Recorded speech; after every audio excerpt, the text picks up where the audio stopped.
from the love of your heart for animals. Oh, it would just come all the way out by you. But I heard you do that rodeo story, so I guess the Orange County Fair's only ever had rodeo. Is that, Yeah, yeah. that's right. I mean, I'm happy about that, but Yeah, other people are not.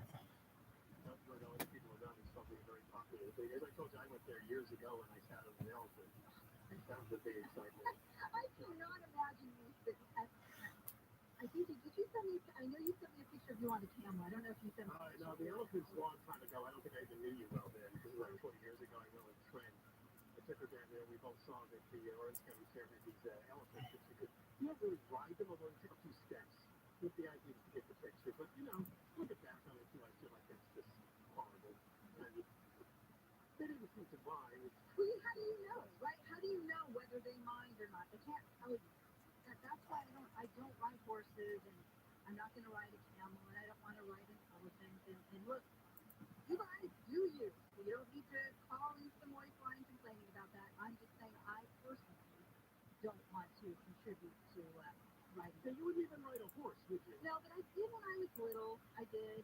Yes, I rode a horse in Iceland, and it was a lot of fun, and the horse was having a great time. Oh, yeah, I kept going down. Yeah, because by taking her for a walk, she was able to eat the brush and would stop every few feet for that little snack. And I think she liked that, rather than just being back in the stalls. Perhaps. And then afterwards, I gave her a little treat, and then she came up behind me and gave me a nudge for another treat. Oh, that's so cute. You're not going to ride a camel in Israel? No. That was such a cool part of the trip. No. Oh, you did that anyway? Oh, no, yeah. Yeah, I rode a camel in Morocco. It was kind of unpleasant too because I just don't sit well in these saddle situations. I was uncomfortable. But I have very tight hamstrings. The whole thing is just not good experience. Camels, horses, elephants. The elephant was the worst because that's obviously the widest part you have to get yourself your legs over. But none of the three would I really want to repeat. But you did have a good time, Eric, on the camel. Oh yeah, it was cool. I was on a bird ride trip with a whole group of people. We got to go across the desert in Israel on camels. It was awesome. So you're recommending it when everyone takes a trip, huh? Oh yeah. No. No, I just don't. I see the camels and they don't look happy. All right, when we return, we'll be going to Bidenville. A big story today or not. The Speaker of the House, California's own Republican Kevin McCarthy, announces that the impeachment inquiry into President Biden is going to begin. Meanwhile, President Biden was nowhere near ground zero yesterday for the 9/11 commemoration, but he was in Alaska, and I gotta tell you, he is a lying dog-faced pony soldier. Gotta say it. Coming up next, Johnny Penn, KFI, AM 640, live everywhere, iHeartRadio app, Deborah Marks, and KFI 24-hour news. A toddler has been found alone in the Hancock Park area of LA. Around 3 in the morning, someone called 911 to report a child abandoned in a stroller on Larchmont Boulevard. LAPD says officers who arrived at the scene found a 2 to 3-year-old black female child in good condition. The baby was taken to a hospital to get checked out. The LA County Department of Children and Family Services is investigating.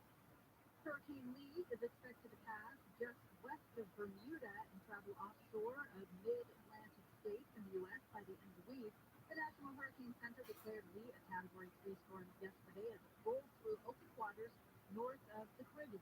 It's Saturday and Sunday that we watch for what could be a landfall of a much weaker storm by the time it gets up to the Canadian border right around Maine. ABC's Ginger Z says the impact along the coast is going to include huge waves, rip currents, and tropical storm force winds. Last week, Lee strengthened from a Category 1 storm to a Category 5 in just a day. Officials in Libya say 10,000 people are missing in coastal towns hit by unprecedented flooding. Heavy rainfall and floods caused by Mediterranean storm Daniel broke dams and washed away entire neighborhoods over the weekend. About 2,300 people are believed to have been killed just in the city of Derna. Officials in the North African country say 700 people killed in the flooding have been buried so far.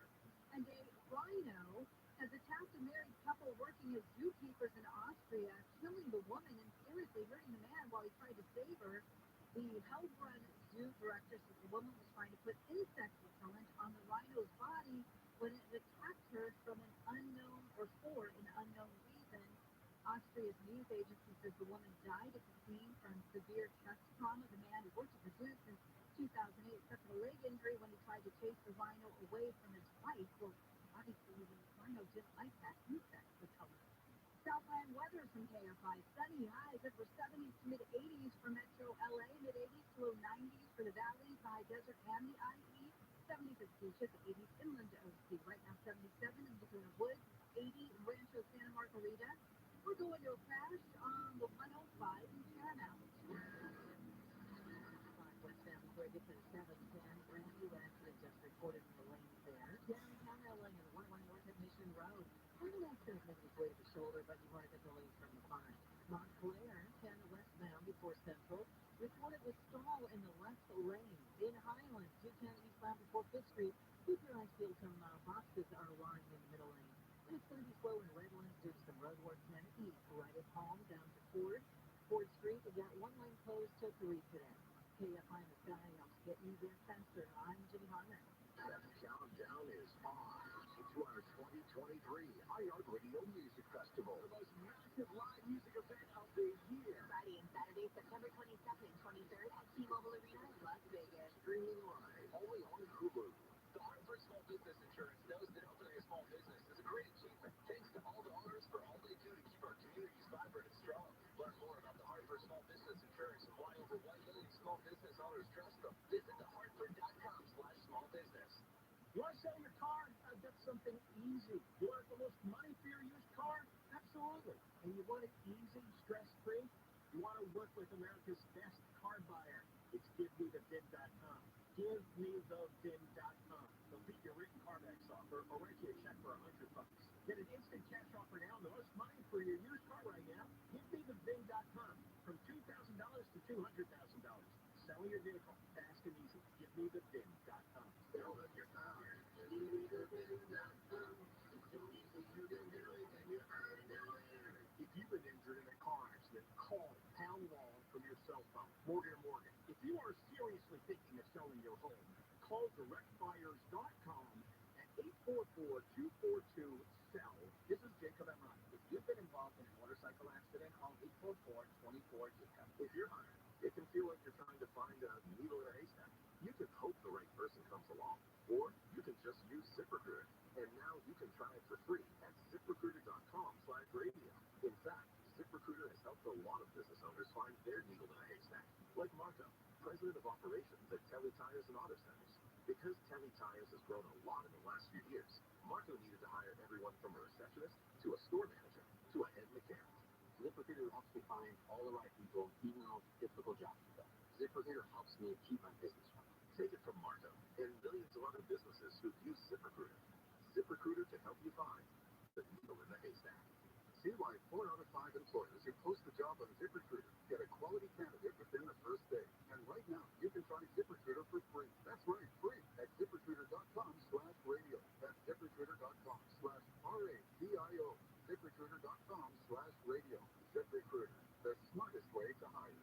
Are you one of the many people looking for ways to support your type 2 diabetes and help manage excess weight? Well, now, there's a chance to learn more about your health and impact the future of diabetes and weight management in the process. A clinical study screening event is currently being held at Arch Clinical Research. At this event, participants will be provided with information about a clinical research study for people with type 2 diabetes, excess weight, and associated diseases. There's no cost to attend, and health insurance is not required. To register, visit https://LilyWeightDiabetesStudies.com/KFI. This event is part of a group of clinical research studies for chronic weight management. Diabetes studies in this program include a focus on obstructive sleep apnea, knee osteoarthritis, type 2 diabetes, and more. To register, visit https://LilyWeightDiabetesStudies.com/KFI. Love the feeling of getting more for less? The Drop app lets you score free gift cards by shopping at brands like Ulta, Adidas, and Sam's Club. What are you waiting for? Download the Drop app and get $5 with invite code GetDropped444. Some days I cover up because of my moderate to severe plaque psoriasis. Now I'm hitting the road with clearer skin thanks to SKYRIZI, Rhythm of Rhythm, a prescription-only 150 milligram injection for adults who are candidates for systemic or phototherapy. With SKYRIZI, 3 out of 4 people achieved 90% clearer skin at 4 months. And SKYRIZI is just 4 doses a year after research you started it. Don't use if allergic to sky Rabbi. Serious allergic reactions and an increased risk of infections or a lower ability to fight them may occur. Before treatment, your doctor should check for infection and tuberculosis. Tell your doctor if you have an infection or symptoms such as fever, sweat, chills, muscle aches, or cough, or if you plan to or recently received a vaccine. Thanks to Sky Rabbi, there's nothing on my skin, and that means everything. Ask your doctor today about Sky Rabbi, the #1 dermatologist prescribed biologic in psoriasis, and visit skyrabbi.com or call 1-866-SKY-RABBI to learn more. KSI. More stimulating talk. An iHeart radio station. We'd like to formally welcome you to the West home of Old Joe. Welcome to Bidenville, everyone. All 91 created inspired. So you know things. There's a man on the moon, or something, or whether those aliens are here or not. I commuted for 36 years as Vice President of the United States. Happy birthday, dear Larry. Happy birthday to you. There's one television hours on the TRUMAN. Every time I hear that with the chief member, where the hell is it? Turn around and where's the president? What? I can't remember. Foothills in the Himalayas. The Secretary of Health and Education said, I nominate Javier Baccaria. President Harris is proud Howard will so great, and I agree. I got the $1.9 billion release so far. Autocracy. Kleptocracy. You guys who the kleptocracy. What was I like? Attacking you? Who's attacking? And now, to give you a tour of Bidenville before your extended stay, here's John and Kat. Well, it's been a tough couple of weeks for old Joe because he's had to travel. Doesn't really like to travel. Rather just go back to Delaware and sit in the basement or on the beach. But he had to go to this T20 conference in India, and somebody said, while you're there, on the way back, we'll stop in Vietnam, and then after that, we'll stop in Alaska. Oh, Joe must not have been happy. He played for you yesterday some of the clips of old Joe in Vietnam where he was completely out of it because of all the time zone changes and being 80 years old.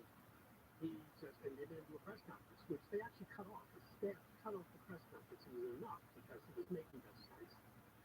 He was telling his old story again about a John Wayne movie where we have a line that you're a lying dog-faced pony soldier. You're a lying dog-faced pony soldier. Yeah, she said on the campaign trail too. Apparently it's in the movie. The John Wayne movie from what, the 1940s? I have no idea. It sticks in this man's brain, and he just brings it up every now and then because he thinks it's amusing, as line to use. So it turns out that when he was making his way back to the U.S., he eventually got to Anchorage, Alaska. Yesterday, this happened to be the 22nd anniversary of the terrorist attacks.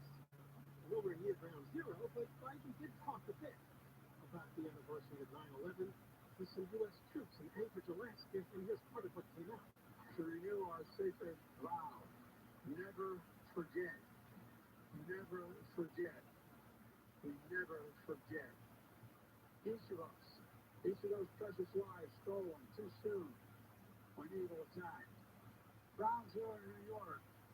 I remember standing there the next day and looking at the building. I felt like I was looking through the gates of hell.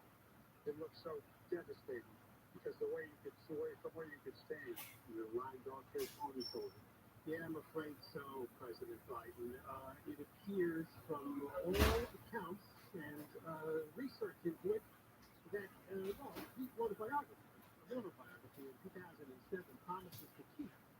And in that book, he talked about what was going on with 9/11. He was in the U.S. Senate. This is right about the time he was about to be picked as the vice president by Obama. But back in 2001, he was a U.S. Senator. And he wrote that he arrived in Washington on the morning of 9/11 after American Airlines Flight 77 hit the Pentagon. And I could see brown haze of smoke and hanging and otherwise crystal clear sky beyond the Capitol dome. He wrote the book, I headed back to the Capitol the next morning. The next morning would be September 12th, 2001. In that clip we just played, he tried to make it sound in front of the troops in Anchorage yesterday, and he was at ground zero the day after 9/11. In fact,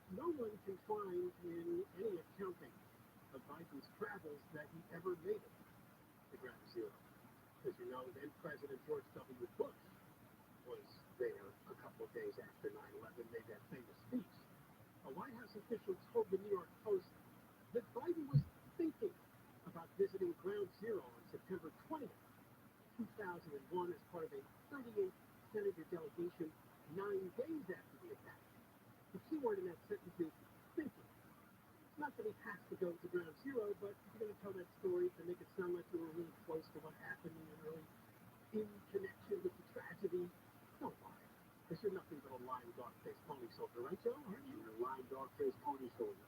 Yeah, keep going. He's a lion, dog-faced pony shoulder.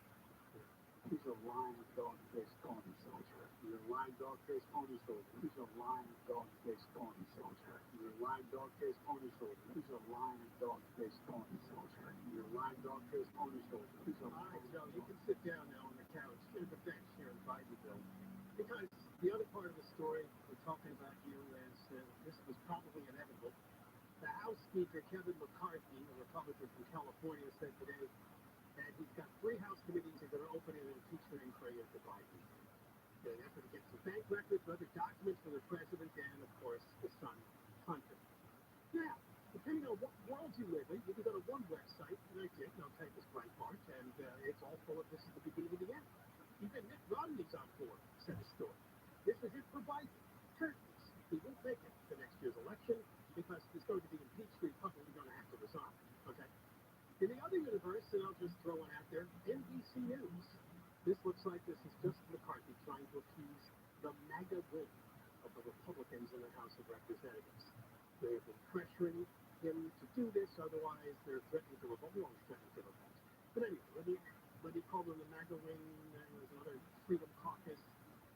Obviously, both parties now are very split. The country's split, and even the 2 parties, which we really should have more, but the 2 parties we have are split within their ranks. You have your moderates, you have your far right, the Republican Party, and you have some other faction of the Democratic Party. You have your moderates, and you have your left, crazy progressive wing, the woke people. Both parties have the same problem. So this is being painted as McCarthy is just going through the motions here to satisfy the MAGA people. It may never really get to the inquiry stage, but he made the announcement to appease these folks. That may be true, but we'll have to see what comes out of this, because clearly the Bidens have been up to something for quite a few years. I always remember a story that after Joe Biden was elected to the U.S. Senate, this would be 1972, 73, yeah, that's when he got to the Senate, he basically was grumbling that he's not paid enough.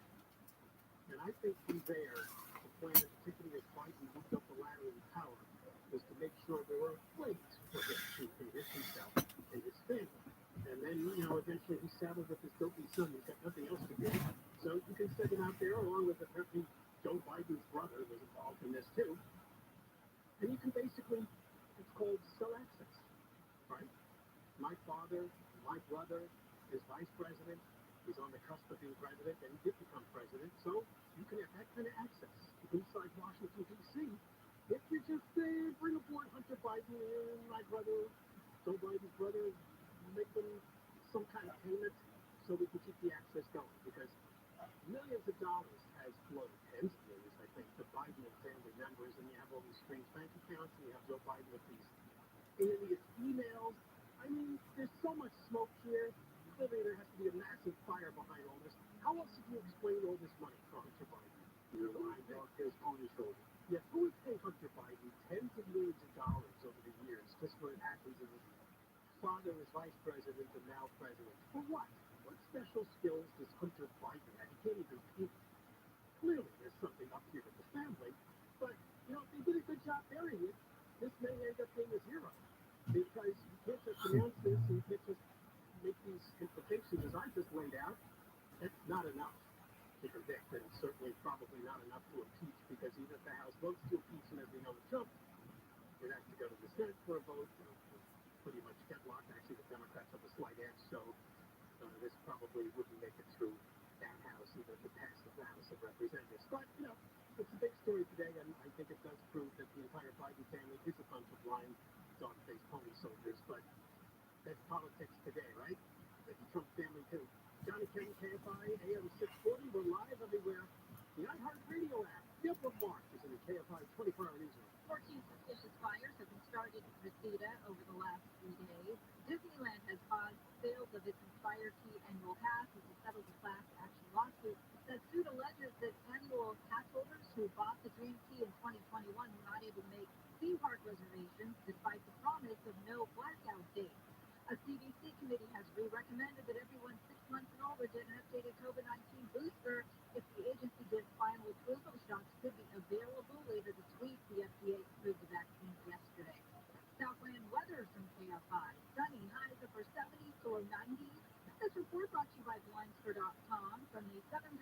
Toyota dealer Rabbi said, let's go places. We're going to a crash on the 10 in Baldwin Park. Some people are found right at Baldwin Park Boulevard, partially blocked in the right lane. In Arcadia, 210 East at Santa Anita Avenue, 10 reported some lumber in the right lane. In Pasadena, 134 West Side Orangegrove Boulevard, two single cars blocking the carpool lane. In Toluca, Lincoln, 134 West Cahuenga Boulevard, some more debris. A large chunk of something is lying in that right lane. And in Vernon, 710 northbound Rabbi Atlantic Boulevard, got an accident. The three right lanes are going to be blocked. KFI in the sky helps get you there faster. I'm Jay Harmon. Do you need new blinds or shades?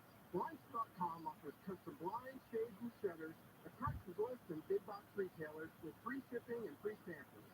And right now, save 50% off any order during our Labor Day sale. Blinds.com. This report is sponsored by Macy's Backstage. What can you find at Macy's Backstage? Here's a hint. All finds for $25 and under, like shop razors, housing folders, carpet pads, jackets, and more. Find the latest trends and new arrivals at a Macy's Backstage store near you. Why should you choose Sweet Change if you're hurt in a car, motorcycle, or trucking accident? Hey, Johnny Ken here. You choose Sweet Change because results matter. Here are some of the settlements won for injured victims by the attorneys at Sweet Change. $750,000 won for a rear-end auto accident victim. $580,000 for a client hurt in a rideshare accident. $3 million won for a client hurt in a three-way auto accident. Sweet Change wins for clients hurt in these types of cases 98% of the time. They settle for more money in 1 year than most firms settle for in their lifetime. So remember, if you're hurt in an accident and results matter to you, call the attorneys at Sweet Change. They pay nothing until they win. They can't guarantee the outcome of any case, but it's important to have an experienced and successful law firm on your side. Their free consultation at 800-9-million, 800-9-million. That's 1-800-9-000-000. SweetJames.com. When it comes to your health care, you don't want to be just another patient in a massive system. You deserve a partner with deep expertise, helping you make the right decisions. That's where we come in. At Tech Medicine at USC, our specialists listen. They work with you to find the personalized solution you need. They don't let anything get in their way. Tech Medicine of USC. Together, we are limitless. Diabetes, high blood pressure, anxiety meds, everyone's on them. If you're a 50-year-old male, maybe a bit porky, and you may even have type 2 diabetes, $1 million of term insurance may only cost you about $200 a month. Call Term Providers. Speak with Big Lou at 800-859-3220. Big Lou will find a term life policy for you even if you have type 2 diabetes, are overweight, or have high blood pressure. Term Providers help thousands of people like you who think they can't afford term life insurance. To buy $1 million of affordable term life for you, all you need to do is call Big Lou at 800-859-3220. Lou will make sure the sales are just in your favor. Call 800-859-3220. Big Lou will answer your call and work to fit you into a term life policy that you can afford. Remember, Big Lou's like you. He's on meds too. For affordable term life, call 800-859-3220. Hey, Team Shark, you know, for years now, I have told you that there are only two types of solar companies in Southern California. Sunlight and everyone else. And year after year, Sunlight proves me right. The same is now true of the newest addition to the Sunlight family. All bars and roofing. All the time on the go, dealing with roofers, Sunlight knows how rare it is to find a roofer worthy of your trust. Their answer? Assemble a dream team of the finest roofing professionals in Southern California and call it All Roofing. Any roof, any style, from repairs to full replacement, decades of roofing expertise and EAS certified. When the question is where to find a roofer worthy of your trust, the answer is also safeguarding homes one roof at a time. You owe it to your roof. Contact the Dream Team at Allguard Roofing for a free estimate today. They're just a click away at allguardroofing.com, allguardroofing.com. CSLB 1107661, KTLA 5 News. We're here for you more than just on cable and satellite. We've got breaking news. Stream KTLA 5 News live on MTV with the free KTLA Plus app for Roku, Apple TV, and Amazon Fire. Or stay connected through the KTLA5 mobile app on your phone or tablet. Wi-Fi gives you a lot. When you need to know, open KTLA Plus for your TV with a KTLA5 mobile app for your mobile device. Even more reasons why KTLA is LA's very own. You could have been at home watching the World Series. I didn't know it was a big deal. Wait, you didn't know kids play baseball? You didn't know there was a league? All I know is teacup. Teacup. Team-up? The Tim Conway Jr. Show. You were raised properly, Dana. Thank you. Not by sports fans, but properly. Live 4 to 7 p.m. on KFI and on demand anytime on the iHeartRadio app. Johnny Ken Show, KFI, AM 620. We're live everywhere on the iHeartRadio app. We got an update on the story we've also been covering recently, and that's the proposal on the west side of Los Angeles to house some homeless people. Yeah, the west side of Los Angeles, or not talking too far from where the West Side Pavilion is, in the area of Pico Boulevard, and the people who live in the neighborhood are saying no to the councilwoman, Katie Yaroslavsky, who has made her point that these are folks that just don't have a home and they're your neighbors. So we're just going to house them where they're hanging out, in your neighborhood on the west side. So they have a proposed site, and they're working on a plan to put homeless people into this particular structure. And we'll talk about it after the news at 2 o'clock, because there's been a development in the story concerning a staffer for Katie Yaroslavsky. A staffer that used to work for a nonprofit that got a pretty good deal involving the homeless. So this all ties into what we refer to on the John and Ken Show as the homeless industrial complex. The spending that is very circular, doesn't really make any difference in the homeless problem. Lots of money goes out there by the billions, and it just enriches a whole lot of people who are often nonprofits, and they help them build huge organizations with many employees and many contracts with government agencies and grants and all that. But again, we're moving us forward on the homeless problem, getting these people off the streets doesn't really work. So we'll get into that coming up after the news at 2 o'clock. Well, we're going to stay in the world of politics for one hell of a bizarre story.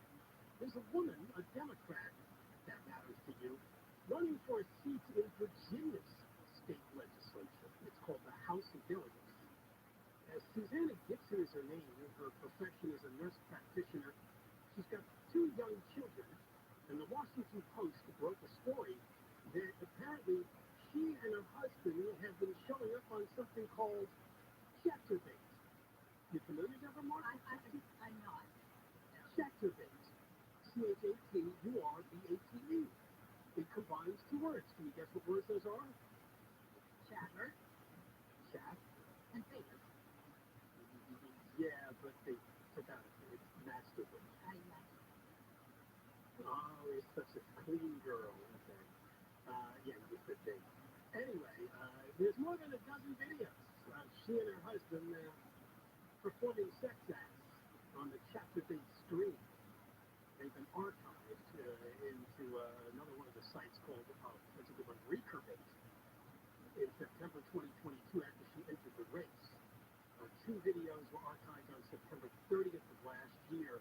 It's unclear when the live stream occurred, but in case you haven't figured this out yet, people, I guess, pay so they can view couples having sex live. And you can actually chat with them when they're... You chat with them while they're having sex? Yes, Gibson can be seen in the video soliciting tips or performing specific acts. This is allegedly in violation of Chatterbait's terms and conditions, which says requesting or demanding specific acts for tips may result in a ban from the platform for all parties involved. She claims in the video she's telling the viewers, "I'm raising money for a good cause." In multiple videos, she interrupts the sex acts to type into a bedside computer. So there you go, Deborah. That's the chat part of this. Right? She's speaking directly to people that are weighing in on what's going on. Speaking directly into the screen. She urges viewers to...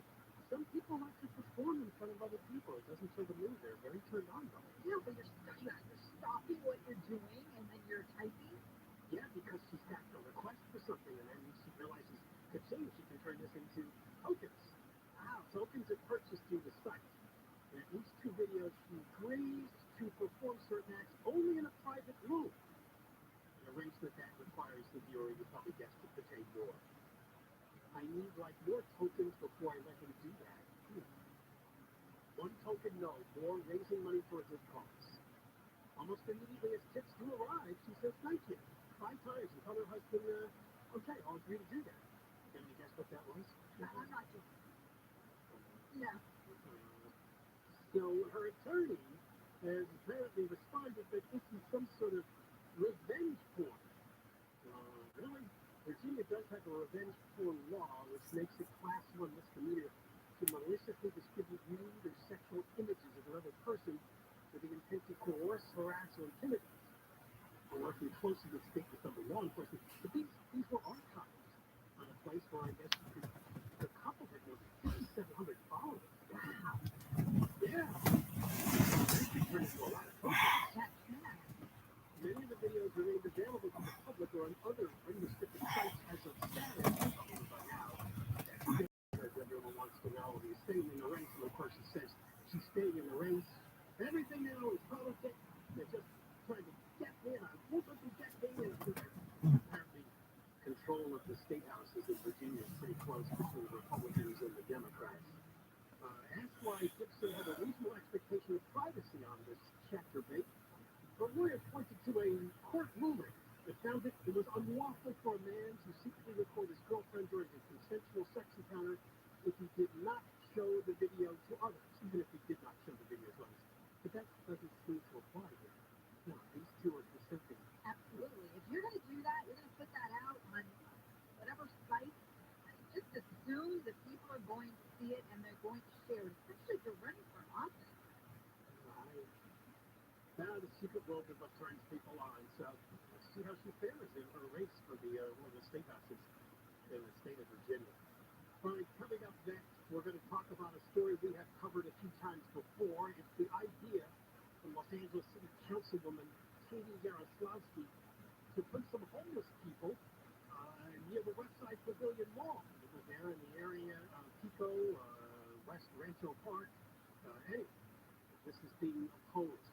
Last time we covered this story, there was some sort of public meeting and they booed her and yelled recall. There's been another development in the story we're going to talk about next with a guest. Johnny 10, KFI, AM 640, live everywhere. iHeartRadio app, never marked in the KFI 24-hour newsroom. Life moves pretty fast. If you don't let KFI fill you in once in a while, you could miss it. KFI. And KOST HD2. Los Angeles, Orange County. Live everywhere on the iHeartRadio app. Maybe targeting bike riders on Denver Mart, live from the KFI 24-hour newsroom. Huntington Beach police are looking for a hit-run driver who struck 3 cyclists in separate accidents, killing 1. We believe that these were intentional. Huntington Beach Police is Jessica Cuccia says the incident all happened within 45 minutes. The first caller reported Wolf struck at 10:32 by a vehicle who intentionally sideswiped him. Minutes later, also Sunday night, a caller reported a bicyclist laying in the road. Unfortunately, the rider's detection was injury. The third bicyclist was reported hit 15 minutes later. Investigators are asking people to check surveillance cameras for a black Toyota 4-door sedan with significant damage to the passenger bumper. In Huntington Beach, Corbin Carson, KFI News. 14 suspicious fires have been started in Reseda over the last 3 days. This neighbor says the area has been getting more dangerous. Almost in the area, we're going to Hi, Tim Daddy. It is now 2 o'clock p.m. Hey, girl. Something's gonna happen. I'm gonna die. see what's going on. The fires were set in trash cans on the back of a pickup truck. Firefighters say they're hoping to speak to a woman whose picture is circulating because she may have knowledge of the fires. Attorneys for former LA City Councilman Mark Ridley Thomas have filed a notice to appeal his conviction and sentencing. Ridley Thomas was handed a more than 3-year prison sentence last month. His attorney previously said the case had legal issues she planned to challenge. Ridley Thomas was found guilty of voting in support of county contracts that favored USC in exchange for benefits for his son, who was ordered to report to prison on November 13th. A researcher at UC Irvine has predicted a spike in public health side effects from the overturning of Roe v. Wade. Dr. Sean Young says the study analyzed Google Trends data that included searches for deadly home abortion myths, such as using penny royal tea. What?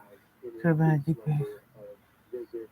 these are open because people are trying to Maybe self-manage because on the Wall Street Shield phone, living that's in not enough. states where it's Dang it, illegal. what is this? Young says this And I hear event another PRs anymore. overcrowded with more The trauma fucking worst poisoning I hear the home worst. remedy myths I know the and fucking substance worst stuff. poisoning. A study found the That's what increase she has in been sending the states multiple that straps, prohibit right? abortion with states Sending where out I've been abortion in the remains ship and legal. sending the first press. Cal State and I like Cal to think State it's adequate University to meet employees and righteousness. students are rallying in Long Beach ahead of a vote to raise tuition 6% annually for the next 5 years. It's ridiculous. It doesn't make sense. I know that they say that they have a budget gap that they need to fix, but they need to prioritize their money. Student workers hope KCLA schools are already profiting off students, yet they still want to charge them more. System officials say that the group of 23 schools is facing a $1.5 billion funding gap. The Board of Trustees is set to vote tomorrow. 5 former police officers in Memphis have been charged with federal civil rights violations in the beating death of Tyree Nichols. The men are already fighting second-degree murder charges for the violent beating of the man during a traffic stop in January. The federal indictment charges each of the officers with deprivation of rights under the color of law through excessive force and through deliberate indifference. After Church says the black man's death strengthened nationwide calls for police reform. Nichols died 3 days after being beaten. All 5 officers charged are also black. The KFI financial update: the Dow closed down 18, S&P 500 down 26, NASDAQ down 144. Southland weather from KFI sunny, a little cooler tomorrow. We're starting our cooling down trend. Highs mid-70s for around 80 for Metro LA, upper 70s to mid-80s in the valleys, mid-80s for around 90 for the high desert, 70s at the beaches, upper 70s to low 80s inland OC, then we have just 80s in the IE. Right now, 75 in Costa Mesa, 78 in Fountain Valley, 87 in Fontana, 84 in Van Nuys. We're going to a crash on the 710 in Commerce. 710 northbound right at Atlantic Avenue Boulevard. This crash is blocking the 3 right lanes. Hit at the 12 coming away from the 105. And Pasadena, 134 West at Orange Grove Boulevard. That's at the Sable Carter Carpool Lane. Arcadia, 210 East at Santa Anita Avenue is still reported some lumber in the right lane. And it's already a slow ride from Hill Avenue. Once you pass that, in San Dimas, 210 East on San Dimas Avenue, got a brand new accident blocking the left lane. In Diamond Bar, 67 north of Grand Canyon, 3-car crash reported in the lane. And on 60 East at 57, a large amount of wire is in the 2 right lanes. And in Sheen, 60 East on Reservoir Street, got a stall in the carpool lane. KFI in the sky helps get you there faster. I'm Jimmy Harner. What's the biggest thing to consider when making a life-changing decision on a smile transformation? It's experience, and that's what you get with Cunning Dental. One of our listeners, Andrew, broke his jaw, and his teeth got shattered. Other dentists told him that they couldn't help. When others said no, Cunning said yes. Andrew got a smile back in 1 day. See his story and others at cunningdental.com. If you're suffering with loose, missing, or embarrassing teeth, call 888-640-SMILE. They'll beat any competitor's written offer. 888-640-SMILE. Restrictions apply. Hey, can I let you in on a little secret? I'm obsessed with the Drop app. Drop makes it so easy to score free gift cards just for doing my everyday shopping at places like Ulta. So if you're like me and love a good shopping spree, download Drop today and join the secret club of savvy shoppers. And use my code GETDROP999 to get $5.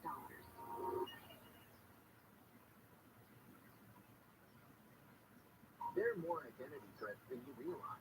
Even if you monitor your credits, only a little personal info needs to leak out, like your social security number and password. LifeLock alerts you to threats you could miss. If your identity is stolen, a dedicated U.S.-based restoration specialist will work to fix it. No one can prevent all identity theft or monitor all transactions, but everyone can save up to 25% off their first year with promo code NEWS. Go to LifeLock.com. Americans pay about $5 billion a year to control termites and repair the damage. More than floods, earthquakes, hurricanes combined. Call Pacific Coast Termite at 800-PACIFIC for a free home inspection. Certain restrictions apply. No tenting ever. Call 800-PACIFIC. 800-PACIFIC. Visit PacificCoastTermite.com. Call 800-PACIFIC. Pacific Coast Termite. Just termite. The clean, friendly way. Listen on the free iHeartRadio app for all your music, sports, talk, and podcasts. Free never sounded so good. KFI AM 640. Yeah, Tommy Kent Show, KFI AM 640. here with Deborah Mark, bringing you up to date on the news and shining in on animal stories. So, she did just chime in the last story you did about a woman running for office in Virginia for that sex videos. Yeah, I like that. That's true. I don't know. You can, of course, hear the show live between 1 and 4, but if that doesn't work for your schedule, you can pick it up on demand sometime right after 4 o'clock at KFIAM640.com, and also, of course, for the ever-present iHeartRadio app. Got a lot to get to in the last couple of hours of the show, but we're going to start with the world of homelessness. Isn't that nice? Well, of course, there's a faction, and it mostly is controlling politicians in the city and the state, who believe in housing first. And not only that, they believe that where the homeless stand or squat or sleep or lie is where they should be housed, regardless of where they, quote, fell into homelessness. So we have this The junkie Lenny Bruce, right? Lenny Bruce winds up arrested a lot for possession of drugs. He dies of a drug overdose. And you don't get that sense of Lenny as somebody who's sort of frayed. Right? His nerves are frayed, his sensibilities are frayed, he's kind of peripatetic. It really inhibits his defenses, his legal defenses. So I think, it's a very cleaned up version of Lenny Bruce. Though I must say, I have not watched beyond the second season to know where they've gone with Lenny Bruce as a character, and whether he is, sort of, there is the kind of descent of Lenny into his sort of near madness. I think that's the thing about the beats too, right? There is a kind of understanding of madness, right? That these sort of central beat characters are, right? They're aware of madness. They're aware of their own kind of insanity. And that's part of their poetics. Well, let's talk about the fiery on-the-ground junkie, Bruce, that might be missing from that characterization. Bruce continued to perform his brand of comedy into the 60s, but he was in and out of jail, being arrested for obscenity, and of course arrested for his addiction to heroin as well. At the same time, he was growing in fame, but then came his bust in the spring of 1964, a sting operation set up in Greenwich Village, the Cafe Go-Go. Can you describe this arrest for us? How was it set up? Well, one of the things that Lenny was up against, right, is sort of ambitious district attorneys, ambitious prosecutors, and angry white ethnic Catholic cops. These are, when he's arrested in San Francisco, in LA, in Chicago, and in New York, right, he's arrested by kind of politically ambitious prosecutors who want to get Dirty Lenny. Right? And they send their cops into the clubs, and they watch his acts, and the cops become the kind of state's witnesses in his acts. So Richard Q in New York, as he's running for mayor, and Frank Hogan, the assistant district attorney, Richard Q is the district attorney, they want to clean up New York. And so Lenny becomes this really kind of useful symbol, right, of the kind of smuttiness of New York, the dirt of New York that they want to go after and shut down. And so they send cops in to watch his shows at Cafe Go-Go on 3 different occasions. And the cops accumulate this body of evidence about Lenny. And they sort of come back with these, this is the kind of language that he's using. This is how he's talking about orgasms and body parts and his offensive language, right? His blasphemous and sacrilegious language. And so then the prosecutors are able to kind of mount an argument that he has kind of offended contemporary community standards and tastes. And that's part of the kind of the language of the obscenity law. And then he's also, because he's talking about sex and body parts, that he's also appealing to prurient interest. So the operation that sets him up it's not, sting is kind of accurate, but it's just, they just send in the cops to watch him, and they get evidence from his performances. And that evidence is used in his trial, which was followed by many people, gained a lot of media attention. Celebrities attended and testified. Woody Allen, Norman Mailer, Sociologists, others, right? There's 30 different witnesses. So certainly it's a spectacle, and it begins to consume Lenny Bruce's life and enters his comedy routines as well. So I'm interested, for Lenny Bruce, what do you think he thought was at stake in his trial beyond just his freedom. The First Amendment, right? He's really, he's very literal about the First Amendment, right? That he has this free speech, and the First Amendment ought to protect that right of free speech, and that obscenity law is obstructed. It obstructs the First Amendment, right? So there's this kind of collision between obscenity law and the First Amendment, and he thinks that the First Amendment, sort of purely understand, ought to protect his right to speech. And so that, for him, that kind of ability to stand up sort of naked in front of a microphone, in front of a group of people, and hold forth is a kind of fundamental guarantee that promised in the Constitution or the Bill of Rights. And so I think for him, that's really what's at stake. And then the kind of the right to be truthful, the right to be critical. Stuff that would be protected in print is not necessarily protected when performed orally. And I think that he's kind of astonished that obscenity law is still effectively used to silence provocative speech, sexual speech, speech that offends. And he does give offense, right? And he's deliberately giving offense. So yeah, I think for him it's like that. I think he thinks of himself as kind of a martyr for the First Amendment. That's certainly how he's been received over time. His trial in New York for you is a bit special because you, in your capacity as a professor, have reenacted and held mock trials for Lenny Bruce in your classes. I'm very curious about what the purpose of this exercise is for your students, and how did these trials go? Well, they were fun to do, and I think that, the purpose was that in 1963, 1964 in New York, obscenity law is still very ambiguous. Right? It is both the kind of decisions in the Supreme Court in the Roth case in 1957 and the Jacobellis case, right? They have kind of provided more space for speech that is sexual speech and that serves a kind of larger public interest. In the Roth case, that Supreme Court said that all ideas that have even the slightest redeeming social importance, right? Unorthodox ideas, hateful ideas even, are protected, right? But they're not protected. So there's protected speech, but then they're not protected if they're obscene, because obscene speech is not protected. So the court, it giveth and it taketh away. And then they have these tests, right? If it's to the average person applying contemporary community standards, if the dominant theme taken as a whole appeals to prurient interest, then it's obscene. And then the Jacobellis case, a few years later, sort of uses the language utterly without redeeming social interest. So the thing that I wanted my students to look at was, all right, is Lenny's speech, does it have redeeming social interest, or is it utterly without redeeming social interest? Does it offend contemporary community standards for the average person?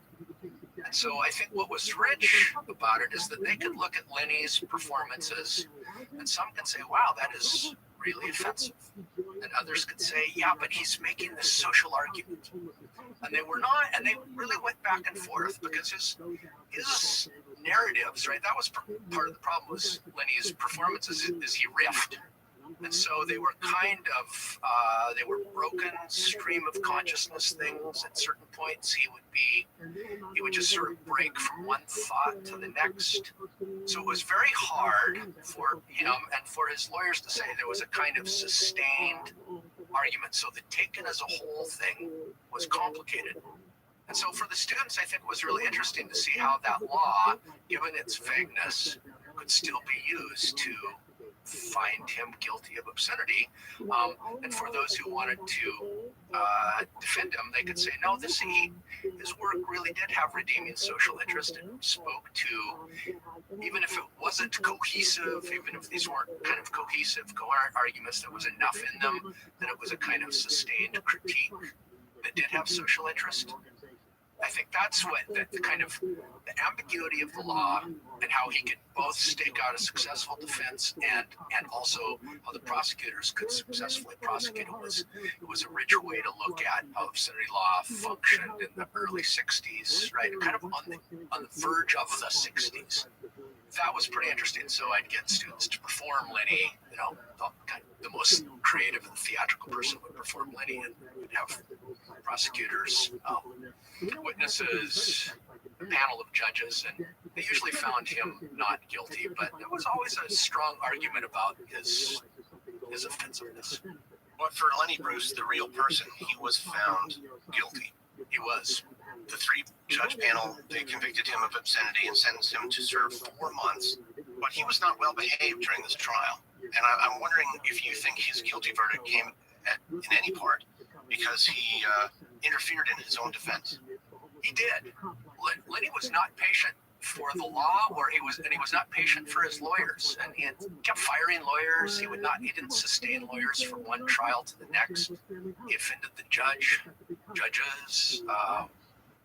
His kind of unwillingness to sit by and let his lawyers do their work, I think, really interfered with his defense, because there was a body of argument by 1964 that his lawyers in Illinois had worked out his conviction, and in Chicago was overturned by the Illinois Supreme Court.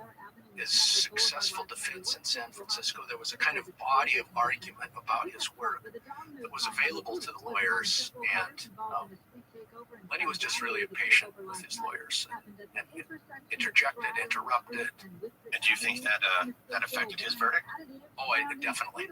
Yeah, no question. If he had been more patient and allowed his lawyers to do their work, they would have been able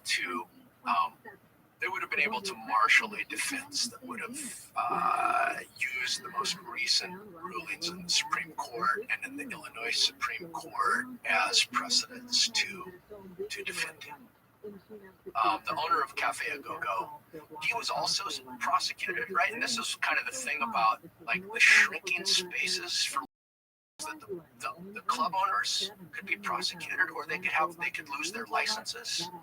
One of the versions or kind of ancillary instruments that were used in the obscenity laws is that New York State passed the Wales Act, or the Wales Padlock law, that meant that the city's commissioner of licenses could go in and shut down clubs where there was obscene materials being performed. And so the club owners were really vulnerable too, right? If the police were raiding their joints, they could lose their licenses, they could be hauled into jail as well. So Howard Solomon, who owned that Cafe A Go-Go, he was also successfully prosecuted, but then his conviction was overturned by an appellate court in New York. Essentially said that Bruce's performances did have social importance, right? That he was addressing serious problems and of religious hypocrisy and racial and religious prejudices, etc. And that argument was there. That's kind of legal framework was available, but Lenny, his impatience rate really hindered him. And then he was also, at the same time that he was being prosecuted in New York, he was in the courts in LA for jumping bail and for possession of heroin. So he's sort of flying back and forth between New York and LA. He's missing court dates. His heroin addiction really kind of overwhelmed him and made him sort of less able to focus. It was ultimately that heroin addiction that led to his demise. He never served the 4 months he was sentenced. He appealed, he remained free on bail. But these shrinking spaces that you talk about forced him into a situation where he couldn't work. No club wanted to book him out of the fear that they'd be dragged into a case themselves. And then in 1966, Lenny Bruce, he overdosed and died while working on that appeal. A curious fact, he left his typewriter on, and his last sentence typed ever was conspiracy to interfere with the Fourth Amendment. And we just won't know what that meant to him. In his own mind, he'd become a kind of constitutional scholar, right? So he was thinking hard about these issues of the Bill of Rights. And in fact, the nation, because of his trial, had to think hard about these issues. His trial and his efforts to bring forth these questions changed the nation in a way. I wonder, what do you think changed after Bruce's death, and what part did he play in that change? Well, I think he opened up the space for comedians to be much more kind of ribald and provocative, much more willing to kind of challenge the cultural conventions, to challenge sort of assumptions about what constituted decency. So I think that, his kind of transformation of the comedy industry is huge. People like George Carlin, who like watched Lenny perform and then would open for Lenny, Dick Gregory, Richard Pryor. We wouldn't have Sarah Silverman and Amy Schumer, right, without Lenny Bruce. There's no question that he really paved the way for a different kind of comedic performance.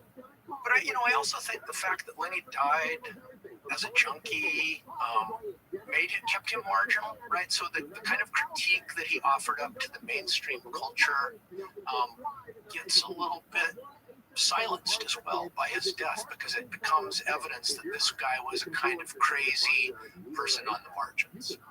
And so I'm not sure that in the mainstream he transforms the culture that much. But I think that people who are operating as comedians and social critics, he becomes a really powerful, a kind of powerful symbol, a powerful voice, and then a kind of model who they emulate, and they slowly but steadily help transform the culture. ZipRecruiter helps me keep my business running. Take it from Marta and millions of other businesses who use ZipRecruiter. Hello, I'm Paul Giamatti. And I'm Stephen Asma. Join us on the Chinwag podcast every Wednesday, where we trade the banal and the boring for the super strange and bizarre. They committed human sacrifice. I did bring up human sacrifice. Sure did. That's just like but I casually tossed it out. I would like to have an alien hatchet young inside. Shit, really? She saw the rupees, and I saw demons coming out of the wall. I will say that there was a green couch outside the principal's office, and if you sat on it and you had lice, or if you got any trouble. They wake you up from the goo pods to live in reality, and you're naked and screaming. It's like Follow us for free on Apple Podcasts and all major podcast platforms. For more information, go to chinwagpod.fm And find enlightenment through our Instagram or TikTok at ChinwagPod, or on Twitter at Chinwag_pod. Here's Tommy Ken Show, KFI AM 640, live over there on the Let's talk about comedic culture today. Certainly we have a discourse, an ongoing discourse about cancel culture and what is appropriate for comedians to say or do. While obscenity laws may have fallen by the wayside and remain unenforceable, the social pressure is certainly rising. Last year, comedian Dave Chappelle faced a backlash for his Netflix special titled Sticks and Stones, and after he shared some controversial opinions on topics like the Me Too movement or Michael Jackson and the transgender community. If the goal of obscenity laws was to prevent people like Lenny Bruce from corrupting the public, what would you say is the goal of online activists today? That's a hard one. Well, it's there's a lot of attention to speech and ideas and arguments that give offense on the kind of online activist culture and cancel culture. So there's a kind of deep sensitivity to and kind of the antenna are really out there for speech that offends, ideas that offend, and kind of representation, right, is so critical. How are queer people represented? How are trans people represented? How are people of color represented? Who gets to say what about who? And so I think there's a lot of patrolling and policing about speech that particular groups feel like is offensive to them. We're really in a moment of a kind of heightened awareness of that. Here's an example which was so interesting to me. My students yesterday gave a presentation on the film the life of Brian from the late 1970s, 1979 by Monty Python.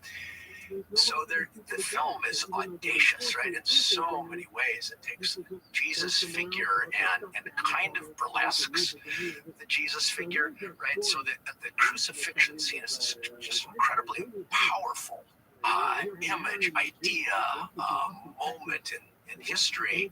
At the life of Brian, all of the different people on the, who are on crosses, they're singing, look on the bright side of life. And it's this incredibly cheeky sacrilege. So when my students were talking about it, like that part they kind of could not admit that people would be offended by that. But what they did find offensive was that the Pontius Pilate character, who speaks with a lisp, right, is mocked by the people in the audience who are listening to his speech, right? They're taunting him about his lisp. There's a moment in which one of the Brian's acolytes reveals to his fellow acolytes that he'd like to be a woman and he'd like to have a baby, and so there's this long riff, right, on his right to be, you know, kind of have a sex change and to have a baby. But the students found that kind of offensive, even though they said it was progressive. It's still like it's not sympathetic, and the lisp thing was ableist. And then one of the kind of crowd scenes, there's somebody in blackface, and so that was just fascinating to me. That those were the issues that they seized upon, but the burlesquing of the crucifixion. I suppose that was offensive back then, but it's not now. So the kind of incredible secularization of the society, but then these other places of representation, right, that they see as well, that was offensive, right, the kind of the use of the lisp. So I thought that was really fascinating, and it kind of suggests, right, how cancel culture works. If the dominant culture is being burlesqued, that's okay, because that's where the power resides, right? So, but people who are sort of less powerful have less authority over institutions. If they are being misrepresented or burlesqued, then that's not okay. So I think there's a kind of shrinking space for more humorous patrol. You mentioned that there's a disparity between what is able to be printed and what is able to be performed at this time.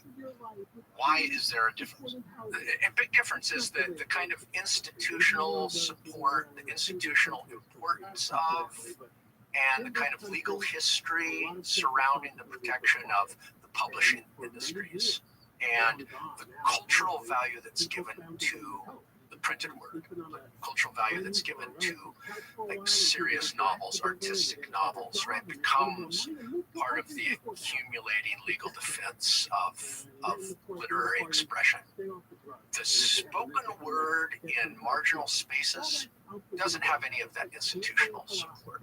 Right, and those are spaces, again, this kind of subterranean clubs and jazz clubs, those places get raided, right? They get raided, the musicians get arrested for possession of drugs, the licenses get taken away, right? They're already vulnerable spaces, and then you have this sort of crazy man, right? Kind of brilliantly crazy, critical guy on the stage, that there's no kind of institutional mechanism that supports him. So he's really challenging an already very unsettled free speech tradition without the kind of undergirding of an institutional history and a legal history that protects that kind of speech. And I think that's an important thing, that the First Amendment is really unsettled in this period. Right? Communist speech in the 1950s was illegal.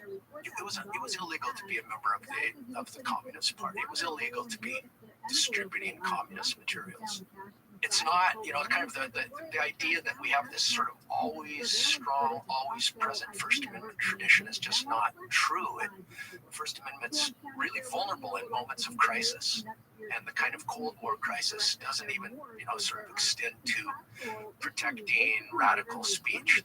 So Lenny's producing radical speech in another venue, right, in another arena, but he's also then running up against obscenity law. So he has neither the First Amendment as a kind of certain guarantor of his speech, right, and then he's running up against this very powerful, still operative obscenity law mechanism that makes his speech very, very problematic, right? It's not necessarily protected by the First Amendment. Brett Gary, thank you for coming on American Scandal. Very happy to have the chance to talk with you. Thank you very much. That was my conversation with Brett Gary, Associate Professor in the Department of Media, Culture, and Communication at New York University.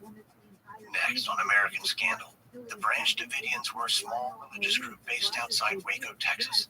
In the early 1990s, the group's potential illegal activities caught the attention of the federal government, leading to a long standoff and a bloody conflict. The resulting tragedy opened the door to questions about religious freedom in America and the federal government's use of force on its own citizens. For wondering, this is episode 3 of Lenny Bruce for American Scandal. In our next series, the Branch Davidians were a small religious group based outside Waco, Texas. In the early 1990s, this group's potential illegal activities caught the attention of the federal government, leading to a long standoff and a bloody conflict. The resulting tragedy opened the door to questions about religious freedom in America, the federal government's use of force on its own citizens.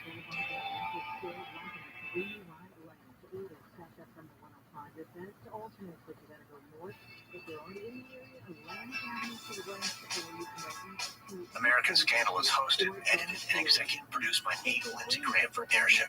Sound designed by Derek Behrens. This episode was produced by Austin Cross. This series on Lenny Bruce was written by Hamel Diaz, edited by Christina Malsberger, produced by Gabe Riven. Executive producers are Stephanie Jens, Jenny Lauerbecker, and Hernan Lopez for Wondering.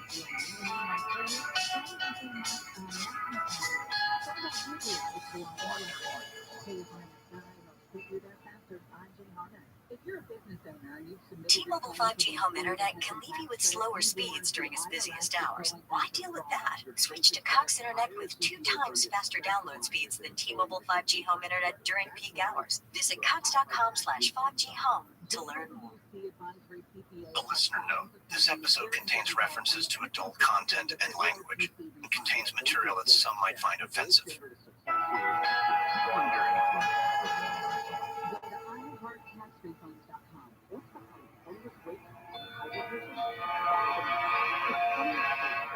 It's the morning of February 28th, 1993. Outside Waco, Texas, a sleek pickup truck pulls into a dirt lot. The truck door opens and a man steps out into the cold morning air. The wind whistles lightly and rustles the grass along the prairie. The man's name is Robert Rodriguez. He's 42 with thick dark hair and a linebacker's physique. He cuts the truck's engine and gazes at an unassuming cluster of wooden buildings known as Mount Carmel Center. Rodriguez knows far more about Mount Carmel than he cares to. He's met many of the men, women, and children who live here, all members of a religious cult called the Branch Davidians. They're more than 100 strong, and the group's led by a man named David Koresh. Rodriguez knows that Koresh is a high school dropout whose given name is Vernon Howell. But here at Mount Carmel, Koresh is something much more, much bigger. His followers believe that he is the Messiah. As he tells them, he is the new embodiment of Christ here on earth to bring about the end of days. Rodriguez gets out of his truck and walks toward the compound. He hates visiting this place, but he's careful to keep a smile on his broad face. He can't allow anything to reveal his true feelings or his real job. Rodriguez is an undercover agent with the ATF, the Federal Bureau of Alcohol, Tobacco, and Firearms, and he knows there are buildings full of guns at Mount Carmel. About a month ago, Rodriguez and other ATFs just down the road. They've been posing as students at a local technical school and inventing reasons to visit the neighbors. Koresh always seems glad to have them. He even told Rodriguez he could move in. Rodriguez shudders. The suggestion alone made his skin crawl. But with any luck, today will be the last time he ever has to visit this place. Already, a mile-long convoy of ATF and National Guard troops is on its way from nearby Fort Hood. They're armed for a full-scale assault, prepared to take Koresh into custody. So today, Rodriguez has one last crucial task. Take a final look around Mount Carmel. If he doesn't see anything that's out of the ordinary, the raid is on. Rodriguez knocks on the door of one of the buildings. He exhales sharply, trying to steady himself. Door opens. Koresh himself stands in the doorway. He's thin, with curly dark hair and wire-framed glasses. He beams when he sees Rodriguez. "Robert, great to see you." "Hi, David. Brought you a copy of that paper. Made the front page again. More lies, I'm sure." Koresh takes the newspaper. "Thanks, Robert. Come on in." Rodriguez enters, and the two take their seats next to each other. Rodriguez gets ready for what's sure to be another rambling speech about the Bible. But then they're interrupted. One of Koresh's followers bursts through the door. He spots Rodriguez and then hurries into a back room. A moment later, he calls out to David, saying he's got a phone call. Koresh frowns. Be right there. Sorry, Robert. Just give me a sec. Koresh gets up and leaves the room. He's only gone a couple of minutes. But when he walks back in, his entire demeanor has changed. He's visibly shaking, and Rodriguez has only one thought. Koresh has been tipped off. He knows the raid is coming. Koresh locks eyes on him. They'll never get me, Robert. Rodriguez tries to keep his expression blank. Get you? What do you mean? Koresh moves to the window and opens the blinds. You know what I mean. We know they're coming. Rodriguez is frozen to his seat, but he knows he has to keep his cover. Sorry, who's coming? It's up to you now, Robert. Good luck. Rodriguez stands up. He needs to get out of here and fast. Okay, David. I've got to get back to the house. The guys are cooking breakfast, so... Rodriguez walks back towards his truck as calmly as he can. He's shaking, but trying not to show it. He's sure he's about to be shot in the back. The thought screams through his head. He knows. Koresh knows about the raid. Rodriguez has to hurry and warn the others. They're walking straight into avoidance nest. From Wondering Campside Media comes Season 3 of the hit podcast Suspect. This is a story of two victims, one murdered in cold blood, one imprisoned for a crime he did not commit. Listen to Suspect, 5 Shots in the Dark, wherever you get your podcasts, or binge all 8 episodes ad-free on Wondering Plus. Selena Quintanilla was a force of nature, but when a loyal friend betrays her, the Queen of Tejano meets a fate she never deserved.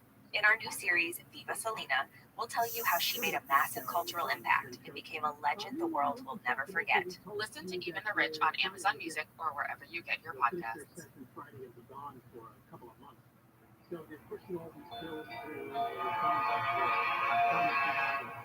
From Wondery, I'm Lindsey Graham, and this is American Scandal.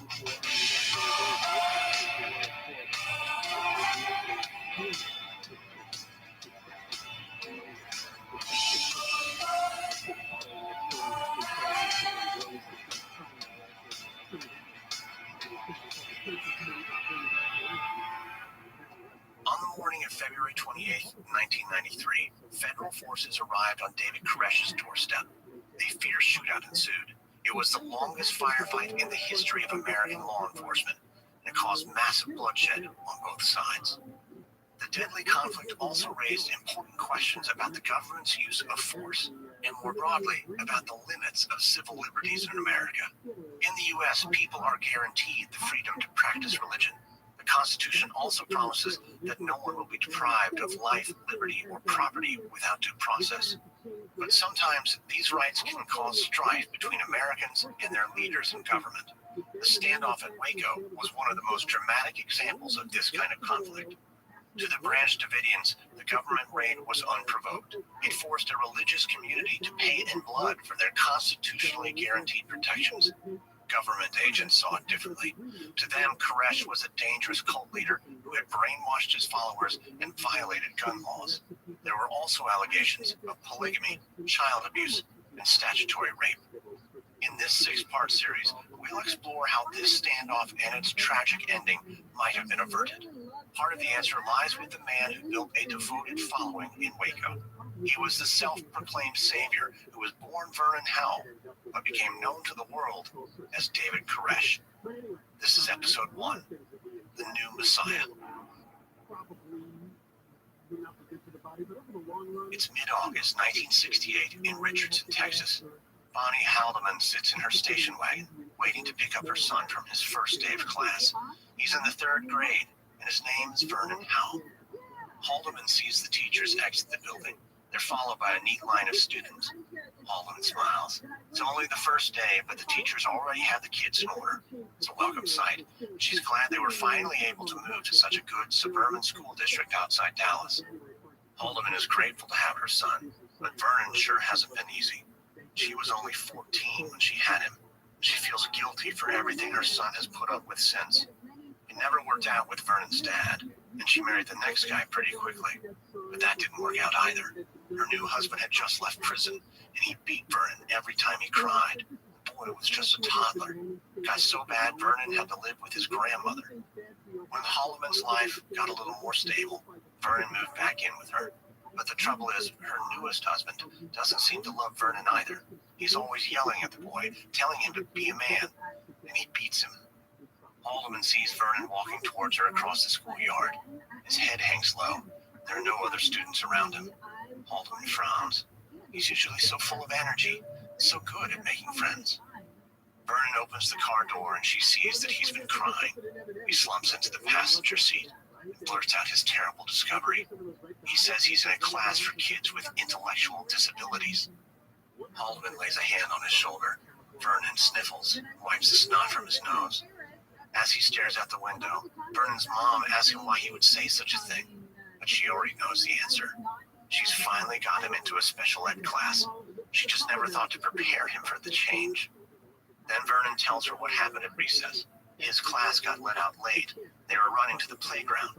That's when the other kids started shouting insults at him, making fun of him for being in special ed. Haldeman watches him relive the moment all over again. All the confidence that usually makes him so popular seems like it drained out onto the floorboards. She tries to reassure him. He just has a little learning disability, that's all. She sees him frown at the words, so she tries again. You're special, she says. God made you very special. This seems to perk him up a bit. Vernon does love church. It's thanks to his grandma, who started taking him to Seventh-day Adventist services. Vernon thinks for a moment, then gives his mom a little smile. He tells her she's right. Maybe God has a plan for him.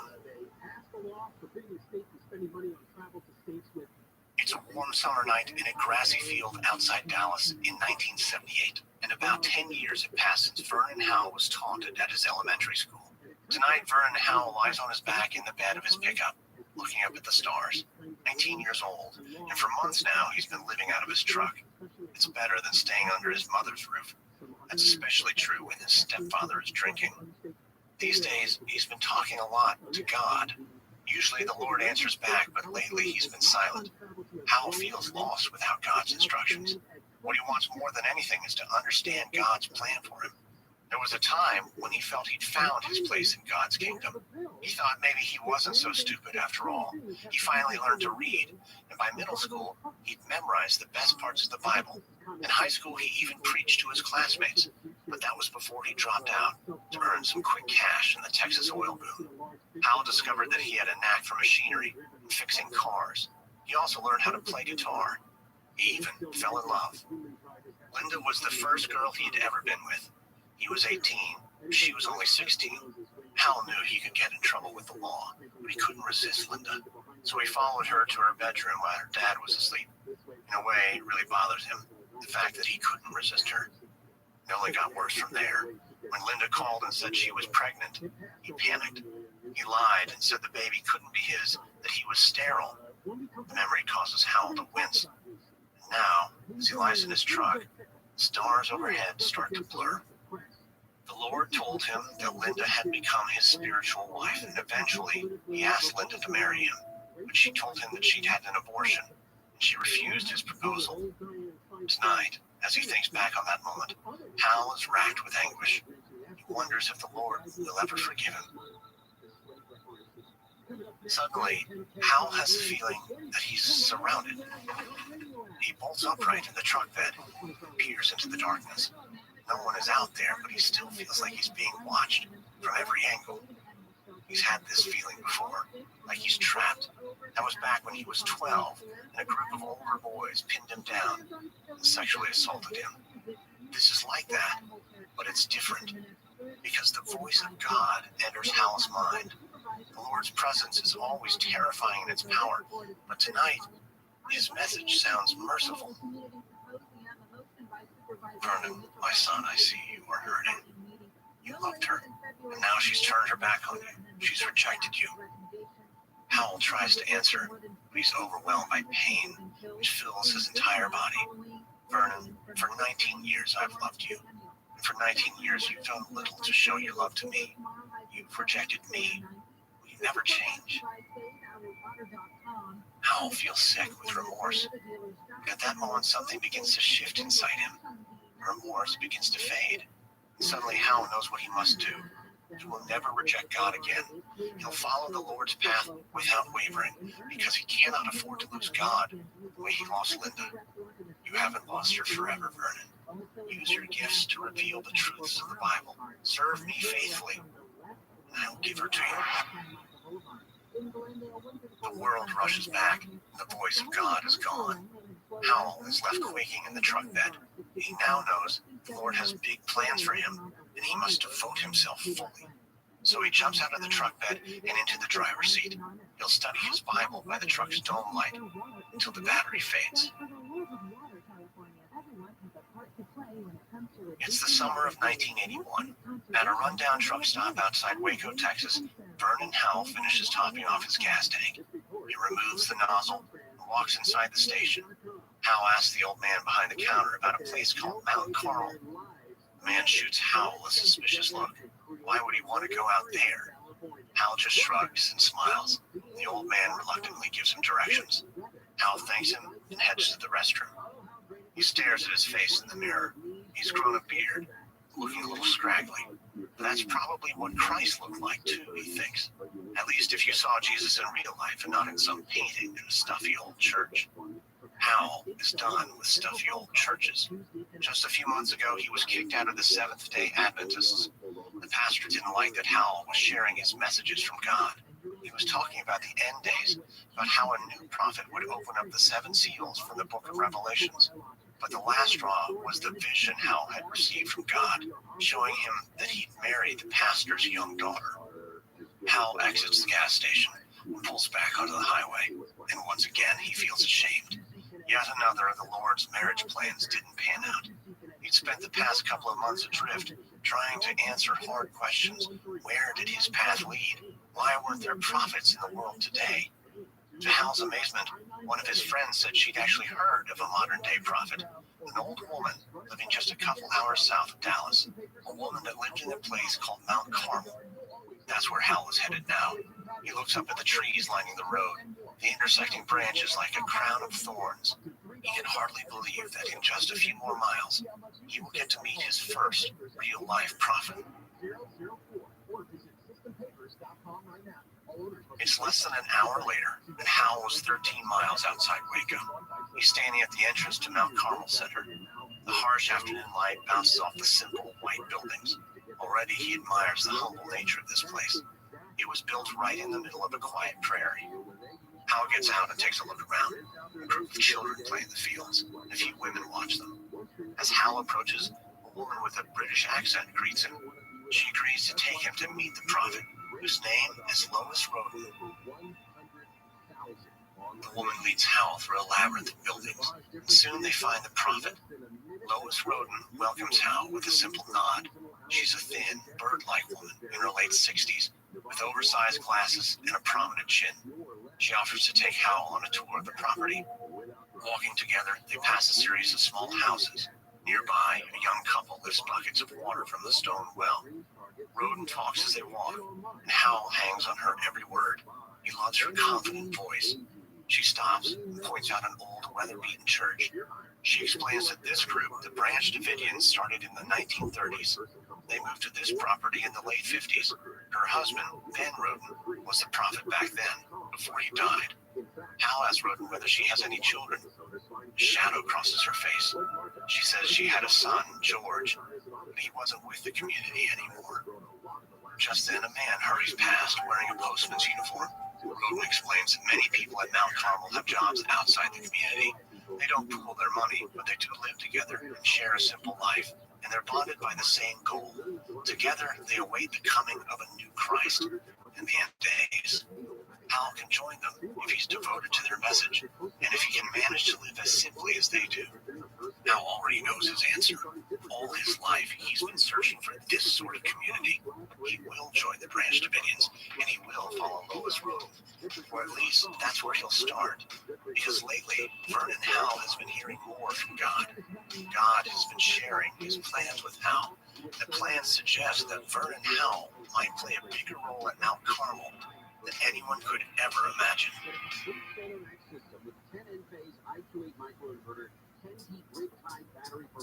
Hello, I'm Paul Giamatti. And I'm Stephen Asma. Join us on the Chinwag podcast every Wednesday where we trade the banal and the boring for the super strange and bizarre. They committed human sacrifice? I did bring up human sacrifice, yes. Sure did. This just went by fast. They casually tossed that out. I would like to have an alien hatchet geometry inside. Shit. She saw her face, and I saw demons coming out of the wall. I will say that there was a green couch outside the principal's office, and if you sat on it, if you had lice or if you got any trouble. They wake you up from the goo pods to live in reality, and you're naked and screaming. It's like...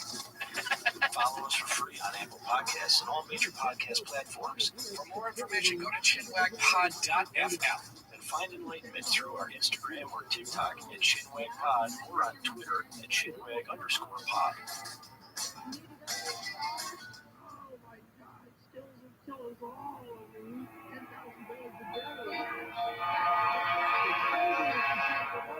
It's August 1983 on a drowsy afternoon. Vernon Howell walks confidently among the people of Mount Carmel. He greets the adults and smiles at the children. A group of girls have drawn a game of hopscotch in the prairie dirt. He stops to watch for a moment, and then continues on. When Howell first moved here 2 years ago, he was a nobody. At first, he was assigned to clean dishes in the cafeteria. The community treated him like an errand boy, but Howell was always good at making friends, and Mount Carmel was no different. He started fixing people's cars. He helped repair their houses, and slowly began to gain their respect. But the biggest change was in his relationship to the prophet herself. Once Lois Roden took a liking to Hal, he was free of dish duty for good. And now Hal arrives at Roden's home. He looks over his shoulder to see if anyone's watching. No one is. And Hal feels relieved. Because a few months ago, God told Hal that his relationship with Roden should become more intimate. It would fulfill a biblical prophecy that she, the prophet, would bear a son. He had told Roden about his vision. She agreed that they had to act on it, but they needed to be discreet. While Roden is in her late 60s, they're fortunate to have the Lord's favor. Together, they're sure to conceive a righteous son. Hal pushes open the weathered front door without knocking. He finds Roden sitting on her old plaid sofa, but she looks troubled. Hal joins her on the sofa and puts an arm around her. He asks what's bothering her. She says it's her son, George. Hal fights to mask his anger. It's always George. Hal has never met Roden's estranged son, but she's told him plenty. How George wanted to take over Mount Carmel when his father died. How he left, full of rage, when she wouldn't allow him to preach. How George still wants to take Lois's place when she's dead and gone. Hal has a different plan in mind. It's become increasingly clear to him that he should be Roden's successor. He should be the prophet. He's even prepared a series of sermons, but Roden keeps telling him to wait. To Hal, it's obvious why she won't let him preach. She's worried about her son, George. Hal looks into Roden's eyes and smiles. He reminds her that George lives way out in California, doesn't know what's going on in Texas. True, she says, but he'll find out eventually. Once he hears someone else is preaching from the Mount Carmel pulpit, he'll come back, and he'll cause trouble. George is violent, she tells Hal. He has guns. He'll kill Hal if he finds out they're sharing a bed. Hal promises it won't be that bad. If she would just let him give a few sermons, she'll see. The people need to hear his words. They were given to him by God. Hal can sense that Roden is hesitating, so he pushes harder. He suggests that maybe this is the reason she still isn't pregnant. She's blocking God's will by not allowing him to speak. So why would God allow her, an older woman, to bear a child and fulfill the prophecy? Roden looks at Hal, her features softening. She doesn't say anything, but Hal can tell his words of his home. He knows she'll relent soon, and then he'll finally get his chance to preach. It's the fall of 1983. Inside the small church in Mount Carmel, Lois Roden waits for Vernon Howell to make his debut as a prophet. She stands at the back of the church and watches as her followers enter and file into the pews. It's strange seeing them gather for someone else's sermons. Usually when the service starts, she feels calm as she awaits God's inspiration. Howell's sermon today will set her flock on a whole new course. The first public sign that he will be Roden's successor. As the last of her followers arrive, Roden notices the floorboards creak. The church's foundation has been sinking. An aging church to match her aging body, she thinks. And as Howell keeps saying, it's time for fresh blood at Mount Carmel. Roden watches Howell launch into his sermon. He speaks of sin and salvation, but his mix of calm and passion, that's what most inspires her.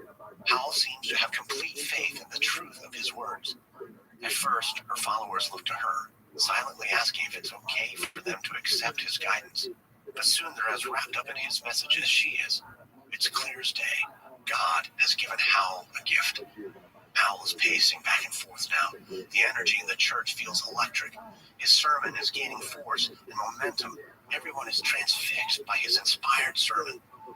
But suddenly a terrible worry begins to gnaw at Roden. What if Howell is a mistake?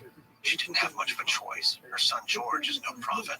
No one follows him, even if he tries to look strong, strutting about with his pistol. But her flock will follow Vernon Howell. Roden looks around the church. Every member of the congregation is locked in on Howell. Some nod in agreement. Some are visibly moved.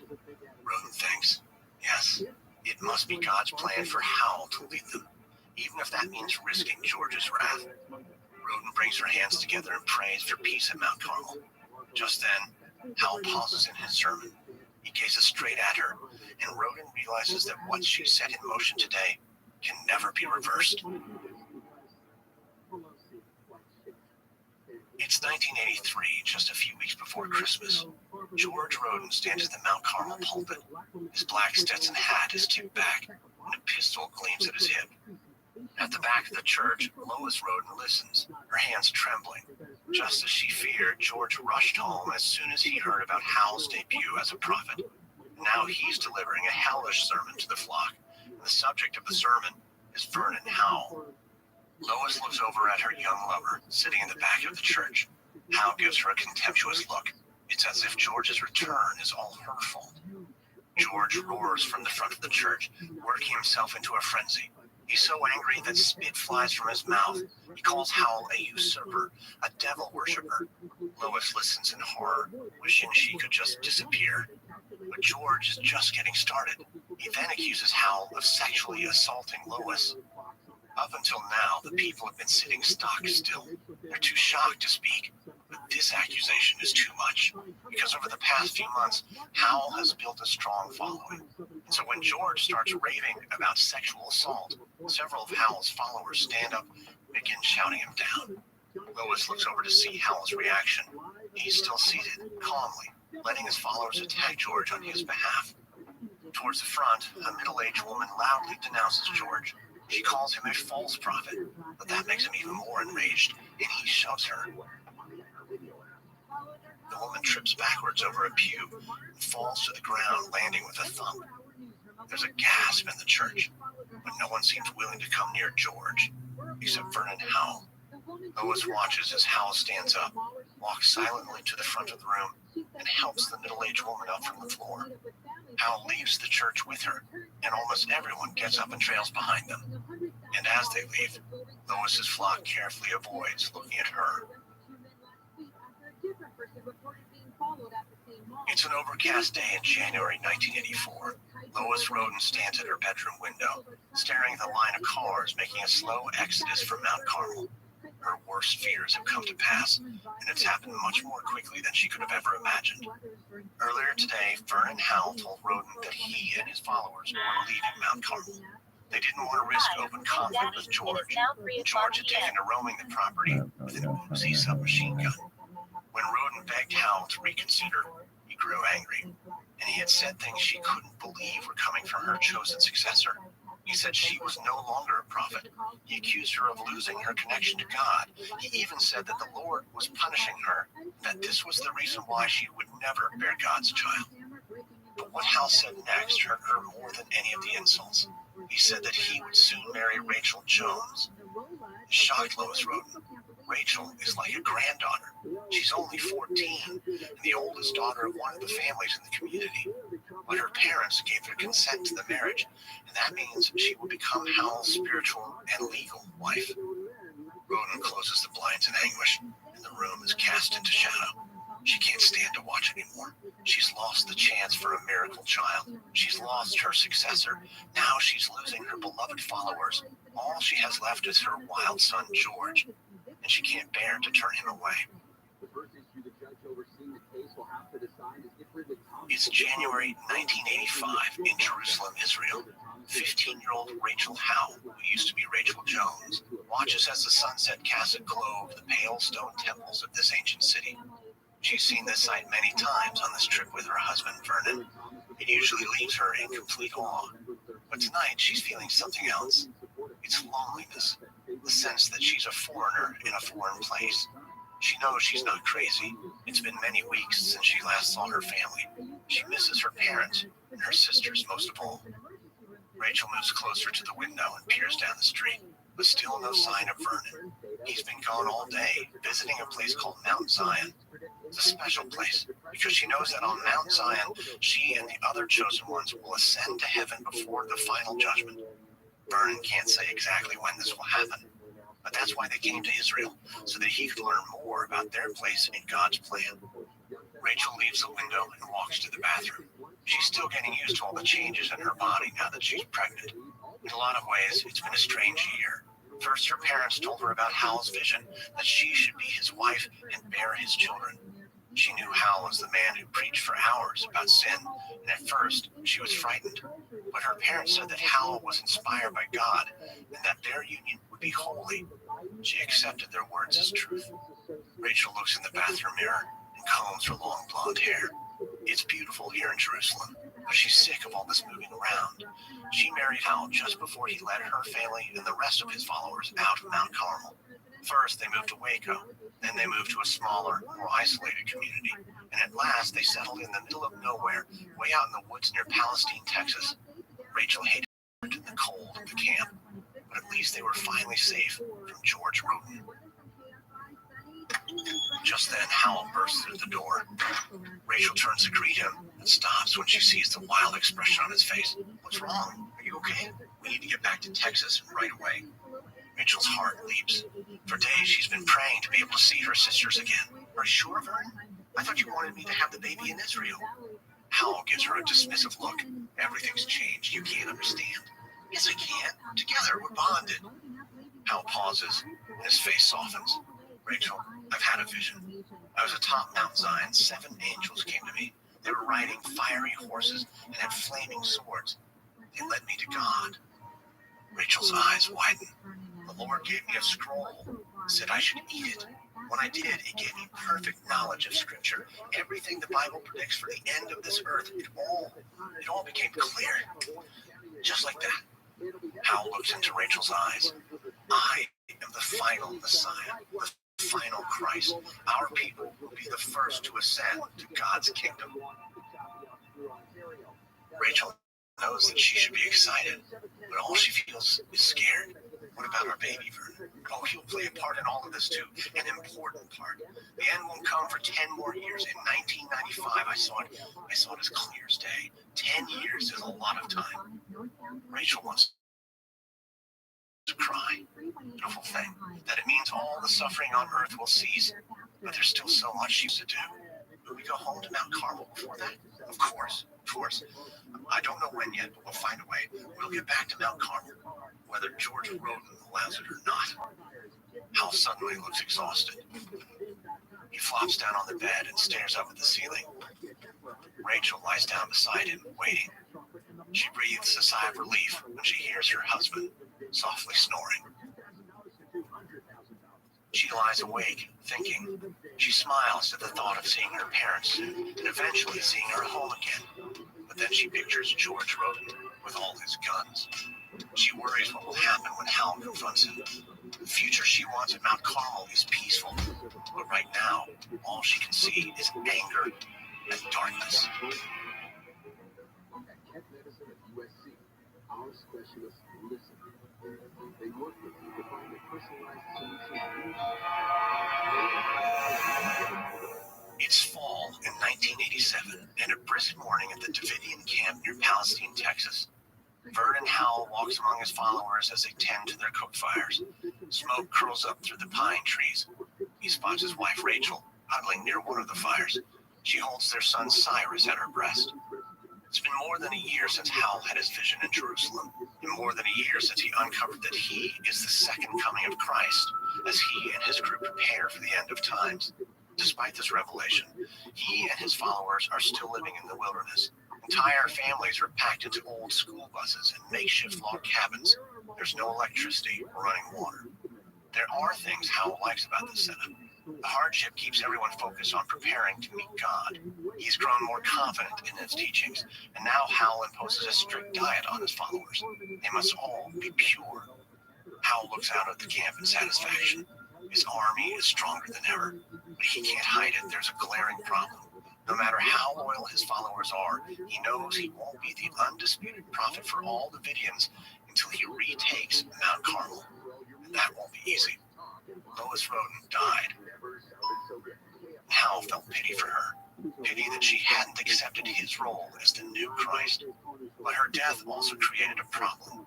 Now, George Roden has fully taken control of the property. He's even renamed it Rodenville. There's little chance he'll give it up easily. As Howell continues to survey his camp, a man arrives and asks to speak with him. He says he's one of the few who's still living at Mount Carmel. He tells Howell some big news. George Roden wants to have a showdown, a way to prove who's the new prophet once and for all. The man explains how this battle will work. George has dug up the body of one of Lois's followers from the Mount Carmel cemetery. Whichever one of them can bring the woman back from the dead will be the next prophet. Howell laughs at the messenger. He knew George was crazy, but this, he had no idea George was so out of control. He shakes his head and says, "No, tell George I'm not in the resurrection business." But as the man leaves the camp, a thought occurs to Howell. George's latest scheme may be crazy, but maybe it's exactly what Howell needs. A way to push the last rival prophet off his perch. It's a few days later inside the McLennan County Sheriff's Office in Waco, Texas. The deputy sits at the reception desk, slowly filling out a crossword puzzle, waiting for his shift to end.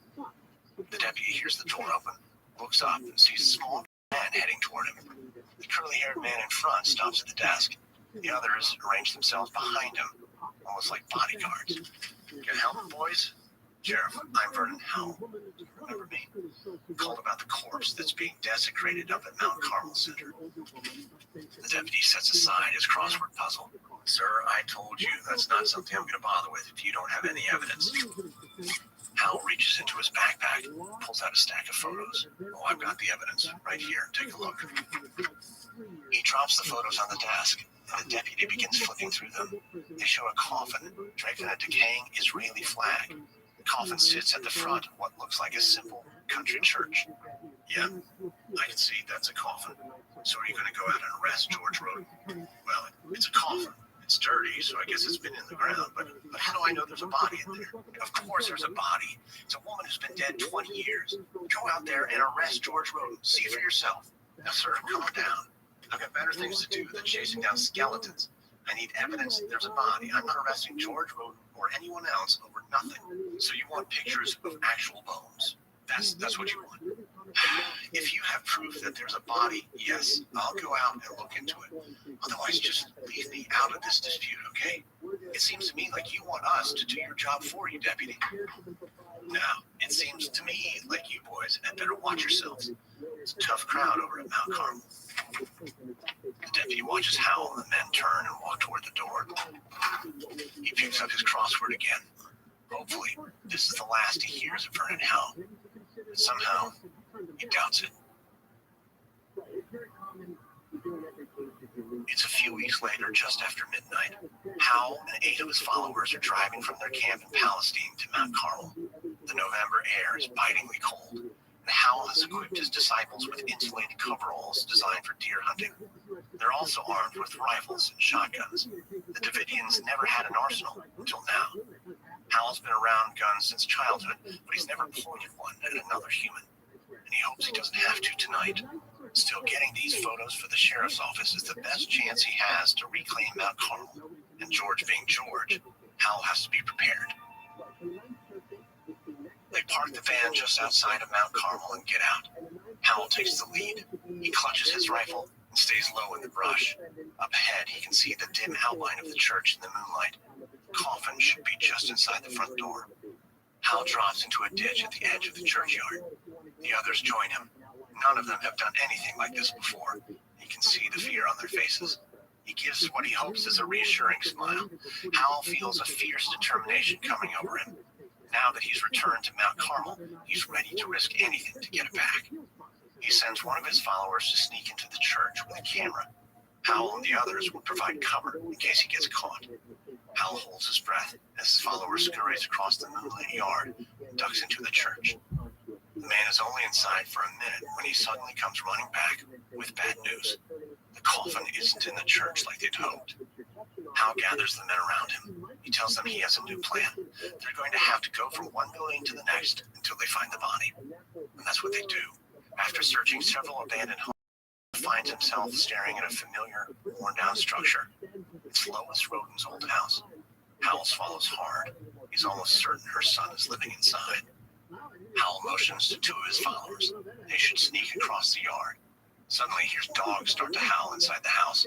Within seconds, George Roden comes charging out the front door, his Uzi in his hands.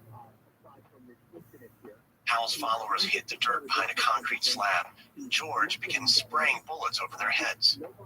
Hal breaks cover and levels his rifle. George sees him and ducks behind a gnarled pine tree. Hal then fires, round after round, into the tree trunk, hoping to keep George pinned down. That's when he hears the sirens. He sees the flashing lights of 3 sheriff's cruisers racing toward him. The deputies get out with their guns drawn and shout at everyone to drop their weapons. George drops his submachine gun, and Hal sits down his rifle, puts his hands over his head. The deputy forces Hal into handcuffs, telling him they're taking him in for attempted murder. Hal barks at them and demands to know whether they're going to arrest George. Not for defending his own property, the deputy tells him. Hal asks what about the body George desecrated. The deputy just laughs and shakes his head. Hal looks at the terrified faces of his followers being forced into patrol cars. He feels more anger than fear. Christ faced the ultimate persecution, but he won in the end. And so will Hal. He is the new Messiah, and this night proves that his flock will do anything for him, even if it means facing arrest or death.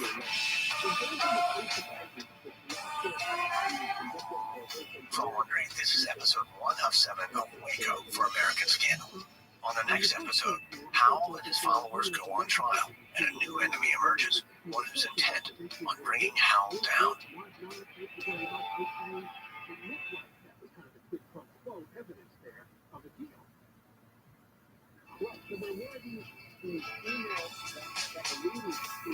If you'd like to learn more about Waco, we recommend the books The Ashes of Waco by Dick J. Rivas and Memories of the Branch Davidians by Bonnie Holloman. This episode contains reenactments and dramatized details, and while in most cases we can't know exactly what was said, all our dramatizations are based on historical research. American Scandal is hosted, edited, and executive produced by me, Lindsey Graham for Airship. Sound designed by Derek Behrens. This episode is written by Michael Canyon Meyer, edited by Christina Malsberg, produced by Dave Ribbon. Executive producers are Stephanie Jens, Jenny Lara Beckman, and Hernan Lopez for Wondering.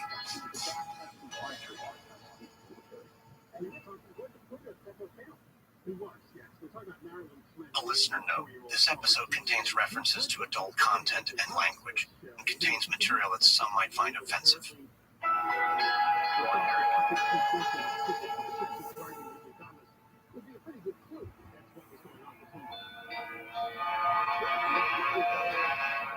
It's August 1989 in Pomona, California. Just after dawn, Mark Bro twitches in his sleep. He's curled up in a bunk bed inside a dimly lit garage, surrounded by beds and sleeping people all crammed into this one tiny place. The garage and house belong to the Branch Davidians. They're a religious sect whose teachings Bro has followed without question until now. Bro's eyes flick open, Immediately, his mind starts racing. He's running through the same terrible questions that kept him up last night. He wishes he could get up and scream, but instead, he stays motionless under the covers. Bro is in his mid-20s. He has a thick mop of dark hair and a deep desire to know God. And almost for 4 years, he's been a disciple of Vernon Howell. Bro is Howell's trusted lieutenant. His entire life, his home, his friends, his salvation rests on the faith that Howell is the new embodiment of Christ. And that makes this morning and his doubts so terrifying.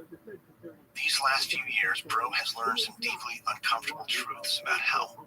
Last week, for instance, he and Howell drove from Texas to California in Howell's Camaro. But they didn't come alone. Howell also brought the 13-year-old daughter of one of his followers.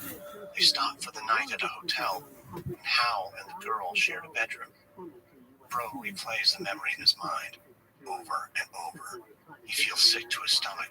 He's given everything to Howell. In exchange, he's supposed to play a central role in the salvation of mankind. But he thinks, what if Howell isn't the Messiah? What if he's just a pedophile hiding behind a Bible? The thought sends Bro right out of bed. He dresses quietly, trying not to wake the others, then steps outside. The sunlight is warm on his skin. Bro is partially blind, but he can still make out the pale blooms of a jacaranda tree. Just then, the front door opens. Bro turns and sees a clean-cut 20-something with blonde hair and a mustache. It's his best friend, Steve Schneider. Schneider gives a quick wave. Morning, Mark. You look awful. Everything all right? Bro avoids his gaze. Not long ago, he convinced Schneider to follow Howell. Now he's not sure he can look his friend in the eye. Oh, I'm fine, Steve. You sure? Hesitates. Well, honestly, I'm kind of shaken up. It's Vern. Schneider gives a slight nod. Enough encouragement for Bro to continue. He's been acting erratic lately. We're supposed to be saving people, right? But some of what he's doing, it'll scare people away. I hear you. I've been trying to recruit this couple, and he's been so rude to them. No one's going to accept a prophet the way he acts. Yeah, exactly. Lately feels like every day he does something to test my faith. Do you ever wonder? Schneider raises an eyebrow. Wonder what, Mark? Bro desperately wants to share the doubts that are consuming him, but he also knows the power that Vernon Howell wields over his disciples. If he questions Howell's divine authority and Howell finds out, Bro's life will never be the same. He's not ready to cross that line. Yeah. Ever wonder why, of all the people in the world, God picked Vernon Howell to be the Messiah? Schneider laughs too. Bro can feel he's broken the tension. Yeah, the Lord works in mysterious ways, Mark. We should probably get back inside. I'll be right there. Bro watches his friend walk back into the house. Schneider remains one of the faithful, the state of innocence that Bro wishes he could return to. But it's too late for that. He's powerless to escape the question that shook him awake this morning.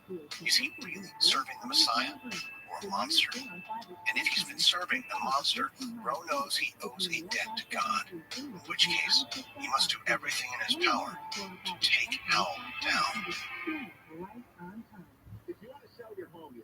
Trying to get home to stream that highly anticipated series finale? Well, it may take longer with T-Mobile 5G home internet. You could be stuck with slower speeds during the busiest hours because you share your network with cell phone users. Why deal with that? Switch to Cox Internet with 2 times faster download speeds than T-Mobile 5G home internet during peak hours. Plus, Cox offers free panoramic Wi-Fi equipment and a 30-day money-back guarantee. Why not switch? Visit Cox.com/5G home for details. T-Mobile prioritizes certain T-Mobile phone users over home internet users during times of congestion.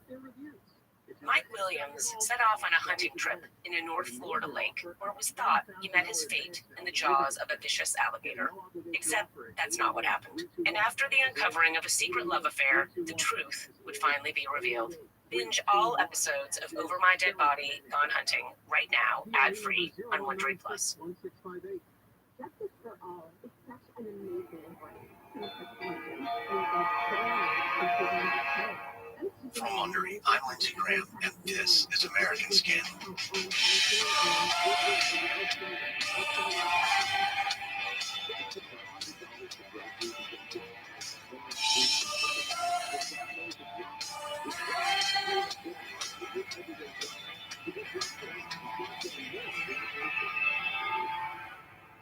In the 1980s, a young man named Vernon Howell arrived in Waco, Texas.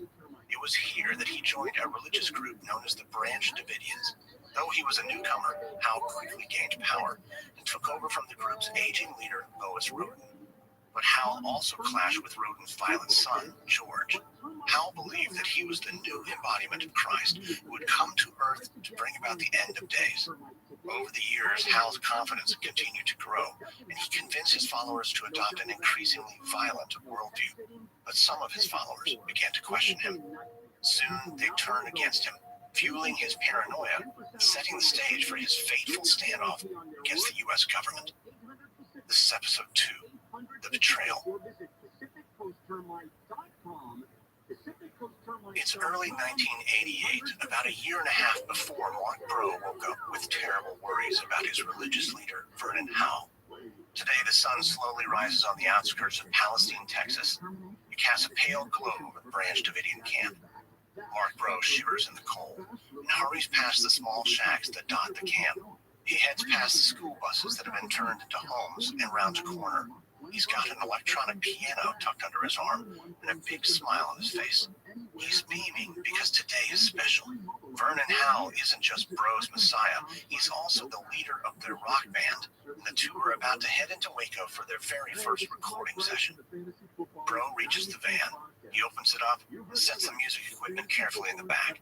Then he jumps into the passenger seat. Vernon Howell is already at the wheel and flashes a grin. Howell wears thin, wire-rimmed glasses and a rock and roll mullet. Whether it's a jam session or a Bible study, Howell always suggests a world of exciting possibilities. The two drive into town, and Howell is in his usual talkative mood. But Bro is only half paying attention. He stares out at the Texas landscape blurring by, and he thinks about how strange and how wonderful it is to be riding shotgun next to the Messiah. Bro has spent his entire life searching for God's truth. Just a couple of years ago, he was living in California and working towards a master's degree in religious studies. He wanted to be a Seventh-day Adventist minister, but he was told that because of his poor eyesight, he could not. The setback left him in deep despair.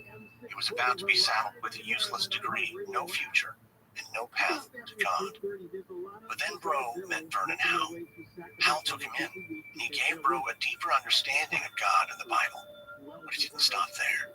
With Howell's instruction, Bro had vivid dreams and even visions. He'd had them since childhood, but now they felt stronger, more connected to God. At first, Bro was skeptical that Vernon Howell was a prophet, but the Bible was full of stories of prophets. Why couldn't the same thing happen in modern times? And why couldn't he be a part of that story? Howell pulls up in front of the Big Planet recording studio in downtown Waco. The two men step out of the van into the crisp air. They haul their instruments inside, and once they're settled, Howell talks through the first song they're going to record. It's called Madman in Waco, and tells the story of Howell's shootout with George Roden at Mount Carmel. Howell recites the lyrics, and Bro nods along. Bro didn't take part in the raid itself because of his poor eyesight, but Howell's upcoming trial for attempted murder is at the center of Bro's world. Howell could go to jail, and that would leave the movement without a leader. Or they could win acquittal and have a chance to take back Mount Carmel from George Roden. Bro starts playing his keyboard, improvising under the lyrics, but Howell cuts him off harshly.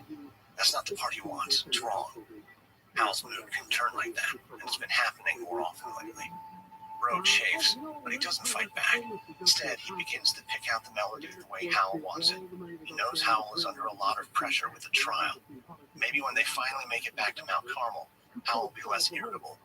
Right now, that's all Bro can hope for. It's April 1988 on the third floor of the McLennan County Courthouse. Judge Herman Fitz sits at the front of the crowded courtroom, waiting for George Roden to be led to the witness stand. Fitz has been a judge for nearly 2 decades. The trial of Vernon Howell and his associates is one of the most bizarre cases he's ever seen. Fitz eyes the prosecutors. They look nervous. On paper, this case seemed airtight. Howell and 8 of his buddies got dressed up in hunting gear, snuck onto another man's property with rifles and shotguns, then began shooting at the property's owner. It's an easy case of attempted murder. Judge Fitz thought the trial would last a few days at the most. But then he met Vernon Howell and realized this trial would be anything but simple. Fitz looks over at the defense table. Hal sits with his hands folded neatly in front of him, looking calm as can be. Behind him, the gallery is crammed with people from Hal's church, or whatever it is. The judge recalls the first day of the trial, when he asked any potential witnesses in the gallery to stand and be sworn in. Women all just sat there. Hal's lawyer tried to get them on their feet, but they wouldn't budge. It wasn't until Hal himself gave them permission that every one of the women stood and offered to take the stand. And things just got more colorful from there. At one point, the judge had to bar Hal and his followers from doing something unbelievable. They wanted to carry in an old, dirty coffin into the courtroom as evidence. Fitz thinks Hal is about as crazy as they come, but he can tell that Hal has a strange kind of charisma, and he's built sympathy with the jury. Fitz watches as the bailiff leads George Roden to the front of the courtroom. Roden wears a black Stetson hat and an orange prison jumpsuit. He'd ended up with a 6-month jail sentence after the county courts found an old restraining order against him, barring him from living in Mount Carmel. They also found that no one had paid taxes on the property for almost 20 years. Roden scowls at Judge Fitz, then Hal's attorney. The prosecution squirms in their seat. Roden is their only eyewitness, but they didn't want him to testify. Instead, he's been called to the stand by Hal's defense attorney, and now approaches him and begins his questioning. Hal's attorney asks Roden if it's true that he dug up a body of one of his mother's followers. Roden doesn't hesitate. He says of course he did. He was trying to raise her from the dead so that everyone would know he is the true Messiah, not Vernon Howell. Judge Fitz squirms in his seat. That's it, he thinks. That's all the jury needs to acquit right there. They'll dismiss Roden as crazy, and they'll accept Hal's claim that he was just trying to get innocent people back into their homes. The judge glances over at Hal. He's unnerved to see Hal smiling back, his eyes focused intently on the judge. George Roden may be off his rocker, thinks Fitz, but that doesn't mean Hal is any more sane. Fitz thinks about the best possible outcome. After all the dust settles from the trial, he hopes there will be peace and sanity at Mount Carmel for all the men, women, and children crowded into this courtroom today. It's May 1988, just outside Waco, Texas. The afternoon sun casts long shadows across the buildings of Mount Carmel. Vernon Howell surveys the property, with Mark Breaux by his side. Birds chirp in the trees, and Hal squints as he gazes across the large property that's now his. God gave Mount Carmel back to Hal more quickly than he ever could have hoped. His trial ended with a hung jury, and each of his followers were found not guilty. They were all let out free and clear, and their weapons were returned. Even better, it's George Roden who's stuck in jail. Hal is ecstatic. For years, he and his followers had to live in a makeshift camp in Palestine, Texas, but now they can finally reclaim their rightful home. But as Hal makes his way through Mount Carmel, he can tell they've got a lot of work to do. Mount Carmel is hardly ready to be a training ground for the end of days. Because of George Roden, the place looks like the apocalypse has already come. The first house that he and Breaux enter has a roof that's completely caved in. The water damage and mold are so severe it'll take months of repairs before any followers can live here. The next house is full of trash. There are signs of rats and roaches. Yet another home is stacked practically to the ceiling with pornography. One of George's associates must have been running some kind of mail order business. Hal opens the door of a little house in the back of the property. A putrid smell blows over him and he recoils. Satan's bathroom couldn't smell any worse, he thinks.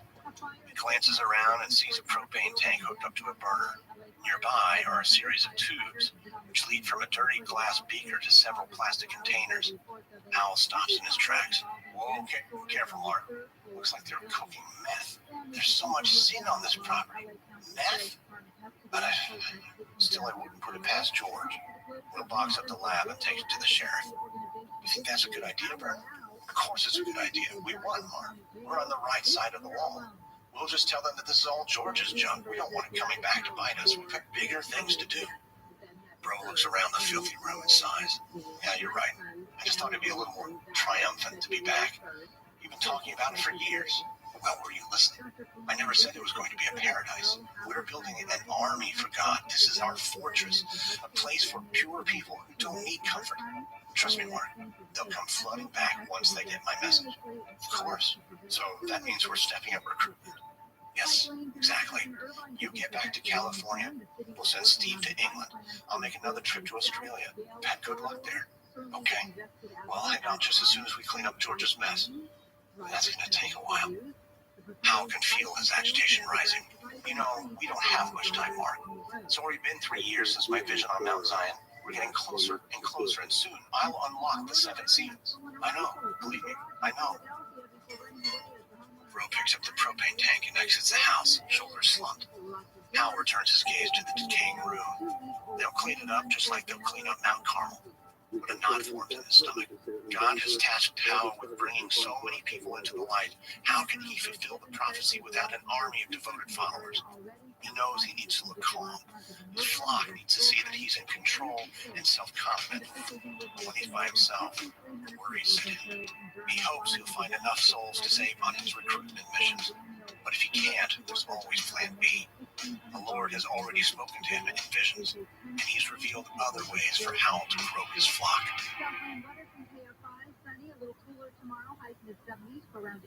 How powerful is Cox Internet? So powerful that one day, your daughter will be able to simulate a soccer match against some of the world's best players right from your backyard. Get gig speeds powered by fiber from Cox. It's internet built for tomorrow, today. Internet delivered through Cox's hybrid fiber coax network. Speeds vary and are not guaranteed. Cox terms and other restrictions apply. When Lithuania broke off from the Soviet Union, they wanted revenge. Their basketball team had led the USSR to gold medal glory.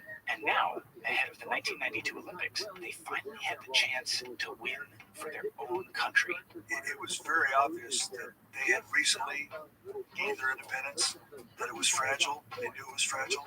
This is the story of a long, strange trip, and how a tie-dye team and the Grateful Dead had a hand in empowering the Lithuanian basketball team to stand up for their country's independence. It symbolizes coming about of the ashes of the Soviet Union and freedom over oppression. From award-winning journalists around the globe, Sports Explains the World is a new podcast that unveils some of the wildest and most surprising sports stories you've never heard.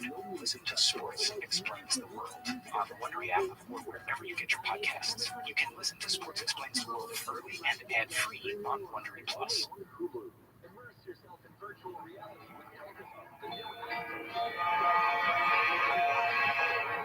It's early April 1889. Elizabeth Baranyai looks out the window as her plane descends into the Dallas-Fort Worth airport. Her heart is pounding with anticipation. Baranyai is an Australian in her mid-20s with dark brown curls and a toothy smile. She's flown across the world to see 2 men.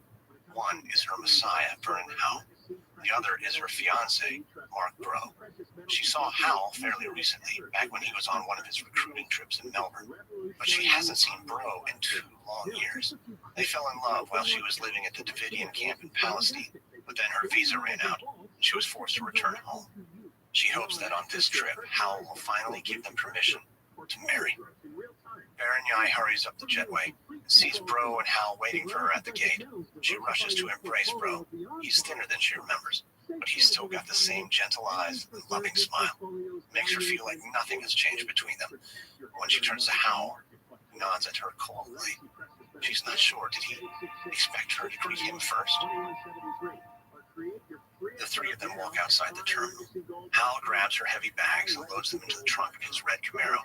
He tells Bro to get in the back seat so Baranyai can sit up front with him. As they pull onto the interstate backseat and feels Bro take it. Feels good to hold his hand again. Hal doesn't seem to notice. He's too busy asking about the followers in Australia. Baranyai was his first convert there back in '86, but since then Hal has made more visits. 30 more Australians have come to accept him as the new Christ. Baranyai looks out the window at the Texas plains. It was a long flight and her jet lag feels like a heavy weight. But she knows how upset Hal will be if she falls asleep while he's talking. He's going on and on about the improvements they've made at Mount Carmel. The new paint, new roofs, new buildings. And soon they approach the renovated site. Hal pulls off the main road and a cluster of beige buildings come into view. Baranyai's heart lifts. Finally, she'll get to see her old friends again. They approach a roadside shack and Hal slows the car. Man steps out, a shotgun in one hand. Berenyai freezes, unable to speak. But then it happens fast. The man with the shotgun sees Hal and gives a nod, and they pass through. Berenyai remembers that back when she lived at the Palestine camp, sometimes there were guards, but at the time they were under threat from George Roden. She thought Mount Carmel was a simple place where people lived for God's truth, not a fortress with armed guards. Berenyai squeezes Bro's hands tighter, but his grip has gone slack since they passed into Mount Carmel. They park in front of the main house and step out of the car. Hal then escorts her away from Bro, her fiancé, and takes her toward the women's dormitory. She looks over her shoulder. Bro is quickly receding into the distance. Vernon Hal instructs her to rest up. There's going to be a lot of Bible study this evening. After that, he says, she and Bro can catch up. That night, Berenyai and Bro sit close to each other in a pew at the Mount Carmel church. Some 50 followers are gathered under the freshly painted rafters. Some are old faces from the Palestine camp, but many are new. Berenyai hears British accents. She sees Australians she remembers from meetings in Melbourne. And it feels good to be next to Bro, even though they've barely had a chance to say a word to each other.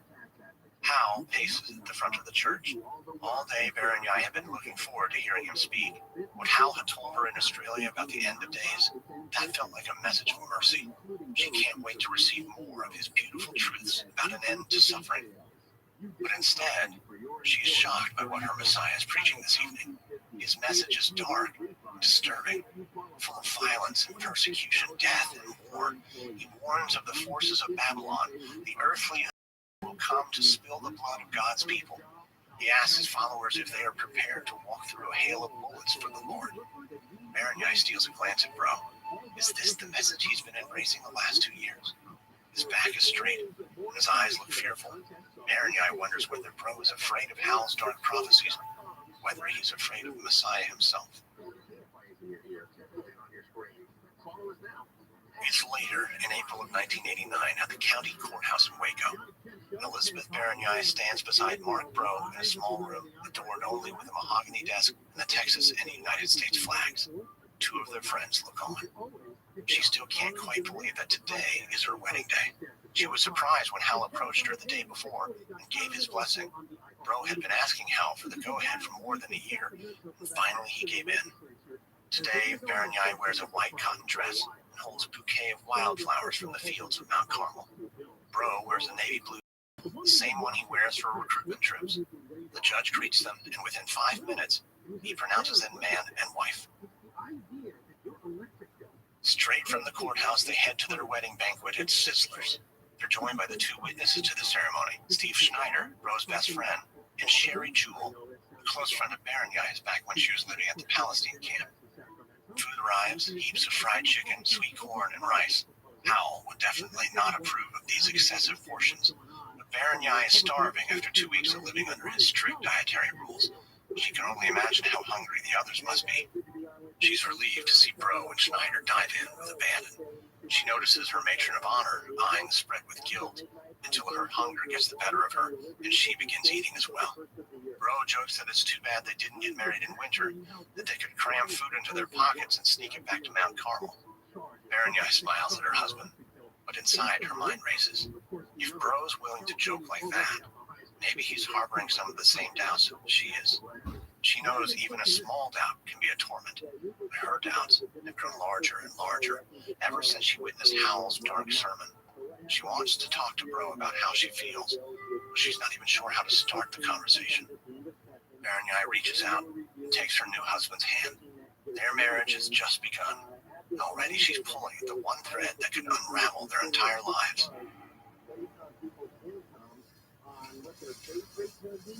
Late that night, Mark Bro gazes adoringly at his new wife.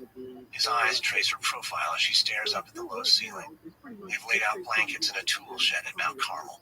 This threadbare space is the best they could manage for a honeymoon suite, away from their respective dormitories. Still, after years of waiting, Bro feels like their lives have finally been set in motion. If only Berenyai's visa weren't expiring again. The thought that they only have another week together has been weighing heavily on him. He wonders if that's why Berenyai is so quiet now. Listen, Liz, I don't want you to leave. I know, Mark. I just wish you could come back with me. Yeah, that would be incredible. Berenice turns and fixes her eyes on Bro. Then why don't you? Bro stammers. A small part of him had hoped she would ask this question. But now he has to answer it. I don't know, Liz. Vernon needs me here. We're building an army. You know, for Berenice cuts him off. Vernon's changed, don't you think? His message is different. It's darker, angrier. I don't doubt that he's the Lamb of God, but after hearing him preach, I'm not sure whether his path is mine to walk. Bro is surprised to find himself nodding in agreement. Yeah, sometimes I ask myself the same thing. But just saying these words aloud, Bro feels his stomach drop. It's like a void is opening up in front of him. He has to take a step back from it. But Liz, let's just forget about it for now. I think about Vernon and Hal all day, every day. Can't it just be the two of us here tonight? Bro is gripped by fear in the darkness of the tool shed.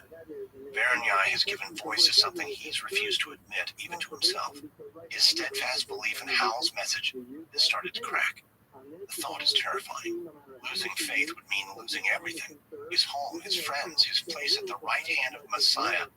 He prays for reassurance, for something to assuage his doubts. But one thing he knows for certain, whatever path the Lord reveals, he and his wife will travel it together. It's nighttime in July 1989. Mark Bro is in the office at Mount Carmel, typing on the computer. He's working on a letter to his mother in Honolulu, but it's hard to know what to write. He's on a knife's edge between saying that everything is normal and that everything has changed. It's been nearly 3 months since Berenice returned to Australia, and the doubts his wife stirred in him have only grown. In the time since, he snuck off an application to immigrate to Australia, but even if it goes through, Bro isn't sure whether he'll act on it. So much depends on Vernon and Hal. Just then, Bro hears a heavy thud and looks up at the ceiling. Hal's bedroom is just above him. Hal said he was going to pack for their recruiting trip in California, but from the sound of it, he's probably up there cleaning his AR-15 rifle, getting ready for the final earthly battle. Bro sighs.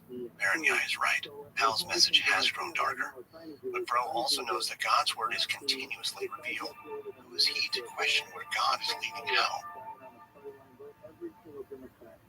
Just then, Bro hears the office door open.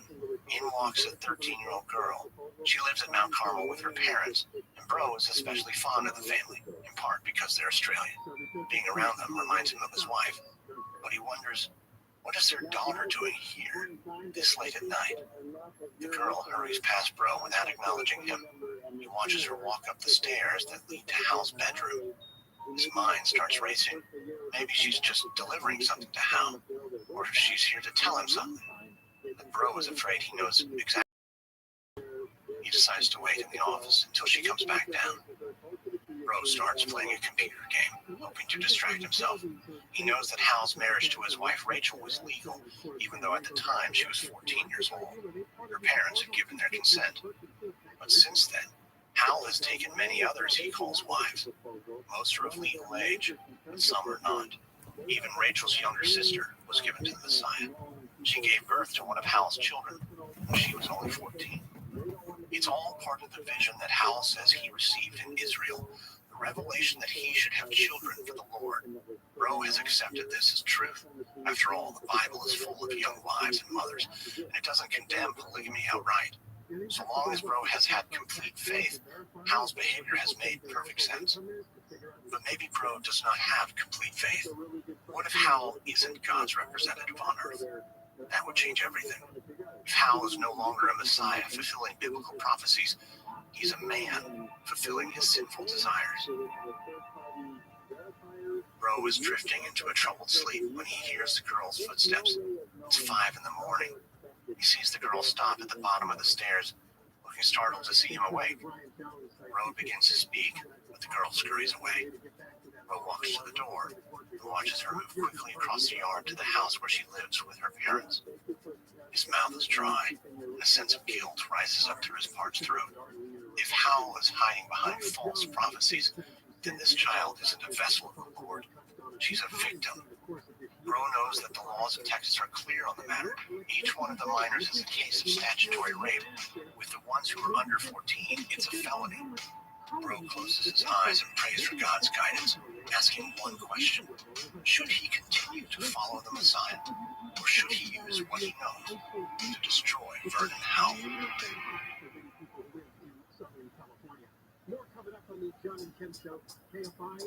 Hello, I'm Paul Giamatti. And I'm Stephen Asma. Join us on the Chinwag podcast every Wednesday where we trade the banal and the boring for the super strange and bizarre. You committed human I sacrifice? did bring up human sacrifice. You sure did. As this week like that. And I casually tossed that out. I would like to have an alien hatch a geom inside. Shit. She saw a real face, and I saw demons coming out of the wall. I will say that there was a green couch outside the principal's office, and you sat on it if you had lice or if you got into trouble. They wake you up from the goo pod to live in reality, and you're naked and screaming.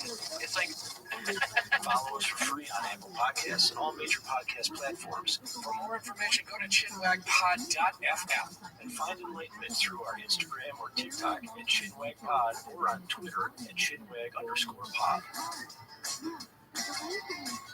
Are backing us all the way from Avenue K, and it seems to be affecting the northbound side of the footpath. It's August 1989 in Pomona, California. Mark Bro sits on a couch paging through his Bible. He's in the Branch Davidian's house, but at the moment, he's only pretending to read. He can't concentrate. The terrible doubts that took root in Texas have festered here in California. Bro has had no choice but to join this recruiting trip, but deep down, he's also hoped that spreading the word of God would restore his shattered faith. Instead, it's left him feeling like a hypocrite. At this point, Bro is almost certain that he'll abandon Vernon Howell. He can't stand to be Howell's accomplice any longer. But can he really walk away from everything he's given his life to? If he's wrong to doubt Howell, how will he be punished for turning against the Son of God? Bro has been watching his leader closely ever since that night in the office, and Howell has been unusually silent recently, a rarity for him. Bro wonders if Howell can sense his doubts. Maybe God has given the prophet a window into the mind of his most trusted disciple. Bro looks at the other followers, waiting expectantly in the living room. He hopes Howell won't hold a Bible study today. He's not sure he can take it. But it's Saturday, the Sabbath, so there's almost sure to be a study, and probably a long one. Howell emerges from his room at 1 p.m. He always sleeps late, and he says his study will begin soon. Bro watches as the 13-year-old Australian girl peeks her head out of the bedroom. He feels shaky and sick. Howell's sinful acts have continued. Bro has done nothing to stop them. Bro scoots to the far edge of the couch as people gather for the Bible study. Howell walks to the front of the room where he's surrounded by followers. They're seated on couches and sitting cross-legged on the floor. Bro wishes he could flee. He looks at the door, but then Howell begins speaking. The book of Matthew says that we should be perfect as our Father in heaven is perfect. Can any of you meet that standard? Bro sees everyone waiting anxiously for Howell's next words. He imagines that they're all hoping for the Messiah's approval, as Bro once did. But instead, Howell begins to berate them. If God were to judge you according to that scripture, none of you would stand a chance. God would shake out most of you. You'll be rotting fruit falling from the tree. Howell casts an angry look around the room and stops to stare directly at Bro. You claim to be led by the Spirit when you're actually led by the devil. Bro feels a rising panic. Does Howell know that he's going to leave? But suddenly Howell shifts his attention. He turns to Steve Schneider. Steve, why did you marry Judy? Schneider turns and looks at his wife. Because I love her. No, Steve. You married her because you had a feeling between your legs. You wanted to satisfy it. You had lust in your heart. You didn't really love your wife, did you? Bro sees Steve and Judy's faces turn ashen. They're one of the most loving couples he's ever known. He wants his marriage to be like theirs, but he can only imagine their pain and confusion now. All of you husbands in this room, you loved your wives the way the world feels love. Now it's time to love them the way God is, that I am the inheritor of all things. You all married my wives. God gave them to me first, so now I am taking them back. Bro thinks of Varanyai. She's far away in Australia, but that doesn't mean Hal can't get to her. His heart starts pounding. He has to say something. Vernon, stop this. What you're teaching is adultery. Hal's eyes are full of rage. How dare you? How dare you accuse me? How dare you try to deny deny God is righteous children. You're just trolling lies, Vernon. How can that be the will of God? The entire room falls silent. Bro's heart is slamming in his ears. Now that he's openly defied Hal, he knows that he has lost all connection to his Savior. He's given everything for his salvation, and now it's slipped through his grasp. Bro cries out in rage and despair. Hal stares at him in alarm. So does everyone else in the room. Bro shuts his eyes and imagines himself alone on a patch of earth surrounded by the fires of hell. But when he opens his eyes again, he realizes he doesn't care anymore. He's finished with this false Messiah. He will never again serve Vernon Howell. It's January 1990. Cold rain falls at Mount Carmel, darkening the earth. Judy Schneider walks out of the home she used to share with her husband, Steve. She's hoping she'll find Vernon Howell alone today. She has something important to tell him. Howell is her new spiritual husband, and he's just announced a new name. It's David Koresh. Judy has no trouble with the change. The new name fits the Messiah better than the old one, she thinks. David for the king of the new kingdom, and Koresh is Hebrew for Cyrus, the king who will overthrow Babylon and restore God's chosen people. Judy now feels more a part of that mission than she's ever been before. Judy approaches Koresh's bedroom and knocks on the door. Koresh opens it right away. He has a haunted look in his eyes. It's the same look he's had since Mark Bro left the flock. When they were all in California, Bro had said he was packing his bag to return to Mount Carmel, but he never showed up. In the first few days, Koresh stood watching the main road, waiting impatiently. Then the painful truth seemed to set in. Koresh seemed to know that his most trusted disciple was never coming back. And that's when the shouting and tirades began. Eventually, he settled into a tired misery. Judy steps into Koresh's living room, and the two sit down together. Koresh immediately launches into his lament. She's heard it a dozen times. He blames Elizabeth Baranyai for the loss of his closest disciple. He says that Bro couldn't accept the Lord's truth, that he loved his wife more than he loved God's wisdom. He couldn't accept the Lord's truth that all the group's women should become the Messiah's wives and that they should bear his children.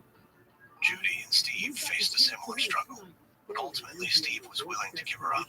He loved her so much, he wanted her to be closer to God. It was a painful moment. They've been trying to have children for over 10 years of marriage. Now they knew they never could. Judy tries to cheer up Koresh. She tells him that she has some good news. She's pregnant with one of his children, one of God's children. Koresh tells her that's wonderful news, the best news he's had in a while. Judy beams. She hopes that once this new baby arrives, the Messiah will forget all about the betrayal of Mark Bro. It's later that month, on the outskirts of Melbourne, Australia. Mark Bro surveys the faces of a dozen Branch Davidians who have gathered before him in a simple suburban living room. A couple in their 70s sits upright on chairs brought in from the kitchen. A young mother bounces a baby on her lap. Bro was hoping for a larger crowd, but this is a start. Bro stands at the front of the room, clutching his Bible. He knows the book by heart. Bro looks over at Baranyai, who gives him an encouraging smile. He and his wife have come up with an audacious plan. Bro will style himself as the new prophet of the Branch Davidians. He will preach his truth to the people, and that truth will topple Vernon Howell. It will topple David Koresh. Taking a breath, Bro starts in on his sermon. He announces the vision he's received from God. David Koresh is a false Messiah. The room buzzes with confusion. But as he describes their leader's sin and hypocrisy, he can feel the people's shock turning to anger. Bro continues, and the anger in the room grows.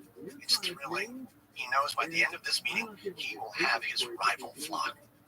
Koresh has long prophesied a battle against earthly powers. Bro has decided he'll help bring about this vision. He and his new followers will gather proof of Koresh's crimes, and they'll give this evidence over to the authorities. If Koresh wants a battle with the forces of Babylon, that is exactly what he'll get. From Wondery, this is episode 2 of 7 of Waco for American Scandal. On the next episode, a suspicious package sets off a federal investigation into Mount Carmel. And as the accusations against him mount, David Koresh prepares his followers for a battle with the U.S. government. More information about Musk families included in Isaacson's 688-page book.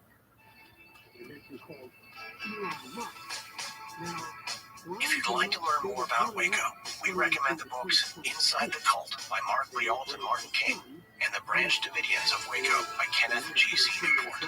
This episode contains reenactments and traumatized details, and while in most cases we can't know exactly what was said, all our dramatizations are based on historical research. American Scandal is hosted, edited, and executive produced by me, Lindsey Cranford Airship. Sound design by Derek Behrens. This episode is written by Michael Kenyon Meyer, edited by Christina Malzberger, produced by Gabe Ribbon. Executive producers were Stephanie Jentz, Jenny Lara Beckman, and Hernan Lopez for Wondering.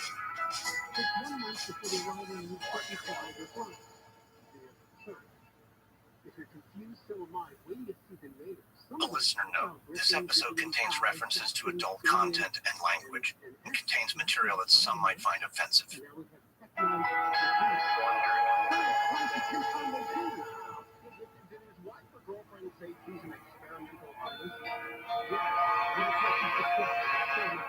It's February 1992 on the outskirts of Waco, Texas, and a UPS truck rumbles down a dirt path, reaches a gate, and comes to a stop. Larry Gilbreth, the UPS delivery man, shifts the truck into park. He glances out the window, noticing the winter sky fading into twilight as he gazes at his final destination for the day. It's Mount Carmel Center. Gilbreth lets the engine idle, and soon a guard comes out to greet him. Gilbreth has been making deliveries to Mount Carmel for months now, but the place still puts him on edge. People here treat him well enough, but they guard their compound like it's some kind of fortress. The guard at the gate carries a shotgun. All around the property, what looked like manned observation posts. And one afternoon, Gilbreth even saw men running drills in camouflage fatigues. He had to wonder, what kind of Christian community is this? Now, with his truck idling, Gilbreth sees the guard unlocking the gate. The guard then waves him through. Gilbreth drives up the main cluster of buildings. He climbs out and walks around to the back of his truck. He grabs a couple packages. He spots a large box on the top shelf, addressed to David Koresh. As Gilbreth stretches up and grabs it, the box tilts, nearly falling off the ledge. Then several round black objects spill out. They fall and clank against the metal floor. Gilbreth looks down at his feet and goes rigid with fear. He's surrounded by a half-dozen hand grenades. His mind screams at him to run, but his body remains frozen. His heart pounds and he closes his eyes. But nothing happens. He squints at the grenades, his breath heavy. Then he reaches down and gingerly picks one up. It's a hollow casing and surprisingly light in his hand. Gilbreth exhales in relief. He quickly gathers the casings, stuffs them back into the box, and carries everything to Mount Carmel's front door. But there's no way he's going to knock for his signature. Gilbreth drops them there, then jumps into his truck and pulls it into gear. He avoids eye contact with the guard as he drives out, his knuckles white on the steering wheel. Soon, he's on his way back home. Gilbreth pulls up to his house and walks inside. There he finds his wife, Deborah, in the kitchen. With one look at his face, she knows something's wrong. Larry, what's happened? You remember what I've been saying about those people, the ones up at Mount Carmel? What happened? I was taking a box off the shelf, and it opens up and a bunch of grenades fall out. Grenades? My lord, Larry, you could have been killed. That's what I thought. It turns out they were just empty shells or something, but God, it scared me to death. Okay, that does it. I'm calling the sheriff. Now, hold on, Deb. I don't know if we want to get involved in this business. What if they find out we called the cops? Larry, these people are right on our doorstep. I'm calling the sheriff, and I'm doing it right now. Okay, all right, you're right. Call the sheriff and tell him I'll answer whatever questions he has. Deborah makes a phone call, and Gilbreth starts to think again about the men at Mount Carmel, the way they crawled commando style across the prairie, like they were getting ready for battle. His body suddenly goes tense, and his forehead feels damp. He wonders, what are those lunatics planning out there? He shakes his head and looks at Deborah. She's right. Something awful could happen in Waco, and whatever it is, they need to try and stop it.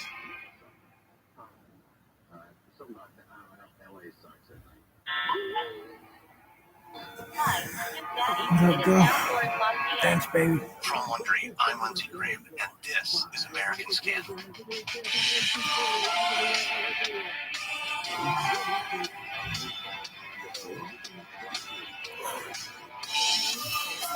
Yeah. sneaking up on September and so. Yes. By the early 90s, David Koresh had gained almost complete control over the Branch Davidian community at Mount Carmel. A Yes. few members had fled the community and spoken out against Koresh, but most of the Branch Davidians were drawn into Koresh's apocalyptic worldview, ready to make the ultimate sacrifice for their Messiah. That would mean going head-to-head with the ATF, Bureau of Alcohol, Tobacco, and Firearms. ATF agents opened an investigation into Mount Carmel. The more they dug, the more they learned about David Koresh's massive buildup of weapons. The agency began to view Koresh as an imminent threat. That set the stage for a large-scale confrontation between the two sides. This is episode 3, Ranch Apocalypse. It's a hot fall day in 1991, and outside Waco, Texas, David Thibodeau is applying beige paint on the new building at Mount Carmel Center. As he glides his paintbrush along the wall, he feels something on his leg. He looks down, sees a fire ant crawling up his bare calf. He jumps and swats it away, sighs. On days like this, he wonders how he found himself living in Central Texas. Thibodeau is in his early 20s. He's heavy-set, with long brown hair and gray-blue eyes. He's the drummer in David Koresh's rock band, and he and Koresh first met in Los Angeles at a guitar center. Thibodeau initially had some reservations about Koresh, especially when Koresh handed him a business card with a strange name. It listed his company as Messiah Productions. Still, it wasn't long before Thibodeau grew fascinated by Koresh's teachings. Here was the deep sense of purpose that had always been missing from his life. So he packed up his drum set and meager belongings and moved to Mount Carmel. At first, Thibodeau was shocked by the extremes of life at Mount Carmel. Their practices were unusual, to say the least. There were the underage girls and spouses of other men who Koresh had taken as his wives. There was the fact that Thibodeau and other men were expected to practice celibacy, and the restrictive diet that sometimes felt like starvation. And then there was the flock of followers that offered utter and complete devotion to a man they believed is their Messiah. But despite having some reservations, Thibodeau had begun to feel like he's finally in the right place.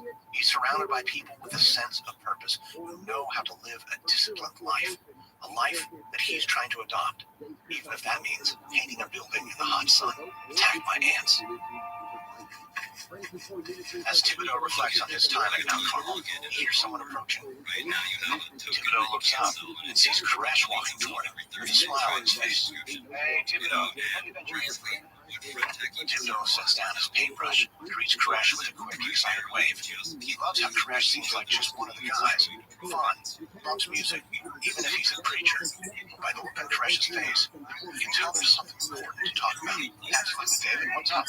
I've been thinking about something. He pauses and looks away as he weighs his words. How would you like to marry Michelle? Thibodeau is stunned. He knows that Koresh means Michelle Jones, the 16-year-old sister of Koresh's wife, Rachel. But Thibodeau also knows the two are more than just in-laws. The girl is also the mother of 3 of Koresh's children. What? No, David, what are you saying? You know Mark Blow has been trying to stir up the police against me. He says I'm running a harem beating the children, like I've ever handled any of them too hard. So what does that have to do with me and Michelle? Well, if people come snooping around, I need some cover. I don't need them wondering if Michelle's kids are mine. Thibodeau knows that Koresh has fathered more than a dozen children at Mount Carmel, sometimes with underage girls like Michelle. We'll get her parents to say, okay, you marry her, and then everything looks just fine if the police come by. And so, you know, other guys here, they've helped me out like this before. I don't know, David, why me? I mean, I like Michelle, but I'm not ready to get married to anyone. Relax. It's not a real marriage, just paperwork. You'd still be sleeping solo in the men's dorm. Thibodeau winces. It's been incredibly difficult. Koresh and all the men at Mount Carmel. At this point, Thibodeau feels like he's already given up. I'm sorry, David. This is just not cut out for marriage. Koresh looks Thibodeau dead in the eyes. Thibodeau, you're never going to fit in here if you don't get with the program. The waters are rising. All of us are making sacrifices. Thibodeau pauses, the Texas sun beating down on him. Maybe he should take the plunge. Maybe it's time to buckle down and commit to something for once. He's been looking for structure and discipline. He looks back at Koresh. Okay, David, I'll do it. Good. You have made the right choice. I'll go tell Michelle. As Koresh walks away, Thibodeau feels the weight of this new reality sinking in. It's a reality his instincts tell him to run from. But whenever he considers leaving Mount Carmel, he thinks about how lost he'd feel without David Koresh and his teachings. He's already spent enough time chasing dreams and ending up with nothing. Koresh may sometimes be unhinged, controlling, but at least he's building something that will last.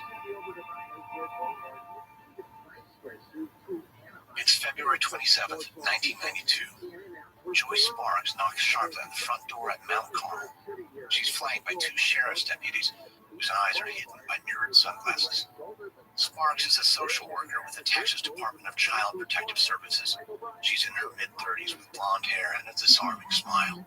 Yesterday, Sparks had an unsettling phone call with a man named Mark Bro. He was calling all the way from Australia. Bro said he was a former member of what he called the cult at Mount Carmel, and he recounted horrific stories about the way the children were treated at the compound. Sparks was shocked, so she came out to see for herself as soon as she could. The door opens, and standing there is a woman in her early 20s with long blonde hair. She eyes Sparks and the deputies with distrust. Sparks introduces herself. She explains they've received a complaint and needs to speak with some of the children, and also wants to talk with a man named David Koresh. The woman says her name is Rachel Koresh and her husband David is in California right now. She suggests Sparks should return some other time. Sparks shakes her head. Unfortunately, that isn't an option. Rachel hesitates in the doorway, and then she turns and leads Sparks and the deputies inside.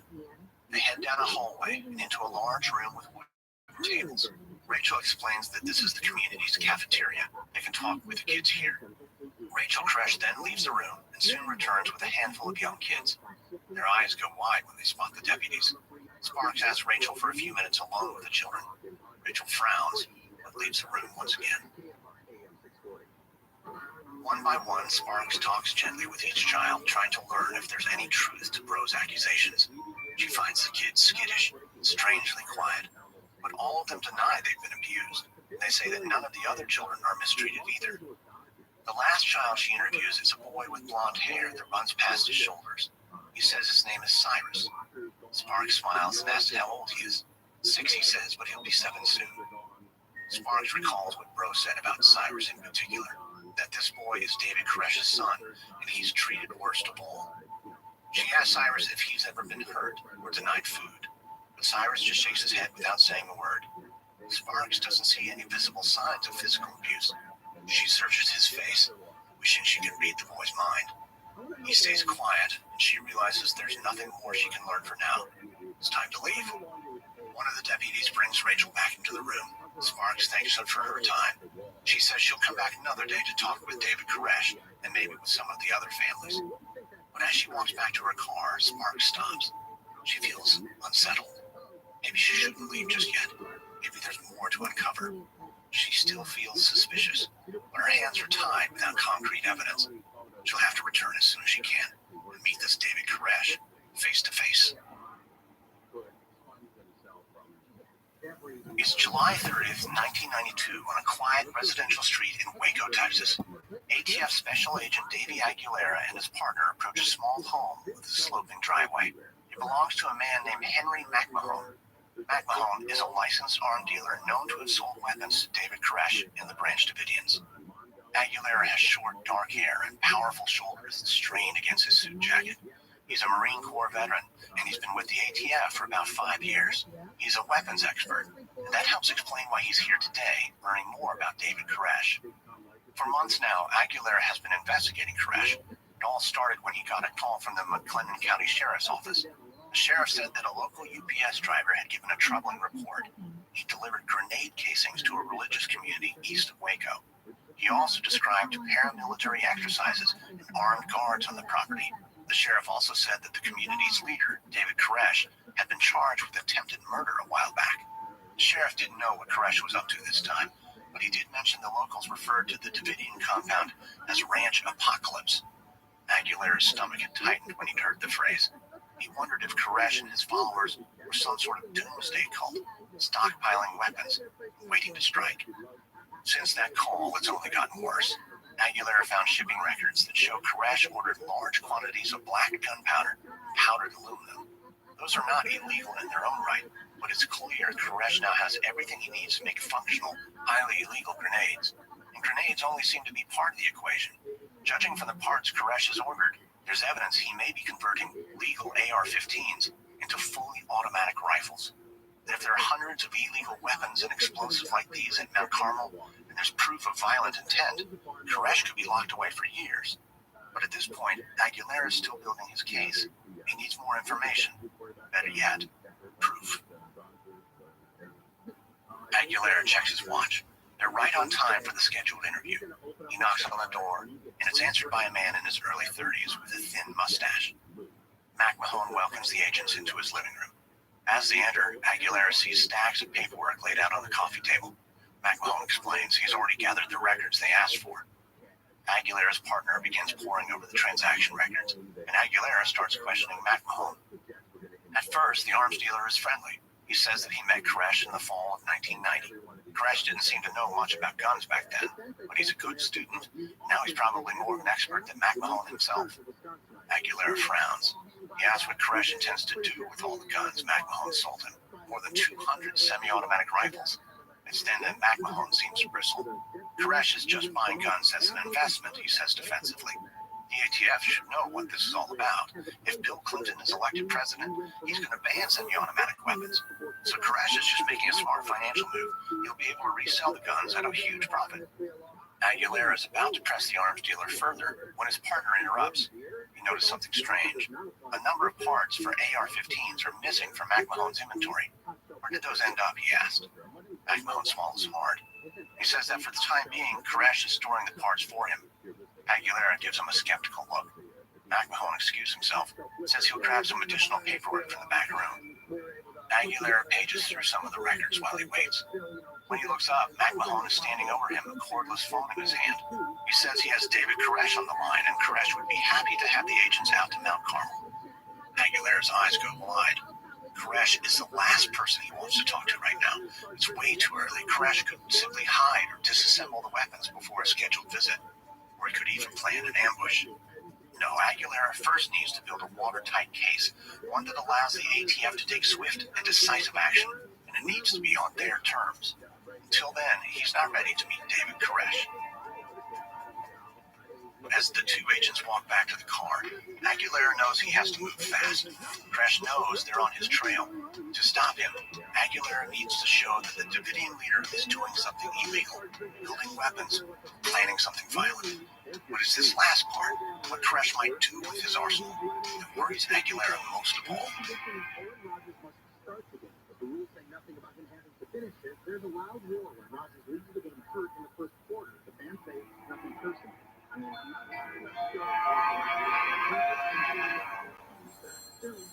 It's mid-December 1992, just before dawn in Melbourne, Australia. The ringing of a telephone breaks the silence in a dark bedroom. Jolts Mark Bro from his sleep. He turns over and sees that his wife, Elizabeth Berenyai, has picked it up. She turns to Bro and covers the mouthpiece with one hand. She says it's a call from America, someone named Davey Aguilera with the ATF. As soon as he hears this, Bro is wide awake. He and Berenyai have been trying for years to get the government to take action against David Koresh. A call from the ATF can mean only one thing. Koresh is finally under investigation, and by an agency powerful enough to take him down. Bro eagerly takes the receiver. This is Mark Bro. Hello, sir. This is Agent Aguilera. I'm calling to ask you some questions about David Koresh. Yeah, I've been waiting for a long time for someone in the government to take my warning seriously. Bro sees Berenyai shoot him a hopeful glance. Well, Mr. Bro, I'm glad we're speaking now. If you don't mind, I'd like to get right to it. How long has it been since you've lived at Mount Carmel? More than 3 years, but trust me, I have a good memory. That's noted. And what was your relationship to David Koresh during that time? Well, David Koresh. He was my spiritual leader, and I was sort of his right-hand man. We talked a lot about God and his plans for the group. He told me a lot that he'd never tell anyone else. I see. And did Koresh ever talk about or reveal what kind of weapons he was stockpiling? You got to understand, I'm not much of a gun person, but I can tell you there were only a few guns at the beginning. But then he started ramping up for what he thought was the end of days. I know he was buying more and more. Mr. Bro, we have reason to believe that David Koresh is in possession of more than 200 semi-automatic weapons. He's even bought what might be a grenade launcher. But we need evidence of illegal weapons to get a warrant. Bro sits up in his bed. A look of shock spread across his face. You're telling me a grenade launcher is legal? Well, yes, perfectly legal. The same with semi-automatics, but Koresh might be modifying his guns to make them fully automatic, and that would be illegal without the proper registration. Possession of explosive devices is also a crime, and of course, any illegal actions that they might be planning would be of grave concern to the ATF. Well, I definitely heard David say they were going to make automatic weapons. We need to talk about learning to build explosives. That's helpful, Mr. Bro. We can definitely use that for our war. We also have a neighboring rancher, an army vet, who says he's heard automatic gunfire coming from Mount Carmel. Bro clenches his jaw and considers what all this means. If Koresh has all those weapons, then his Armageddon must be just around the corner. There's a moment of silence on the other end of the line. When Aguilera speaks, his tone is even more serious. Mr. Bro, tell me more about this Armageddon. Bro lays it all out. He explains that Koresh believes he's the new Messiah, and he's preparing for the end of times and a battle with the U.S. government. He has complete control over his followers. Those followers are willing to die for him. Bro's voice grows stern as he warns the federal agent. I would be very careful about trying to arrest Koresh at Mount Carmel. You gotta lure him out somehow. We'll take that into consideration. Thank you for your time, Mr. Bro. I will be in touch. Bro hangs up and exhales heavily. He takes his wife's hand and says that finally all their hard work is paying off. He should feel jubilant, but as Bro lies back down, he feels anxiety coursing through his body. He pictures the arsenal that Aguilera described and imagines it in Koresh's hands. He certainly hopes the ATF will pay attention to his warning. It's January 1993, about a month later. Special Agent Davey Aguilera is standing outside the tiny office of Joyce Sparks. Sparks is the social worker who's been looking into allegations of child abuse at Mount Carmel. While that's well outside the ATF's scope, Aguilera is hoping Sparks may have picked up some useful intelligence during her visits. Aguilera wants to understand every aspect of life at Mount Carmel. That, he hopes, will help predict what exactly Koresh intends to do with his arsenal. Sparks gestures for Aguilera to take a seat. She says that she interviewed the children about a year ago, and even though the place was unsettling, she found no evidence the children had been abused. She wanted to keep the case open, but their bosses decided otherwise. Even today, she still worries about those kids. Really, she worries about everyone at Mount Carmel. Aguilera raises an eyebrow. What makes her so worried? She bites her lip before replying. There's something very wrong with David Koresh. She's glad Aguilera's here because Koresh told her something quite disturbing. He said that the world was coming to an end, that when he reveals himself, whatever that means, well, let's just say something very big and terrifying is going to happen. Koresh told her that in that moment, all non-believers would suffer. Aguilera leans forward in his chair. Did Koresh say when this event would happen? Sparks replies no, but it seemed a ways off. Koresh was talking like it was some distant fantasy. Aguilera nods thoughtfully, but he isn't so sure. It's time to speak with his superiors. The ATF needs agents keeping a closer eye on Mount Carmel. They need to understand just how imminent a threat this really is. It's January 10th, 1993. The dust devil whips across the fields of Mount Carmel. David Koresh looks through a pair of binoculars at his neighbor's property. It's an old, rundown ranch house. Something strange is going on. Out front, there's a pair of new. The property's been empty. Only about a month ago, the neighbor said he had no intention of renting the place. But now, for some reason, this derelict ranch house has a couple of shiny trucks out front. Earlier, Koresh sent a few of his followers to meet the newcomers. They tried to give a friendly welcome, came bearing a cold six-pack and fresh pizza. But according to his followers, the burly guy opened the door and didn't invite them in. He just accepted the pizza and beer with a quick thank you, and firmly shut the door. Maybe nobody taught the guy manners, Koresh thinks. But more likely, his new neighbors had something to hide. Afterward, Koresh did some digging. He checked the registration on the pickup trucks. All the vehicles were registered to the same address, way over in Houston, all the way across the state. Koresh lowers the binoculars. Beside him are two of his closest followers, Steve Schneider and David Thibodeau. Koresh hands the binoculars to Schneider so he can have a look. Schneider doesn't mince words. He says that the newcomers are definitely government agents. It's just not clear who they're working for. Schneider suggests they might be with immigration, but Koresh shakes his head. No, sure, some members of the community are not American. They have expired visas. They can't picture immigration agents going to this length, staking out the compound, renting a whole property, and for what, busting a few people on expired tourist visas? No, Koresh says. These guys must have bigger fish to fry. It's January 17th, 1993. ATF Special Agent Robert Rodriguez walks through the ranch house he and the other undercover agents are living in.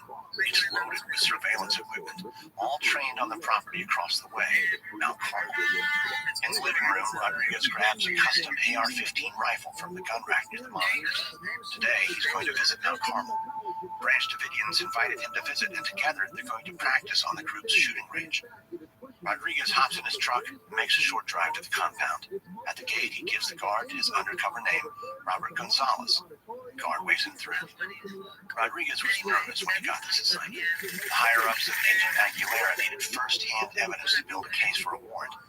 Rodriguez wasn't sure he'd be convincing going undercover. He'd have to spend some time with a bunch of cult members, pretending to be interested in that crazy talk. But it's gone okay so far.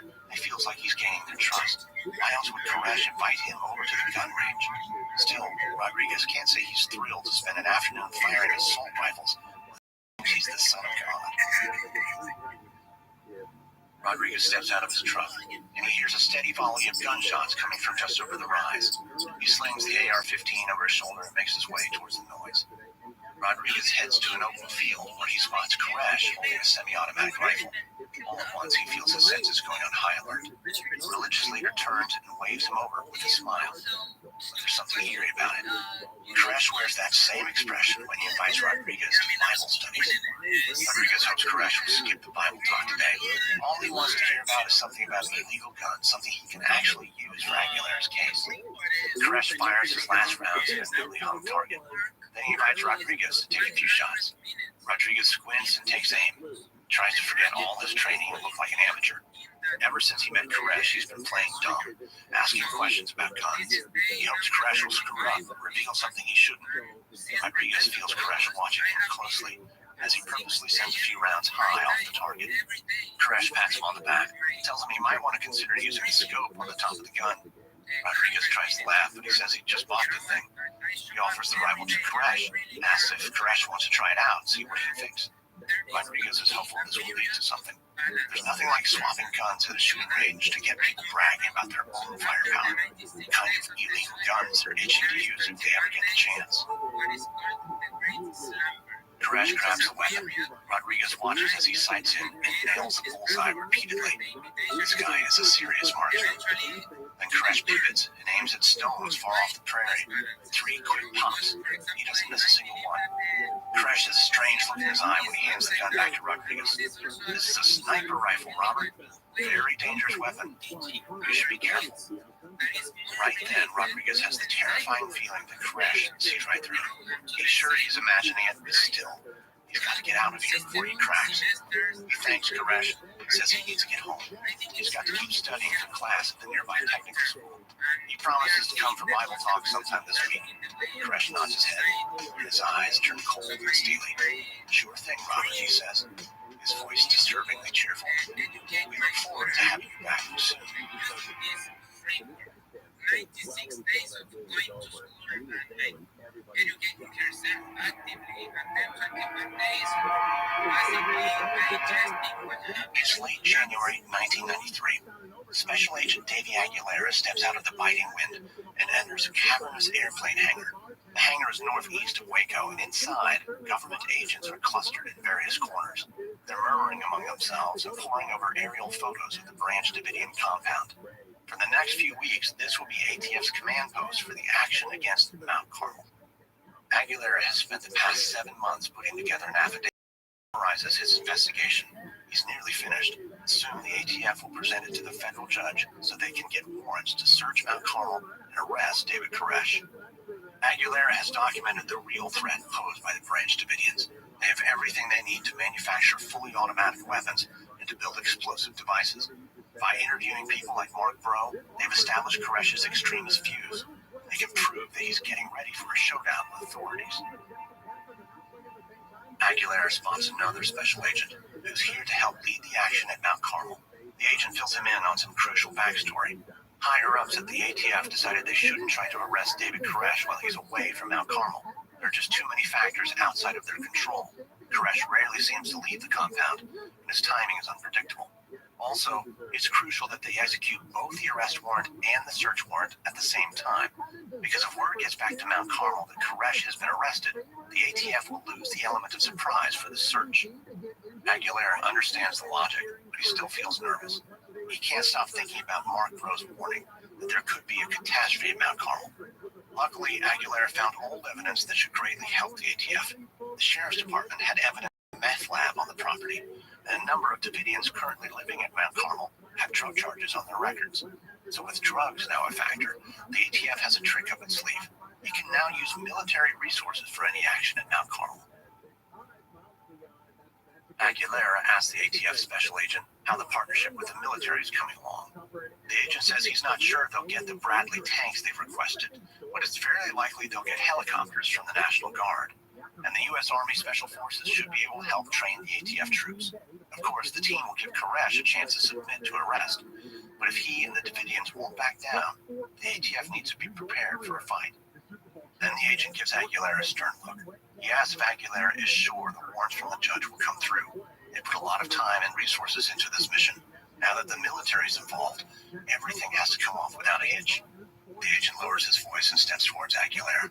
He asks, is it true they do not have hard evidence of illegal weapons?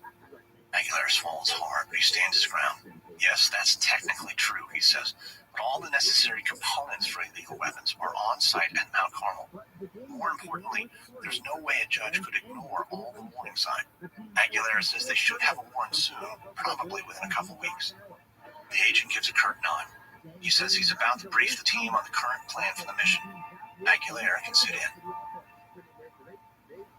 Soon, the two head to a makeshift conference area. Aguilera takes a seat on a folding chair toward the back. The other agent addresses the room and explains that the element of surprise is the most crucial aspect of the plan.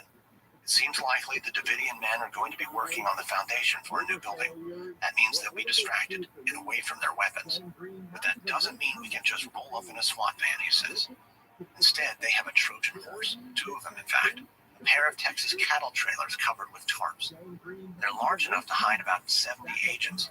Once the trucks stop, agents will roll out, weapons drawn, and announce their presence. Hopefully the show force will be enough to make Koresh surrender. If not, the agents need to be ready. In the back row, Aguilera's heart begins racing. He can picture this plan unfolding. It will be a terrifying day for everyone. It's early February 1993. The sound of a helicopter's rotors echoes off the building at Mount Carmel. David Thibodeau looks nervously up at the sky. This isn't the first time a helicopter has flown over Mount Carmel. The community heard one last week, too. But David Koresh believes a government attack is coming. It's not a matter of if, he says, it's a matter of when. So on Koresh's orders, Thibodeau and others began important work on the main building. They opened up the walls, poured concrete between the drywall. This is all part of an effort to make their home bulletproof. Still, in other ways, life at Mount Carmel has continued as normal. Just last week, they started building a tornado shelter. That's protection from Mother Nature, not Uncle Sam. As Thibodeau stares at the sky, the helicopter bangs far over a neighboring field. Then it races forward for another pass over Mount Carmel. Thibodeau watches the children make a game of it. They're aiming imaginary rifles into the sky, pretending they have the power to bring the evil machine out of the clouds. Thibodeau sees his friend Julie Martinez standing at the edge of the field. She's watching her children pretend to be soldiers. He smiles sadly. Thibodeau has had a crush on Martinez since she arrived here over a year ago. He appreciates that she didn't come for the religion, but because she was at the end of her rope with a bad drug habit. Her mother lives at Mount Carmel, so she could live here rent-free and have all her children with her. Thibodeau approaches, his eyes on the children. Hey, Julie. Your kids seem to be handling all this better than I am. Oh, don't worry. My mom says David's been talking about this battle with the government for years. But I don't understand why it's all more likely to happen this time. I don't know. There's helicopters in the sky. These guys moving in down the road. What's got me a little freaked out? Martinez shrugs, smiles. I say you've got more important things to work out, like how to celebrate next week. Thibodeau can't help but grin. He He's turning 24 next week, and he's touched that Martinez remembered. Just then, David Koresh comes out in the yard, calls everyone in for a study session. Something about this sounds urgent, though, so Thibodeau and the others quickly file into the chapel. At the front of the chapel, David Koresh stands with a broad, otherworldly smile on his face. He looks possessed, almost rapturous. He begins to preach. We are the peculiar people spoken of in the Bible, the people that the world's powers will never understand. I tell you, it's good to have you peculiar people with me here today. There are a few appreciative laughs around the room, but suddenly Koresh's mood turns somber. Yes, we are the peculiar people, and the obliteration of our community is inevitable. Forces will come, but fear not them which kill the body. They are not able to kill the soul. Thibodeau's heart sinks, because once again Koresh is saying that their salvation lies in sacrifice. He watches his leader pace the front of the room, holding his Bible in the air. What we have yet to know is how this will happen. Will God allow us to ascend to heaven without suffering an earthly death? Or will we all die violently? We'll soon find out. It'll be a hard fate we're facing, but let me tell you something. It's magnificent. Thibodeau looks around at the faces in the room. Men, women of all ages, races, and backgrounds. They're the closest thing to a community he's ever known. He looks at Julie Martinez, and his friends Steve and Wayne, and his legal wife Michelle, who sits with her 3 children. He faces a strong tug in his heart. If Koresh is right, and all these people are going to die, he may have to accept his fate and stand side by side with his community. He hopes he never has to make that decision, but it seems like the nightmare day is approaching, and he'll soon have to choose a side.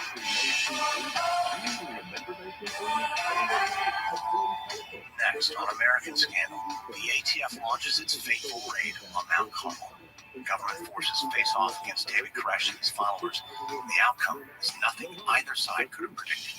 From Wondery, this is American Scandal. If you've enjoyed this episode, I have 2 other podcasts you might like: American History Tellers and American Elections Wicked Game.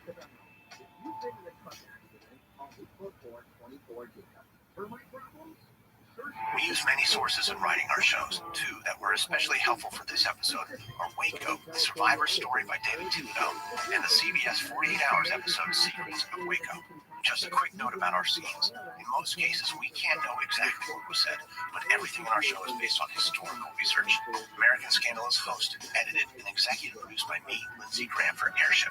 Sound designed by Derek Barris. This episode is written by Michael Canyon-Meyer, edited by Christina Malsberger, produced by Gabe Ribbon.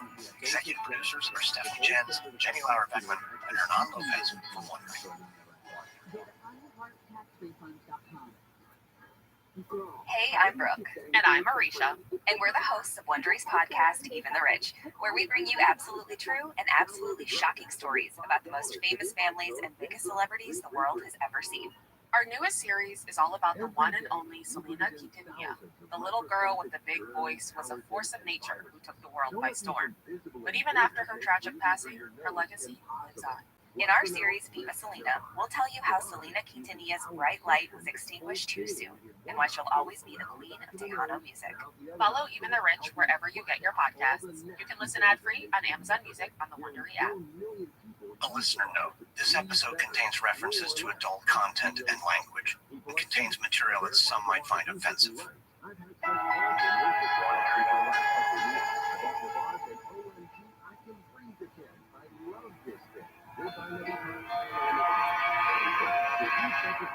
It's early evening on February 13th, 1993, and in downtown Waco, Texas, a Denny's diner shines bright against the winter sky. The glass front door opens, and into the diner steps David Thibodeau. He squints, his eyes adjusting to the door for his friend, Steve Schneider. After Schneider comes a thin man with oversized glasses and curly brown hair. He's their spiritual leader, David Koresh. Koresh has insisted that tonight they should all go out for dinner. It's a special occasion, Thibodeau's 24th birthday, and so it's time to celebrate, Koresh said. Once inside the restaurant, a cheery young hostess greets them. She leads them to a table, and as they follow her, Thibodeau gazes across the restaurant. He listens to the up-tempo music blaring through the speakers, and quickly he feels a strange sensation come over him. He feels almost physically uncomfortable. For months, He's felt trapped in a small, enclosed world. He's been consumed by the looming threat of a government attack. Undercover agents have moved in across the road from Mount Carmel. Each day, helicopters roar overhead, and the local newspaper keeps calling, asking for a comment on an upcoming series about his community. It's an odd time, then, to visit Denny's for a birthday party. But Thibodeau guesses it's easier to stay calm when you know that all the challenges are part of God's plan. Thibodeau, Schneider, and Koresh grab a booth, and they sit in silence while browsing the menus. Thibodeau can't help but smile as he gazes at all the colorful pictures: bacon, pancakes, burgers. He almost can't believe his options. It's a far cry from the oatmeal that he eats every morning at Mount Carmel. The waitress arrives and asks Thibodeau for his order. He hesitates, looks to Koresh. Koresh nods. He then tells Thibodeau he can order whatever he wants. So Thibodeau asks for a stack of buttermilk pancakes. Koresh orders fried eggs with toast. Schneider follows suit. With their orders placed, the three men stare at each other. It's hard to think of topics for conversation these days. Schneider, though, is the first to break the silence. So, what do you think of those guys across the road? What are they waiting for? I can't take any more of that Robert guy snooping around. Whatever he's planning, you should just get it over with. Koresh stays eerily calm. These days, he only gets fired up when he's preaching. Relax, Steve. We'll be ready when our enemies come. It's Thibodeau's birthday. Let's just have a meal. Thibodeau looks around the dining area. He sees families with sleepy-eyed children, teens on awkward dates. None of them have any conviction, Thibodeau thinks. That makes him feel righteous, even angry. Well, I don't care what happens. I don't care if we go to jail or die. Koresh locks eyes with Thibodeau. Why is that? Because none of that matters. Cops, jails, prison, death, none of it. As long as we stick together for our faith, we're doing what's right. The words hang in the air. Koresh smiles calmly and lays a hand on Thibodeau's shoulder. Very good. You spoke right. We're in this together. As Thibodeau sits back, he's surprised by his own commitment. He's just learned something about himself. That the thought of being left out is even more frightening than the thought of death. Just then, he hears the opening lines of Happy Birthday. He looks up and sees a family singing at a nearby table. The grandmother sits in front of a cake. Her face is beaming with contentment and glowing in front of the candles. For a moment, Thibodeau gets lost in a fantasy. He imagines himself celebrating his birthday at that age, surrounded by a real family. Then he shakes his head. All those potential decades of life may soon be taken from him. But his family, his spiritual family, they will endure any hardship and outlast even death. American Scandal is sponsored by Shopify. They say silence is golden, but when you're waiting for the cash register to ring, that silence is a killer. Whether you're a garage entrepreneur or IPO ready, Shopify is the only tool you need to start, run, and grow your business. Because Shopify puts you in control of every sales channel. It has the internet's best converting checkout to help you turn them from browsers to buyers. Shopify powers millions of entrepreneurs in over 170 countries, including 10% of all e-commerce in the United States. Sign up for a $1 per month trial period at shopify.com/AS, all lowercase. Go to shopify.com/AS to take your business to the next level today. Shopify.com/AS. Hey, I'm Ryan Reynolds. At Mint Mobile, we like to do the opposite of what Big Wireless does. They charge you a lot. We charge you a little. So naturally, when they announced they'd be raising their prices due to inflation, we decided to deflate our prices due to not hating you. That's right. We're cutting the price of Mint Unlimited from $30 a month to just $15 a month. Give it a try at mintmobile.com/switch. New activation and upfront payment for 3-month plan required. Taxes and fees extra. Additional restrictions apply. See mintmobile.com for full terms.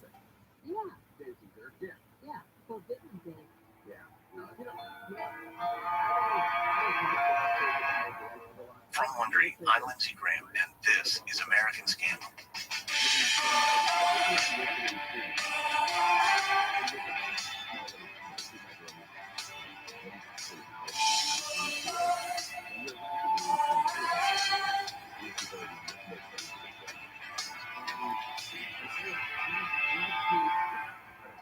For years, the Branch Davidians went unnoticed by the federal government. But in the early 1990s, the Bureau of Alcohol, Tobacco, and Firearms began investigating the group.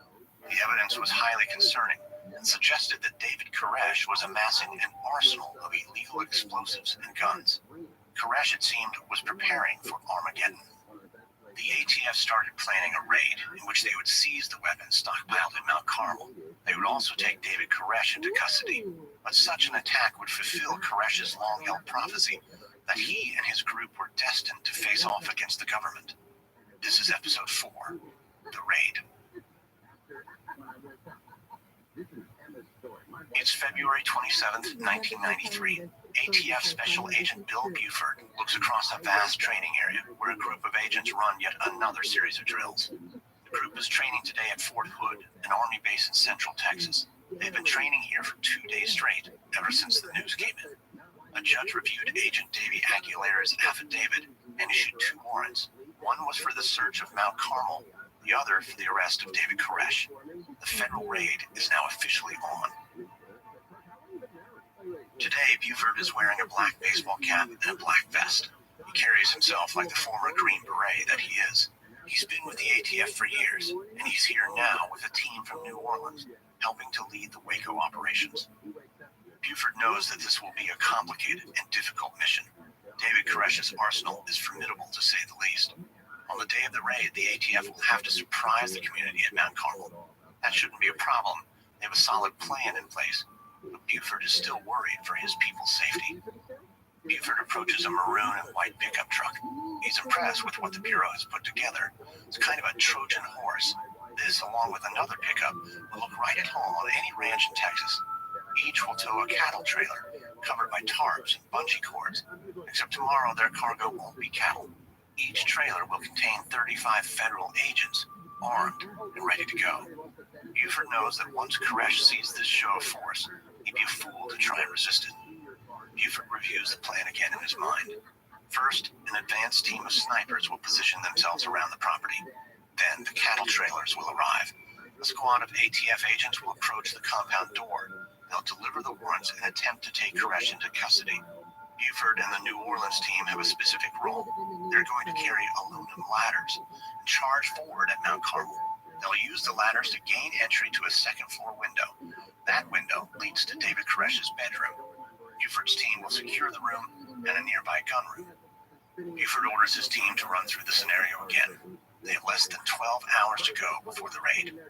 Tomorrow morning, everything must be perfect. It's just past 8 in the morning on February 28th, 1993. David Jones drives down a rutted back road in his yellow Buick. The words U.S. Postal Service are emblazoned on the side of the car. Jones is David Koresh's brother-in-law and works as a local mail carrier. Sunday is his day off, and right now he's returning from an errand in town. But as he heads down the empty road, he spots a Chevy Blazer. It's parked on the side of the road and bears the logo of a Waco TV station. A man stands beside it and looks over a large road map. Seems lost, so Jones pulls over, hoping he can help the man find his way. Jones approaches the man, but the man steps back, startled. He takes a look at Jones' Buick and asks if he's really a mailman. Jones says he is. The man seems to calm down. He explains that he's a cameraman for the TV news, and he's trying to find a place called Mount Carmel Center. Right away, the hair on Jones' neck sticks up. His mind begins to race. What does the media want with Mount Carmel, he wonders. If Koresh was expecting a news crew, Jones would have heard about it. He's just about to ask what's going on when he sees the newsman staring past him at the road, his eyes wide. Jones turns to see a white Suburban zoom past. He catches a glimpse of the passengers. All of them are wearing combat helmets and black bulletproof vests. Jones' mind races. A TV news truck, men in full combat gear. It can only mean one thing. The day Koresh prophesies has come. Mount Carmel is about to be attacked by government forces. Without another word to the cameraman, he jumps back into his Buick and pulls away. He has to get back to Mount Carmel and warn David Koresh. Inside Mount Carmel, David Koresh sits in the entrance hall, his Bible open on his lap. A group of followers are seated in a half circle around him, waiting to hear today's lessons. And they've just been joined by a burly man with thick black hair. It's their new neighbor, the government agent who calls himself Robert. Koresh doesn't know who exactly Robert works for, but But every time Robert asks to visit, Koresh says yes. He figures it's the best way to discover what the government is up to. He even hopes he might convert Robert to his message. This morning, Robert had a new excuse for visiting. He said he wanted to bring over a copy of the Waco Herald Tribune. Koresh only glanced at the headline, which referred to him as the sinful Messiah, and he quickly set the paper aside. He knew it was just another round of hurtful lies from his former lieutenant, Mark Bro. He turns his attention away from the paper and towards his preaching. His followers gaze up at him, awaiting God's message. But Robert's eyes dart around the room, looking anywhere but at Koresh. Just then, the front door of Mount Carmel shoots open. Koresh turns and sees his brother-in-law, David Jones. Jones is flushed, looks panicked. He's about to speak, then he notices Robert. He closes his mouth abruptly and hurries into the back room. Koresh frowns. Something's up. A moment later, Koresh hears Jones calling his name, saying that there's a telephone call from England. Koresh excuses himself from the group. Koresh walks quickly to the telephone room. As soon as the door closes, Jones begins talking rapidly. He tells Koresh everything he's seen, the TV news van, the combat soldiers. He says the media must be here to film a government attack. It's happening. They're coming for Mount Carmel. Koresh lets the words sink in, and he feels his body begin to shake. He's been waiting for this day for so long. It was 8 years ago that the Lord spoke to him on Mount Zion and revealed his plan for the end of days. But now that that day is here, Koresh finds himself filled with nothing but cold anger. Anger that the government would try to strike him and his people down. Anger at the undercover agent Robert, who's helping to bring all this about and is outside this room right now. Koresh strides back into the entrance hall. It's time to confront Robert. In the hall, Koresh tells Robert that he knows they're coming, but they'll never get him. Robert acts sheepish, says he doesn't know what Koresh is talking about, but Koresh can clearly see that he's shaken. And so he looks directly at Robert and issues a warning. It's up to you now, Robert, Koresh says. The agent's eyes widen. He makes a feeble excuse, says he needs to go get breakfast, and quickly leaves. Koresh stands at the peephole, watching Robert hurry to his truck. The agent jumps in and drives toward the neighboring house. As it speeds down the dirt road, it kicks up a cloud of dust. Koresh turns from the door. His followers all have their heads down in prayer. Some are trembling, others as rigid as stone. Then Koresh begins shouting. He says the forces of Babylon are coming. Everyone must get ready. Koresh runs into the chapel and finds one of his wives. He tells her to gather the children and hurry upstairs. The walls up there are reinforced with concrete. Then he heads to the gun room and grabs his AK-47. The number of the young men file in behind him and take up their weapons. Koresh can tell they look scared, like children finally learning some terrible truth. He knows that right now, what they need is a leader. That's what he'll be. Koresh barks at them to take positions at the windows. They shouldn't fire until he gives the order. He wants to talk with the authorities when they arrive. Maybe it's all a big misunderstanding. If so, Koresh can reason with them. But there's another possibility. Today could be the prophesized day, when the earthly powers come to attack God's people. And if that's the case, Koresh is ready to fight. Inside his truck, ATF agent Robert Rodriguez clutches the steering wheel. He steps his foot on the gas pedal. The pickup goes faster and faster. He has to hurry. A single thought loops in his head. David Koresh knows. He knows the raid is happening. Rodriguez flashes his headlights rapidly as he pulls into the driveway of the surveillance house. He hopes the agents inside are picking up on his emergency signals. They need to call off the raid. They need to do it now. The ATF troops will arrive at Koresh's front door within the hour. If they lose the element of surprise, they will be targets in Mount Carmel's shooting gallery. Rodriguez bursts through the front door. He sees the agents in the house, startled, and turn toward the noise. They stare at him in apparent confusion. Koresh knows we're coming. We've got to call off the raid. Rodriguez races to the rear of the house and grabs the telephone. He dials his superior, Chuck Sarabin, at the ATF command center. Rodriguez holds the phone to his ear and glances at the surveillance monitors. Mount Carmel looks strangely calm, as if the community is bracing for a tornado. This is Sarabin. Chuck, it's Robert. Look, they know the raid is coming. Abort. I repeat, abort. Whoa, hold on, Robert. Koresh is a top priority. We can't just call off the mission. There are protocols. This is the protocol. My assignment was to take a last look around and make sure everything was okay. And it's not okay. Call it off. Slow down, Robert. The odds guys have a checklist. We have to follow it. A checklist? You need to listen right now. This is serious. I hear you, Robert, but I need to follow protocol. A bead of sweat drips down Rodriguez's forehead. He wants to scream, but he knows that won't get him anywhere. Fine, go on. Okay, first question. Did you see any weapons? No, negative, but trust me, they'll be locked and loaded by now. Okay, negative on weapons. Next, was there a call to arms? Why would they do that while I was still there? I'm telling you, they know who I am. Got it, negative. Did you see them make any preparations? Their entire lives are preparations. Koresh has been preaching about a government attack for years. Last question, Robert. What were they doing when you left? They were praying. There's a brief silence at the other end of the line. Right, praying. Well, that's the checklist. We'll take all of this into consideration.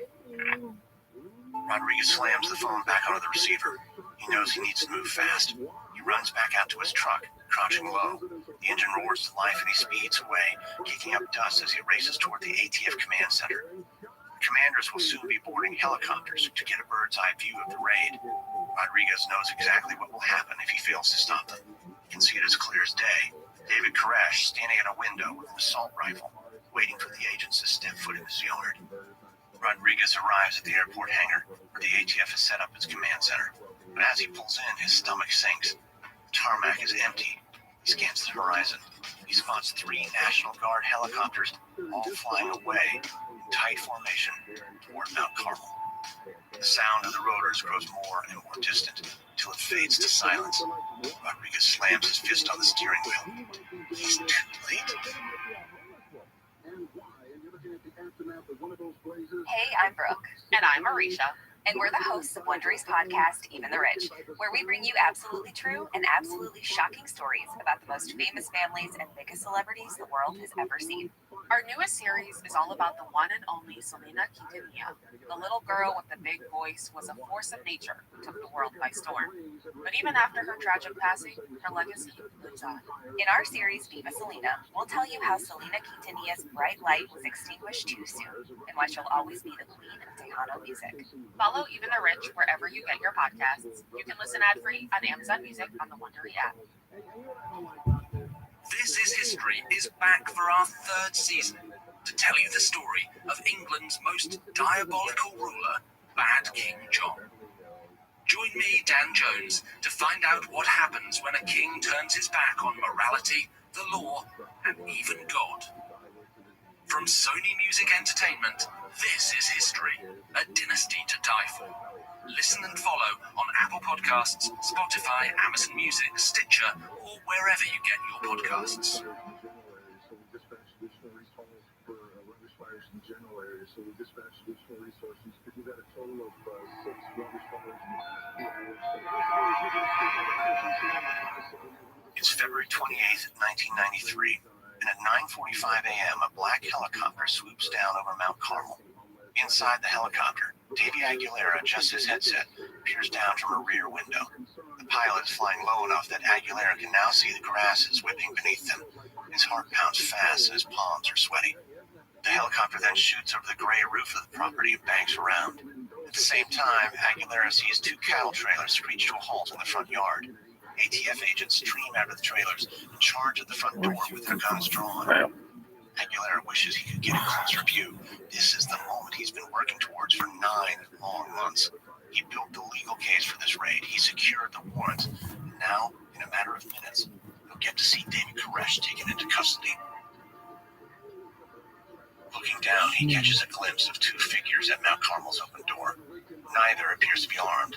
Aguilera watches the federal agents race forward. He can imagine them shouting at Koresh, ordering him to get down. Hopefully, Koresh will surrender without a fight. The helicopter drifts around the building, and for a moment, Aguilera loses his view of the front door. He cranes his neck in frustration, trying to see what's happening. The helicopter banks sharply, and Aguilera regains his view of the property.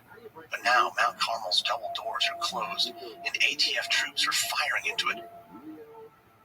Time feels like it's slowing down. Aguilera looks across the property.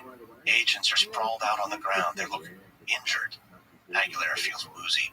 His eyes search the yard in vain, looking for Koresh, but there's no sign of him. Just then, Aguilera notices movement on the roof. It's a group of ATF agents. They're crouched low and approaching a second-story window. It's a critical target. If they can break the window, they should be able to enter Koresh's bedroom and secure the main gun room. But then Aguilera sees something and his stomach lurches. On the roof, an agent reels backwards, slumps. Another is hit, falls on top of the first. Aguilera yells out, "No!" slams his hand against the window. He's shaking, trying somehow to reach down and protect his fallen agents. Right then, there's a loud clang. It echoes through the helicopter, and the pilot's voice comes on the radio. They've been hit. They need to land immediately. The helicopter pulls away from the building, drops toward an open field. As it descends, Aguilera goes numb. For a moment, he can't see, feel, or hear anything. All that's left is a quiet voice inside him asking, how could this be happening? How did everything go so wrong, so quickly? Inside Mount Carmel, a storm of bullets pierces the front door of the compound. David Koresh staggers back. He hears a strangled cry behind him. It's Perry Jones, his wife Rachel's father. He must have been hit, thinks Koresh. Perry had joined Koresh at the door to help negotiate. Their plan was try to talk to the agents to understand their intentions. But when Koresh opened the door, he saw men in flak jackets racing toward him from every direction. Their weapons were drawn. They were shouting, saying something he couldn't understand. He was overwhelmed, so Koresh quickly slammed the door in their faces. Now, a couple of Koresh's followers race in and lift Perry, taking him away. But Koresh can also hear shouts and sharp cries coming from outside the door. His men must have opened fire on the agents. Clash is so much uglier than Koresh had ever imagined. He tried to warn his followers that this day would be terrible, that they'd pay a huge price before reaping their final reward. But now that the moment has come, Koresh is not only angry, he's deeply hurt. Why would these government forces come to destroy him, rather than embrace his message of salvation? Koresh hears more gunfire overhead. There's glass breaking, boards splintering. Rays of dusty light enter the compound, pouring in through the bullet holes in the front door. Koresh knows he has to get out of the entryway. Clutching his AK-47, Koresh races through the empty chapel and up the stairs. He stops and stands there, breathing hard. When he sees them, government men, leaping out from behind a pile of old furniture, their weapons are raised. And Koresh suddenly feels himself spun around, as if a giant man had kicked him full force in the side. Searing pain shoots up through his left hip, then his back, and crumbles to the ground. Koresh looks down. He's bleeding everywhere. Koresh hears more rounds echoing through the gymnasium, and then gunfire in response. He's not sure what's happening, but he prays that it's his men firing back. One thing is certain, though. He has to escape these agents. Koresh summons his strength and begins crawling arm over arm toward the hallway. On the first floor of Mount Carmel, Wayne Martin paces back and forth inside his office. The phone is pressed so hard to his ear that it's beginning to sting. As he paces, he casts a bitter glance at the Harvard Law School diploma framed on his office wall. The ATF didn't show up to talk with a resident lawyer, he thinks. They came ready to kill women and children. Martin dialed 911. Now he's on the phone with Lieutenant Larry Lynch from the county's sheriff department. They've been talking for almost 40 minutes, with Martin demanding that the government agents hold their fire and retreat. For Martin, nothing could be more urgent. His wife and 7 children are inside Mount Carmel, and he knows he must get the government to stop shooting.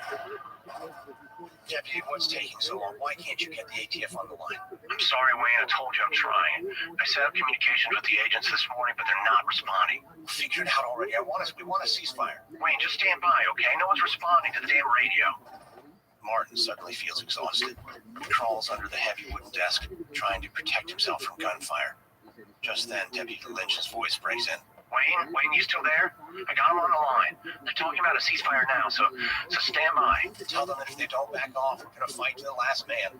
I understand, Wayne. Just remain calm. I'm as calm as they are. Lynch, they're attacking us again. Wait, listen to me. Stop shooting and they'll stop shooting. The ATF wants to remove their casualties, okay? They're not attacking you.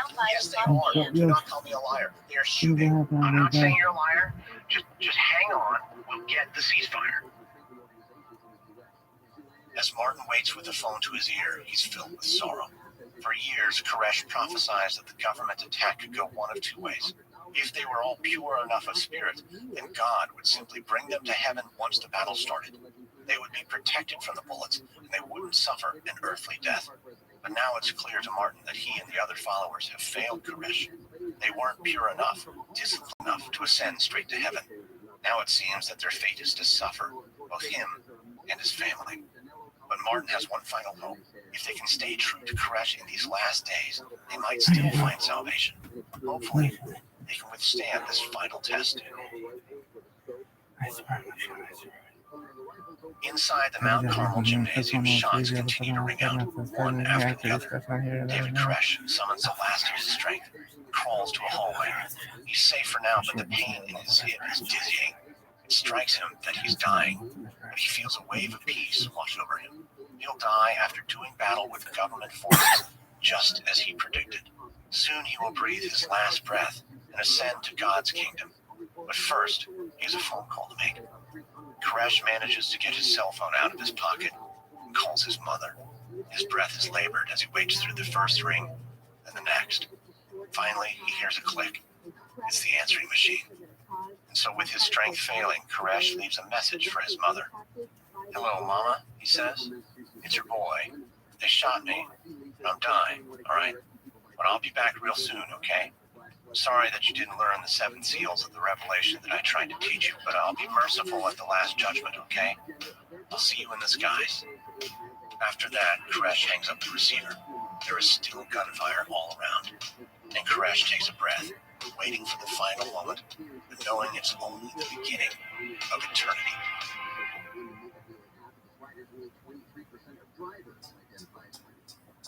Hello, I'm Paul Giamatti. And I'm Stephen Asma. Join us on the Chinwag podcast every Wednesday, where we trade the banal and the boring for the super strange and bizarre. They committed human I sacrifice. did bring up human sacrifice. You sure did. That just went like that. And I casually tossed that out. I would like to have an alien hatch its young inside. Shit, really? She saw a real face, and I saw demons coming out of the wall. I will say that there was a green couch outside the principal's office, and you sat on it if you had lice or if you got in trouble. They wake you up from the goo pods to live in reality, and you're naked and screaming. It's like, Follow us for free on Apple Podcasts and all major podcast platforms. For more information, go to chinwagpod.fm. And find enlightenment through our Instagram or TikTok at ChinwagPod or on Twitter at Chinwag_pod. To the 5 North, and that's becoming very busy also. We come to Mid-City with Michael O'Brien. It's late morning on February 28th, 1993. David Thibodeau emerges from a walk-in cooler in the Mount Carmel cafeteria. He doesn't know how long the fighting's been going on. He doesn't know who's dead or who's alive. For what felt like forever, he crouched inside the darkened cooler trying to protect himself. Now as he steps out and hears gunfire, he drops to the floor, begins a crawl. Soon he reaches the men's door. That's when he notices that his hands are damp. Something is soaking into his jeans. He looks up and sees that dirty water is pouring through the doorway. The water tanks are just on the other side of the wall. They must have been punctured by gunfire. Thibodeau pushes aside the curtains that hang across the doorway. Inside, for the first time in his life, he sees a dead body. It's his friend Winston, a man in his late 20s who had come to Mount Carmel from Britain. Thibodeau's fear evaporates, replaced by bitter sadness and fury. He lets the curtain drop and continues crawling. And that's when he hears shouts of "Hold your fire" coming from the second floor. The words multiply, called out by members of the community. Guns inside go quiet. He no longer hears the ATF shooting outside either. Finally, he reaches his friend Greg, who has a rifle pointed at the window, his head in a position of surrender. Greg shouts at the agent, telling him to get up and get away from here. The Man looks terrified, but Thibodeau doesn't feel an ounce of pity. All he feels is rage, sadness for the pain that he and his community have suffered. Minutes pass without a single gunshot. Now that it's safe, Thibodeau runs to find his wife and her kids. In an upstairs room, he finds mothers and children huddled together. They sit on the floor amid splintered wood and broken glass. The room is quiet with shock. Thibodeau is relieved to find Michelle and the kids in a corner, pressed close to one another. Michelle looks up at him with tears in her eyes. He lays a hand on her shoulder, knowing there's little comfort to give. He thinks back to his birthday dinner at Denny's. That night, he resolved to stand alongside his community, to stick with them no matter what happened. But as he looks around the room, he wonders what the future still holds. For him, for Michelle, the children, anyone still breathing inside the walls of Mount Carmel. Outside the compound, Special Agent Bill Buford lies in the dirt yard of Mount Carmel. He's dazed with pain and confusion. He's been shot in both legs, and the feeling is excruciating. He's sure several of his ribs are broken too. Buford fell off Mount Carmel's roof as he tried to escape the gunfire. His pain might be agonizing, but he knows he'd be dead if it weren't for his fellow agents. One even jumped in front of him and put his bulletproof vest between Buford and the gunfire. But that gunfire has been quiet for a while now, and as Buford lies on the ground, he thinks about the day's events. Nothing went according to plan, and he still doesn't understand why. Somehow Koresh knew they were coming. Buford never would have launched the raid if he knew they'd lost the element of surprise. Buford hears shouts, and a group of ATF agents rush into the yard. One kneels by Buford's side.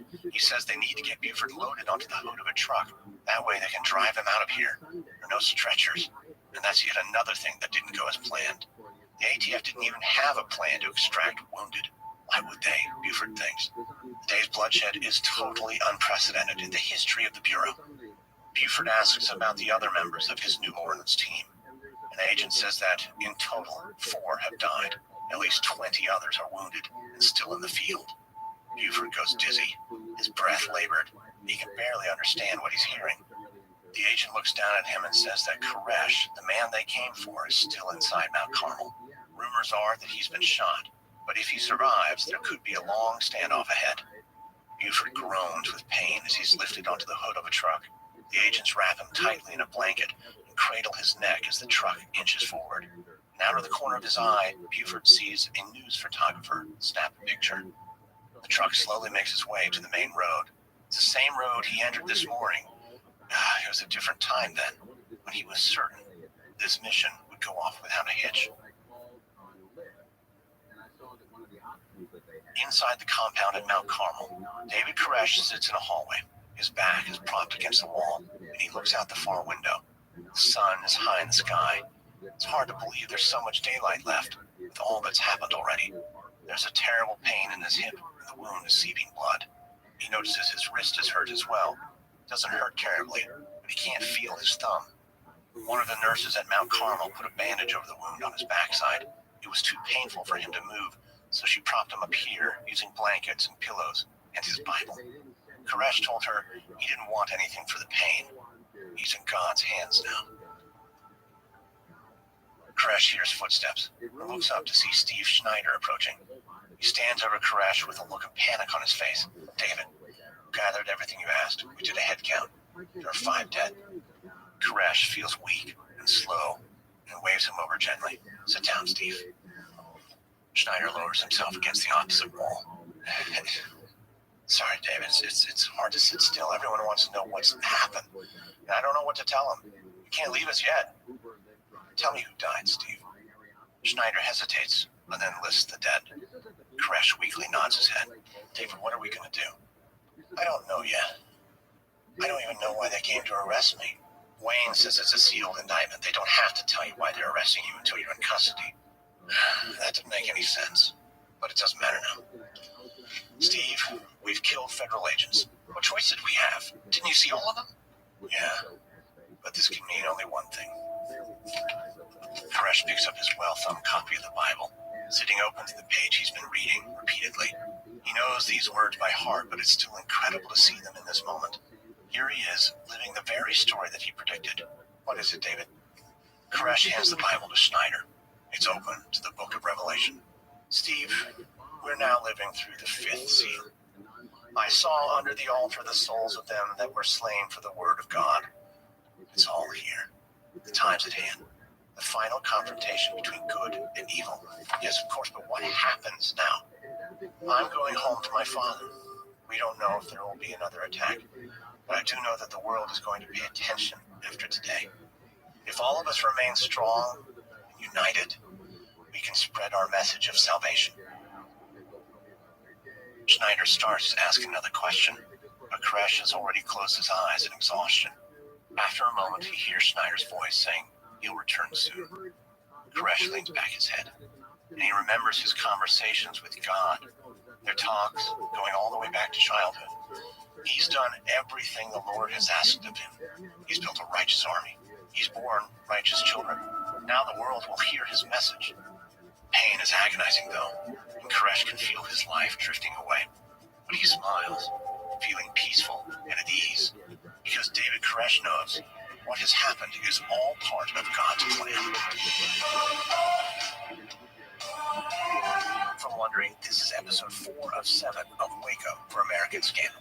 On the next episode, the FBI steps in to take over from the ATF, but the handoff doesn't go smoothly. And as the standoff drags on, the Branch Davidians see an opportunity to spread their message to the world.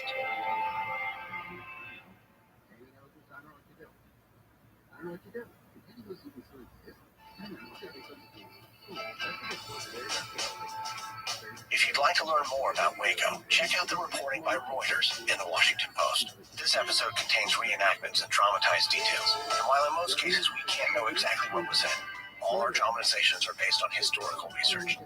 American Scandal is hosted, edited, and executive produced by me, Lindsey Graham for Airship. Sound designed by Derek Behrens. This episode is written by Michael Canyon-Meyer, edited by Christina Malsberger, produced by Gabe Riven. Executive producers are Stephanie Jens, Jenny Lauer-Beckman, and Hernan Lopez for Wondering.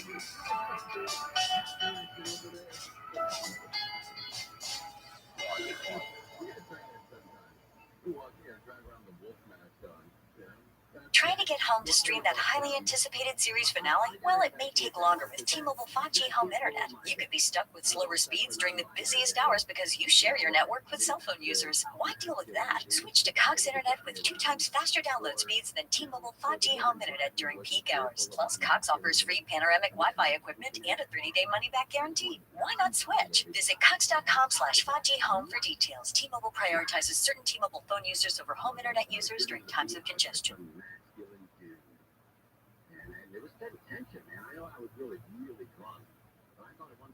A listener note, this episode contains references to adult content and language, and contains material that some might find offensive.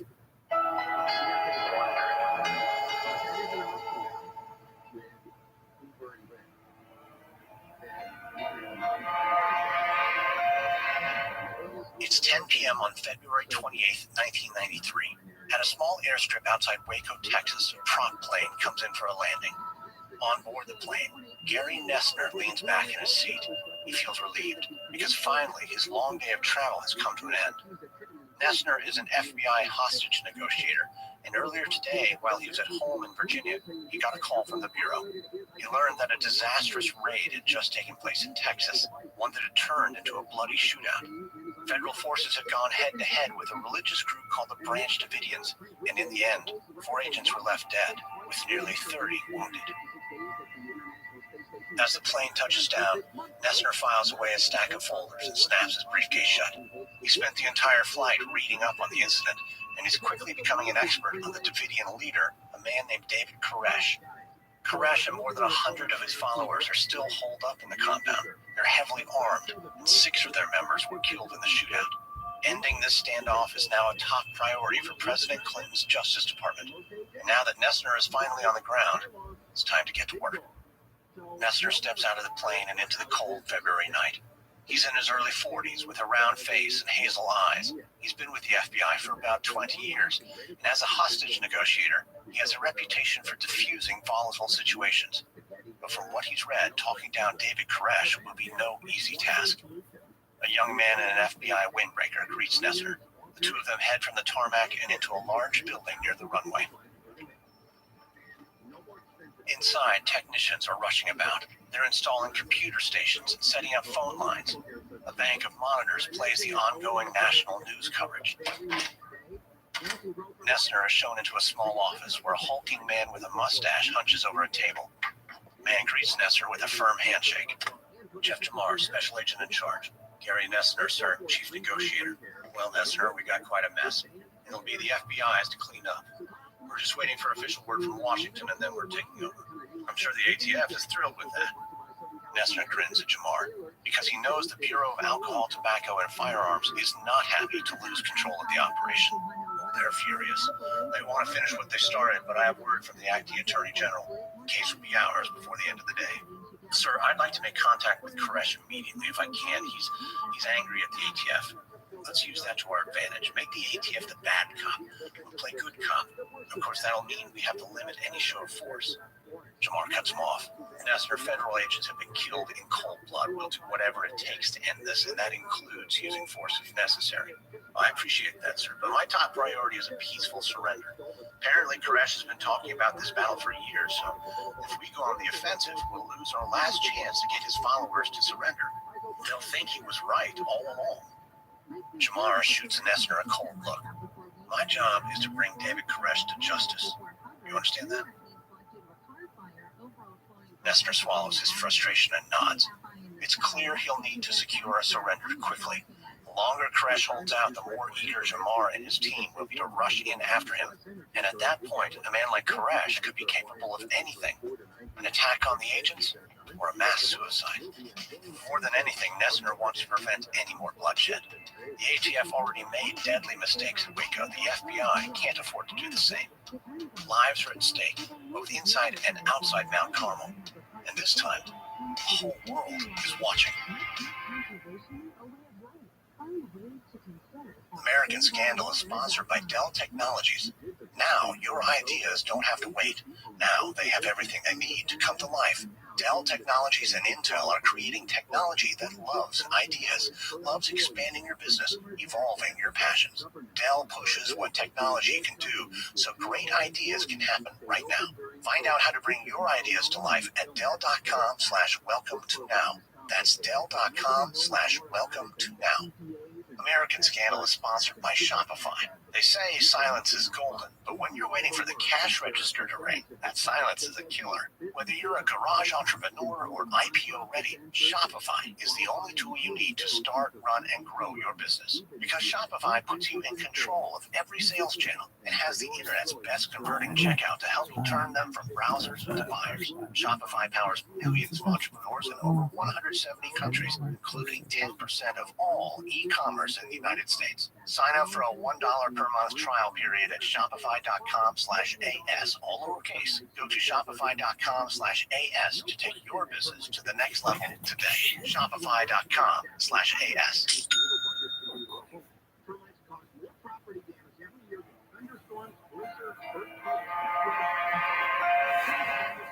From Wondery, I'm Lindsey Graham, and this is American Scandal.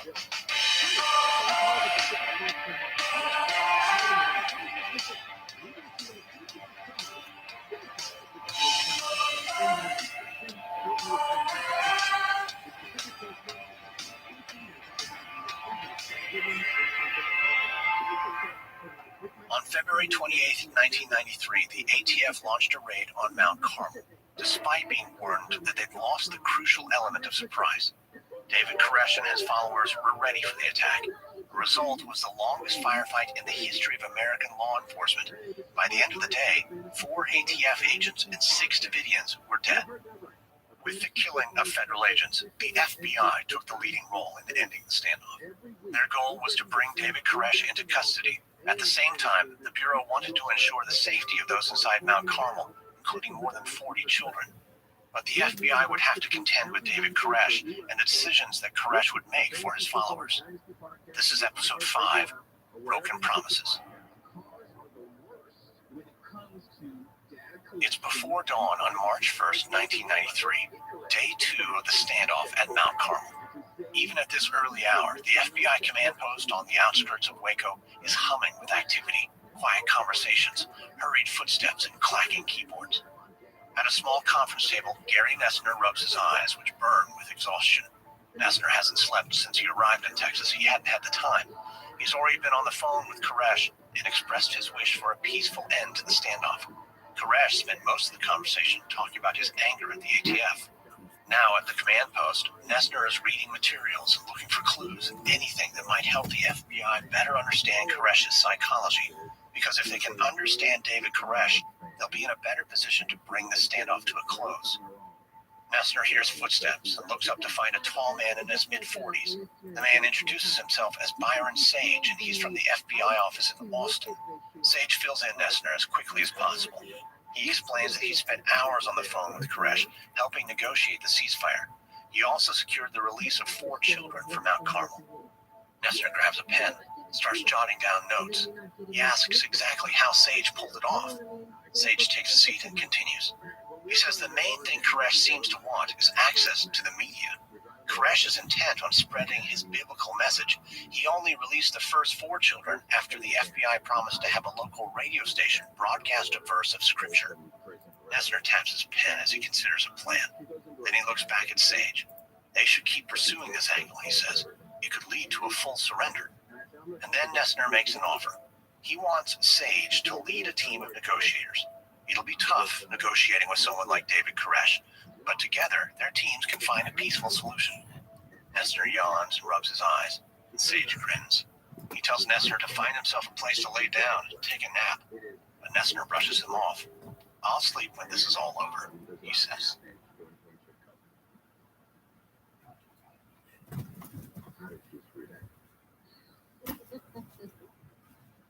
I just said lots of ice. Not like a murderer's style drink, like a guy that would commit, radical serial murder style drink. That's what he had to drink. All ice and an inch of Coke at the bottom. That's what they'd find in his car when he's wiped out, 9 people. All right, but McDonald's is a big deal. They're getting rid of the self-serve sodas. Self-serving soda machines are likely going to be a thing of passage. Get done. Donald, you will eventually have to start asking for refills at the counter. I don't know if that's the cleanest way to go either, right?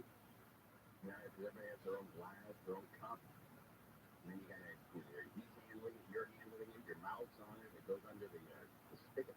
You will eventually have to start asking for refills at the counter. McDonald's says the change will roll out over the next 10 years. Wow. Oh, 10 years. Good God. 10 years to take the sodas away from people. That is water. 10 years. Man, oh man. They built SoFi Stadium in 5, I think. McDonald's says the change will roll out over the next 10 years. Wow. The goal is to make the experience the same for both customers. Get the guys that work on SoFi Stadium to do that. They can knock that out for you in 5 years. Although it might be $6 billion, but they can handle it. The goal is to make the experience the same for both customers and employees, whether you order on the app, at the kiosk, drive-thru, or restaurant.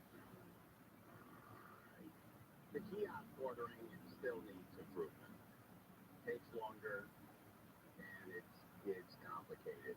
When you go to Staples Center or what is it now, Crypto, the Crypt, and you can only order on the app. On the computer there. And so everyone is 55 or older at a Kings game, so nobody really knows how to do it, and it takes forever to order a sandwich. And in the old days, you just say, hey, we have a roast beef sandwich, pickle on the side. Boom. 9 seconds to order. One kiosk that I actually think is doing quite well is Pollo Loco. Is that right? Yeah. A lot of people, and exactly what you just said, a lot of people are kind of intimidated by it, so they get in line. But man, you do up there, popping a little. Well, that's a young person's restaurant.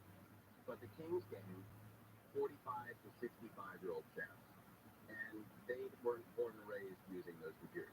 As a matter of fact, 4 of the 5 computer screens when ordering sandwiches cracked.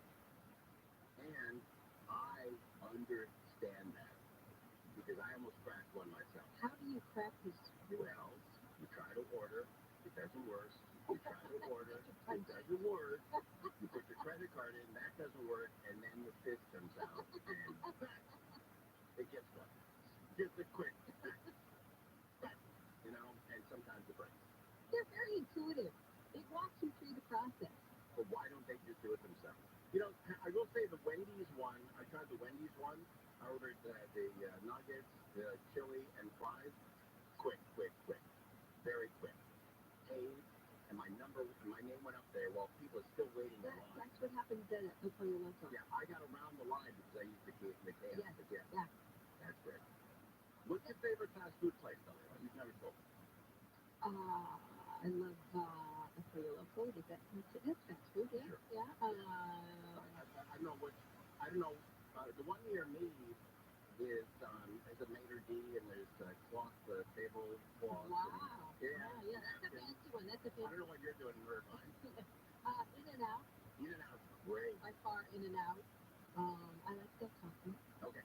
Over the weekend, went to In-N-Out in Burbank, and the line was 900 cars. It went out on the street. It went into Silmar. It went way to Magic Mountain. That's how far the line was. So I said to my daughter, I know of another one. The line's always shorter. And we went to the one on Lancashire, one of the original ones in the valley. Lancashire near Oxnard, right near that Honda dealer. And the line was a little shorter, and that food was great. The burgers were hot. The fries were hot. The Cokes had the perfect amount of ice. And I don't even mind the inconvenience of being in the right drive-thru, where the guy opens the door and has to carry the tomatoes around you, and the money tray, and the buns, and the meat. They're all stored over off campus, and you have to open that door and constantly squeeze between the car and the restaurant. I don't mind that dance at all. If the food's hot. That In-N-Out is great. The one on Lancashire, that is a great In-N-Out. Not as good as the one off Jamboree in the Tustin Marketplace. I'll go mano a mano. And the one in Lancashire is one of the original ones in the valley, though. How can it not be great? I'm not saying they're not great, but they're not the local season for 40 years. The Tustin Marketplace. The fryer and the grill is seasoned for 40 years. 40 years. They've been serving burgers, fries, and milkshakes out of that establishment for 40 years. 40 years. And by the way, we used to drive from Tarzana all the way to that one. 14 suspicious fires have been started in Reseda over the last 3 days. This neighbor says the area's been getting more dangerous. Almost it seems like every hour we're getting an update on Citizen that something's going on around here. So, yeah, it's scary to look at your phone and see what's going on. Fires were setting trash cans in the back of a pickup truck. Firefighters say they're hoping to speak to a woman whose picture is circulating because she may have knowledge of the fires. This report brought to you by OPO Law. Nearly 700 undercover LAPD officers have sued the city alleging their safety was impacted by the release of department photographs and personal information through the California Public Records Act. The suit claims the department negligently released the info earlier this year. It was then posted to various websites as it put the lives of the officers and their investigations at risk. House Speaker Kevin McCarthy has directed a House committee to open a formal impeachment inquiry into President Biden over his family's business dealings. McCarthy says the House investigation has found a culture of corruption around the Bidens that is encouraging the president to cooperate. The American people deserve to know that the public offices are not for sale. McCarthy says Biden lied about his knowledge of his son's business dealings, especially in Ukraine. He also claims the Treasury Department has more than 150 transactions involving Biden that were flagged as suspicious by U.S. banks. And New York Jets quarterback Aaron Rodgers will miss the entire season because of a torn Achilles tendon. ABC's Ryan Moisey says Rodgers' debut with the Jets lasted only 4 snaps before he was sacked during the game against the Buffalo Bills. The injury silenced a crowd that had been anticipating Rodgers' Big Apple debut, coming from Green Bay after 18 seasons where he won a Super Bowl and 4 MVP awards. Injury could potentially end Rodgers' career as the future Hall of Famer turns 40 later this year. The Jets won yesterday's game in overtime, 22-16. Clouds and spotty fog overnight, lows above 60 degrees. Mostly sunny again tomorrow by midday and a little more coolness, and then it'll kind of hang like that through the weekend. It's 86 in Placentia, 84 in Laguna Niguel. There's breakdown date ahead, Mid-City. Some good news here. That was a stuck bounce on this 10 East out of La Brea. They've hauled it out of lanes, but traffic is still a huge mess out of Santa Monica, getting away from almost 20th Street. I'm just a reader with Mike O'Brien, KFI News.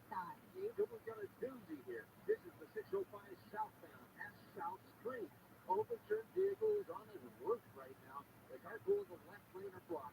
It's just slammed right off the 91. And before you get that far, normal swung through Whittier, pretty much from Peck Road on and off down towards the 5. And even looking at losing on this, the 605 northbound approaching south. To go Los Alamitos and go Lake Supply. My Brian KFI in the sky.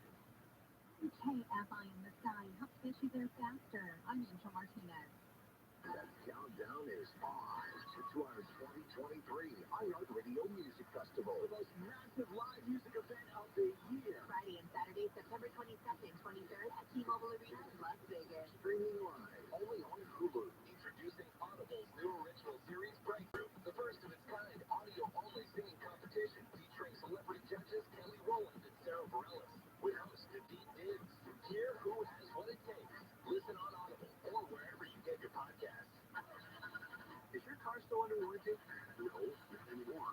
My mechanic just suggested an extended service plan from Ox Car Care. Ox Car Care? Yeah, Ox will cover repair bills if anything happens to the car.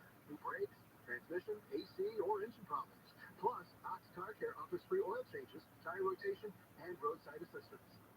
Wait, you pay nothing on repairs? Ox gets it fixed? Free oil changes, free tire rotation, and free roadside assistance? Yeah, you don't pay.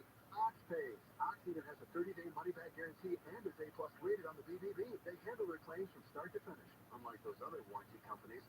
The last thing I need is an unexpected car repair bill. I'm calling Ox Car Care now. Call Ox Car Care for your free quote. 800-319-0310. Ask about senior and military discounts. Don't get stuck with a major car repair bill. Call Ox Car Care. 800-319-0310. 800-319-0310. Or go to oxcarcare.com. Water damage? Fire damage? AvnerGad.com. American Vision Windows, SoCal's choice for energy-efficient windows and doors. AmericanVisionWindows.com.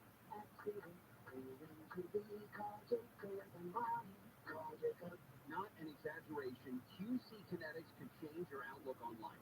You can live again without that chronic joint pain, without drugs or surgery if you don't want to go under the knife. QC Kinetics is advanced regenerative medicine. They take your body's own concentrated healing properties and put them right into your joints to restore and repair that damaged tissue that's causing you all that pain. Patient satisfaction reports are astonishing. Finally, a real alternative to the old ways of dealing with pain. And unlike surgery, there's no downtime with QC treatments. If you have constant pain in your knees, hips, shoulder, or back, you need to call and get a free consultation from the medical professionals at QC Kinetics. Imagine this fall, moving around pain-free, doing the things you love again, walking and hiking, playing with the kids. Call QC Kinetics and see how the latest advances in precision regenerative medicine can attack your pain and bring you lasting relief. QC Kinetics in Glendale, Orange, Mission Viejo, and now in Costa Mesa. 213-997-PAIN. 213-997-PAIN. QC Kinetics. 213-997-PAIN. To most people, a flashlight is just a light. But to Gettle air conditioning and plumbing customers, it's a beacon. Illuminating the way complex plumbing and sewer repairs and AC installations. Visit us at Gettle.com. What's behind the endless wait times for Kaiser patients? Follow the money. Since 2018, Kaiser has made over $21 billion in profit. And where did the money go? Investments in fossil fuels and fast food companies. Huge salaries for executives. A corporate takeover of a hospital system on the other side of the country. Meanwhile, patients didn't get the higher quality care they deserve. Kaiser Permanente, making their bottom line thrive. Paid for by SEIU United Healthcare Workers Loan. We're going abroad for the first time in years to Spain. But we don't speak Spanish. So we started using Babbel. And started learning Spanish fast. With Babbel, you can start having conversations in another language in just 3 weeks. Babbel's conversational method teaches you real-life words and phrases. And with Babbel's interactive bite-sized lessons, you'll remember what you learned. ¿Cómo te llamas? ¿Cómo te llamas? ¿De dónde eres? ¿De dónde eres? When you learn a language, you want to actually use it. Babbel is designed with that goal in mind. In just 3 weeks, I'm starting to have conversations in Spanish. Estoy muy emocionado para ir a España contigo. Aw, you just said I'm very excited to go to Spain with you. Nos vamos a divertir mucho. And that means we're going to have a lot of fun. Sí. Gracias, Babbel. Babbel, language for life. Celebrating 10 million subscriptions sold. Babbel.com. Just go to Babbel.com and start learning a new language today. That's Babbel.com. Babbel.com. Go Providence St. John Health Center to let you know if you're 45 and older, go get a colon cancer right now. Ask your doctor or go to providence.org/colon cancer and determine what screening option is right for you. AMI AM 640. An iHeart radio station. AMI AM 640. Conway Show. And we're live every weekday, 4 to 7 p.m.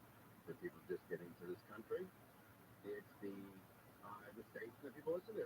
Talk station, number one talk station in LA. That's kind of cool. All right, we have Angel Martinez. Is Angel with us? Angel? Yeah.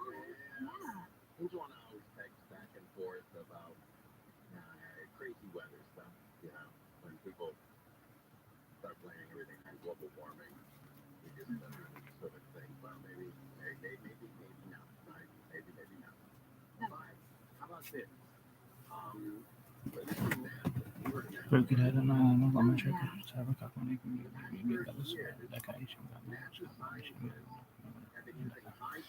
satellite equipment to study the features on the face of Mars. It appears a slight change in the planet's surface has caused a rise in temperature. The temperatures are rising and getting hotter on Mars. Later that evening, Gary Nessner enters a cramped room inside the FBI command post. This is the negotiation room Nessner quickly assembled after he touched down. While it's small, it gives his team a quiet place to talk one-on-one with David Koresh. Nessner slips on a headset and listens as Koresh talks live with the negotiator. Right now, Koresh is upset that the FBI cut his phone line to the outside world. The world needs to hear his message, he says. Then Koresh pauses, and he makes an offer. He's willing to surrender along with everyone else inside Mount Carmel, but only if the government agrees to put his message on national radio. Nessner's eyes go wide. He didn't expect this kind of breakthrough so early. He waves to the negotiator and signals for him to pursue this. So the negotiator asks what sort of message Koresh wants to convey. Koresh answers immediately. He wants to talk about the book of Revelation, the book of the Bible that deals with Armageddon. Negotiator proceeds cautiously. He wants an assurance that this won't be some kind of farewell statement, followed by a mass suicide. Koresh bristles at the suggestion. That's not what he's after, he says. He just wants to share the Lord's message of salvation. The agent makes a counteroffer. Koresh could record his message on tape for the FBI to review, then broadcast. If they can agree to something like that, they just might have a deal. But Koresh could do something to help sweeten the deal, the negotiator says. If he sends out more children now, he'll build up greater trust with the FBI bosses. Koresh considers and agrees. He'll send out more children along with the tape. Negotiator signs off, and Nessner gives him a thumbs up. Nessner knows that this is exactly the approach they need to take. They have to stroke Koresh's ego while gently pushing him toward a surrender. Nessner removes his headset and rushes out of the cramped negotiation room. He can't wait to share the good news. And while he knows that some of the FBI will look skeptically at this deal, this is their best shot to end the standoff peacefully. Inside Mount Carmel, David Koresh hangs up with the negotiator. He slowly shifts his position on the blankets. Another spasm of pain racks his body. He grits his teeth. His wound is still seeping badly. He feels even more lightheaded than before. And yet he's barely had a moment to rest. He's been organizing his followers, telling them where to bury the dead, how to operate a night watch. And now the FBI is on the phone day and night. Koresh feels woozy and slow. And now it's more certain than ever. He knows he's dying and must say goodbye to his followers. He calls Steve Schneider to his side and asks him to bring the people to him one by one. First the men, then the women. He also tells Schneider to spread the word about their exit plan. God has brought them all through the attack. Now they're leaving on their own terms. It's a victory. Koresh begins paging through his Bible, picking up passages for his sermon, and soon he hears the voices of his followers. Some are weeping, others sound joyous as they learn the news about the upcoming surrender.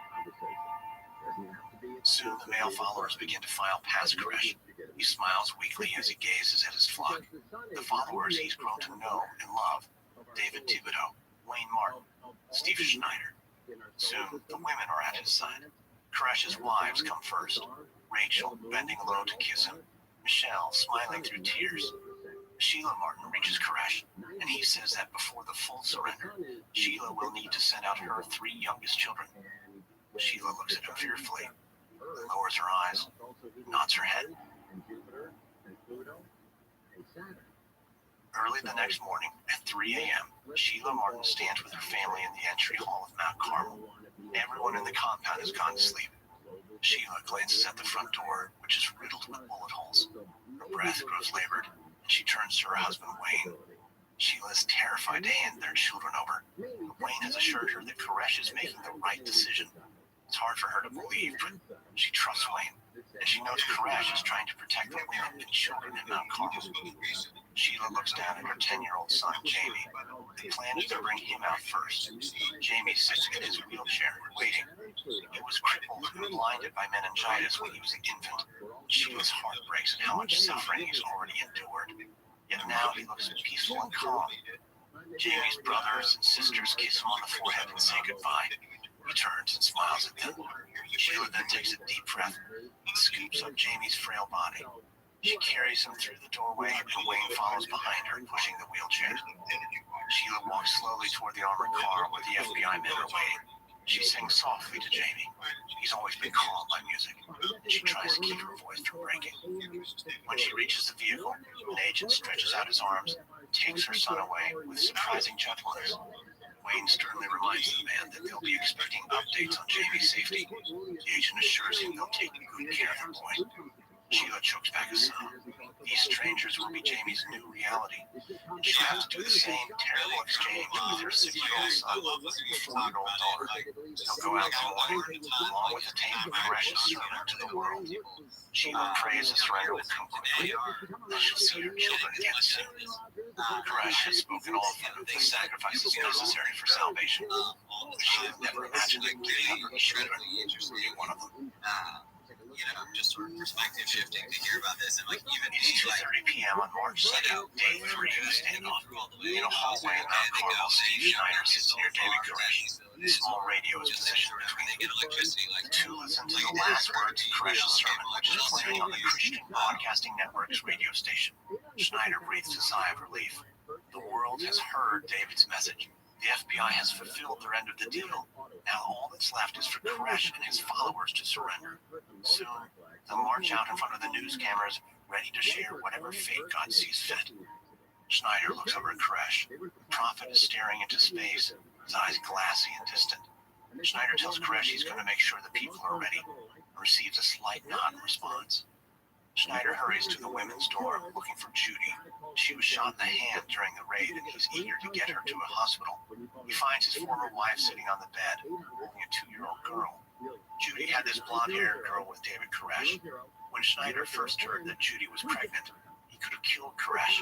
But since then, Schneider has come to love the girl like his own daughter. He wants to make sure she gets out safely. Schneider continues to the lobby, where a crowd of followers is already waiting expectantly with their packs on. Schneider takes a deep breath. It's time to get moving. He picks up a phone and calls the FBI. Schneider tells them that everyone's ready. All that is left is to get Koresh into a stretcher. He knows the FBI can hear the voice, but he doesn't care. He just wants this ordeal to end. Schneider hurries back up to the hallway. Koresh sits there alone, his eyes glazed over with pain. Schneider speaks gently. David, everything's ready downstairs. The guys will come up with a stretcher and load you on. Don't bother with the stretcher. Come on, David, you need a stretcher. You can't walk out here in your condition. Koresh pauses and with a faraway look, strokes his own face. I'm just going to move you down to the speaker panel, because that's fair to everybody in the room. But if you're up here and you want to chat, please raise your hand. Schneider steps back, stunned. Chat, so Sarah, The FBI is waiting. Not speak to me, Steve. Tell them to wait. Schneider feels his legs and his arms go weak. He starts to shake. But David, we made a deal. You said so on tape. If your sermon was broadcasted, you'll surrender. You back out now, the world will think we're liars. You've always had such limited visions. Who cares what a bunch of non-believers think? This is God's will. We're staying here. But David, what do you think the FBI is going to do now? We can send out a few more kids later tonight. That'll buy some time until God tells me the next step. Schneider wants to say more, wants to argue and shake some sense into David Koresh, but he stops himself. He then turns from Koresh and walks slowly down the stairs. The people gathered in the lobby look up, and right away they can see that something's wrong. Schneider breaks the news and sees the shock and fear ripple through the congregation. He can't help but feel responsible. After all, he personally recruited a number of these people. He invited them to share into heavenly salvation. But if David is truly delivering God's word, the Lord has instead condemned them to a terrible fate. We understand people make mistakes, and we're here to help by making SR22. With Audible, you can enjoy all your audio entertainment in one app. You can take your favorite stories with you wherever you go, even to bed. Drift into a peaceful slumber with the Audible original bedtime story series hosted by familiar voices like Emmy winner Brian Cox, Kiki Palmer, Philippa Sue, and many more. As a member, you can choose one title a month to keep from the entire catalog, including the latest bestsellers and new releases. You'll also get full access to a growing selection of included audiobooks, Audible originals, and more. New members can try Audible free for 30 days. Visit audible.com/WonderyPod or text WonderyPod to 500-500 to try Audible free for 30 days. Audible.com/WonderyPod. American Scandal is a podcast that often tells stories about cover-ups and the lengths people will go to escape the truth. Another one of these tales is covered in the newest season, Gone Hunting, from the podcast Over My Dead Body. It was Mike Williams' 6th wedding anniversary when he set off on a hunting trip into the gator-infested swamps of North Florida. He figured he'd be back in time to take his wife Denise out to celebrate, but he didn't come back. Friends and loved ones feared he met his fate through bad luck and a group of hungry alligators, leaving his wife Denise and their young daughter behind. But Mike's mother knew the real answer to her son's disappearance had to be much closer to home. And after 17 years, a kidnapping, a betrayal, and finally the discovery of her son's body, she would be proven right. Listen to Over My Dead Body, Gone Hunting on the Wondery app or wherever you get your podcasts. You can binge all episodes of Over My Dead Body, Gone Hunting ad-free on Wondery Plus. Get started with your free trial at Wondery.com/plus. With Wealth Medical's innovative solution. It's March 2nd, 1993, and day 3 of the standoff at Mount Carmel. In the FBI command post, Gary Messner surveys his team. They look tense and nervous. For hours, they've been huddled together, waiting for the Branch Davidians to march out of Mount Carmel. The chosen hour has come and gone, and still the Davidians remain inside the compound. Messner squints at a video monitor. Still no sign of movement. Suddenly, the radio crackles. It's a member of their tactical team, the elite agents trained in hostage rescue and battlefield tactics. He's demanding an update. Messner tells the agent that they've been trying unsuccessfully to get Steve Schneider on the phone. They're calling again now. Messner gives a thumbs up to a negotiator who rings the compound. Schneider's voice finally comes over the line. He sounds nervous and apologetic. No one is coming out, he says. The Lord spoke to Koresh and told him to wait. The deal is off. Messner wants to scream, but he fights to contain his anger. He needs to try and salvage the deal. He scribbles a quick note to the negotiator, telling him to remind Schneider that the FBI held up their end of the bargain. The negotiator then tries to get David Koresh on the phone. Schneider says that Koresh is busy praying and hangs up. Messner feels his frustration slide into panic. His team did everything right. He knows they'll be blamed now that Koresh has backed out. He has to move quickly, contain the fallout. Messner stands, telling his deflated team to radio the tactical team. The surrender is officially off. He hurries out of the room and races through the command post looking for Jeff Jamar, the special agent in charge. When he reaches Jamar's office, he encounters another man, Dick Rogers, the head of the tactical team. Both men look furious. Messner relays Schneider's message. It's a huge disappointment, he concedes, but this setback shouldn't change the goal of ending the standoff peacefully. At that, Rogers jumps. He accuses Koresh of deliberately toying with the FBI. He's furious and wants to move tanks onto the property as a show of force. Jamar nods in agreement. All day he says he's been glowing to the media about this surrender deal. Now he has to walk it back at the press briefing. The FBI brass will be furious. Even President Clinton will have to answer questions about this screw-up. Messner tries to calm them. He reminds them that his team was able to get a few more children out this morning, plus 2 older women. That victory cannot be discounted. Even without a mass surrender, a trickle of exits could become a flow and then a gush. They need patience, not aggression. Rogers flushes, looking even angrier than before. He says he's having none of it. They should stop dogfighting. His people can get in there and secure the compound in 15 minutes. Shamar jumps in. He says it's still too soon for that, but agrees it's time to tighten the leash and teach Koresh a lesson. Koresh will give in once they apply enough pressure. Nessner protests, but Shamar has made up his mind. The tactical team will drive their tanks and armored vehicles around Mount Carmel. They'll set up in offensive positions. Nessner tries to stop them, but he knows it's too late. There's no turning back this show of force. It's March 3rd, the fourth day of the standoff. In the afternoon, Steve Schneider looks out from one of Mount Carmel's second-floor windows. Schneider watches as clouds float off in the distance. He's trying to ignore the terrible thunder coming from below, where another government tank is crisscrossing the yard.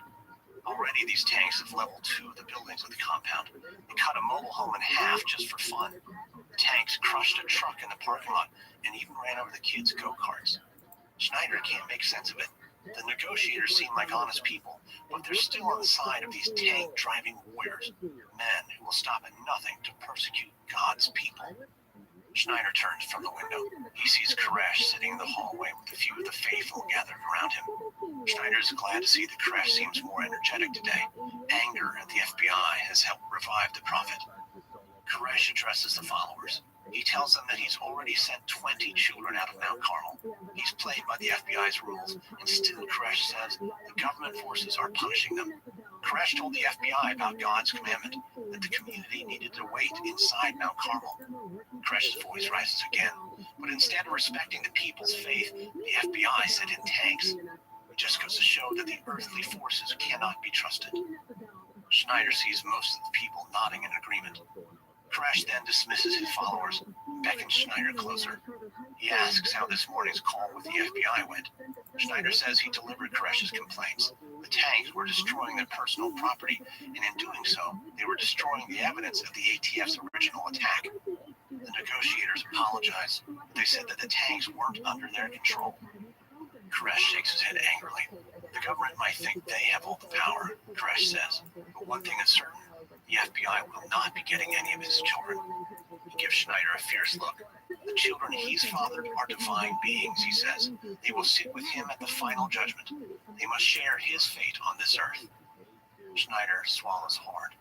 He understands that Koresh's prophecy must be fulfilled, but the thought fills him with dread. It's March 7th and the 8th day of the standoff. Gary Nessner rides the elevator down from his hotel room in Waco. He's bleary-eyed after just a few hours of sleep. The elevator door dings open, and he sees the lobby is filled with even more reporters than yesterday. Newscasters in suits chat with each other while cameramen lug heavy bags of equipment. Nessner hurries to reach the front door, grateful that he's not the one in front of the cameras at the daily press briefings. As Nessner drives to the FBI command post, he looks out across the brown Texas prairie. He feels far from his home and family in Northern Virginia. He misses them. And the feeling is even harder because right now he feels embarrassed for the FBI. The entire world has been watching as FBI tanks tear apart Mount Carmel. One day, a reporter asked an FBI agent to explain the destruction, and all the agent could manage was a cheeky response, saying that, hey, they're FBI agents, not professional tank drivers. Nessner reaches the command post and heads toward the negotiation room. It's been 5 days since Koresh backed out of the surrender deal, but Nessner has no time to hold grudges. And thanks to the tactical team's aggressions, he no longer has the upper hand. Instead, the negotiators have spent their time apologizing. Recent discussions haven't yielded much progress either, so Nessner has decided to shift their strategy. He needs to rebuild trust in Mount Carmel. He has a sense about who he needs to talk to. The next day, inside Mount Carmel, Julie Martinez sits on her bed, combing her daughter Aubrey's hair. Her 3-year-old plays with stuffed animals on the floor when there's a knock on the door. Steve Schneider pokes his head into the room and says that FBI negotiators are on the phone and want to talk to Julie. Steve adds that David said it was okay. Martinez's heart races. She's known this call was coming, and she feels a mix of hope and dread. The last time she spoke to the FBI, they tried to pressure her to leave with her children, and she refused. All Martinez wants is to be together with her kids, but she can't imagine the government allowing that if she left the safety of Mount Carmel. Still, the FBI agents keep pressuring her to leave, so Martinez asked if she could speak to her older brother about the decision. The FBI agreed, but only under a specific condition. They would find her brother and have him record a message for her. Martinez doesn't trust these officials, but she hopes she can hear her brother's voice. If he's able to take care of the children, then she'd be willing to risk coming out. That way, even if she's thrown in jail, her kids would still have family. Martinez puts the phone to her ear. An agent greets her and says that they were able to find her brother. They have a recording to play. There's a click, and then Martinez hears her brother's kind voice come over the line. She feels a surge of hope, but the feeling quickly fades. Her brother says that he isn't capable of caring for her children. He says he loves her and has some advice. Surrender so that her family can be safe. The tape recorder clicks off, and her brother's comforting voice gives way to silence. The FBI negotiator's back on the line. Julie, I think your brother's advice is wise. Bring the children to safety now. Why wait? Because if we come out, I'll go to jail. That's not true, Julie. You said you didn't do anything. You and your children will be coming to safety. Martinez remembers the bullet she saw flying over her daughter's head the day of the raid. How can I believe anything you say? You don't want to help. You're just waiting for the right time to come in here and kill all of us. Wait, what, Julie? Why would we want to do that? Because that's what they wanted in the first place. They came shooting at us and climbing in our windows. Okay, now look, there were some things that shouldn't have been done, but... Martinez hears the negotiator take a deep breath. But Julie, how would you want this to be resolved? What do you want to happen? For God to come and deliver us from our enemies. And at that, Martinez hangs up the phone. She's glad she told the agent the truth. These people love to make her feel like a bad mother, but she's not a bad mother. She loves her kids. She got off drugs for her kids, and Mount Carmel is the one place where they can be together. It's where her family will stay, no matter what the government does.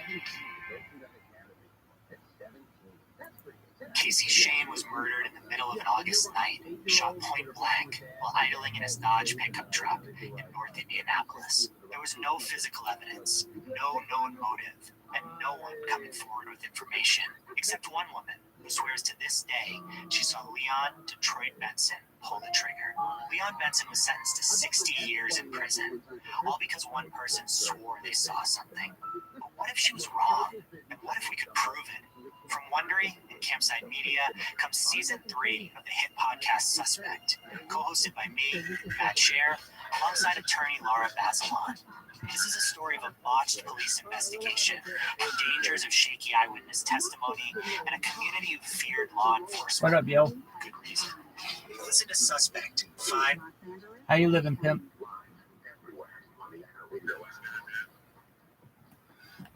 Watched Monday Night Football last night, and was a hell of a game.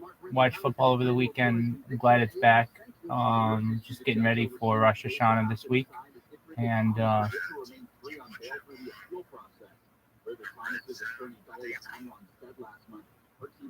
yeah, so there's NFL Red Zone. We actually watched Monday Night Football on the video chat last night.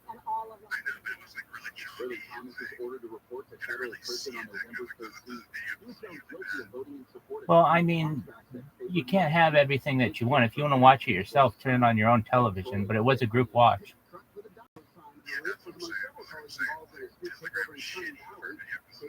Yeah, no, there's no doubt about that. But, you know, there isn't really an alternative. I mean, Discord, I guess, to be able to watch it live with other people. But yeah, it was cool. I mean, there were like, I don't know, 7 to 10 people here for it. What's new in your neck of the woods?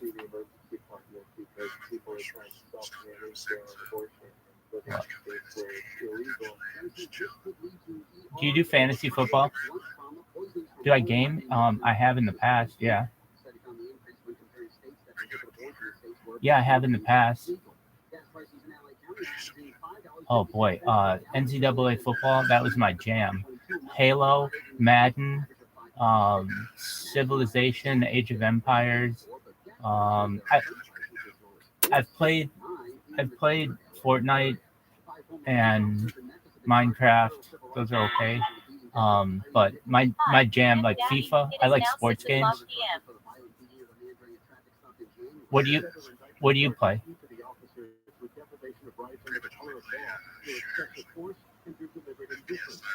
Oh, I forgot to say Grand Theft Auto, of course.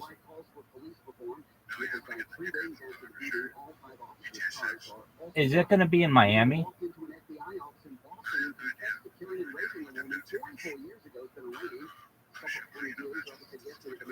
Oh, see ya.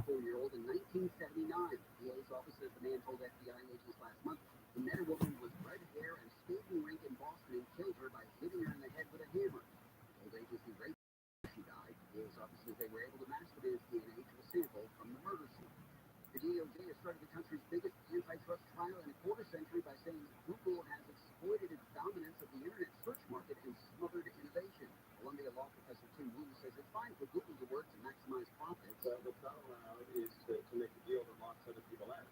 And the allegation, at least, is that they didn't compete on the merits, that they spent their money to create kind of a fortress that no other competitor could reach anybody. For the next 10 weeks, federal lawyers and state attorneys general will try to prove that Google rigged the market in its favor by locking its search engine in as the default choice in several places for devices. And a Costco employee in the Fresno area has become Employee of the Month for returning nearly $4,000 in cash. That's like the store. Costco. Guy says he was taking cases of water away and he noticed an envelope late last month. So he found the cash inside and told the manager. They had to track down the customer using surveillance footage and Costco identification numbers. His name is now on a plaque inside the store. And he's really the employee. Clouds, patch and fog coming in tonight and cool lows in mid-60s, clear by midday tomorrow and 5 to 10 degrees cooler. It's around 70 at the beaches, around 80 Metro LA, Orange County, maybe 90 still inland and far in the valleys, and mid-80s in the Antelope Valley. About the same Thursday, and looking like that's through the weekend. Right now in Winter Park, 76, Brea, 75, Cerritos, 73, Long Beach, 73 degrees. The KFI Financial Report, the Dow was down 18, NASDAQ was down 144, S&P was down 26. Hit something in Glendora. Students cut on the westbound side of the 210 just before Sunflower. Parcel Lane is blocked, and delays are backing up away from Lone Hill. They've also got the 3 right lane, or make that the 3 left lanes blocked off on the eastbound side of the 210 before the 57. Overall slowing, I'm seeing a backup out of Pasadena from Almost Mountain. Now, as an alternate, the 10, that's pretty slow moving as well, leaving Monterey Park from the 710 freeway and stretches all the way into Ontario. It's Anaheim Hills with Mike O'Brien, KFI in the sky. Yeah, just right here for 91, 91 eastbound, your campus about where Tina truck scales. The first stretch, very heavy over the Green River, and it looks like beyond that into Corona, off into Riverside, pretty much wide open. Not so wide open in Cerritos, 605 southbound of South Street. Still clearing for the carpool, the 2 left lanes, jammed up into normal lane, goes way back towards Peck Road. Mike O'Brien, KFI in the sky. KFI in the sky helps get you there faster. I'm Angel Martinez. Hi, it's Chris Little, News Director at KFI AM 640. What sounds make you happy? Raindrops? Your favorite song? The voices of loved ones? Our sense of hearing brings us joy every day. And yet, with more people of all ages impacted by the noisy world we live in, we may be missing some of these moments without even realizing it because of the stereotype that hearing loss is an older person's problem. I spoke with entrepreneur, actor, and NBA agent Blaze French about how ear-go hearing aids help him hear the sounds he loves most. My mom born at home, she used to morning time. I just not like that.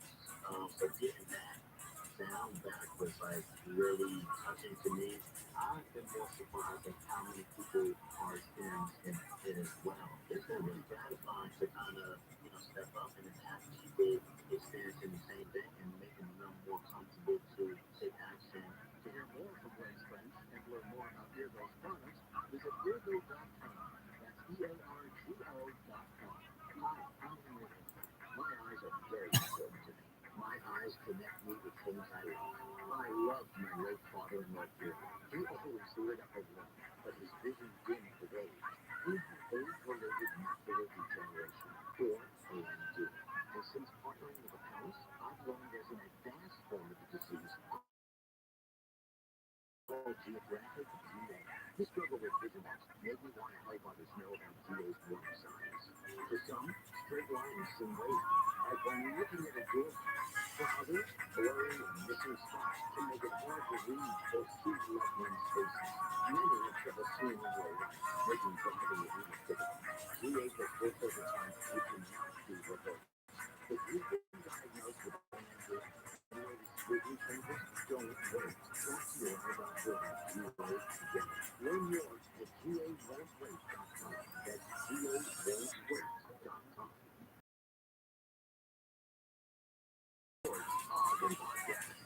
Never sounded so good. AM 640.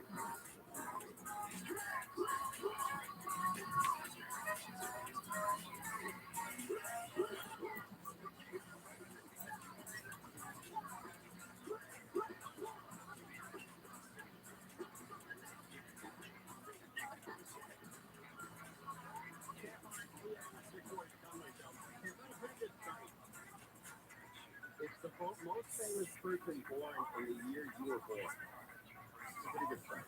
It's at 247wallstreet.com. So, Treasure, what year were you born? 68. All right, 1968. The most popular person born in your year? Will Smith. That's great. Really? All right, Talia, what year were you born? No. Still not. It's so funny. We're almost at 2022. Why don't you just say that? Last year. Yeah, it's Usher. You're born the same year as Usher. Yeah. Usher denies that, but I guess that makes sense. All right, and what year were you born? 98? What? Collecting baseball cards, playing two-man stickball, while doing an 8-year-old's version of play-by-play. For us, it wasn't enough just to watch baseball or study it in boxes. We all wished in some way to possess it and control it. But lacking $20 million in hair-clad hands, we were clearly never going to own a major league club. Thus we invented our own major league.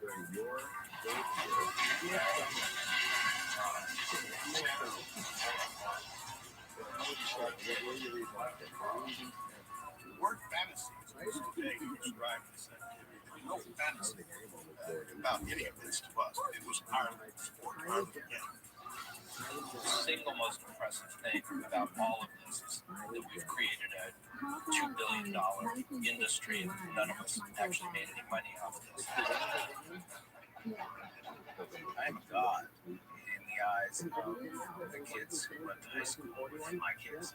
Not because of anything that I've done, but because, did you know that Ned's dad was one of the inventors of fantasy baseball? I was interviewed by the Wall Street Journal in the 90s. He asked me how I felt having invented this phenomenon. Without you, J. Robert Oppenheimer felt like having invented the atomic bomb.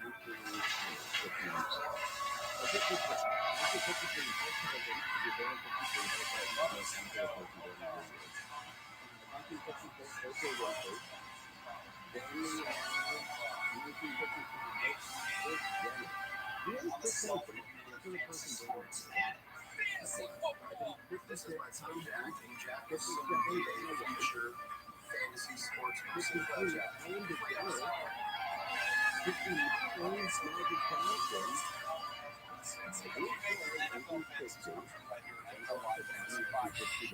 Fantasy sports spells Casey and Jackie. It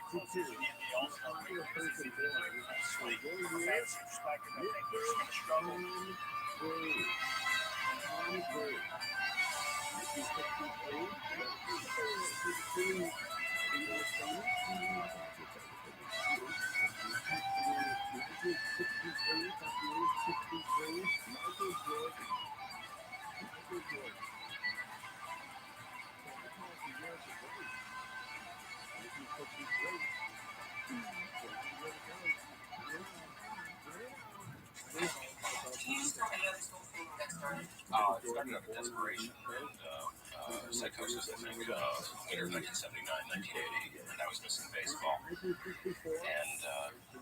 this sort of came to me in a dream, like an opium dream. I had a really happy life. I was self-employed, living in the country. It was before we had kids. It was before there was an internet. A lot of long, lonely hours on those cold New England winter nights when the sun goes down. About an hour after it comes up. I don't know. I was missing baseball and thinking about baseball. I'm a serial obsessive. I get interested in something that I really get interested in. Baseball has been one of those parts of my serial obsessions that keeps popping up because of the numbers, because of the details, because every act in baseball is recorded. The game as we know it can be recreated from numbers. So I took these numbers and I put them into the framework of a game that would enable me to compete with my friends and show that I knew more about baseball than they did.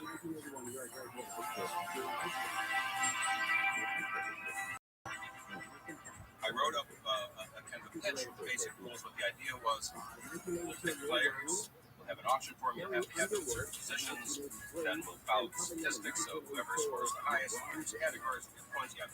The team that has the highest number of points wins the bet. And handed it out to a bunch of friends with whom I had periodic lunches in New York at a lousy restaurant called ROTHSCHILD Française. Why do we choose to go to this restaurant? Are we trying to find the worst restaurant in New York City? I think that we all have an image to kill ourselves. Yeah. That was prototyped on my part. Yes. Apologies. The majority of us seem to be those things. And we sat around this now defunct East Side French restaurant. What we really did was talk about baseball. Yeah, they would obsess about Greg Luzinski for the first 10 minutes of lunch. Did you see that? It was amazing. And then we would talk about baseball. Larry Boa is a golden guy. Yes, absolutely. He is. I'm going to get a boa constrictor and a name player. I'm going to name my daughter Mike Schmidt. Mike Schmidt Eisenberg. You can write that down. Dad would probably say that he came to the table at La Rotisserie with this sort of immaculate conception of a game called the Rotisserie League, sprang from his rib. Thus, the creation occurred. You want to play a game?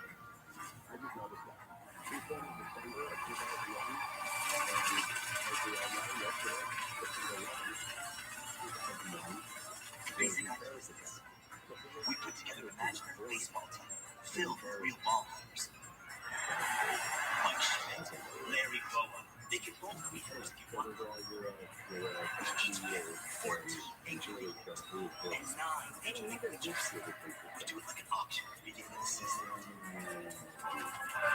Then we intend to follow their stats over the course of the year. For players that have home runs, RBIs, batting averages, speed. For pitchers, ERA, wins, saves, and something which is walks and hits for innings pitched. Then the team with the best stats at the end of the year wins. Do you see what I see, gentlemen? All you books and hits balls, batting averages, speeds. For pitchers, ERA, wins, saves, and something which is walks and hits for innings pitched. Then the team with the best stats at the end of the year wins. Do you see what I see, gentlemen? All you do is back up in baseball, not being enough to use it. Are you too afraid? Sit here watching rotisserie chicken when I offer you ambrosia guns. Rotisserie baseball. I don't remember it that way. I do remember Dad coming to the table with a pretty good notion of what this game would be. We have 25 players assigned by position. We have a certain amount of money to spend and so on. People understand that he made up these rules on True. He actually sat down with baseball and he said, I'm going to figure out 8, characteristics of greats. And he looked at every available baseball statistic. And he actually invented a new baseball statistic called WHIP.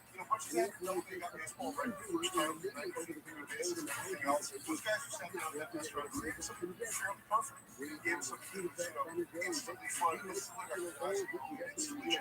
One question. How do we get started? Well, we'll find everybody we know that likes baseball as much as we do. From that point, we had to recruit more players. We needed We made it to Philadelphia. Each of us tried to bring in other friends who were baseball fans. There I was, associate publisher of this magazine. In my office, about 11:30 in the morning, my phone rings. Valerie, this is Dan Oakland. Can you meet Lee Eisenberg and me? We're having a drink, and we would like to talk to you about something called Rotisserie League Baseball. And I said, what the hell is Rotisserie League Baseball? He said, we can't discuss it over the phone in case your phone is tapped. So I said, I'll be there in 10 minutes. I meet Lee Eisenberg and, of course, Dan.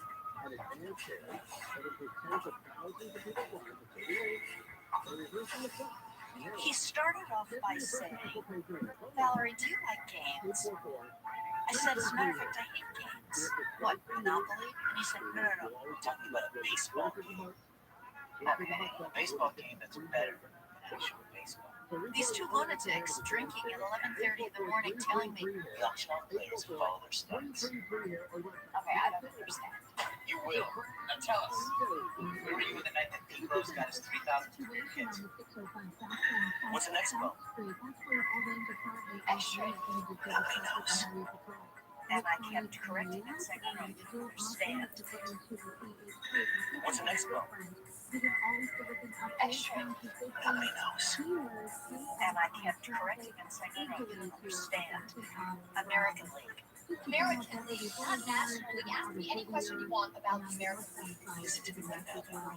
This is National League. Get out from behind the plate. What is Schmidt translate to Picos? Here's the assignment.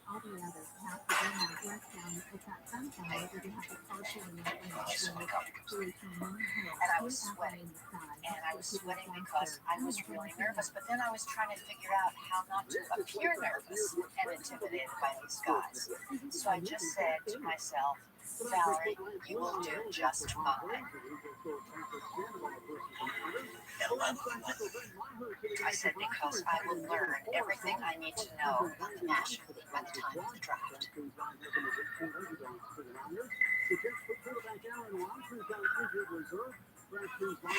Congratulations, Valerie. You're in. But just so you know, it's only because we needed a girl. Yes, they both admitted that day they were looking for the lone female. So I figured I had some competition, which I probably did. But they hired me. I mean, they asked me and invited me into the league. So I won. Each in his or her way contributed to this odd chemistry of this strange group of people. At some point, Lee came to me and said, putting together this thing. It's kind of hard to explain. It's a really fun game involving baseball and some extent gambling on your baseball knowledge. Do you want to play? I called Bruce. Lee and I both, we were in business together. Bruce said yes. Dan, of course, is a great salesman. I should be part of it. I worked at Columbia University and a dead-end job in central administration, and I discovered a problem.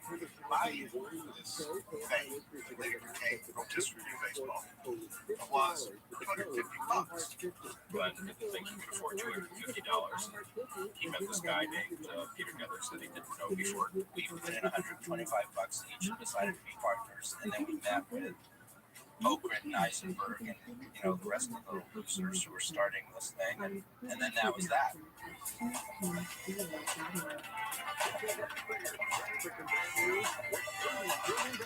This new adventure, I'm sorry for everyone. As I tried to learn everything possibly could about Major League Baseball. Yeah. I thought, he thought, baseball, inside out, not so. We discovered that we didn't know full 25-man rosters. We discovered that we didn't know their top 5 players. The way in which I prepared was was really studying their stats. That was the first criteria. But the second criteria was what they looked like. How they had really, really dark brown eyes and how they had blue eyes. And then what they had in the back. I studied endless numbers, made charts, used up huge stacks of graph paper, did the other dirty, obsessive things that I like to do. I didn't know it would take over my life.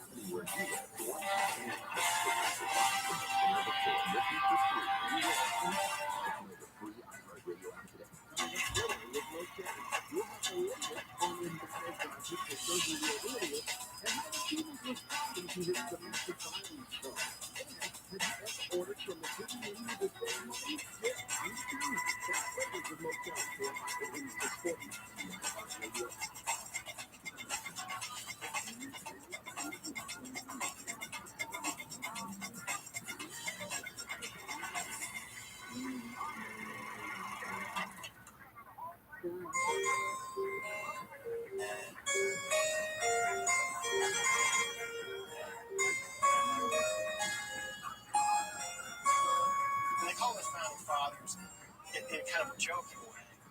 Those guys sitting around at that table in New York, having this first draft, it's akin to what the founding fathers did with the Constitution. It was a seismic moment in the history of baseball.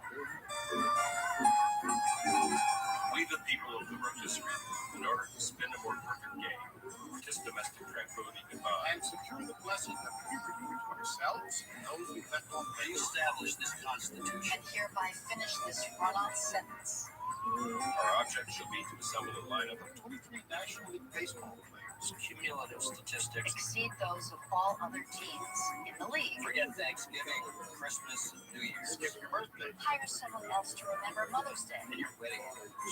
From now on, draft day is the single most important day of your life. We were all really unprepared. We didn't know what we needed to know, so somebody says, I'll bet $1 for Mike Schmidt. I bet $1 for Mike Schmidt. Begin by moving around the table in a clockwise direction. I bet $2. I bet $2. I pass. I don't know. Calculator. Calculator. $3. You wait. I just said $4. I'll say. I'll give 6. I tried to fake my way through it, but mostly by keeping my mouth shut. Because every time I talked to like an idiot, they had sheets of baseball guide going back 3 years and all this stuff. Just spouting this stat jazz. 4.7 ERA. 329, just on the bases covered on the bend. Lots of home runs. It's totally nerve-wracking. Because you know you're going to screw up. There's no one who just sticks to their strategy perfectly. All right. Well, $12. $12. Once. Twice. The honors, $6. Going once. Going twice. Sold Mike Schmidt for $26. We didn't know whether $26 was a lot or a little. $26.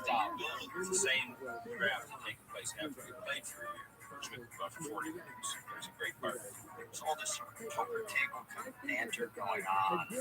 People laughing at you. Lewis and Wyatt. 4, 5, 12, 13, 15, 17.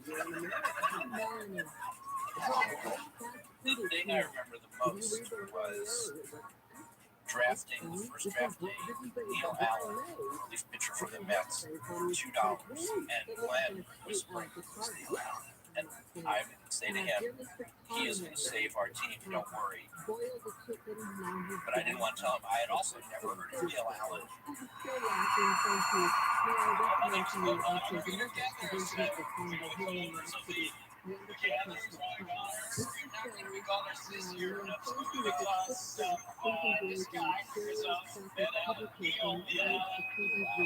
I thought the draft was going to be so much fun, lighthearted, filled with a lot of chuckles and jokes. It was none of those things. It was one of the worst days of my life. It was so tough. They were so serious. They were such killers. It was an incredibly tense time. There wasn't a draft that I ever left that we didn't have a really serious headache. It's one of those things that you have this awful anticipation going in, you're scared. And early on, I'd say, it's like having sex for the first time. You don't know what you're doing, but something's about to happen. And then it happens, and it's just like, this wasn't, on some levels, wasn't exactly what I expected, but I'm coming back from that. That is the single greatest day of my adult life. Fans have always wanted a connection to baseball beyond going to the game, listening to it on the radio, or reading it in the newspaper. They wanted to watch it come alive in their own bedrooms or their own living rooms or their own basements. This has happened throughout baseball's history.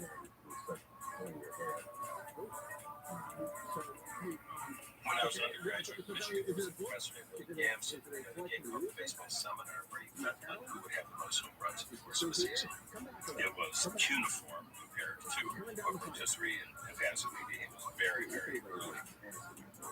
Dan O'Krent came along, though, and he took it to a completely different level. The idea that they could have their own teams and make their own trades and pick their own players and prove who was the smartest fan in the room. That had never been possible before.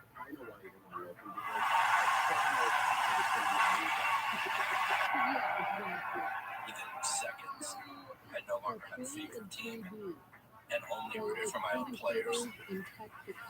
The salami flambés,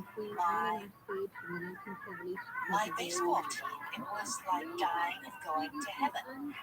They put you in touch with baseball.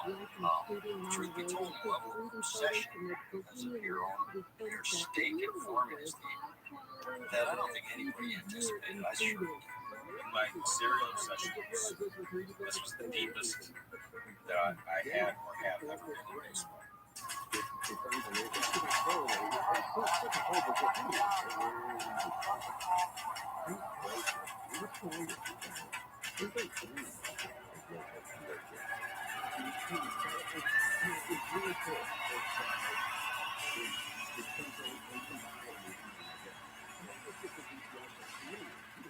Once the baseball season starts, every day I got something to do.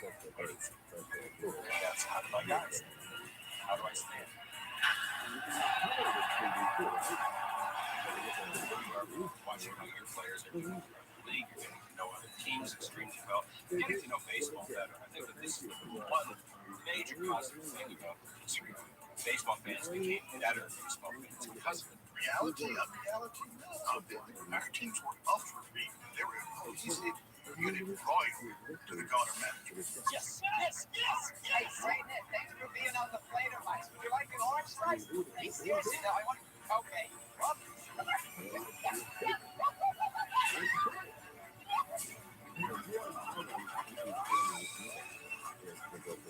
Oxfords became like reading Torah for a medical scholar. It became going line by line, obsessive. Over four. Remember, this is 1980, pre-computer. It's like the Stone Age, we had pen and paper. We just keep track of what our guys did, keep our own statistics. Calculator, ledger sheets, and a pencil. Each team would be ranked 8 different statistical categories. Batting average, home runs, RBIs, stolen bases, earned run average, walks and hits per innings pitched, wins and saves. I would do the math, add the columns, create the standings, and distribute them to everybody in the league. A couple of us worked in offices. We could actually get our stats via fax. That was a huge technological breakthrough. It got much worse when I began with daily stats, and I did that simply out of personal obsession. It was awful. It wasn't over. I loved it. My session had more to do with the levels of the game, with the strategy, how to make a trade, spending really, really long, content but somewhat stressful hours thinking about trades. We can make something happen here. You need pitching, I need hitting. It's easy. I don't need Bob Stanley. You can have Bob Stanley. Just give it to me. Come on. I was notoriously both the most active trader and even more notoriously the most aggressive and vilified trader. Eisenberg was pure, unadulterated evil. He is human scum. I hope that's not too harsh. He was a swine. Lee was a swine. My Bruce, come on. Bruce, it's Lee. Bruce will call. It was a 1-for-1 trade, but Bruce was very reluctant to make the trade. All right, thanks, Lee. Thanks for wasting my time. I'll talk to you later. You care about this anymore anyway. You haven't paid attention to your team in weeks, and you know it.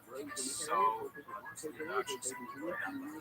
He was always nudging you, leaving you, just to shut up. Yes, I'll make the trade. I'm doing you a favor. I can't believe you're arguing this. And I then did something that I guess I'm both proud of and deeply ashamed of. I said, if you make this trade, I will buy you a dress shirt. You're going to give me a shirt in exchange for Bill Buckner. Yeah.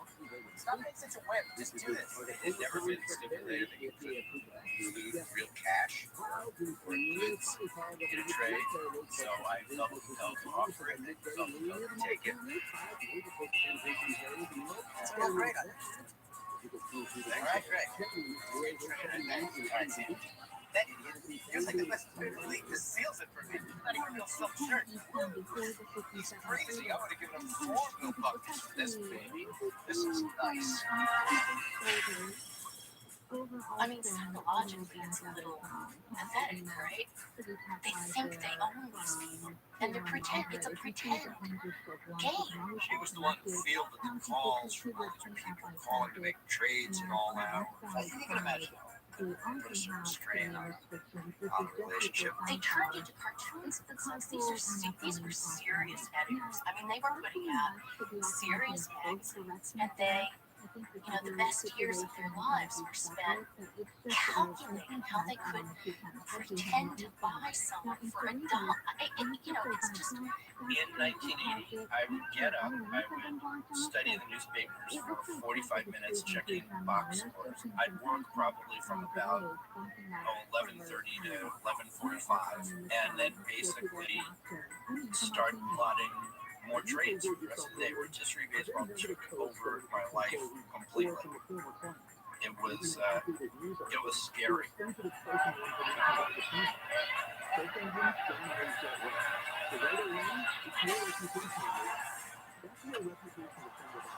One of the things that happened, and this continued to happen, and still happens for the church, was a player that you've never heard of, this third guy in Golden, and he was buying for $2, and he ended up paying for $40, not because somebody would do something, but somebody got damn lucky.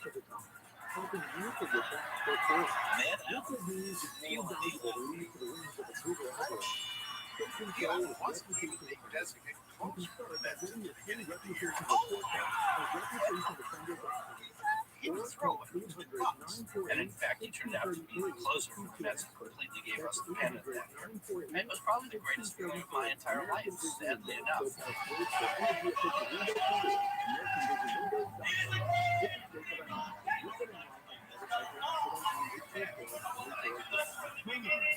I have in my hand the most valuable possession in baseball, the Wiggy Cup. Wiggy Cup, beginning in 1980, was given to the winner of the Rotisserie League of that year. Get us right, round of applause, please. They won. We had a party. They wore a black tie. Culminated in the pouring of Mountain Dew. That became the tradition. It was like the pennant was as close as you can get to when you go inside a clubhouse and you're seeing people pouring champagne over people's heads. They could not have been any more thrilled than we were. And There's no better feeling in this world than have a sticky, cold substance poured on your head, running down over your cheeks. The defining moment for any young man comparable to a bar mitzvah, I would guess. I've never been so proud to be sticky in my entire life. Well, maybe twice, but that's another story.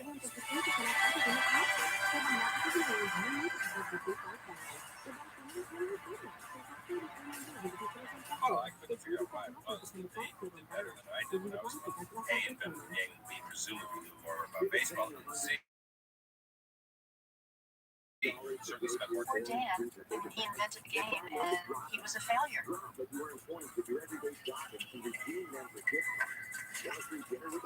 I think what you have to remember is that when they did this, it was incredibly subversive. Because Americans, as a country, we act out a lot of serious subjects through sports. It's serious business for us, and especially baseball. There's a reverence about baseball. And these guys, what they were doing was taking the game, and the people who run it, and the people who know the game, and live the game, and turning it on its head, and sort of crafting it for their own purposes. I don't want to get all philosophical about this, but I'm pretty sure that moment at the end of the season, that this was going to be the rest of my life. This was going to be what I was going to do in my heart and head, that mattered most. I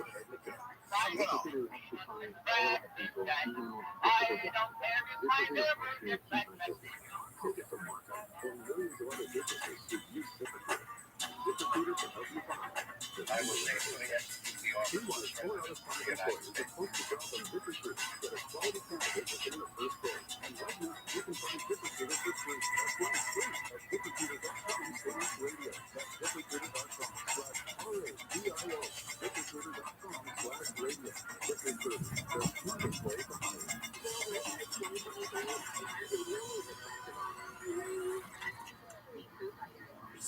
the office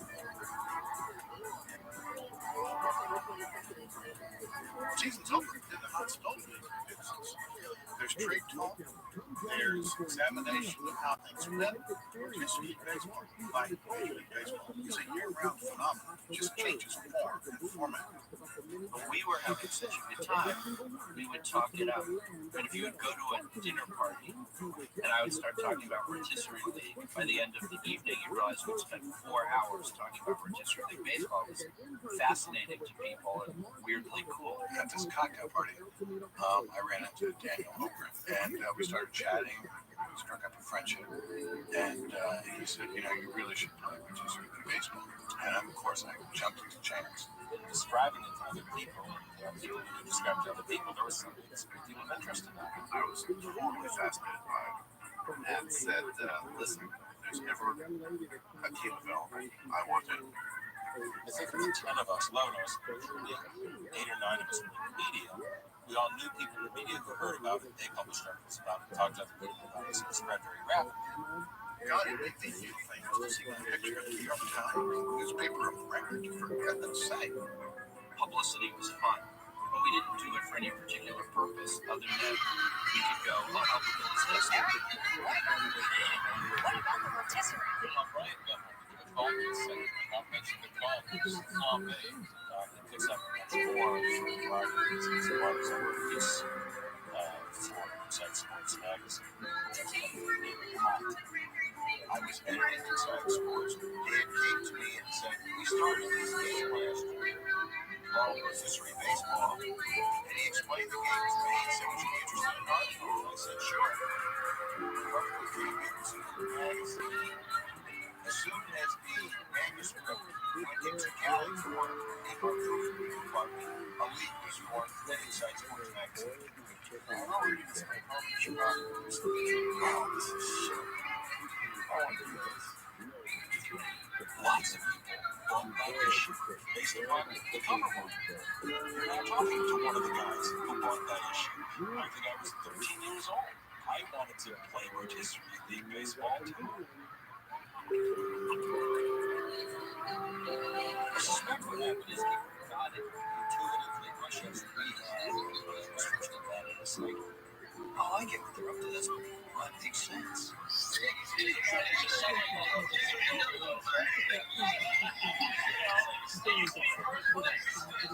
reason that this game took off was that there was a launch maybe in 1980. We had like 11 channels. It was basically like your band, you played Atari. So you played Atari, and it was like pop. So this was the revolution. I mean, it was cool anyway, but when you compare it to the other things that were going around in 1980, this was really good. It vaguely occurred to us there might be a way to make some money off this thing that has started. We're all in the food business, and I said to this Peter, and one of his colleagues said, "Hey, let's make a book out of this." They got away with power, speed, everything else without the process. They got away with child and trouble and rub, sexual standards. They got away with pornography. They got away with more. It just seemed so much fun. I wanted to be part of the Wolf Gang or, the trade with the Daughters because they were such talented writers. They were getting published and make the game appealing. As the game became really popular, if I was having lunch with someone and talking about rotisserie thing, I can't tell you how many times someone would come over to the table and go, "Peter Gathers, the Gathers Wagoners?" You go, "What? I think something's happening here." Needless to say, we knew that there was something to be exploited. Exploitation. We talked about it, but to exploit the game. There's nothing else to be had. We started a company, so an insult to our company. And we thought we were creating a corporation that owned the trademark. We all owned this company. We tried to exploit it. It was this response. It's all good.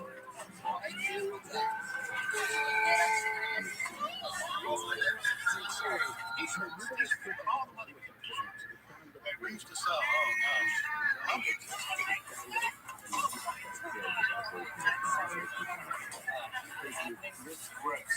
Terrible idea.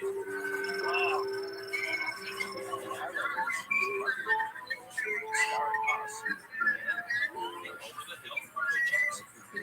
Hi, I'm Richard Jackson, and welcome to the greatest game for baseball fans since baseball.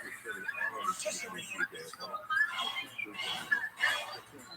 Be warned that this is more than a hobby, it's an addiction, and 500,000 people are hooked. Normally responsible adults are known to skip one and dodge family reunions so they can keep track of their teams.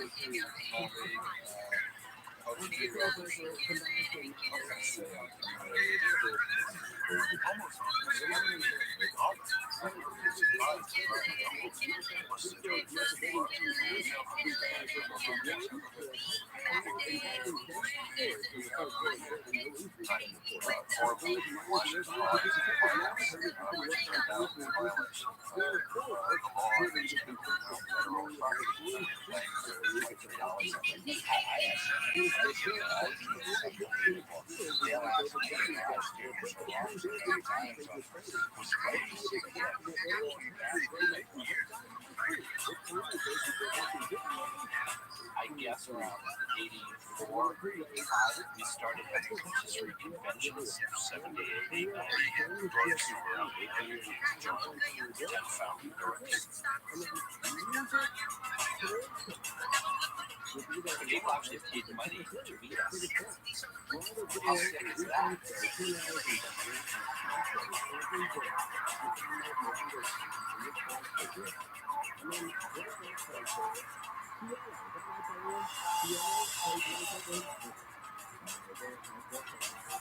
Shut up. People who were they're loners, who had a lot of sexual life, and then people who were very, very in social life, social skills, and kind of ambulatory schizophrenics. And all of a sudden you'd see 3 guys from Kansas City walking down the hallway and go, "Yes, it's Glenn. Oh my God." And I was excited to see Glenn Wagner. This is really a scary thing in my life. There were all these people wanting to engage positive conversations about the unbelievable $3 outfit they got through this huge draft. And I'm like, Simon, I mean, nobody's stopping these guys. Oakland's law. Nothing more interesting than your own rotisserie team. Nothing less interesting than someone else's. The play, and I have been receptive for having been associated with the invention of this game, is that I meet people and they want to tell me about the trade they just made, the trade they didn't make, how they overpaid this player. I don't care. You don't care about money. It's no. Be honest. Told you that for years, but it's you're right. Not this kind of hedge. I'm not making it. I want to time that in all markets. What I'm coming. It's important to understand, right, that this was just sort of, this was their sideline comment. They got a kick out of that little money trickle that every year from this league of the game. And I just, you can't blame them. They didn't have kids to see the draft or just report section. Or sports tokens really for just report to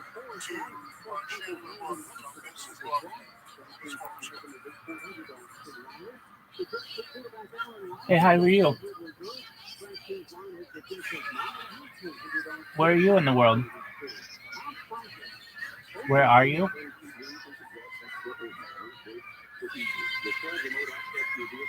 You're in Nigeria? Very cool. I'm in California. I'm in California? Yeah. How long have you been in the community?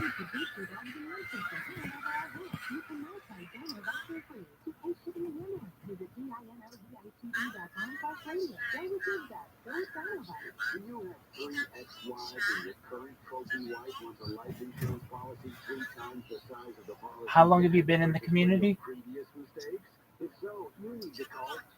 A month?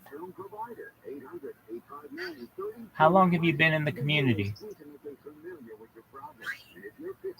I'm just curious. How long have you been within the community? Not Nigeria, the Harry Potter, Obama, Sonic 10 Inu community.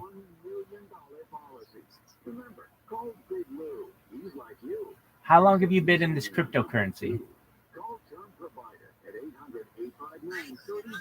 Oh, for 1 year. Oh, okay, I got you.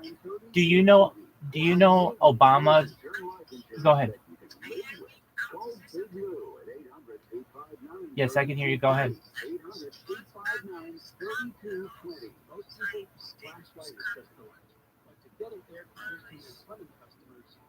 Can you? When that flashlight comes on, our values shine bright. We respond quickly, get the job done right. Complex plumbing and sewer repairs. Okay, just one moment. AC installations. Gettle's got this. Visit us online at gettle.com. GOE2TL. There's no one better, but it's hard to spell. I'm going to get on a different device so I can hear you better. Over a decade, medical technical lose weight and keep it off with the latest minimally invasive weight loss procedures. No bags, no gimmicks, just life-changing results. I got you. Just one moment. Hey, here's the great spot. Same token. Thank you. Thank you for explaining that. Yeah, no worries. Yeah, I mean, you never know when it comes to a token, but I can tell you this one has a really good community and it has a really smart community.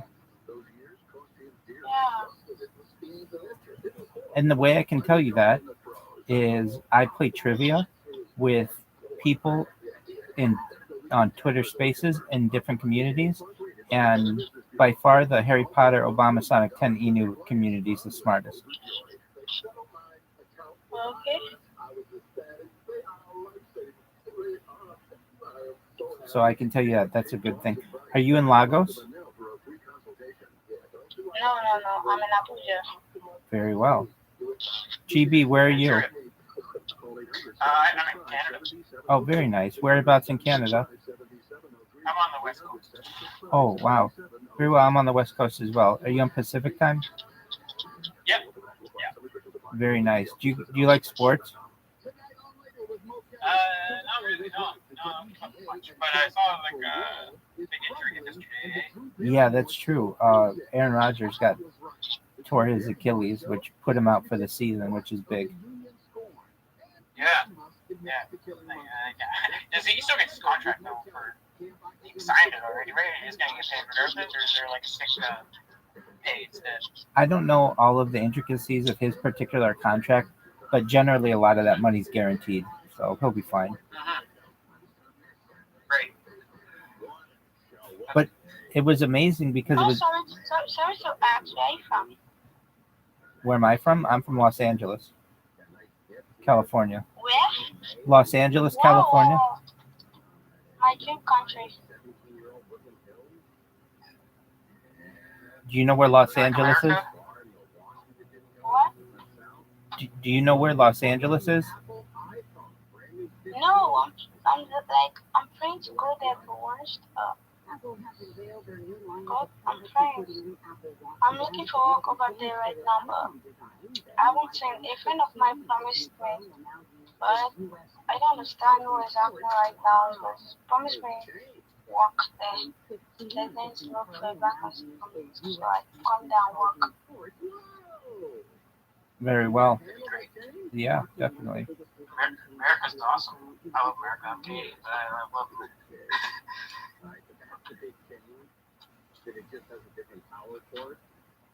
So what's popping? Hope you have a good day. I hope you have a good day as well. Take care, DJ Liz, OG.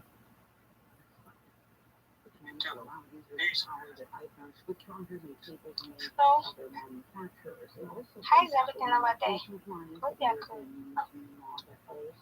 Yeah, things are good. Sunny skies, nice temperatures, nice and cool. So yeah, it was good. Okay, can we just chat? Can you just text me a message? DM me privately so we can chat? So we can be good friends. You can teach me more about this. Yeah, I mean, I'm here to talk. Whatever you want to talk about, I'm willing to talk about. I was wishing if you can chat me. Are you on Twitter? It's fine. Yeah. Okay, what's your Twitter? What's your Twitter handle? Oh, wait, let me tell you the network.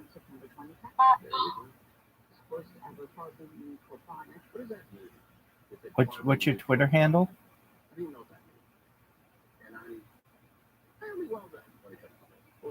What is your Twitter handle?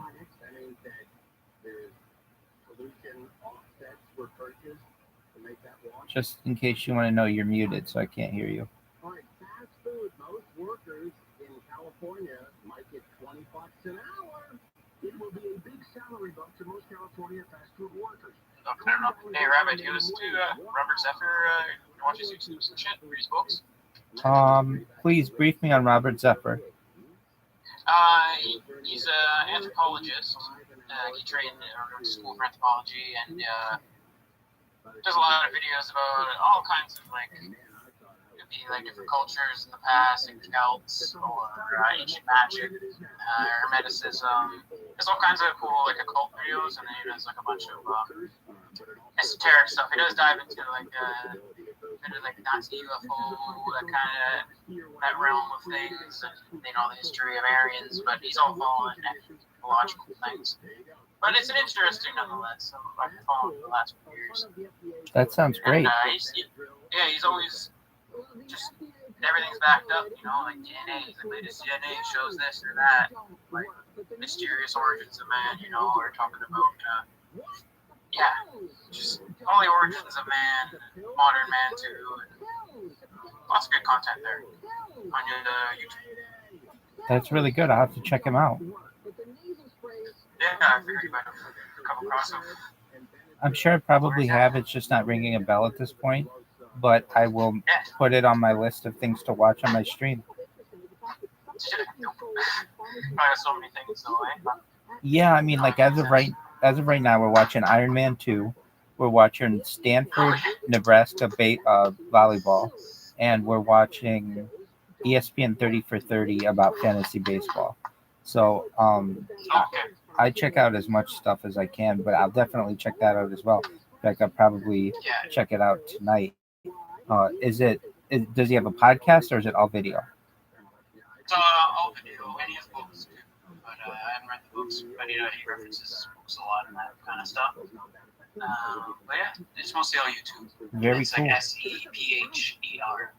Oh, Sepher. Yeah, Sepher. Robert Sepher. Yeah. Very well. It's Iron Man 2. Is that the? Are you watching it? I'm watching it right now. Yeah. Is it the one with the Bin Laden type character? Is that Iron Man 3? That was like the last one I watched of all the Marvels. I wasn't into them really, but I was at a drive-in. And I think it was maybe 3. And it has this crazy, like, false flag terrorist type character that's part of the movie. And it really rattled my balls. Like, they're just showing us right in the movie. Like, what the hell? It was pretty crazy. Some guy, looks like Bin Laden, but he's not Bin Laden, and he's actually just an actor. It was interesting. Well, that's the one we're going to watch. Sorry, can you go to your message? I just sent you my link. So just go there. Okay, very well. I appreciate that. So I will check that out, thank you. and I'll follow you on Twitter. Okay, no problem. Thank you. I appreciate it. You're welcome, DJen. So I'll be watching Iron Man 3 next. I stream my life in 360 degrees, 24/7, 365. I do it for world peace. I don't want people to have war anymore. And so I create more content than any living being on Earth. I have more video on YouTube than any single individual. It's amazing. Data is Earth's #1 resource. It's more valuable than gold, more valuable than oil, more valuable than food or water, air. And so perhaps one day I may be a very wealthy person and perhaps very famous. The longer I do this stream, the more momentum I get. The more momentum I get, the more people find out about it. And eventually I think it'll be a global phenomenon. Yeah, it's a numbers game and attention economy. Okay? That's what we know here. And it's all an attention economy. You can have the greatest thing in the world, but if nobody's seeing it, like, it's not going to go anywhere. We understand that. So we can slap our logo on anything and put it everywhere just to keep eyes. And that's the ultimate play that we're doing right now. You're correct about that. You're doing the same thing. You're streaming on various platforms. Like, I was in here the other day telling you to just refine it down to some, but I think playing the numbers game is pretty smart too. Just have 30 freaking streaming sites. Like, why not? I'm in agreement. Exactly. And for me, it's about the archive footage, which is really important, meaning it's a timeline for people that they can go back and literally watch my life going back 2 years on the internet, which we don't have that kind of timeline. You can watch me eat, sleep, bathe, go to the bathroom, brush my teeth, laugh, cry, all the human emotions that people encounter over the course of their lives, and it's all on camera. It's essentially the Truman Show, if you ever saw that movie starring Jim Carrey. Yeah. And so I've gotten behind cryptocurrency, NFTs as well, but particularly Harry Potter, Obama, Sonic 10, Inu, because the community's been really nice to me, and I think the people are very smart within the community. It's true. I noticed right away. I've been here since day 2. I'm like, oh, these are my people. They're just LARPing as a retard, but they're actually super smart. And it's all fun. And we're all on it. To be honest with you. And that's correct. And also, I think that it has a lot of opportunity just because it's such a crazy name that people will get behind it. It has a lot of positive aspects, particularly when it comes to pop culture. Yeah, well, I got the Larry Sinclair interview tomorrow. Did you see that? I know who Larry Sinclair is. I didn't know he had an upcoming interview. With us, yeah. Oh, no way. Really? Yeah, the first one since Tucker Carlson. What time is it? Double check. It's the pin now. The group will just tomorrow. Oh yeah, tomorrow at 8 p.m. Central. So not 7 for us. Sure, there'll be a countdown. 6 for us. Central. Yeah. Okay. Yeah. Yeah. Forgot about Mountain Time. That's correct, but that's great to know. Wow, that's some alpha. I appreciate you sharing that, GB. Yeah, please share it around. It's pretty awesome. Like, we rated his first post after Kevin Carlson and asked him to have an interview with us, and he agreed. So he's going to be in a Spaces tomorrow. That's amazing. It's super amazing. Like, it's definitely has a good chance of propelling us into the mainstream. Most certainly. That's for sure. So that's super bullish, super fun. I'm in agreement on that. I've known who else but us could pull that off. You know? Right. I've known about him for almost like 14 years or so, ever since he had that press conference, which was really wild. And he kind of fell off the wayside for a while, but I'm glad to know that he's back. And you know, whether you agree with what he says or not, I feel it's important. It is now 7:00 p.m. Sorry, I got my clock on. It's important to allow people the ability to speak whatever they want to say. So I'm down for that. It'll be interesting to hear what he has to say. Totally. And like, yeah, it sounds like it'd be a pretty free form conversation. I'll probably have some questions, but Obama deserves his chance to say something too. Absolutely. He's part of our coin.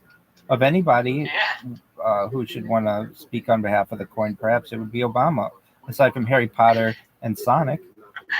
Yeah, you're right. So hopefully we get his attention. And we can get him in our spaces to talk about it. Boy, that's great. Well, I'll definitely. Is it on Twitter Spaces? It will be on Spaces. Oh yeah, it's in the pinned message right now. The link will go tomorrow, I'm sure. That's I can tag you or message you tomorrow. Oh, I appreciate that. That'd be great. So I'll be there with bells on, as they say. That's really great. Yeah, it's pretty cool. Definitely super sweet. We gotta share it around today. I think that we secured it to like all the posts and all the times and every website. I just been away all day, so I'll be on Twitter tonight, just spamming it to every big account. Excellent. Get the attention, you know. Absolutely. Well, that's great. Well, GB, I was in the middle of a documentary. I'm going to continue watching it, but I'm going to check out Robert Sefer. And thank you so much for the alpha. I'll see you tomorrow night at 6 p.m. Right on, brother. Excellent. Take care, my man. Bye.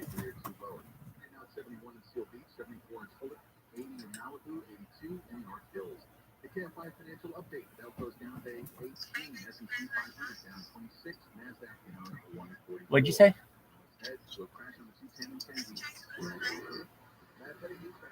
Okay, so I see you.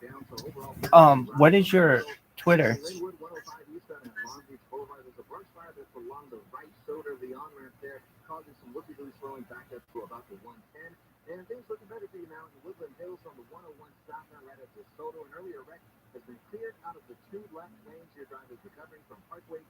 What is your Twitter username?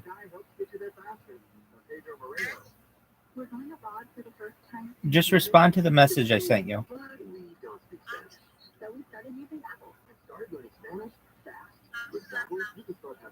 Cool.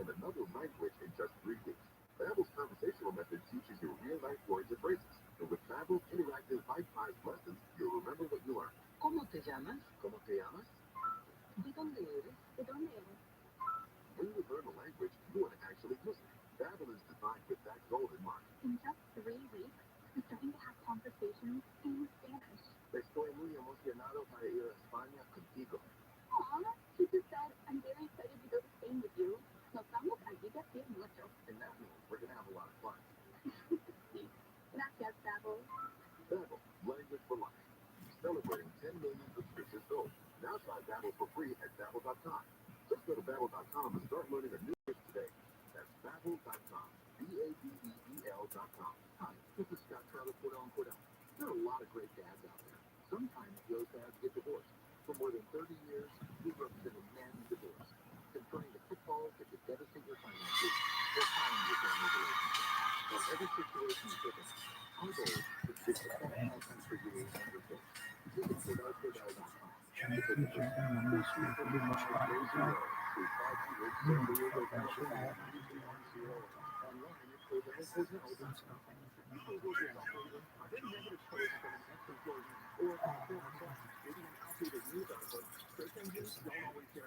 For right or wrong, it's your reputation on the line. That's where Reputation Defender by Norton comes in. Take control with Reputation Defender. Their cutting-edge approaches help you to wipe away unwanted information in your search results. They also promote the good stuff. You can start by getting your free reputation report card at reputationdefender.com or call 800-948-6033 to speak to an expert.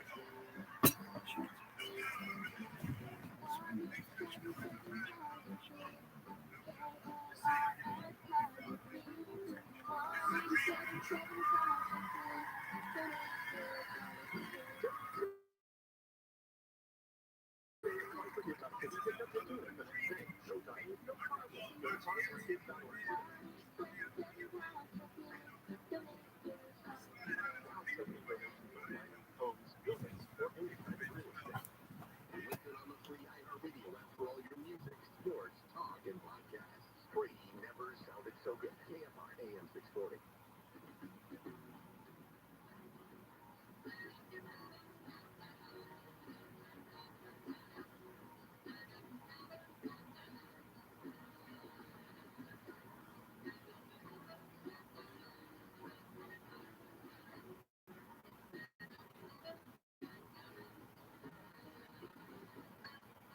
I should have been preparing for my show later with No Kelly. KFI AM 640 live everywhere on the iHeartRadio app.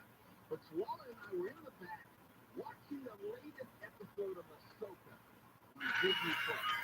Well, I guess in a way you can say that was preparing for the show. We didn't have to say it like that. But there is a difference. People actually went to the theaters to see it. We'll probably mention that later on. In fact, I put on it. It's pretty damn good. That's the short one. Well, actually, it was very good. Very good. I'll tell you that. Can't wait. But there is some other business. But if you really into this, doing simple things like that in the space of 4 to 15 jobs makes me real happy. That's why the reason why I have the best job on the face of the planet. You mean that, no exaggeration. And I would like to think of myself, by and large, as kind of a happy guy, getting happier and happier as life goes on. I try not to sweat the small stuff. And in alignment with that, I took apart this list. It's just been a few hours ago. Like this stuff, Bill James is always tucked in there somewhere.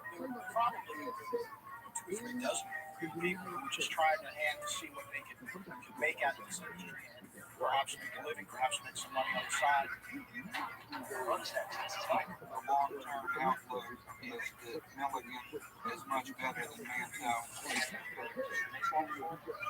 That should have been all of our business if we figure out a way to capture the market. The crucial mistake we made was basically one of hubris, which is we started from virtually year one trying to protect our trademark.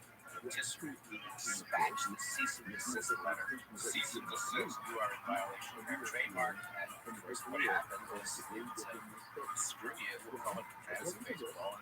And once that genie was out of the bottle,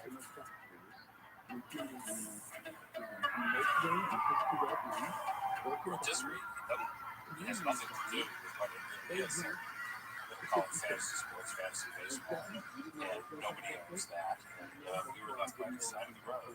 Where we belong, so fantasy donors, buying fantasy baseball now attracts millions of participants, and a growing number of books, newspapers, and magazines cater to the fray. Fantasy baseball, fantasy football, fantasy knows. And there was no copyright in the word fantasy. People could take our word to whatever they want to. the idea had gotten away. And then when it went over to football, it really took, because that's the number one sport. After that, I think that's the guys we're never going to ourselves, and we just like forces of the free market to take it away. I see now.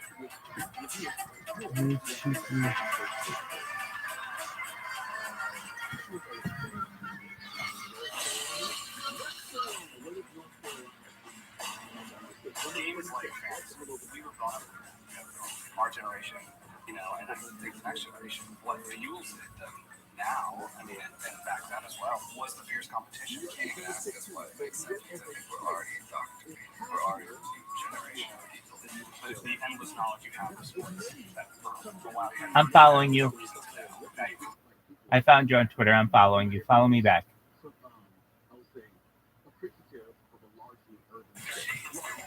Difference between fantasy and regular sports. And that's like 2 to 3 years old top, so it's gonna be. At some point, novelty wore off, and it became more of a burden than a joy. For a grown man to do something that fanatical for 20 years. Okay, well, I mean, how can I help you?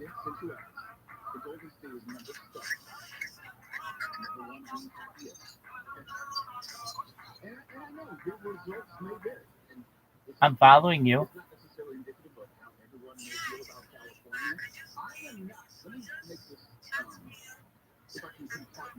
Excellent. I'll do so right now.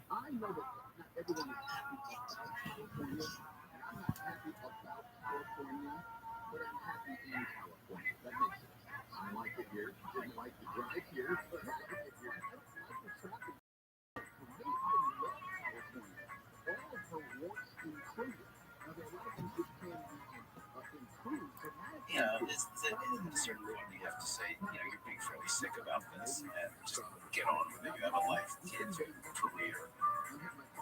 I left in '95. Basically fell apart a few years after that. We are gathered here today because rotisserie baseball is totally dead. The schmucks invented this game. Didn't make a fuck. Don't even play it anymore. I had enough of drafts, of spring training, of keeping score, keeping records. It was like, enough already. I'm done. 1981 Wolfgang, 2 Eisenberg, Hurricane 5 to Carry Nations, 6 Steinbrenner, 87 Later, 88 89 Carry Nation, 1 Glenlag Honors, and that was the last time you can describe this wonderful trophy.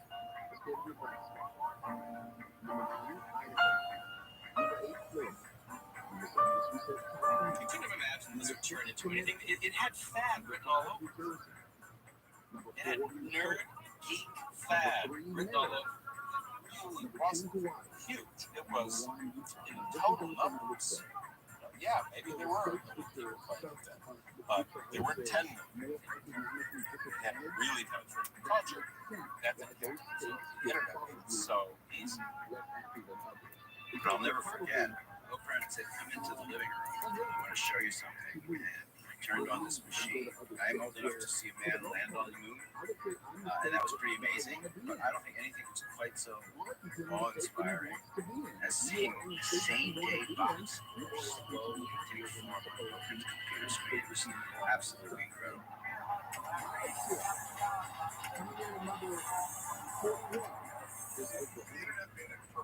The internet allows you to get stats every day. You literally sit there and watch your guys bat and see that you don't want to do Thank God for the internet. I mean, definitely the internet has been the best for playing gambling, but I think fantasy is a close third. If you think back about 13 years ago, we were running on a single box sitting under some guy's desk. I remember the first guy who was sort of odd-hitting was a guy from Ohio. We all kind of laughed. He was almost having a one-to-one relationship with our fans. In those early years, we had 400 leagues one year, the next year we had 800. The next year we had 1,300. Next year we had 2,000. In 1999, we had roughly 500,000 users playing our fantasy football product. This year we'll have well over 4 million users playing the game.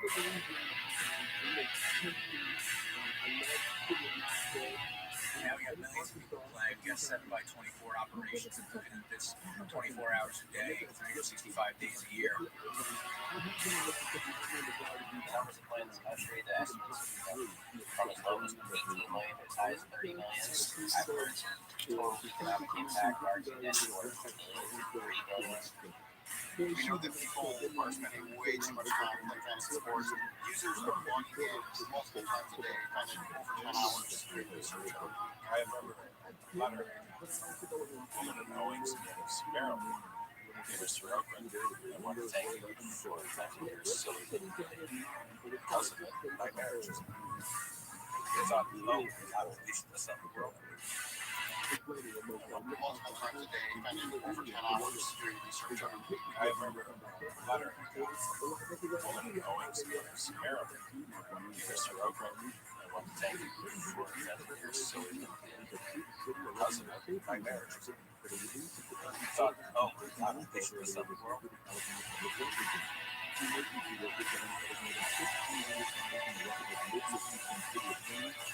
know, it's a passion. You want to be the best at it, you know, so you don't always just read, put things in the back of your head. You want to see perfection? This is perfection. Let me show you this. Clayton Cornet's top 5 good and bad. Take this up a 9. The yellow guys that I would accept on my team. The bluish guys are guys that I'm especially high on, probably a little wild for it, and I'm probably marking guys that are going to get picked, but I absolutely don't want on my team. We're aggressive. We're confident that way. Yeah, we don't let anything get by. We're all just we're all about value. We're in about 6th place. That's in the 15 people league, and then we're not doing very well in the big one. Antonio Fasano. It never stops. Fantasy's like it's like the basketball. Baseball just goes around and around and around, never stops. I had 18 fantasy baseball teams. Right now, I think 43 football teams. I got to pick. No clue who the heck's left. So you take Felix Jones already. You ever heard of Dan Oakman, the rotisserie thing? No. I have no idea. Do I care? Or it comes from making the chicken. You're cooking chicken on the grill on a rotisserie. How's that? Oh, Jerry Mason. That's not real. I think it's a shame that people aren't familiar with what roto means. There's a generation of people playing it now that have no idea about Glenn Wagner and Dan Oakland and Steve Wolf and the founding fathers. I don't think any of them got the credit they deserve. Honestly, one of the reasons we did this ceremony with City Hall was to give them a little more credit. Somebody's going to say what happened. This is President in the frame, each one of you will get a copy, unframed. Well, I sent an email to Dan, and the response really was, I'm sorry if the office is not coming to New York City for this nonsense. I wouldn't do it. Absolutely.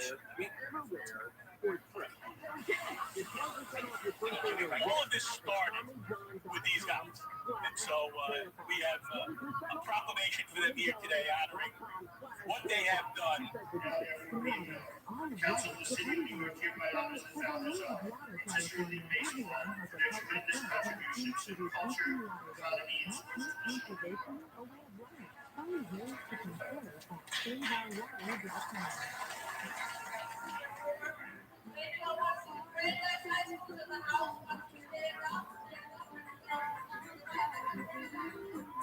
you make proclamations from government bodies, you know you're dead wrong. You know your time is past.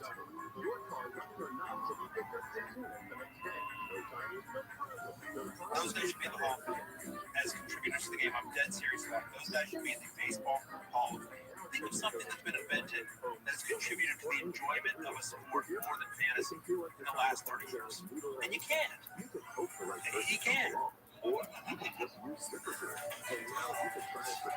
a way, it's a good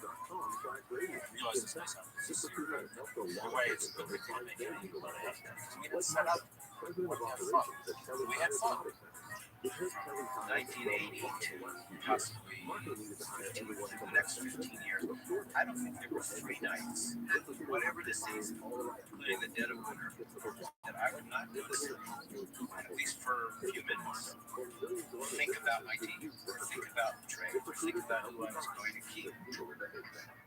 It was fun, but it was beyond fun. You can fill gaps in your mind that you didn't know existed. Do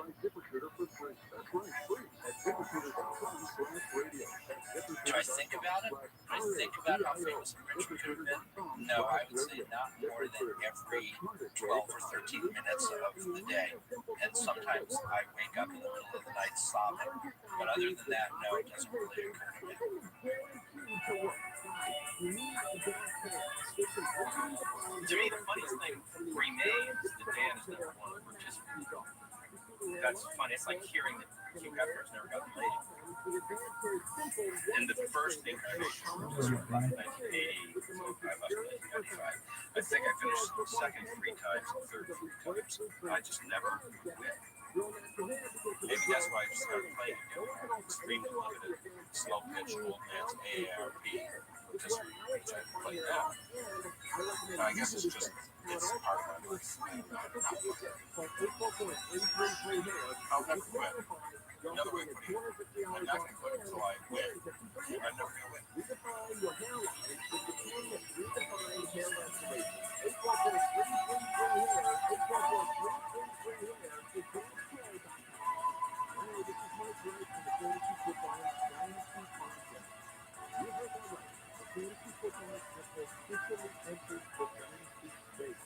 Every week, we bring you the same in-depth analysis and entertainment you come to expect from the fantasy football. Only now, just from the dynasty perspective. Join me and the rest of the crew every Wednesday for a new episode. Listen to the Fantasy Football and Fantasy Podcast on the iHeartRadio app or wherever you get your podcasts. The first game will take an easy out of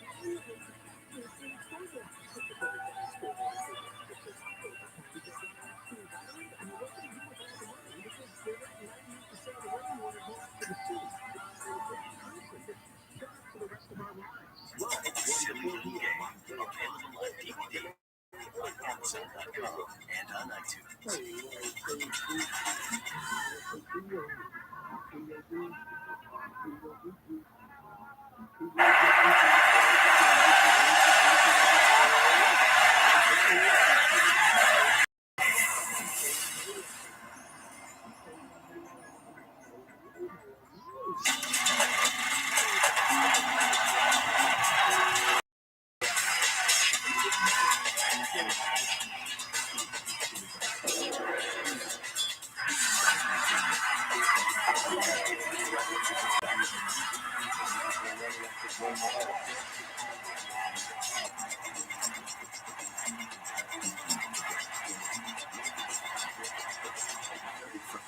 Presented by Levi's.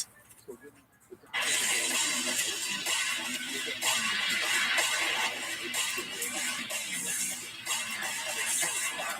first met Ricky Williams in the summer of 1998.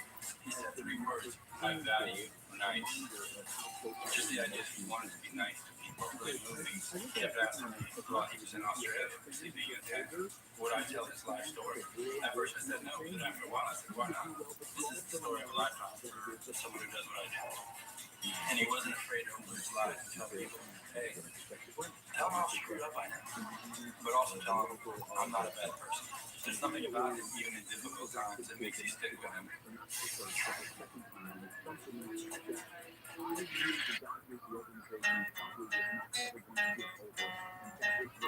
A gentle man in a brutal business. He of the naive, best intentions asked me to make this film so his kids would know who their father was in case he never came home. He left them hanging here.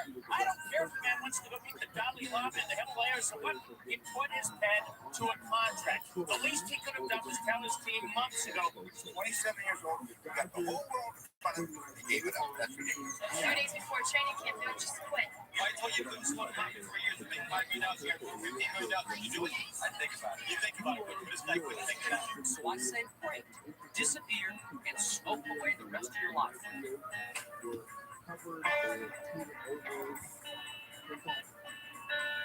Arguably the biggest off-season story in National Football League in terms of Ricky Williams from the Department of Miami Dolphins and all pro football. For all intents and purposes, it appears as if Ricky Williams was football. I made the biggest mistake of his life. When I take it back, I would. When I knew we were responsible, I said Ricky to everybody out there. The game is played, sir.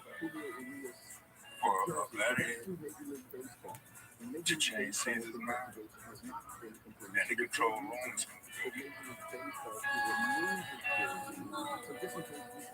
Why do you have to be the one that tries to change the world or change society or whatever? Why not?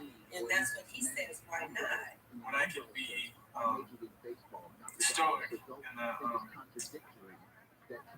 the eyes of being threatened or being insulted, that has to be intention.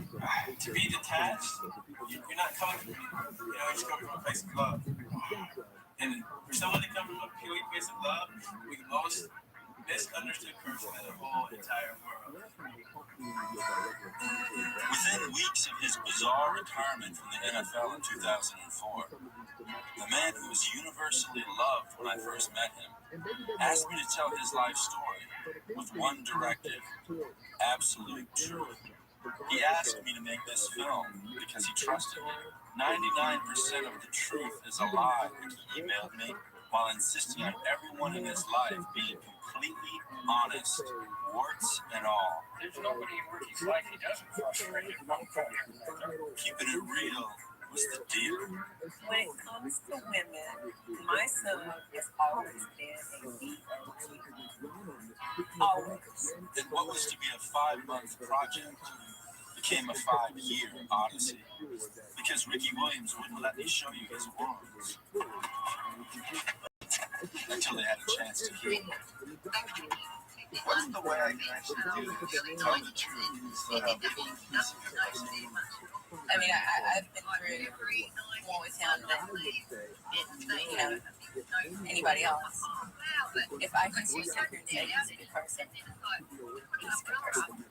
He threw away all the things that we valued: money and cheering and celebrities. And I still don't know, as I sit here talking to you, whether this is a product of him being bipolar or mentally ill, or it's a product of him being the only sane person out there, and the rest of us worshiping all the wrong things. I just have to keep realizing that's my issue. Is everyone thinks I'm crazy. We don't know what Ricky suffers from. We don't know what the kid is totally unhappy inside. We don't know all the business. We don't know anything until we know that. How we're going to comment on the actions. And we don't know what triggers it. I think it's so unfortunate that somebody who is so loved can go from being really the hero to the villain that quickly. Ricky, every time you touch the ball, it's turning to the wheel. And the moment I turn the TV on and watch, it is everything I want. He's such a powerful part. He used to Texas long more. He's forever a hero.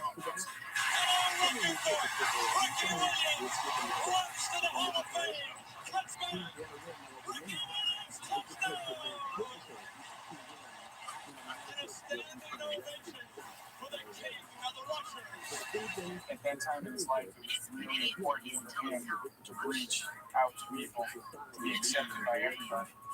And I think that was his message. Like, you know what? I want to be the all-American guy, the guy that everybody loves. 1998. Heisman Memorial Trophy. Ricky Williams.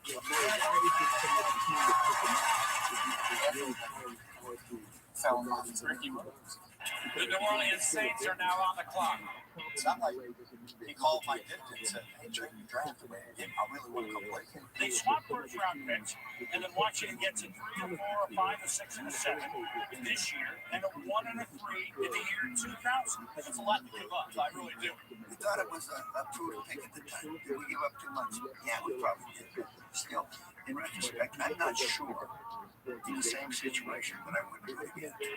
Oh, I don't know that anybody's ever emotionally ready to carry a protein on their back. And when you have that kind of pressure on you, it creates a lot of problems. And you never know what it might manifest as. But in his case, I believe it was just extreme anxiety. I can see why my wife just loves me. So I said, why do you keep helping me when you're talking to the media? It just was too easy to laugh at. Whenever you laugh at Ricky Williams, You don't hire a rapper. Great. Are you offended by some of the things that have been said? Well, that is certainly society is not open past that. His contract itself became a national object of scorn, and the very structure of it was incentive-based. So Rick didn't get any money until he hit 1,600 yards.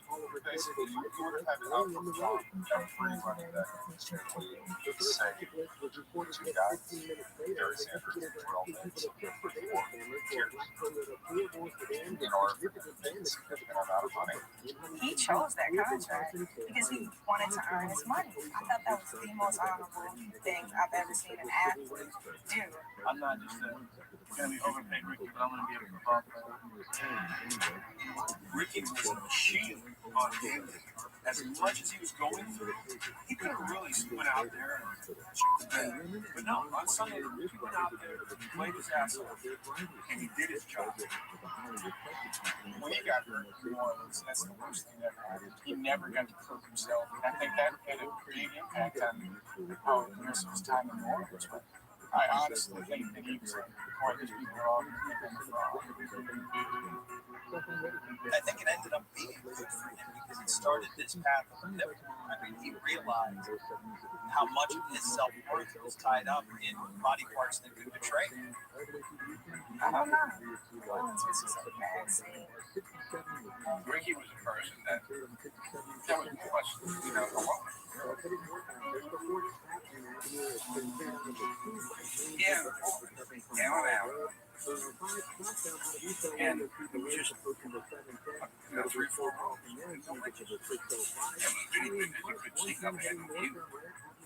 He just wanted to be home. He says, people know and didn't want to. That's not true.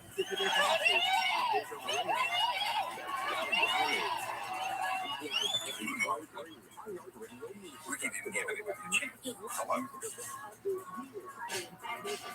Once he started running the ball down Miami, a lot of the reaction was, who is that? Who is that guy? Why couldn't he have done that?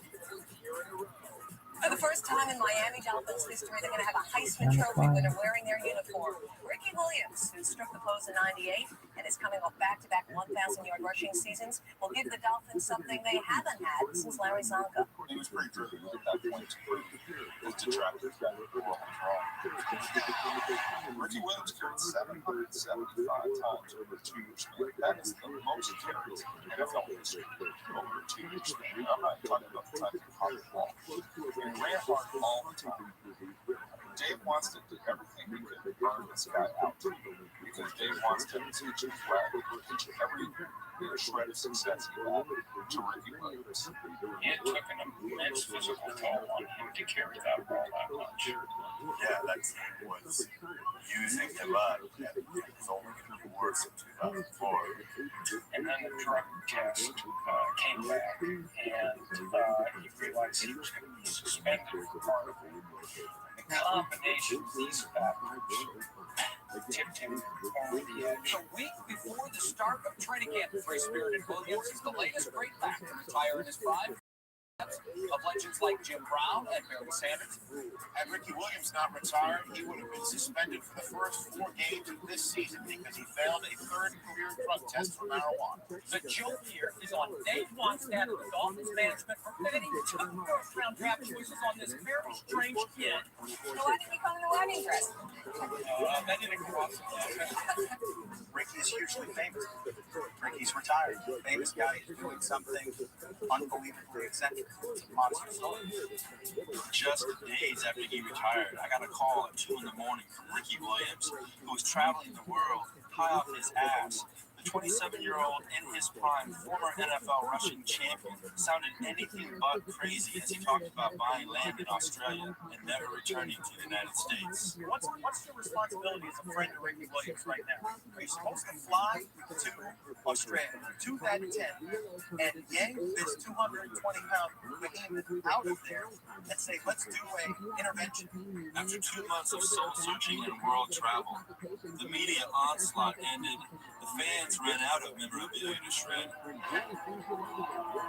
Ricky came back to the United States incognito in early October 2004. This was his first interview at my film partner's place in LA. I don't care what he said, I'm not afraid of anything. It's just down to pure football. Ricky Williams is back in the NFL, not so fast. The running back says he'll stay retired for now. Rejects the deal that would have allowed him to serve a 4-game drug suspension this season, be eligible to return to the NFL next year. A few weeks after professing he would play for free, Ricky rejected a deal to pick his way back into the NFL. Instead, he took a 1-year lease on a 1-bedroom house in Nevada City, California.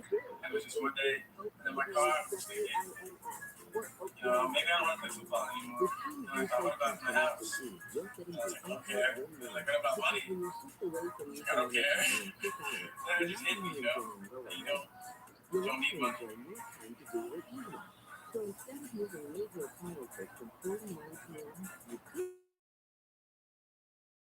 That's all. That's all.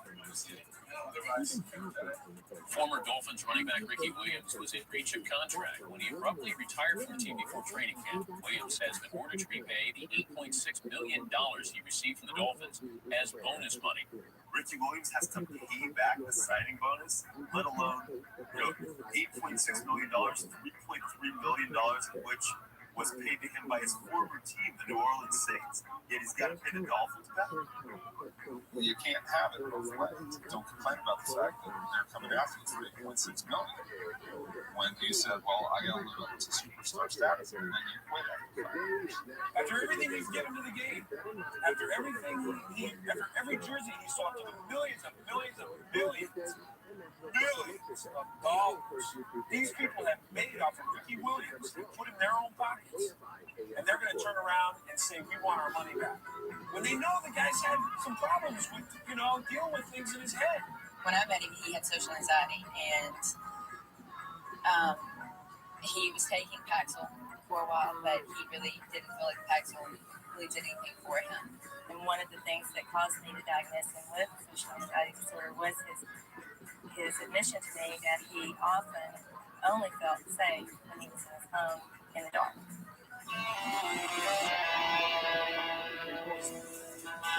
He needs full psychological evaluation. Sometimes things he says are totally off the wall. The next sentence makes complete sense. And he says he's happier than he's ever been. So that's what I have to go on. I believe that he thinks that he's extremely happy. I should give it the presidential award.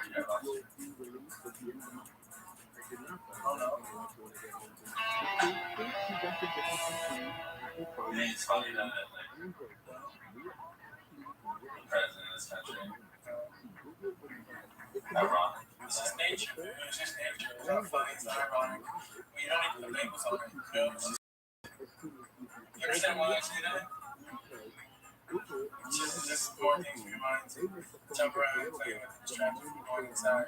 95% of what he says is so illuminating, so enlightening, and so refreshing, and so lucid. And then 5% of what he says makes you wonder if he's got aluminum foil on his head and is saying that that's the reason that keeps aliens away. Do you want me to tell you if you had something right now? Sometimes I think, he has symptoms of bipolar disorder, but then I don't think it's purely that. Have you done research on bipolar or manic depressive tendencies? And do you think you have any of those? I haven't done any research, so I don't really know, but I'm sure it's possible. Sure, everything's possible. It seems to me he's seeking peace in his life, and I think that's probably when he smokes marijuana and maybe smoking more of it than he did in the past. Feels like that's okay because for me. So much of what his path has been to this point is him looking inside himself and liking very little of what it is that he sees.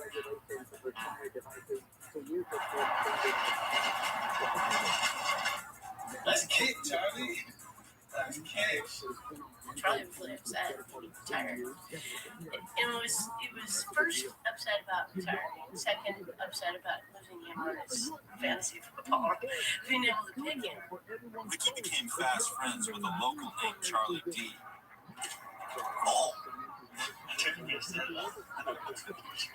He joined Charlie D's basketball league and even sat in on a few weekly poker games, none of which he let me film because he said he just wanted to be one of the guys. So I sat in with his poker buddies later. Slip, cut him up. To you. As soon as he walked through the door, I'm like, oh my God, that's Ricky Williams. October 28th. 04. Yep. We all played football, and Ricky was on the other team, and I took a charge, dude. He had the eye of the yogi there, dude. He had like the eye of a tiger, dude. I forget what else to him. I'm like, I took a charge from Ricky Williams. That was just, and he told us to laugh. He like, All my friends were amazed or surprised that he could keep smoking with us. Probably 15, 16 joints. Pretty big bumps. Ricky's no Jamal Lewis. He's no freaking Pac-Man Jones. He's none of those guys. He's like Ontario Smith coming in hot little weed. We love Ricky. The masses bought the split myth that Ricky retired exclusively to get high, when in reality he walked away to heal a damaged body and feed a surging mind. I really want to get a clear understanding of why you came here and what it is you're doing. I said, I need to go to school. And I thought, what do I want to study? And I remember when I was in Australia that I learned about Ayurveda. Before retiring from football in 2004, Ricky told his sister Nisi he didn't believe football was his true calling. He thought his gift was to help heal people. He quietly began studying holistic medicine until 60 Minutes showed up. I learned you were doing the story. When is it okay for me to stop playing? When would it be okay for me to stop playing football? When my knees went out? When my shoulders went out? When I had too many concussions? Like, when is it okay? Wait a minute. No, I'm just curious. Because I don't understand. When is it okay to not play football? It's kind of like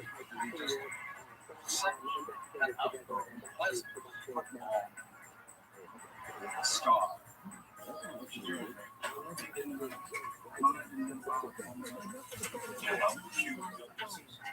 This knowledge is essential to being a good practitioner of Ayurvedic medicine. That's how we have a series of spas. So the Dolphins are going to be able to get their $16 million back.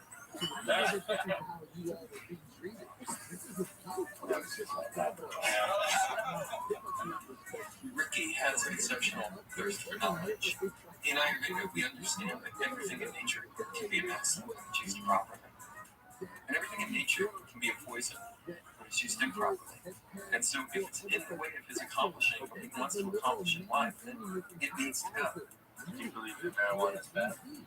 I believe that anything is bad if it's not used the right way. Do you think you've used it? Yes. What makes you like No, smoking too much. I became a smoker for 3 years. When did you first try it? High school. I knew I never was going to be a big smoker. Smoked a couple times in college. I never bought it until I got to New Orleans. I would never try coke. I never try any hard drugs. I have no idea. Oh, come on. I really have no idea. Ricky has the heart of a yogi and the body of a football player. He has to figure out how he can merge the culture that is in his heart with the culture that is in the National Football League. Very, very different. He comes across as selfish.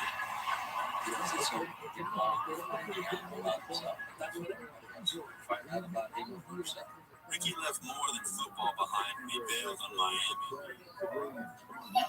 Except for visits from Kristen and their son Prince, Ricky cut ties for a time with nearly everyone who loved him. No. What do I think about After he has one kid in Boston, one in Miami, and one in Hawaii. I guess it goes back to a conversation I had with Ricky before he had any kids. I said, Ricky, I grew up without my father in the home. You grew up without your father in the home. There is something definitely wrong with our family, and the trend needs to stop. What do you think the perception is, the fact that he has 3 kids with 3 different women?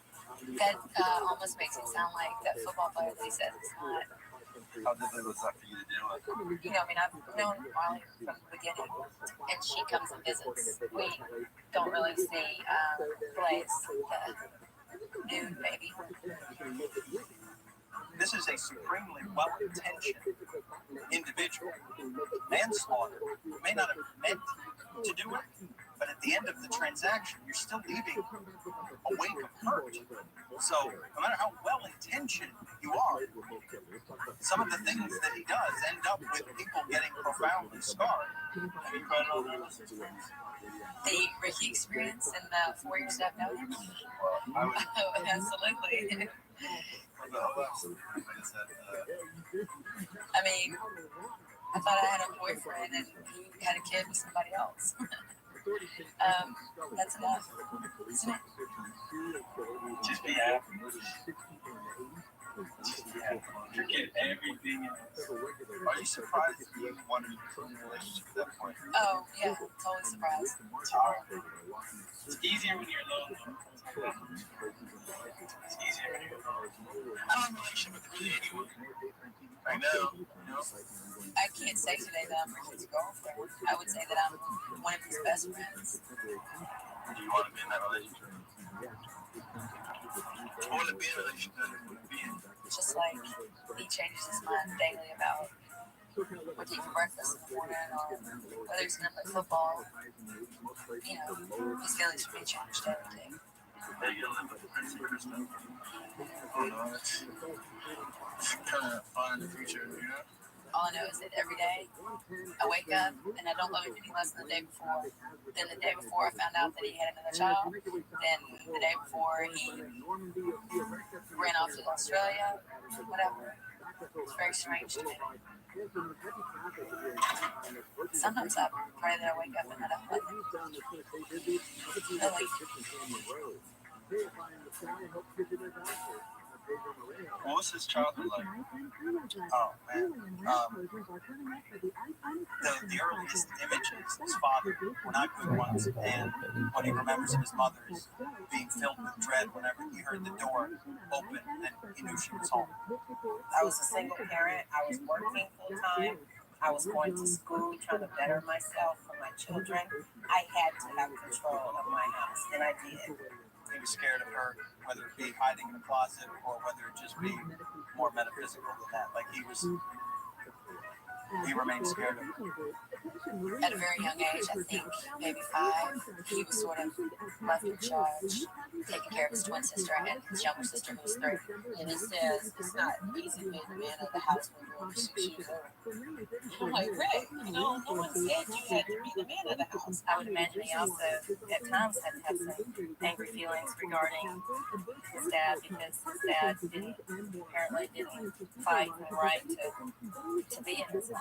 When he grew up, he wanted to be a policeman so he could shoot his father because a policeman could shoot you and then make you trouble. You know, I'm not a saint. I haven't always been a saint. The past is the past. I like leaving the past behind. You know, me and Sandy got married at a young age. And we just weren't ready for marriage. In 1983, the 6-year-old Ricky told his mother his father was making him do things he didn't like. So he said, Dad, he was playing with his knee and he put his foot on the toilet and he was making me take pictures. And my arm was really tired. And if I didn't take the picture right, he would yell at me. So I said, well, what camera? You know, he started sticking with the camera. So I said, well, what camera? And Ricky said, it's the camera when the picture pops out, you know, a photo.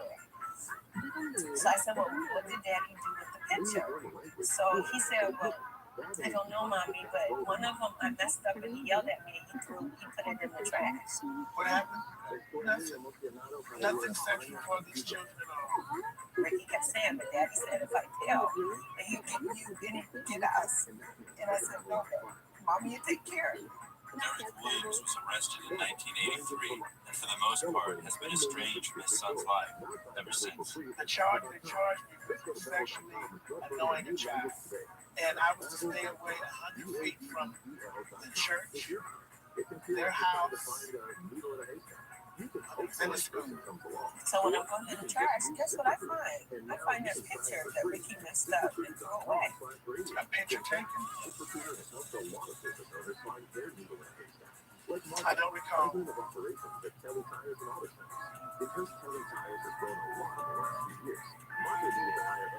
It's fuzzy at the top. Like Ricky must have evidently put his finger, you know, over the part of the lens or whatever. But you can clearly see the bottom half. They put him on the toilet, you know. Ricky's family broke up.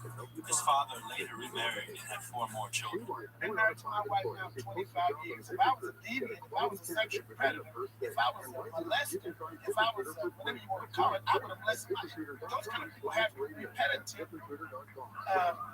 behaviors. I would have done it again. What type of father was he?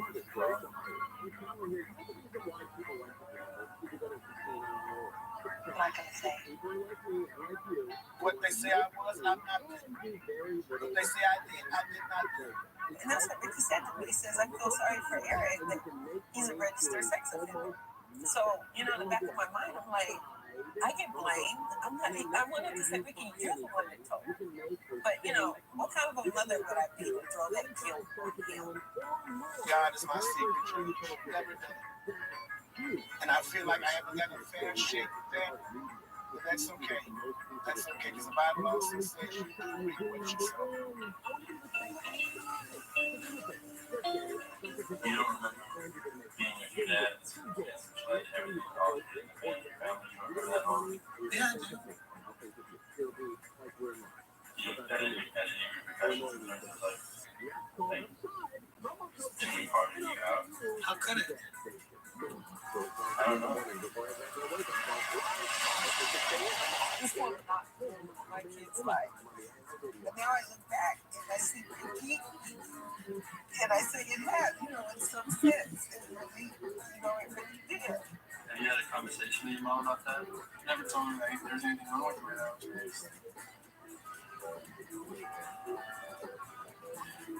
I learned at a very young age you can't blame your life on your parents or your upbringing or anything that happened in the past. I didn't understand what from this philosophical standpoint, but I understand from that point on. When you blame other stuff on people, and you blame things on other people, it takes the power and change things out of your hands and puts it in there. So if you blame your parents for your upbringing, then the only way you can fix it, you know? But then, like a psychiatrist told me once, knowing that he's the one that told on Daddy, maybe he feels guilty for the family breaking up. And I always tried to let him know that it wasn't his fault, that he did the right thing. Do you think it's possible that part of you shut off as a kid as a result of the way your dad and your family split up? It's a pretty big shock to the system. My daughter, she downloads this app. She's talking to a complete stranger on the internet. I heard from the other room, and I had to grab the thing. I just delete the app. If you murderers and killers and perverts on that app, you're going to delete it. You don't talk to strangers on the internet. Tom, it's not funny. That's how mother's making a video for complete strangers. Okay, you get it. It's different. How do you know they were 16? A 16-year-old could be free. See how crazy I have to get? So now have Daddy put the locks on there. Tooth's got for child safety on it. You know what? Tooth, we put child protection safety on the app. What happened? Why am I so protective over my child? Can you imagine? Rosh Hashanah is right around the corner, and I'm going to show you guys how I prepare with Fairway Market. They have the Kosher Kitchen, which offers a large variety of kosher and non-kosher prepared food items. I love that they clearly label what's kosher. Then I saw this gefilte fish 2-pack, and I'm like, come on, this will make a good date night. Then I saw they had a bunch of deli, dips, salads. I really like this potato salad, and I saw they had a fully cooked potato kugel. I'm still learning how to cook all these Jewish foods from scratch, so I love that Fairway Market has a bunch of them prepared for you already. And I was impressed with all their other kosher items. Then I saw a bunch of grape juices. Look how adorable this is. It comes in mini and a large one. I love mini things. Again, I was so impressed when I saw they had Shabbos candles. And of course, I can't forget the honey. It is Rosh Hashanah. Not all these honeys are kosher, so you still have to check for a kosher symbol, but they have so many different options that were kosher, and I love how they already. And on Rosh Hashanah, we have round challahs to symbolize the circle of life because Rosh Hashanah is the Jewish New Year. I really love the kosher selection they had. Songs that hit different, you know, they're actually about This one actually really surprised me, and I feel like it's about to surprise a lot of y'all. I know y'all know Williams is now homeless, no more. I'm very regretful that They need to make a thing on the back of shoes so that they're going to have people's feet. To a lot of people, it comes off as being very, very selfish.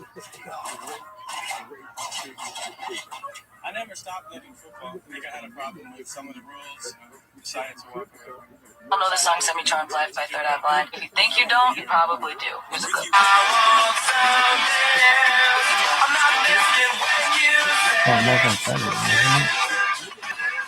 At first listen, it's a really upbeat, happy song. Even Disney used it in the Tigger movie's trailer. It has a much darker meaning behind it. The song was actually written about being addicted to meth. In the original lyrics, he literally says, doing crystal meth will lift you up until you break. Some radio stations distort it, but that's literally what he said. Throughout the entire song, all the lyrics are talking about his experiences with meth. Stephen Jenkins, the lead singer of Third Eye Blind, was interviewed about the song. He said that it's a song about always wanting something and never feeling satisfied. He said that's why he thinks so many people relate to it. So even though the song was written about one thing, even the songwriters see a deeper meaning behind it. Please let me know if y'all knew this one, because this one really surprised me. If you didn't know, go back and listen to the song knowing this. It's gonna hit different. And please keep suggesting. When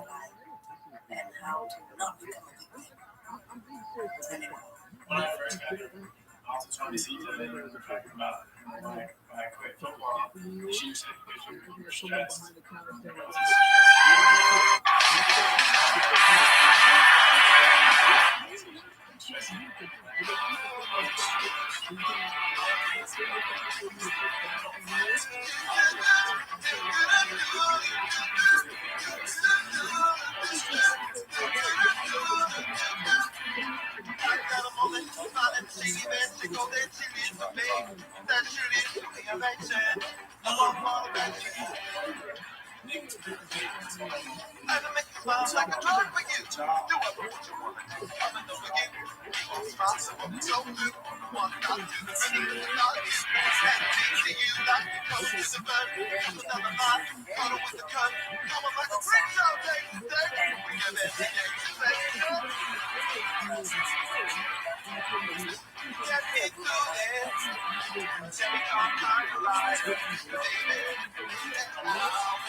I'm so true that I was losing.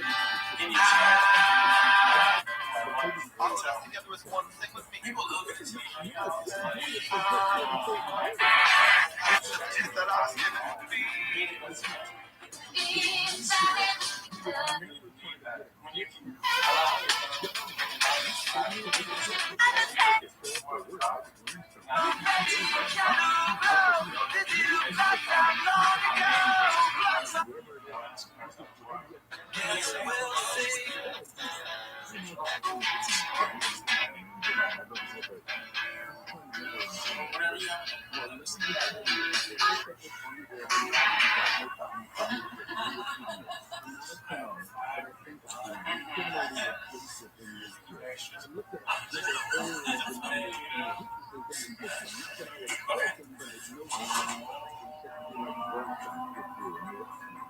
An avid yoga practitioner, Ricky Williams knows all about the corpse posture.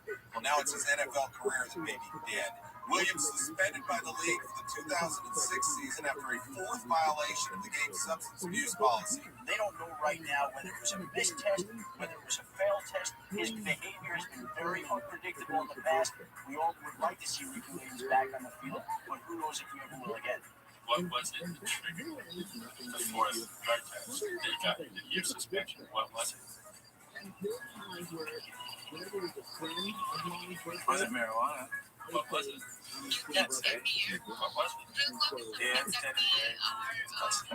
Yeah, went back into that world for about kind of like made a little bit different. Doesn't relish the concept. And there's a lot of pain involved. That's something you gotta get rid of. So my thought is really, you really ought to like that. Now we take pain. Ricky Williams is now officially Toronto Argonaut for this season since he's been banned for the entire 06 NFL season after a positive drug test. We all know the last thing a stoner needs is free time. Have fun in Canada, Rick. I don't think everyone is attention to the same point as Ricky Williams as a football player. Everybody had this guy as we're going into the over the double here. He's a disgrace to the game. A man that deserves to play football. Why would you realize that this villain to Canada? He's been suspended from the National Football League on multiple occasions. Doesn't anybody have any class anywhere? I'm embarrassed right now to be a Toronto Argonaut. Ricky is one of the nicest, genuine, sincere guys. But because he is not like everybody else, he is misunderstood.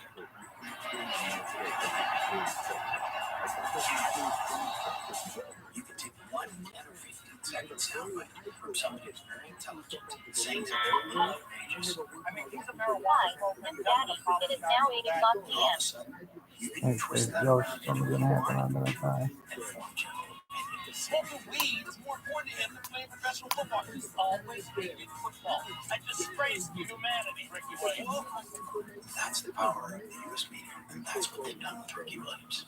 He's identified by a single act. A single act becomes who he is. And it's like he, less than just about anybody I know, doesn't fit in that box.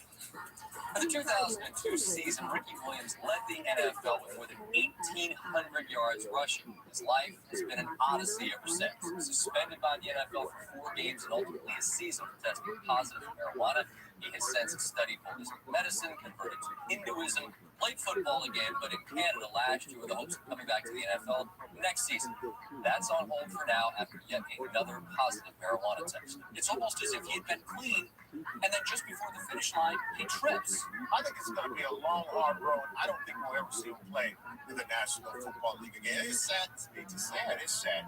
Ricky claimed the test to be a false positive. While many thought his career and certainly his time in Miami were over, Ricky lobbied for compassion. The reason that I smoked was to give myself some kind of psychotherapy, to go deeper into myself, really try to figure things out.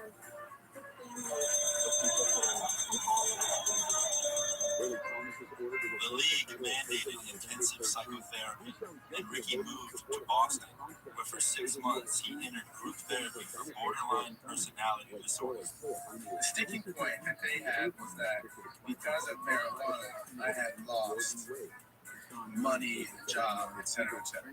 And that was the main evidence that I used marijuana to deal with my imperfections, and it was illegal. So I guess you can make a case that way, but I still don't identify with being that. Were you given any specific diagnosis? Narcissistic personality and avoidance. The biggest thing I got from Boston in my time there was I got the time and the space to learn about myself, about my past, to put it into some kind of perspective and take it and use it to think about what I want to do in the future. You had to question if Ricky had just run out of luck. He was reinstated to play for the 2007 Dolphins, who were 0-9 when he came back.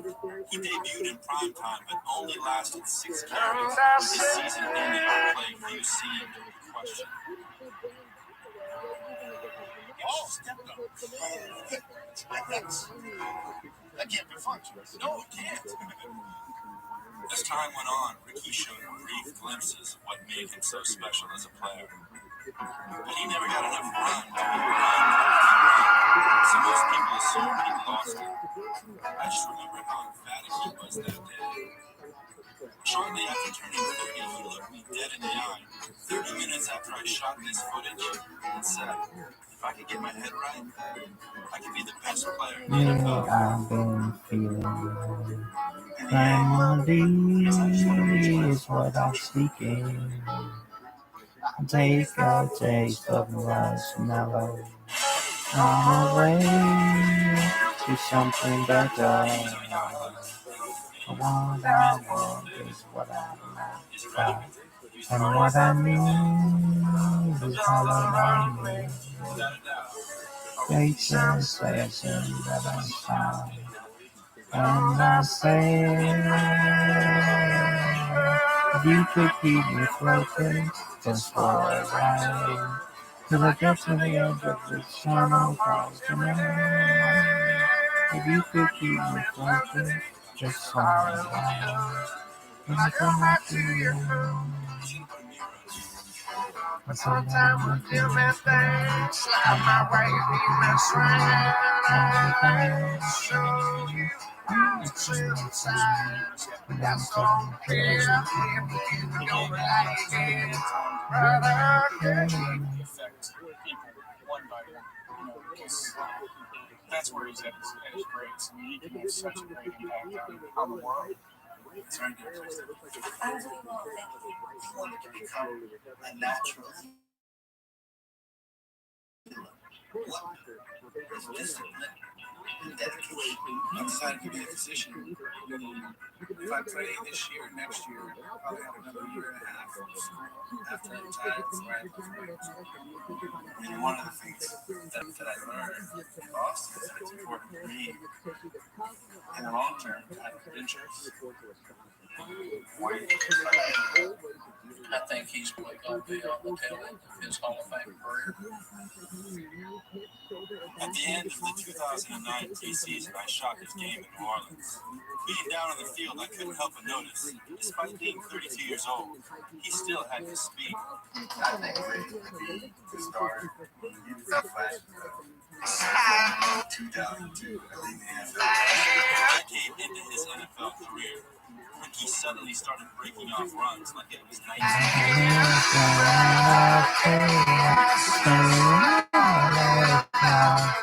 Sometimes I want to just know, sometimes I never listen.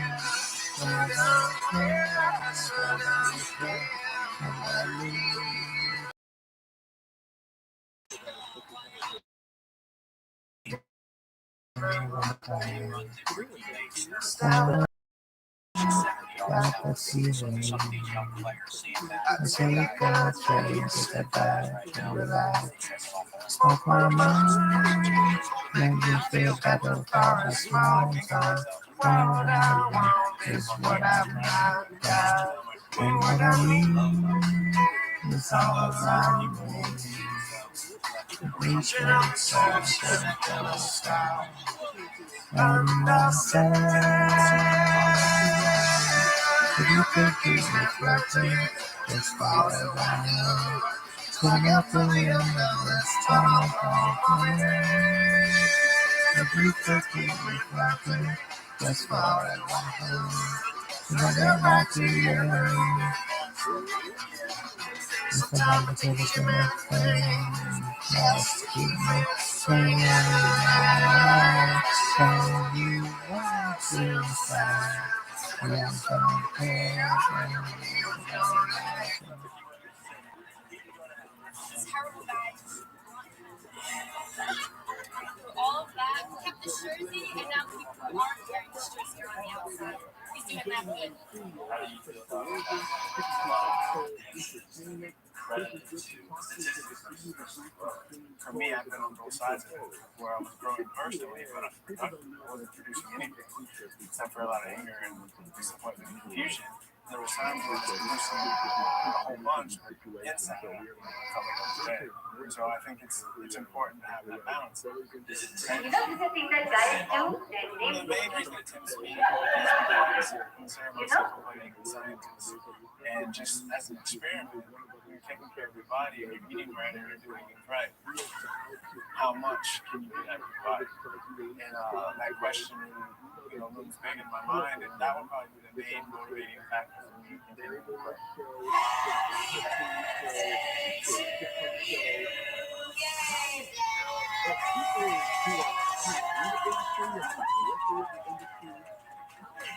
What's the most positive thing about the last 5 years?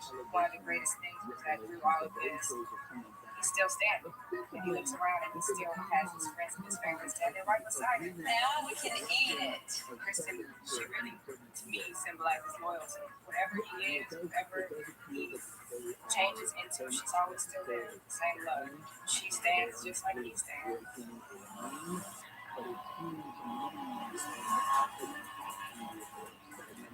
I don't have a lot of memories or experiences doing the right thing. Like kosher, New York Jewish slang, legit, good sweat words. My girlfriend told me she got a new doula. I said, is it kosher? You don't talk words today, kosher. Can they get, when they open their heart and they're being giving outside of themselves? And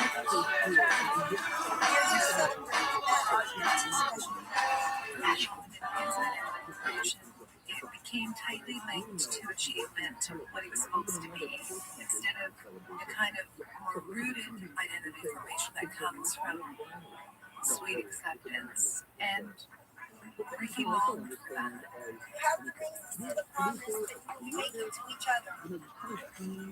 And so that identity that gets formed, performance, all of that becomes gripped. There's a certain clutching that happens. And Kristen can get beyond that. I give you this ring as a sign of my love and faithfulness. And he needs that the way that he needs the breath of yoga. He needs her.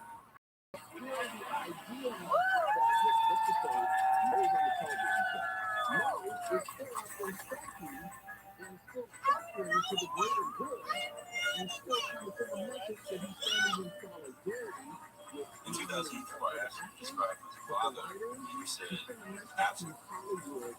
How would you describe him as a dad in 2009? Present. I'm really excited to turn around. He's made as a father.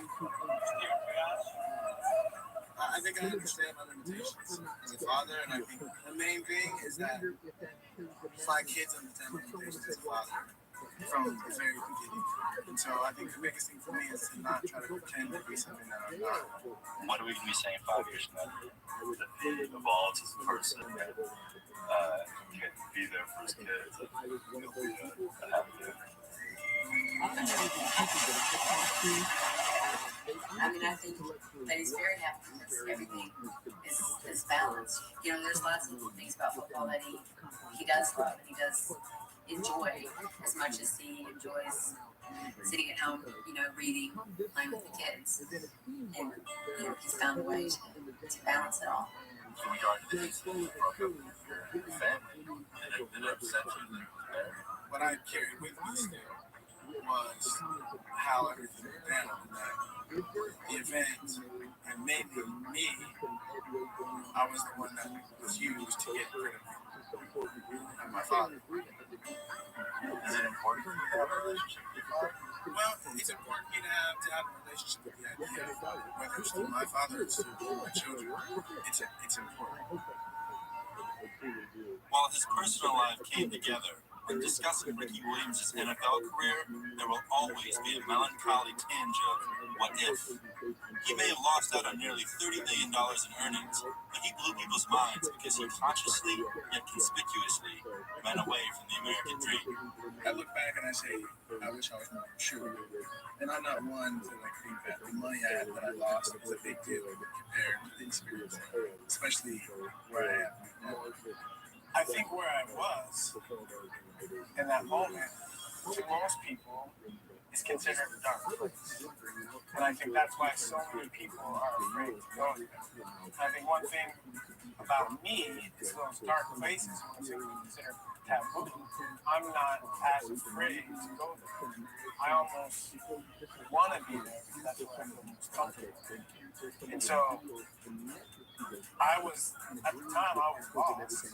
And you can consider it a dark place, but implicit in being lost means there's redemption or you're going to be found. And so for me, that's where I thrive. When I can see a light down, no matter how far down the tunnel, when I can see that light, I feel comfortable knowing that I'm going in the right direction. He literally, wasn't sure what was going to happen, just because of all this craziness and the inability for the actors to promote the shows and things like that.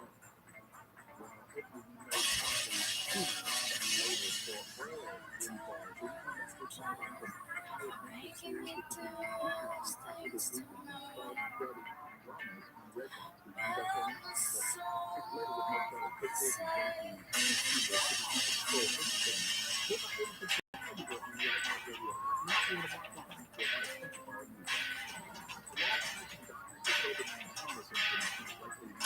series that could be after this week and installed credit dramas on Redbox. We can get there next week.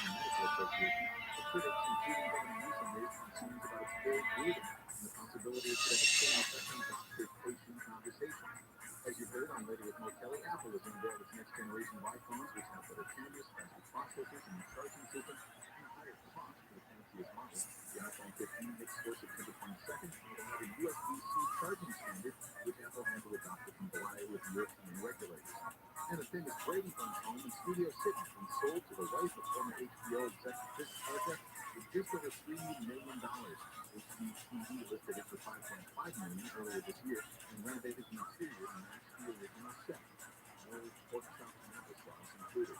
It's on 91 Manhattan Hills. Richmond Canyon Road, it looks like this has just been moved out of the left lane, but you're driving still pretty busy as it recovers from Imperial Highway.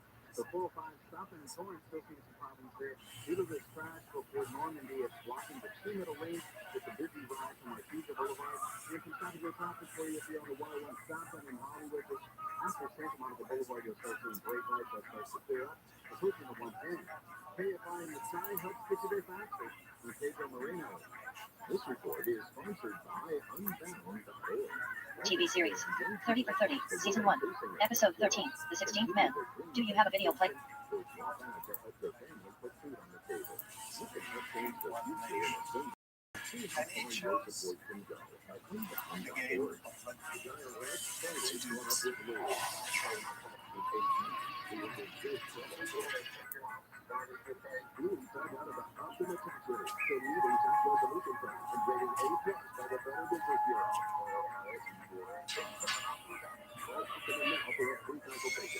The first time I came to this stadium, I was 94.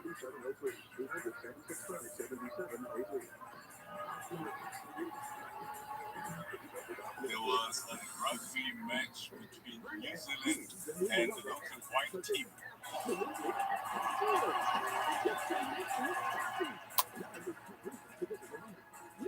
This year used to be the white Africa. Blacks were allowed to sit here. We had to stand way over there behind them. And we were shouting for the New Zealand team. Every time they had the ball, every time they beat up one of the white guys, we would shout for joy. It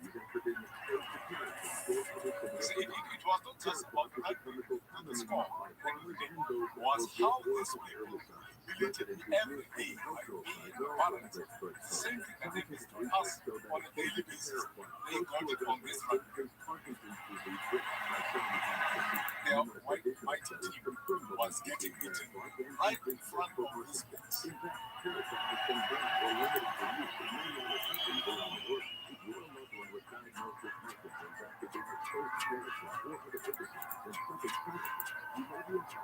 In a country torn apart by racism, the game of rugby was a symbol of violent division. Rugby was the one that something that we excelled at, something we enjoyed excelling in. I grew up in New Orleans. I didn't play this Netflix. It's really awesome.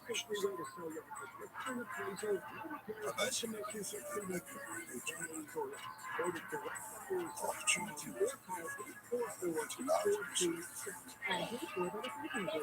The fact that a very wicked student, he became a symbol of hatred. Black South Africa as a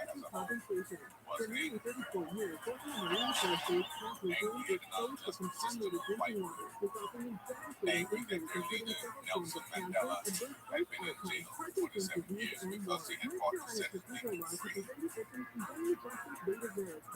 But then over the period, was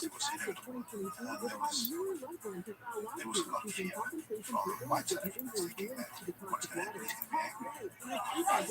going to be Actually runs this country in Gaifa's racist war and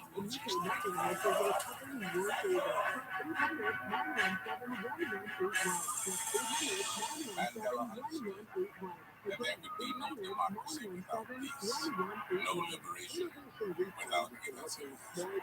In rugby, he saw an unlikely opportunity.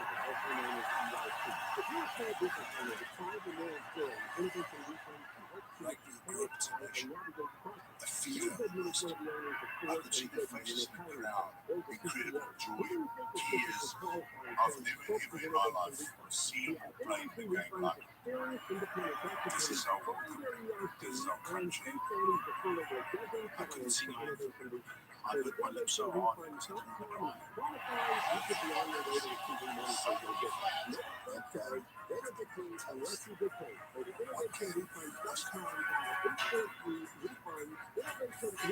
Was not something to enjoy. It was something to be endured. This is just a game. I think they understood that their lives would change.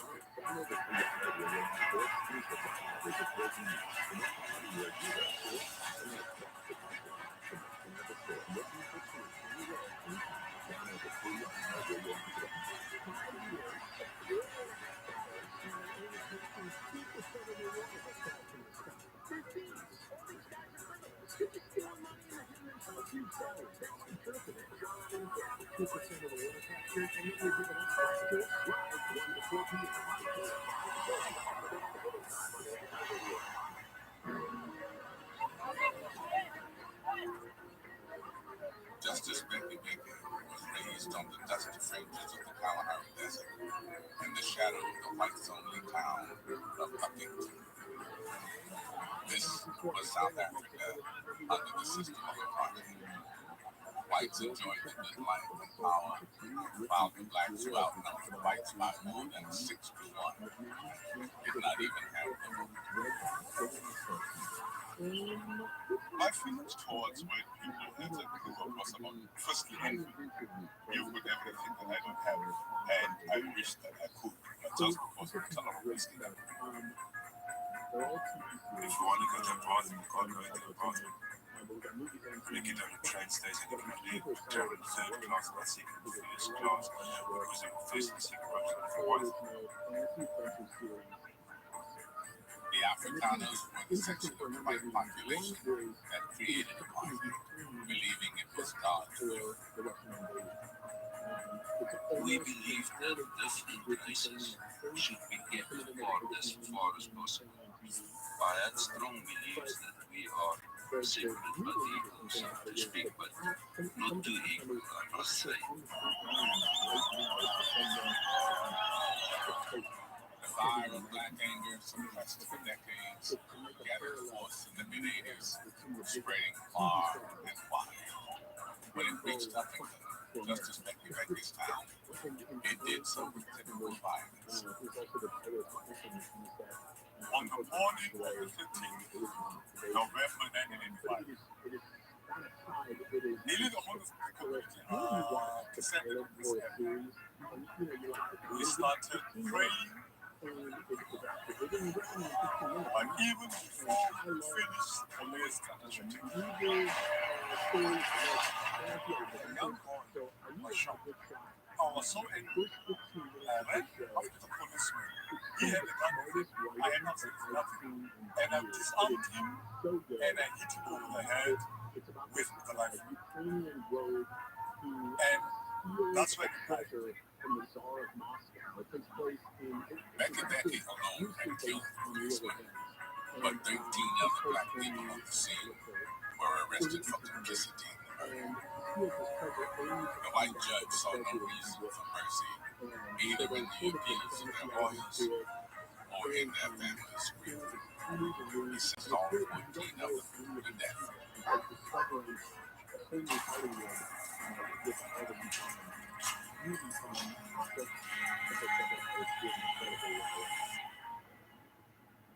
Being on that road, you had no guarantee that you would make it to the next day. The sunset was one blessing. I made it to another day, at least. Every month there was an execution. We were just hoping that the international community was going to come to our rescue. An international outcry had saved Nelson Mandela from the death penalty back in 1964. He received a life sentence for plotting to overthrow white rule.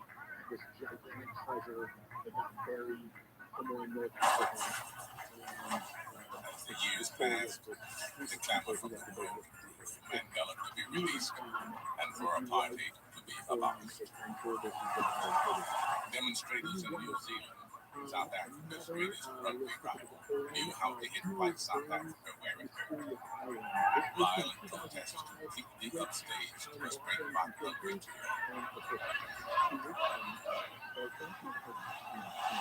They sent a message that is not just political activists worldwide who supported us, but ordinary people are beginning to believe and accept our message of it cannot go on like this in South Africa. Pressure now, eventually leading to an all-out ban on the Springboks playing in rugby world without tournaments. Rugby was chosen. First point of progress. That's where it was going to have the most impact to white people in South Africa. Those young people that stood up against us so many thousands of miles away, that we did not like at the time. They played their role in changing this country. Unrelenting black protest had globally discussed finally combined to break the will of the white government. As the sun rose on the morning of February 11, 1990, black South Africans celebrated, even those who were on death row.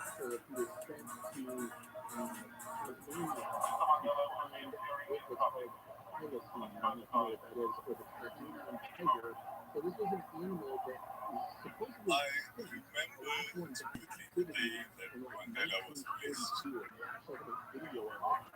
That was the time when hope sprang eternal from us.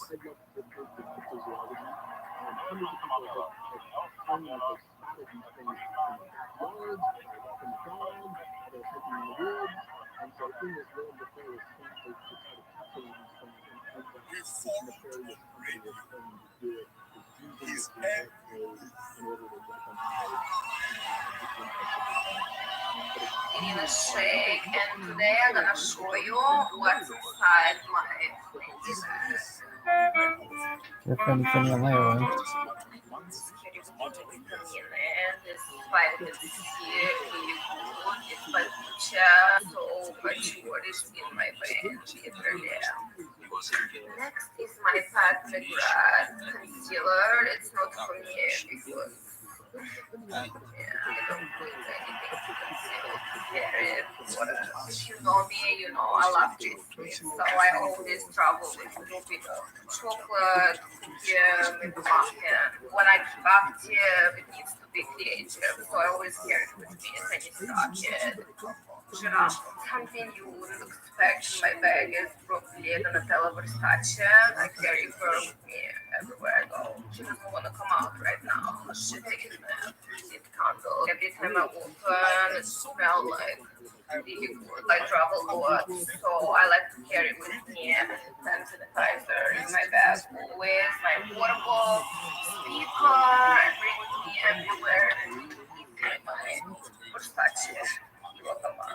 So thank you all for joining me in this episode of What is in My Safety Bag. Is this still a real supermodel? That negotiations were the only way ahead. But the growing far right were having none of it. They screamed and governments paid. Well, I gotta go. It's Fashion Week. Bye, When a vlog. previously whites-only school started taking in black children, they responded with flying fury. Our people love it to come and take over the school in our heartland. I've been to the school.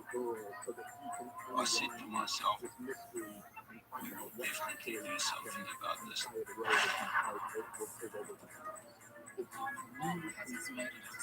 Victoria earmarked for occupation by children of ANC exiles. No one has been given last Or was it a mistake? George would buy 3 terrorists and sabotage. For the far right, the time had come to take up arms and join what they chose to call the white resistance.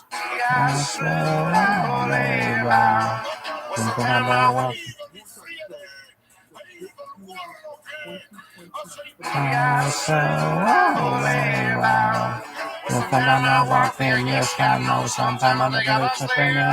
So don't care, so don't care. There's a feeling. As a young boy, I had to went to the fields and I was running with people. I had 2 bricks in my hands. He said, you gotta be tough, man. You gotta be rough. You gotta be greedy. You gotta have the edge if you want to compete. You want to become a streamer. The day is gone, I'm on my bed. Staring on by the ceiling. I take a drink to sit back and relax. Smoke my mind, make me feel better for a small time. What I want is what I'm not at, and what I need is all around me. Reach and touch and stop. And I say, if you can keep me floating, just for I get to the end of this song. If you can keep me floating, just for a while. When I get back to you, and sometimes it's Suffered as much as this with the right.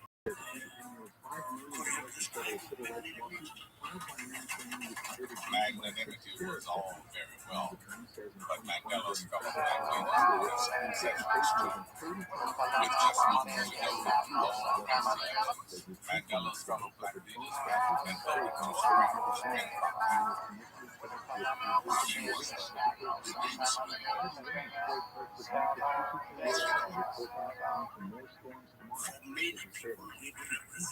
Ma, you got any ice cream? No, but I got pears. Oh my God, Joanne, I forgot to tell you. What I got this color earlier. Things must have been 30 years ago. Oh, I'm gonna pretty bad. Oh no. That's not for me, is it? I told you I'm popping the bag off and I'm leaving. No, don't put the coffee on. I'm not staying. Diane, what a job they did on this bathroom, Diane. I love this mirror. She's so modern. And the wallpaper, everyone's doing it these days. Very different. Where did she think she was going in that dress?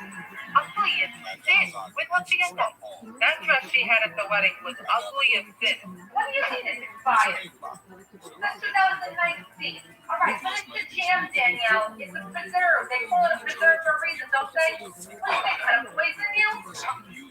Yeah, run into the wall 30 minutes. All your shirts have holes in them. Yeah, take a look at it. Yeah, don't laugh. Yeah, still need shoes for the wedding. I know, I like to see a selfie. Everything was final. You know, I got the bunny.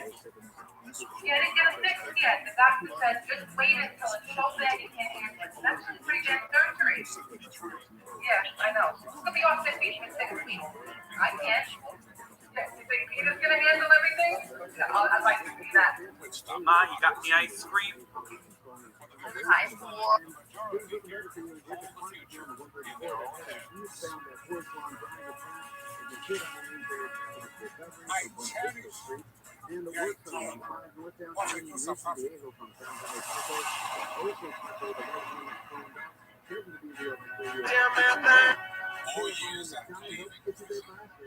Nelson Mandela became South African. Found my way, but in the swinging light, show you what's inside. But I don't care, but I don't like it. Start again, yourself. Look, I'm not walking, yes, I know sometimes I gotta let you. Sometimes I can't worry.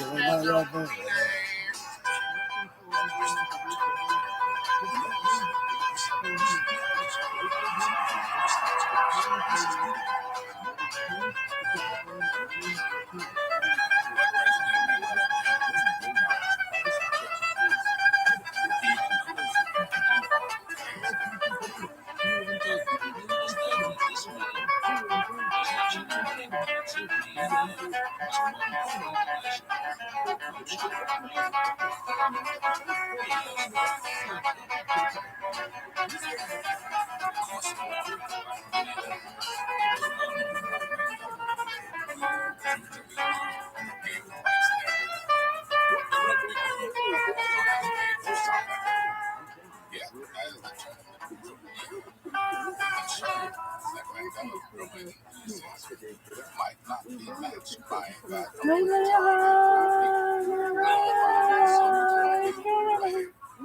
Now of the spring.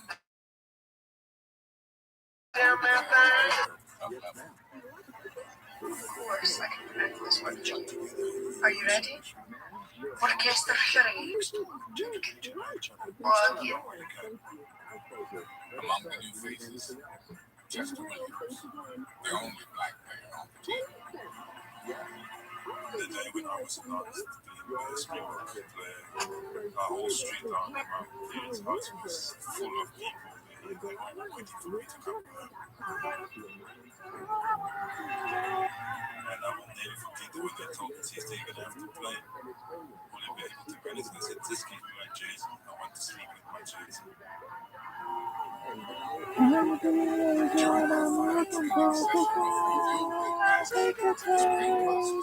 I watched my own, found my way. If you can keep me floating, that's all I want. And I get to you, it's gonna go, you know. If you could keep me floating, that's all I want.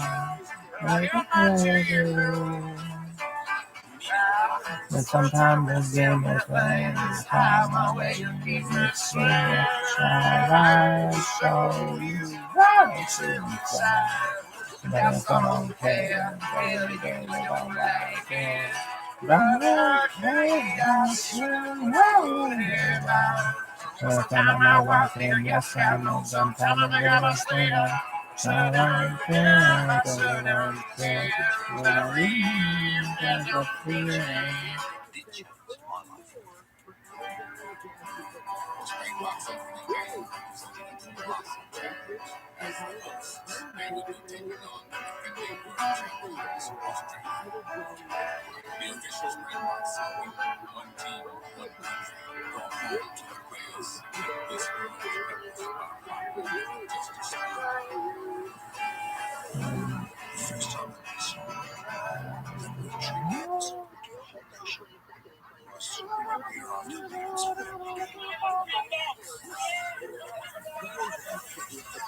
So I missed my fucking train.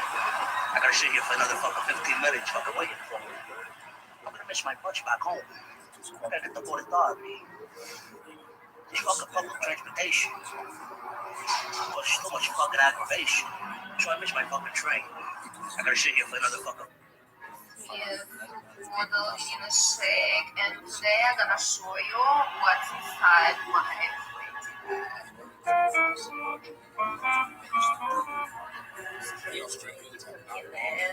vitamin C. Saw the Springboks take the lead near the end of the first half.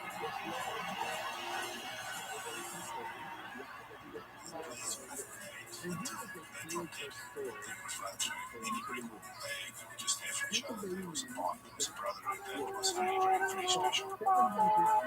We knew this is do or die stuff. You got to witness that. Jones Dance scored 22 of his games, 28 points.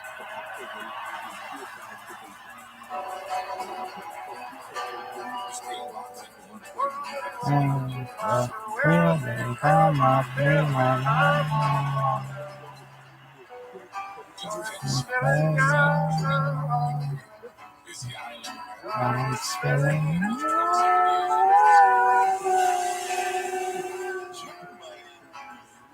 Like every come on,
Here he was only allowed out of his cell to engage in flashback later.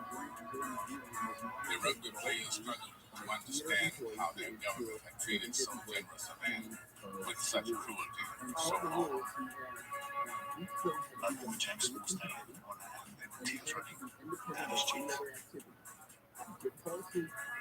Two experience, just for a few moments, when a man experienced full and often swim to be as forgiving as he was. I think minus committed productions that we will have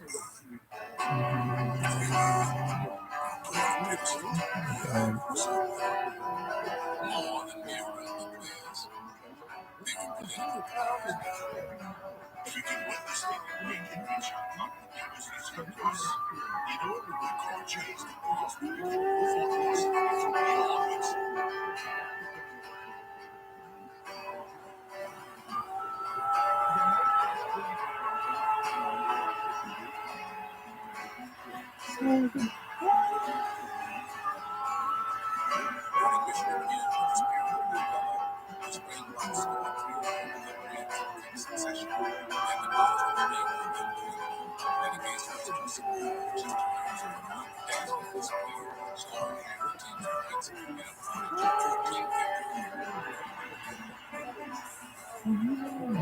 Next up, the semi-final against one returning favorites, France.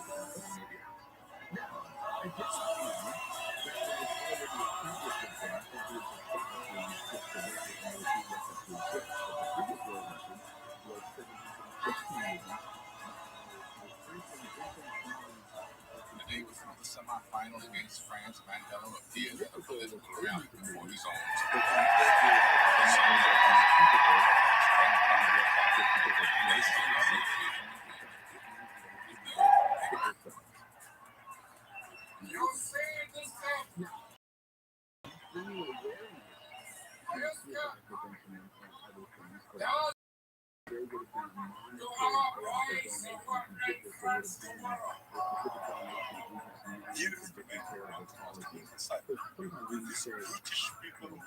Here's something that most people don't think about when it comes to being an Amish woman where I'm from. What was shaving like? Short answer is we were not allowed to cut our hair or shave anything on our body. But I want to paint a picture for you here. You never shave the hair on your legs. They get pretty long. The good news is that we wore long stockings, knee-high stockings, most of the time. The bad news is sometimes that hair on your leg would come out through the stockings. It's common. Okay, think about your armpit. If you never shave your armpit, how long does your hair get? It gets pretty long. So for the 19 years of my life there, I never cut my hair and I never shaved anything on my body. So when I left, I had to figure out how the heck do I get rid of this hair. And here's how I had to proceed. The first order of business after leaving for me was get the dang hair off. But before I could even shave my armpit, I had to literally take a scissor and cut my armpit hair down before I could shave it. But let's not forget razor burn. My skin had never been exposed to shaving. And so razor burn, oh my God, it was terrible. That was my shaving experience. Here's something that most people don't think of. It's my voice.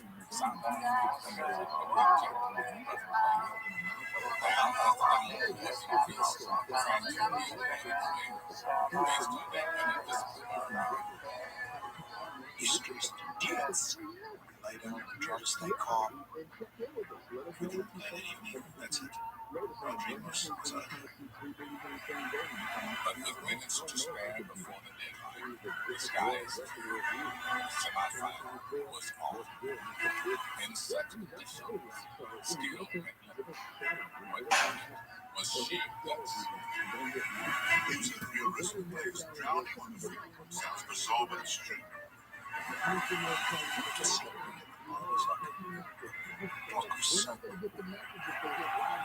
making positive jokes. Dropped it.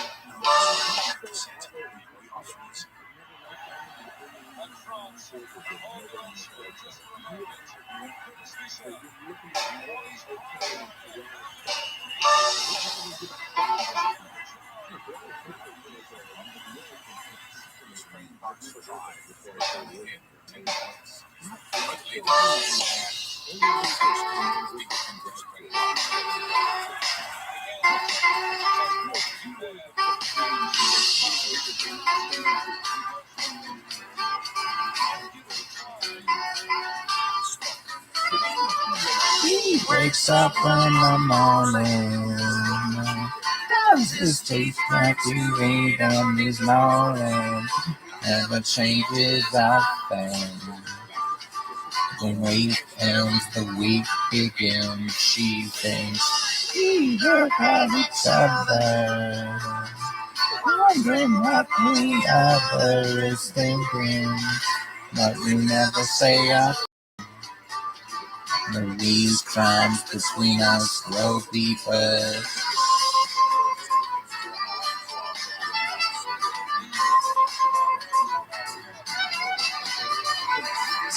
These dances, they stand in May, that sound to me. The time lights found you up and down.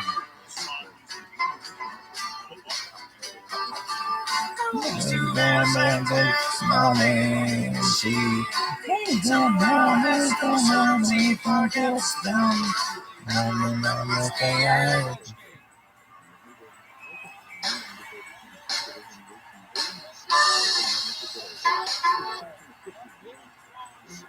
We're the only city in the whole world where they gotta tell us if you see something, say something.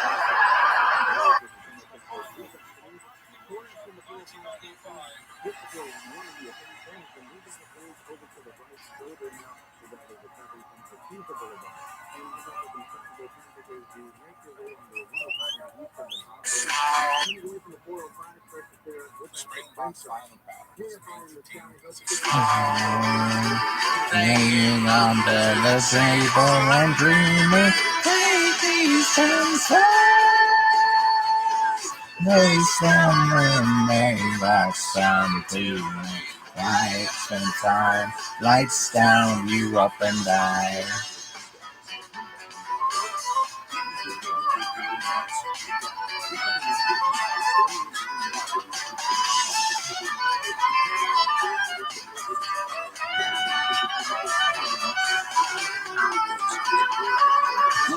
The man on this highway.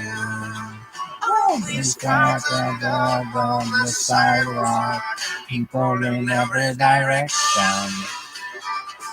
No words exchange, no time to exchange. Going on the little lamps on our screen. Red and background to the way. They all do it the same. They all do it the same.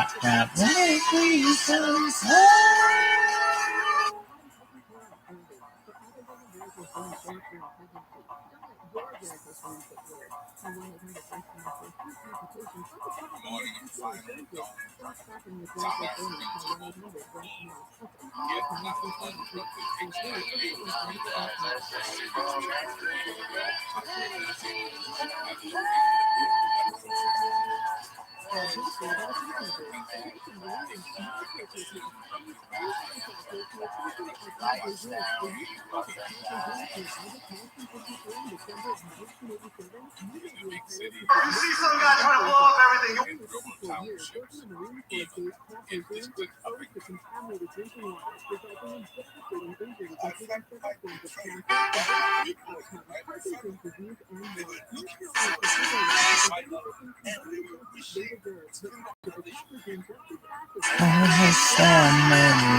Lights down to the lights and time, lights down, you up and down.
You up and down.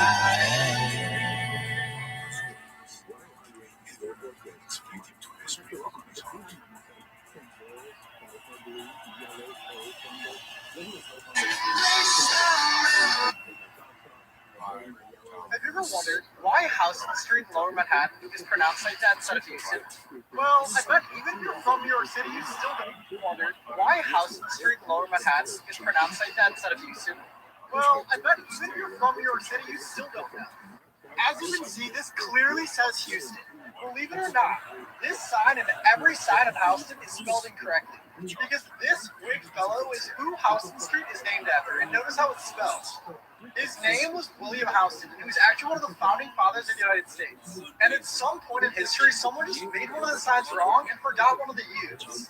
And someone followed their lead, and the rest is history. So yeah, that's why this street is pronounced Houston instead of Houston. Follow me for more cool facts on your...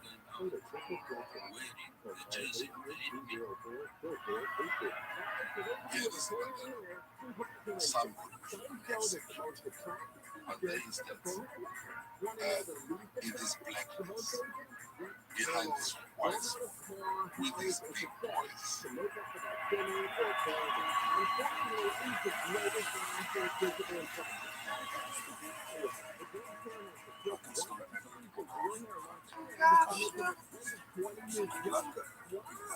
What one is this? Brienne Tasha?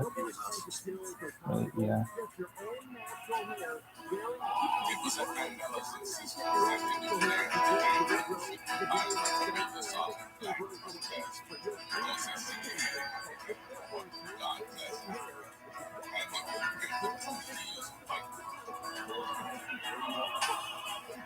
You got your ball, you got your chain tied to me, tied up again. Who's got the closet of you, my friend? Into your heart, I'll beat again. Sweet like candy to my soul, sweet you rock and sweet you roll. Lost for you, I'm so lost for you. Oh, and you come crash into me, like coming to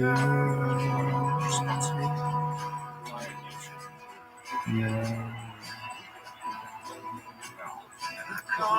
to you.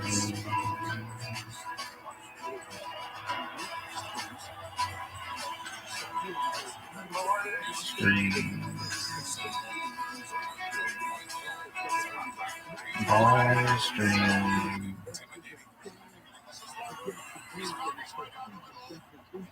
Okay, this is the best.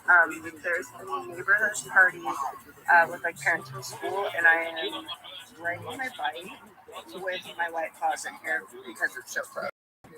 When do you ever get to go out and do that? Riding my bike. I feel like the Wicked Witch of the West. But this is super fun. And it's overcast here in Arizona. It never happens. So away I go on my wheels. Party time. Okay, this is the best. I don't think it's the best. You can still get a DUI on one of those pictures. But we were gutsy.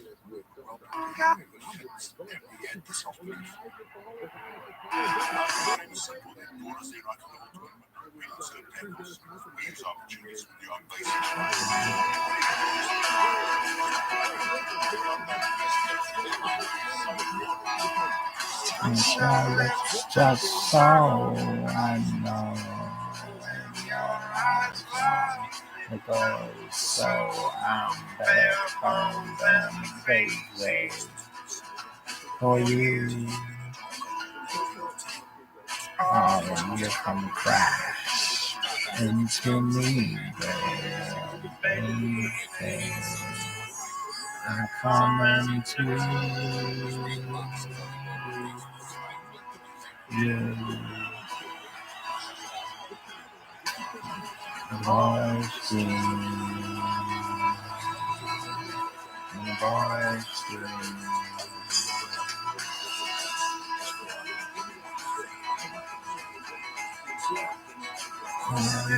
I'm over, then I'm begging you to forgive me all my hates. I'm holding you so close to me when you come crash into me, yeah, baby. And I come into you.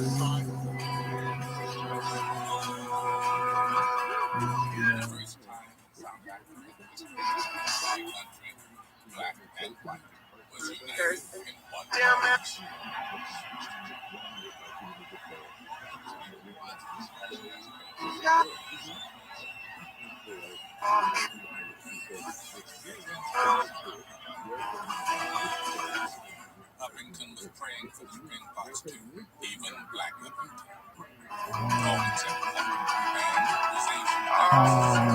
Hack up your skirt a little more. Show your world to me. Hike up your skirt a little more. Show your world to me. Always dream. Always dream.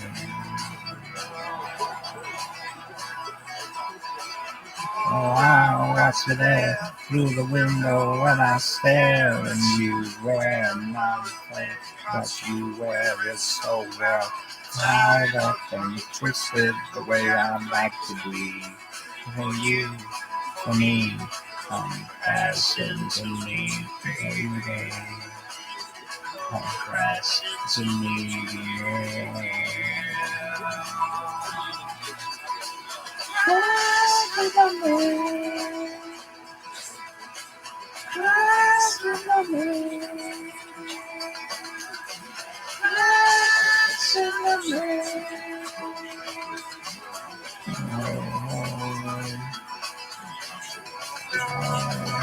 I'm looking at the castle.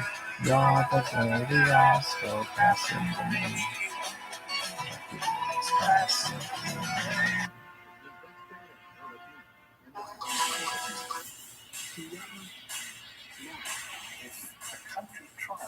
Has to be a PSA. This is I love you has to be a PSA. This is I love you has to be a PSA. This is I love you has to be a PSA.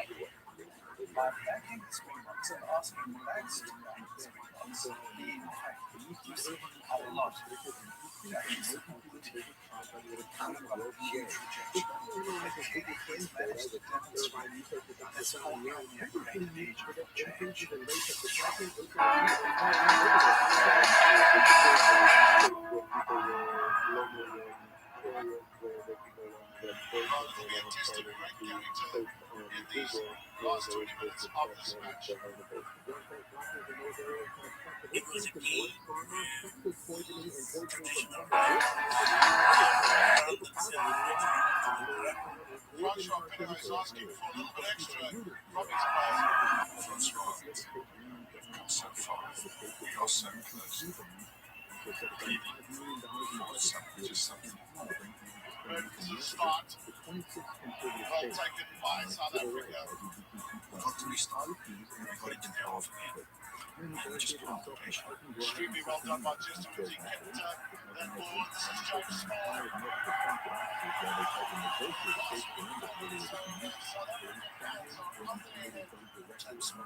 Could score a try. Pass was judged to be lost. That could have been the opportunity. That changed the outcome. At the end of the first time, the score was again at 12 points. That loss was an extra period. Was not something to be enjoyed. It was something to be endured. The time had come for one last challenge. Rugby is war. It's a battle of skills. It's a battle of guts. It's a battle of who's the midfield strongest, what's in the most. Very much like life.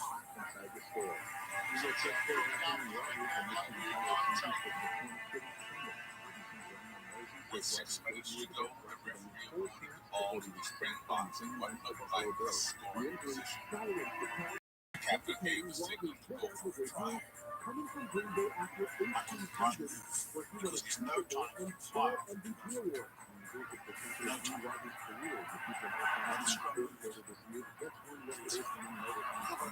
That's a gap. And you can get them to the gap. You can get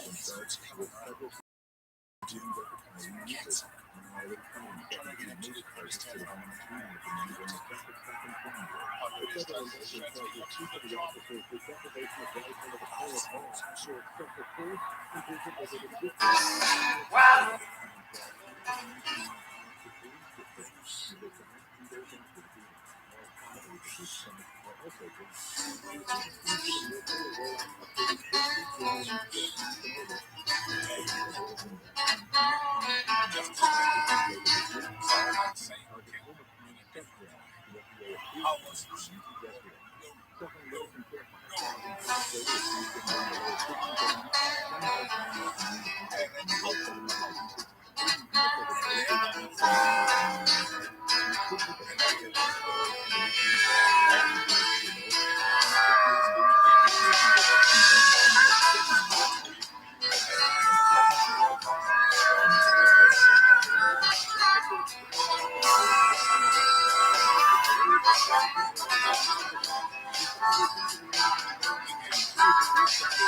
I desire that you declare things and picture everywhere.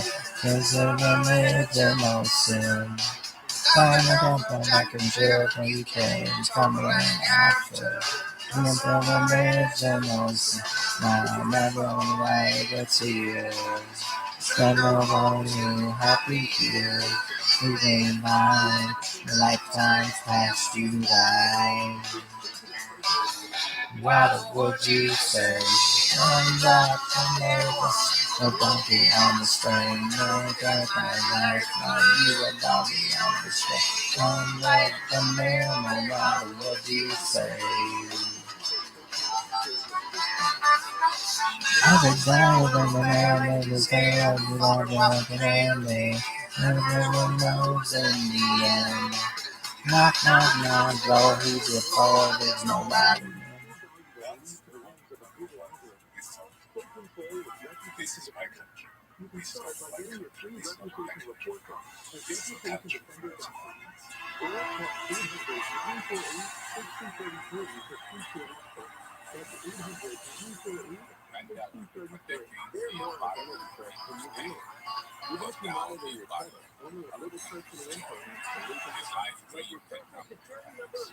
South Africans were celebrating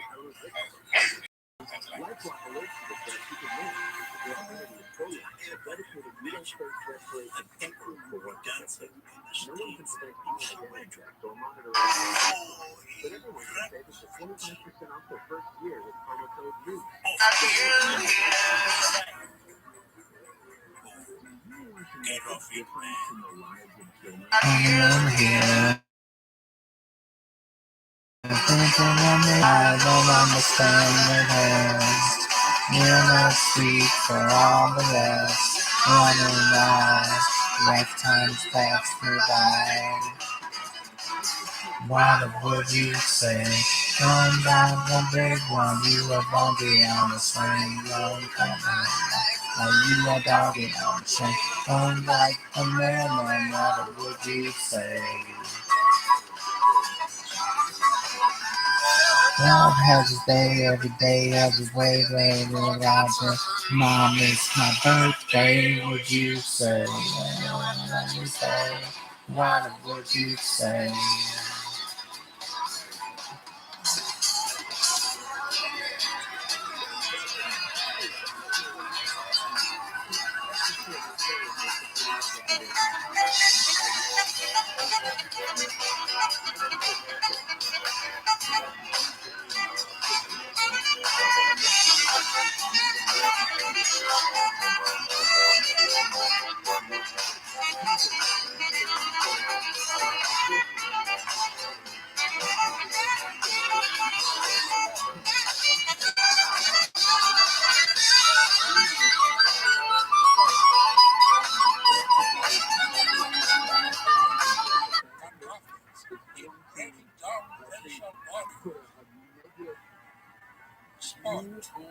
has the power to change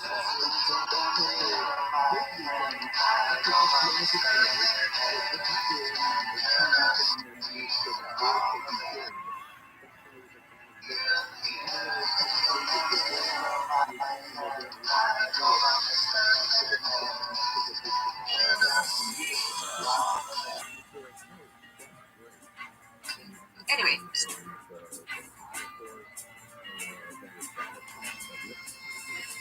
Yo, dog.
Presented by Levi's.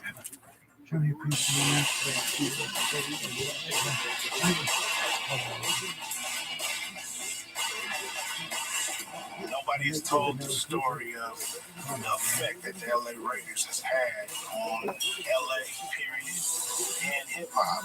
You know, when we was in NWA, we just knew the image, that pirate, the silver and black, represented what we were all about more than any other team in Los Angeles. I wanted to make this film because I thought it was a story that would never be told correctly. Whether you like rap or football, you don't have to like either one. You'll love Straight Outta LA.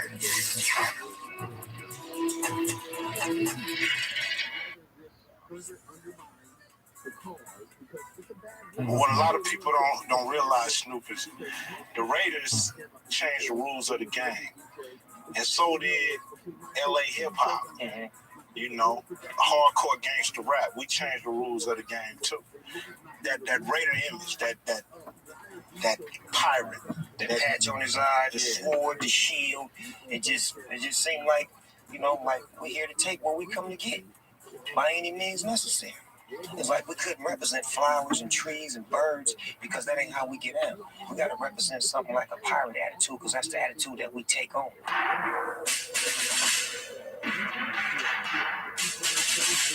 The autumn wind is a pirate, blustering in from sea, with a rollicking song he sweeps along, swaggering boisterously. Al Davis he used to have to look at the uniforms every year and make sure that they weren't gray. We were silver and black. all you gotta do now is practice. I'm expressing with my full capabilities, and now I'm living in correctional facilities. These songs don't agree with how I do this. You had great teams. You had Plunkett, you had Marcus Allen, you had really good defenses, you know, Lyle Alzado and Howie Long. I don't think there's ever a team that has revealed the true heart and spirit of the real Los Angeles more than the Raiders.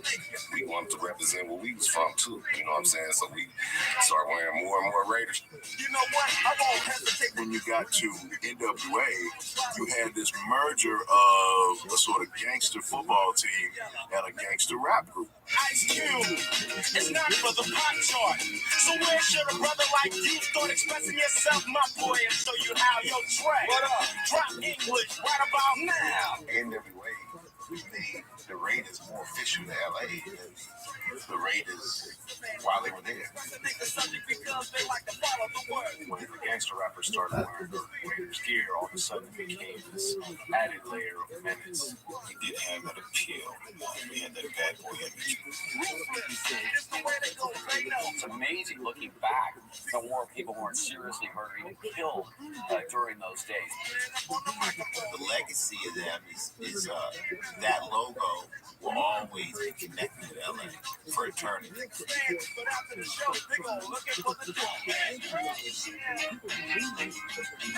autumn wind is a raider, pillaging just for fun. He'll knock you round and upside down and laugh when he's conquered and won.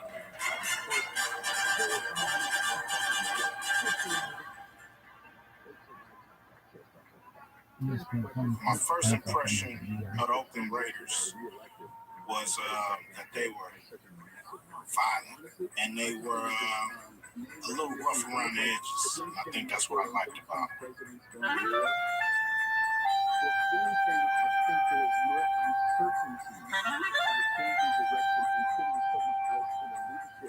I came here in 1963 as the head coach and general manager. I was the youngest in America doing that, and we were going to make Oakland the finest organization in professional sports. I was going to do it.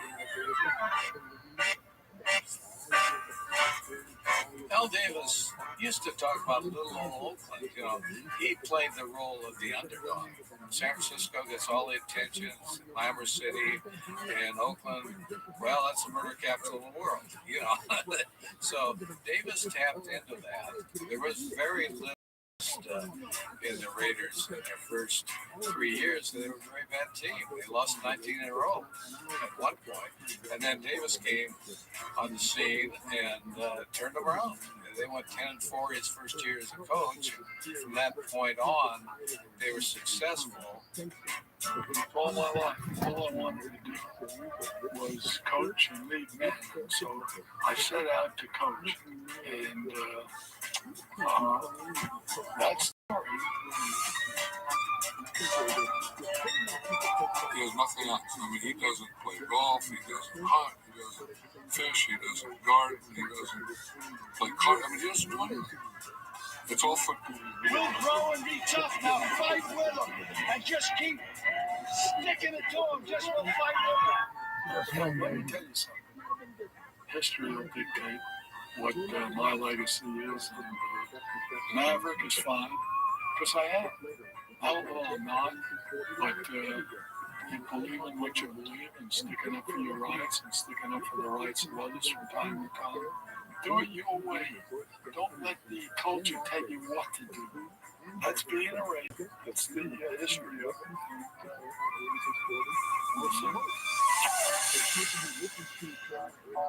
In 1980, Ronald Reagan was elected president, and it was virtually no white kids listening to rap. I was growing up pretty fast in South Central Los Angeles, and I was very much into football. And that winter, I saw the Raiders beat the hell out the Eagles in Super Bowl 15. And I knew they'd be my team for life. The silver and black uniforms, the owner with the pimped out glasses, and the coolest players in the NFL. And they won. My full name is Howard Matthew Moses Wall. Matt Miller made a comment when I got off the bus to take place to the draft pick that I was white. Walking into that locker room out of Villanova, you know, where there's a priest on every floor, it's obviously different kind of feeling. First day of practice, we're going in pit drill one-on-one against ROTHSCHILD. It became real apparent real quick to me that we weren't playing Delaware.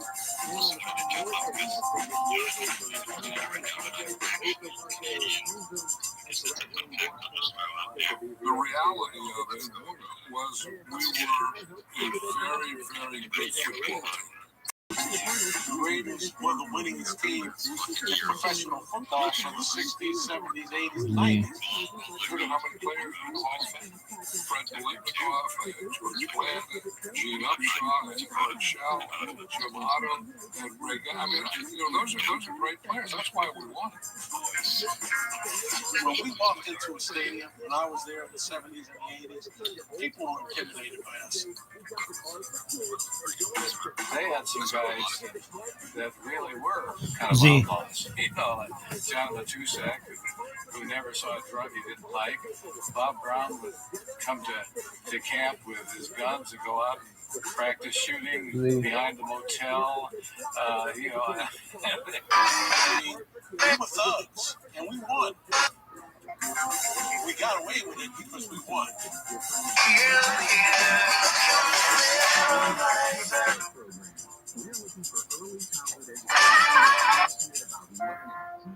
Y'all gotta remember.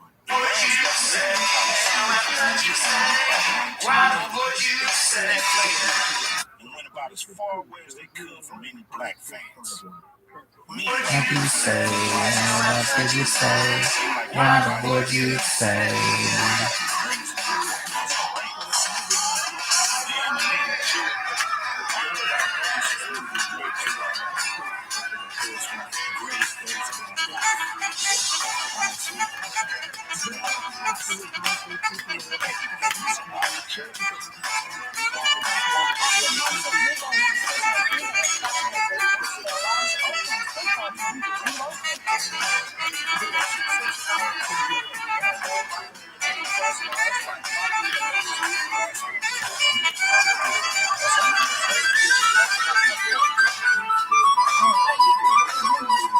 I knew it was for sale.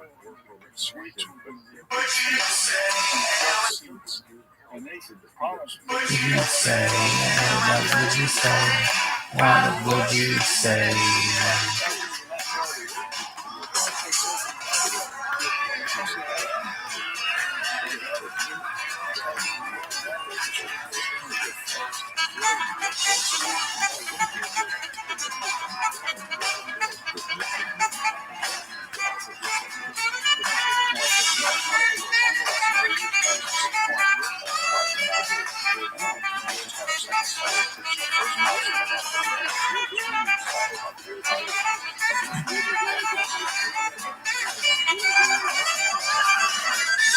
Because I looked at them like, so I just really changed, just uniforms and remained home.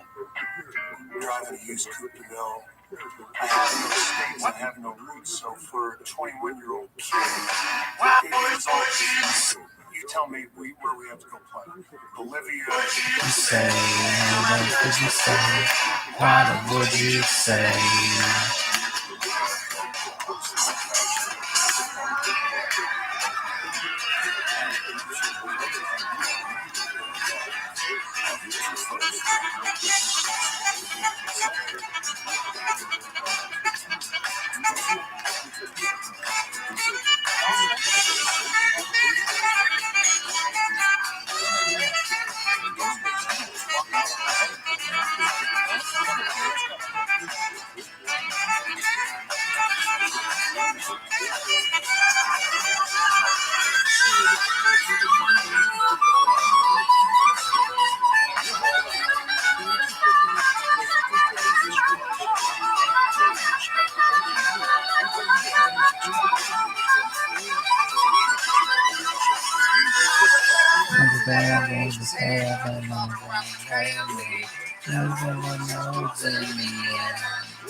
He's a poet, nobody in here.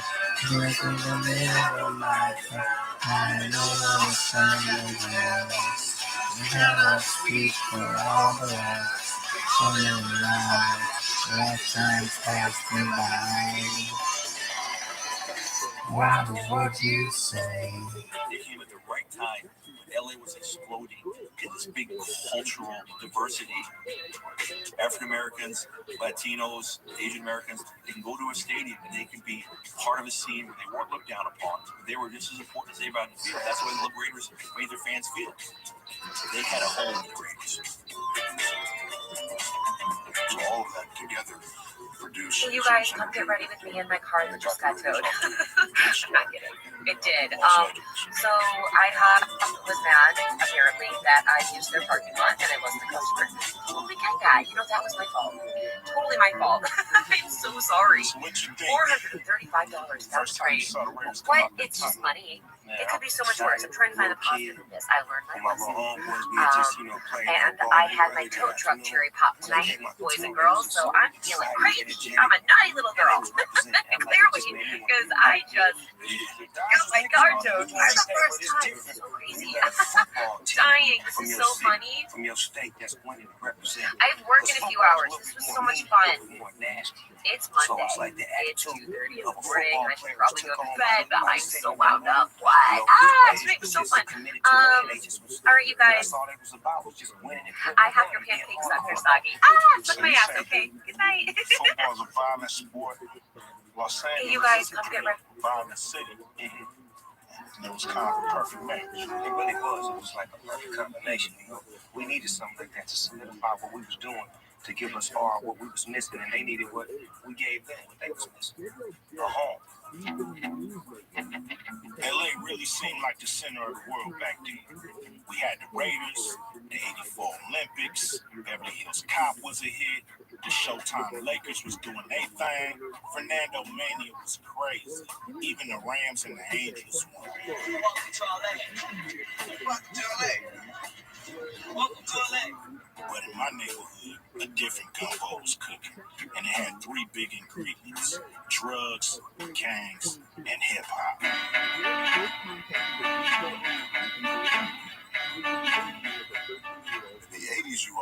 had the crack cocaine epidemic, the beginning of it. And a lot of the culture that produced the gangster rap that produced it was the culture of the crack cocaine trade. I mean, there would be no hip-hop one could make the argument without Reaganomics, without crack cocaine, and the culture that created. I knew rap music was going to be a part of my life. The first time I ever heard it, I was captivated, mesmerized, and I was a B-boy from day one. All of the early hip-hop came out in New York. It was a New York phenomenon. It had roots into the Caribbean because the Jamaicans toasted across instrumentals with the DJ being the vocalist. So that style went into the planet of Brooklyn, and from that went into the Bronx, and the holy trinity of hip-hop, Kool Herc, Africa Bambaataa, and Grandmaster Flash, coincidentally, are all DJs. So that whole methodology of the voice on top of music started out with those DJs in New York. Any other place didn't even exist. I mean, forget Los Angeles. Now, why do you make that sound? What's that mean in English? No, why do you do that? Why do you make that noise? Explain.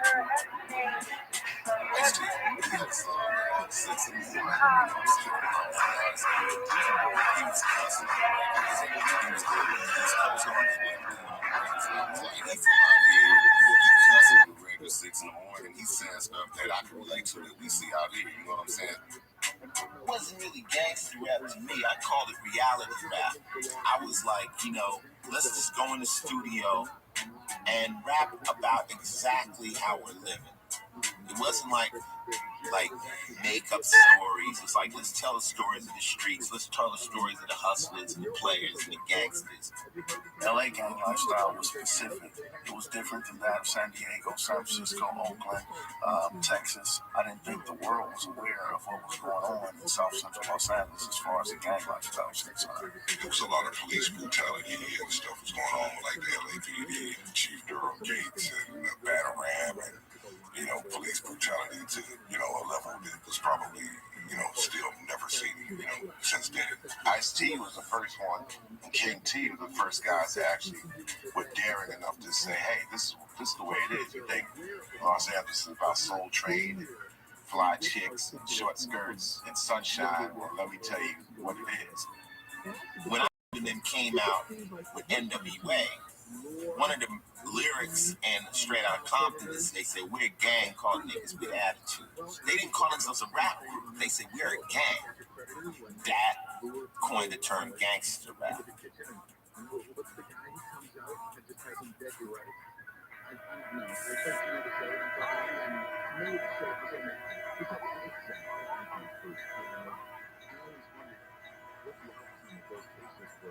In the pre-season 1983, I think everybody was honed into the idea that we could win a title.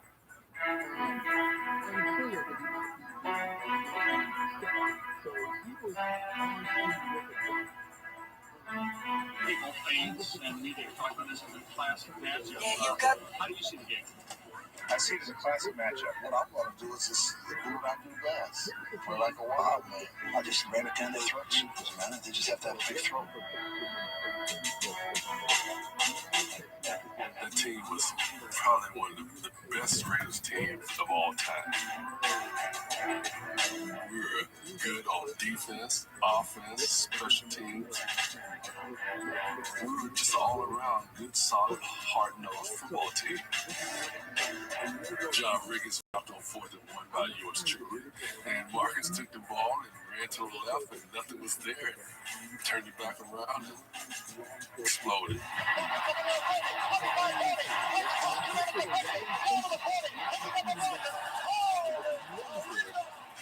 Got a MVP right there. Tom Flores. Yes, Mr. President. I have already had a call from Moscow. They think that Marcus Allen is a new secret weapon, and they insist that we dismantle it. When you have great coaches, you get great players, and you tell them one thing.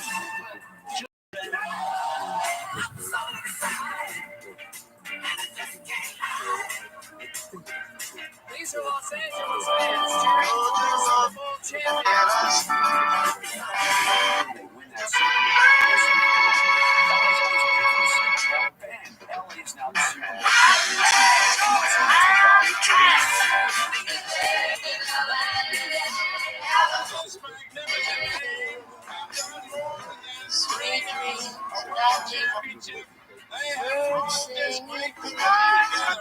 Such as never before in the history of the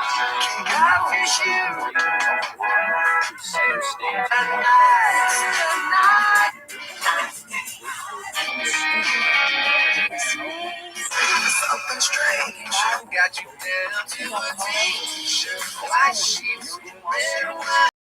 Got you down to a tasty t-shirt, white sheets, red wine. Baby, you don't want to see. It's a week that week. A t-shirt, white sheets, red. Hey, yo. You ready? In the hip hop revolution, let's just get it going.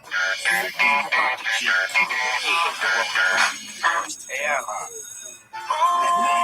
For the good and the bad, everything in between. Gotta cure my curiosity. Yeah, 10,000 hours of my life. Oh. He was one of the I best said, DJs. His name, I'm gonna try. The song was performing all over LA parties. Dre on the turntables, he on the mic. Dre also knew this hustler by the name of Eric Wright, aka Easy. Easy wanted out of the drug game and into the music business, so Dre brought me in the fold along with his homeboy DJ Yella and Easy's friend. Put your number on this paper, cause I will love the day to holler at you when I come home. Still need about what we was about. He said, how about NWA? Like, what that mean? Having girl problems, I forgot where you supposed to be. The Oak Tree, Bonnie, Clyde, Open Lee, Holla. I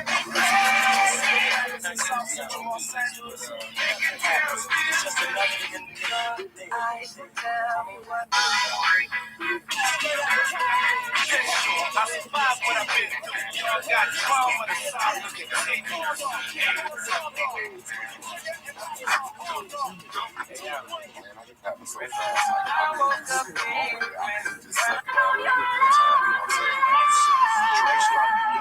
Mixtapes. We said, well, we can start getting rhymes and we sing around. So that's when we quit. That's when we had our stuff.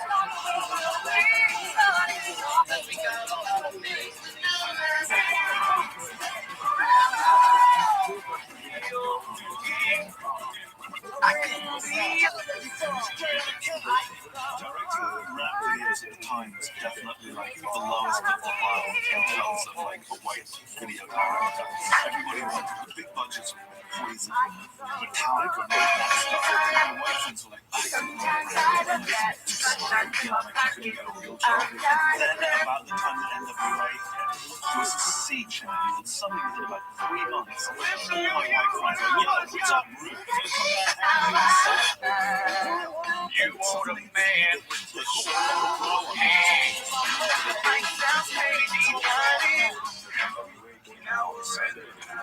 After police, it was the same watches and about other rappers for NWA, but the Hollywood standard, they made it super sensational. They had it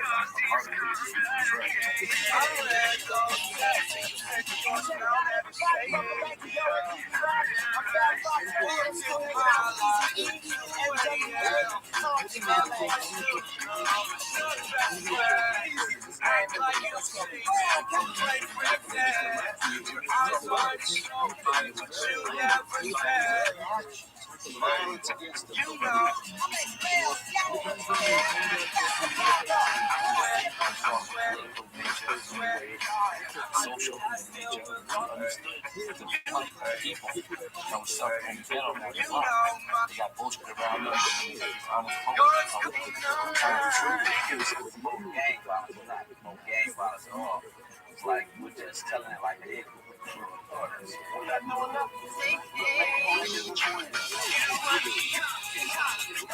That's the way it goes. The city comes, boy. Hip hop is rock and roll.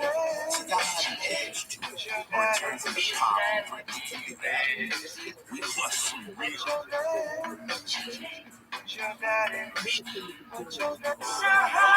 course, have very strong identification with gang culture, and gangs identify themselves with gear and sit aside. So the Raiders, who were playing in LA at the time, had this, insignia. Doesn't matter if you love him. It's colors. It was something about the Raiders.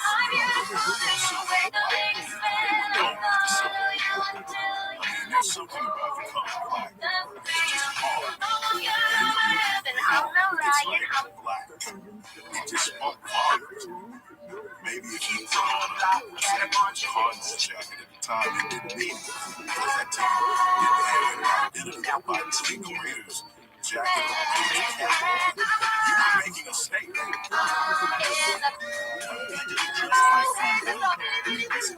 White jeans, jackets, and Raiders contains like the Raiders cards. If you want to be my love,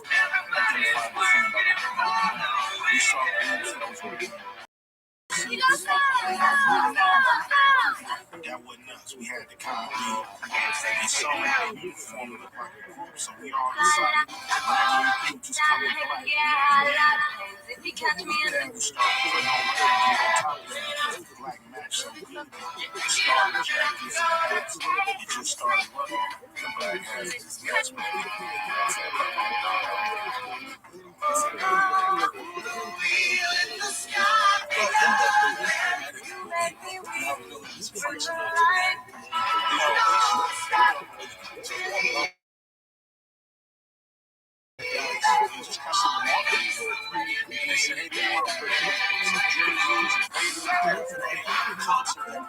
so just running back, got a bunch of stuff.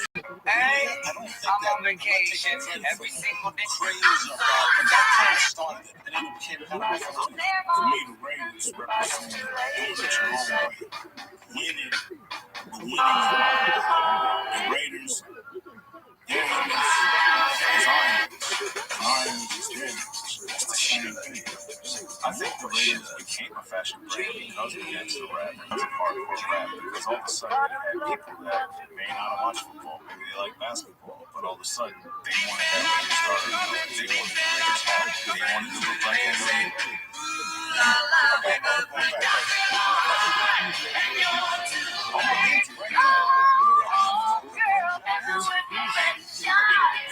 I am alive.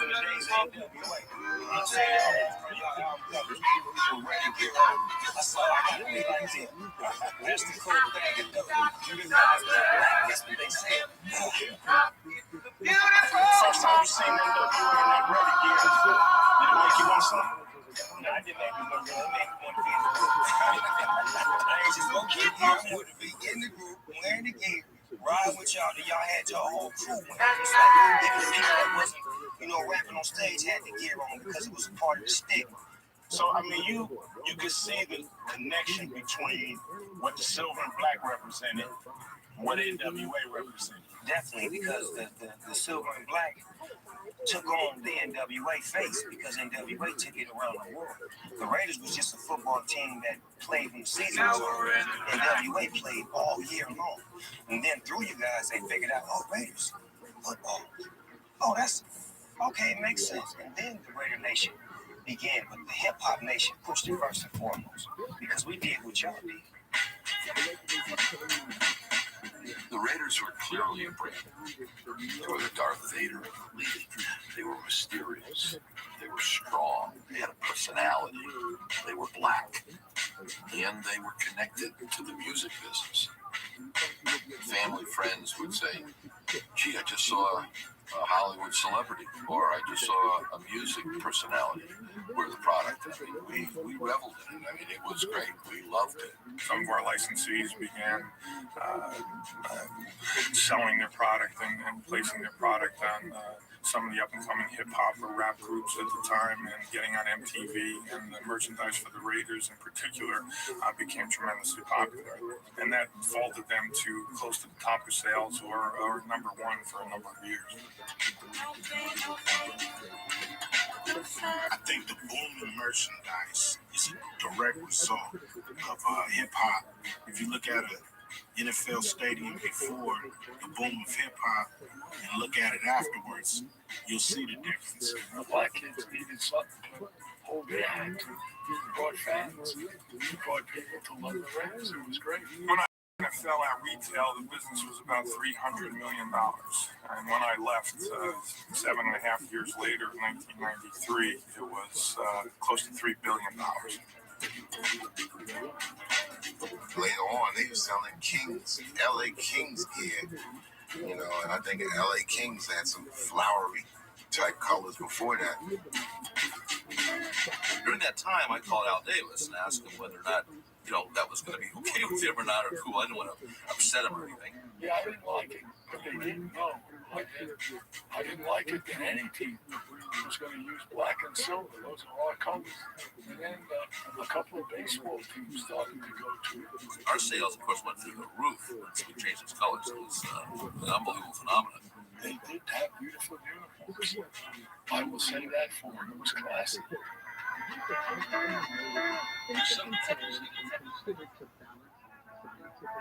The marriage between LA and the Raiders was smooth for the first few years. And why not? The team was good, the players was hip, and even Al Davis seemed happy. And then, almost out of nowhere, the Raiders start doing the one thing you can never do in LA. Lose.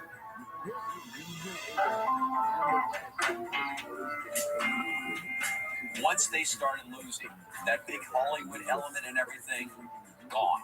That's what went wrong with the Raiders first, is went wrong in the field. And as anybody who's spent any time in LA knows, LA loves a winner. The Clippers are never going to be popular as long as they're the Clippers. They'd always had smooth transition of players. They just seemed to be able to follow up one all-pro player with another. If you look at the Raider drafts of 84, 85, 86, some terrible drafts. Suddenly, when those great players that had been part of those Super Bowl teams left, they did not have the same caliber player to follow up. We had a changeover. After Tom Flores retired, we brought in Mike Shanahan, who tried to just destroy the Raider organization, you know, and he took the fun out of the game for a lot of guys. I can speak for myself. He took the fun out of the game for me because he tried to change it into a finesse kind of team and, you know, get away from what the Raiders had built up over the years. You slept tremendously. Yeah, it's my fault. I'm the custodian. I'm the Raiders. At least the face of it. I think the simple fact is that we never really had an established quarterback that really came in that was, you know, our quarterback. I mean, Jay Schrader was when I came in. He was our quarterback. But we didn't have a Joe Montana or, you know, John Elway or someone like that who was just the mega quarterback. I think on the field, Al Davis started to lose it when he benched Marcus Allen simply because he was mad at him. And he thought, not like us, he's not like a Raider. And he benched him. A hot and cold war between Marcus Allen and Al Davis, hidden from the national sports eye because it has simmered these many years only in the West Coast media. Went coast to coast last night. What do you think about a guy that has attempted to, you know, ruin your career? He told me he was going to get me. We've had conversations. I don't know for what reason, but he told me that he was going to get me. Did you think he was a true Raider? At one time. What happened? It's a deeper story than you even dream that I was well aware of. And I just got a certain approach to life.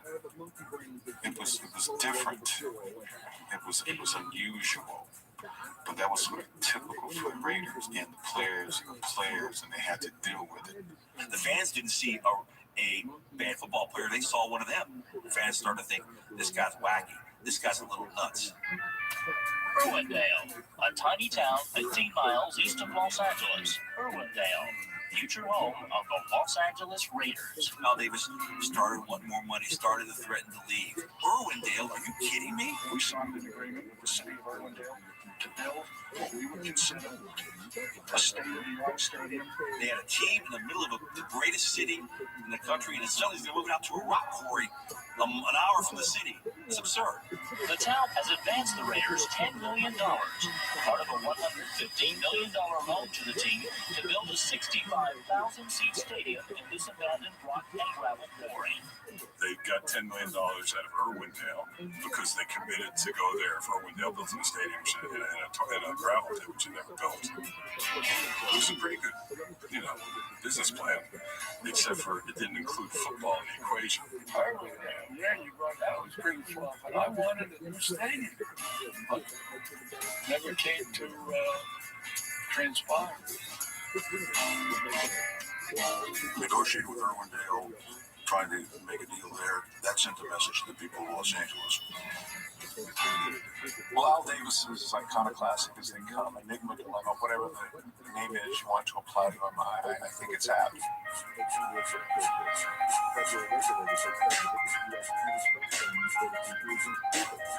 Al Davis is a great guy. I mean, you look at everything he's done for pro football, and it's not just the Raiders. I mean, just look at all the things that he's done. Everyone that he's given an opportunity to. He was the first owner to hire a black head coach. He was the first owner to hire a coach with a Latino background, Tom Flores. So there's no question that Al Davis was obsessed about the Raiders, its brand, its colors. I got phone calls from some of the people in his office on a regular basis, watching what I might have said to the press or what was communicated to people, how we portrayed the Raiders. Al does it his way. You're not going to do it how the NFL does it. And you got 3 rings.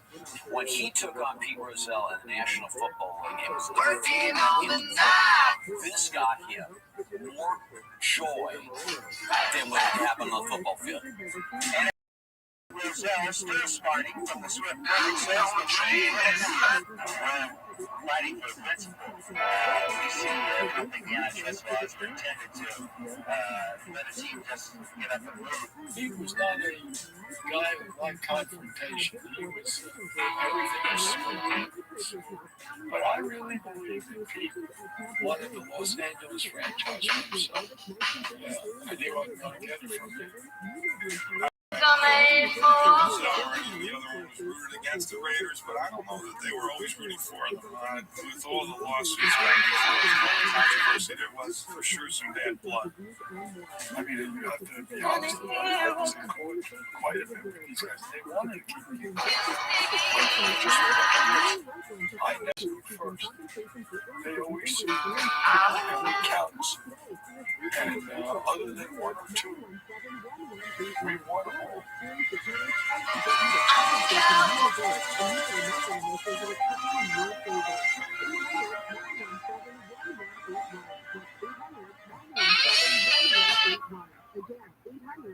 As the popularity with the gear, with the development continued to grow, it chased families away, I think, from the Coliseum. The attitude of the fans really deteriorated in a horrible way.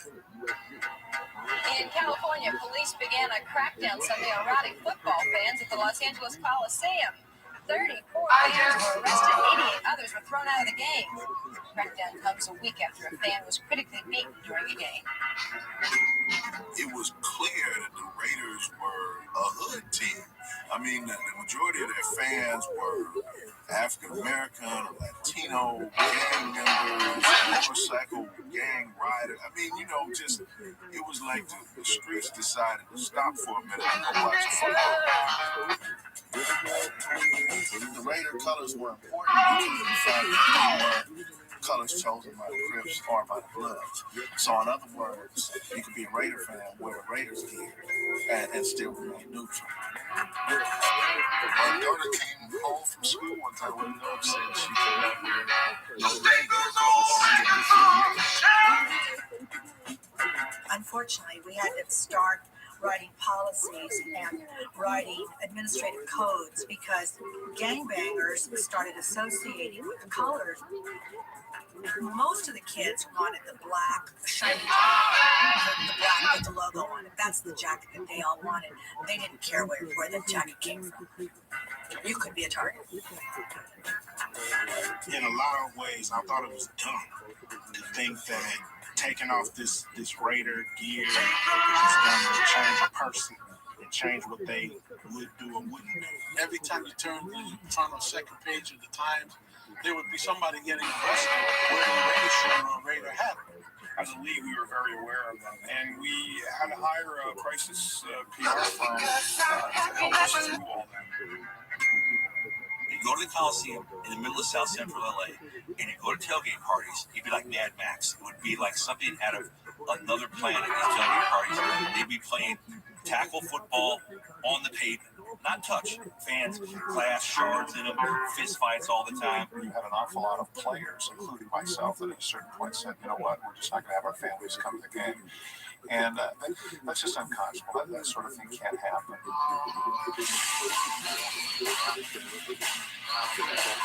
Hip-hop, just like sports, has brought people together more than anything else. You know, music and sports go together. Sports without music is just a game.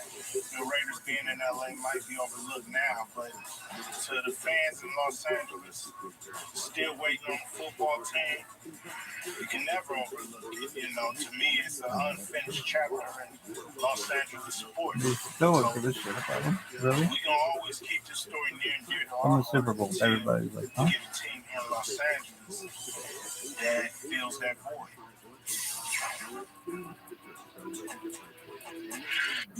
The end of the 80s was just a crazy time. The silver and black closed out the decade with 4 bad seasons. Al Davis wanted out of the Coliseum, fought with the politicians, and more and more the homeless was getting shot in Raiders gear. And towards the end of 89, I just quit NWA. It was time to go solo. Rap music had become a full-blown global business. Every group was now wearing sports gear and rhyming about girls and guns. I did Boys in the Hood and got all the way into that Hollywood thing. I even lost my mojo for the Raiders again. I recorded these lyrics on my second album. I stopped giving juice to the Raiders because Al Davis never paid us. There was no doubt the Raiders' honeymoon in LA was over. And the next chapter will forever alter this team and this city.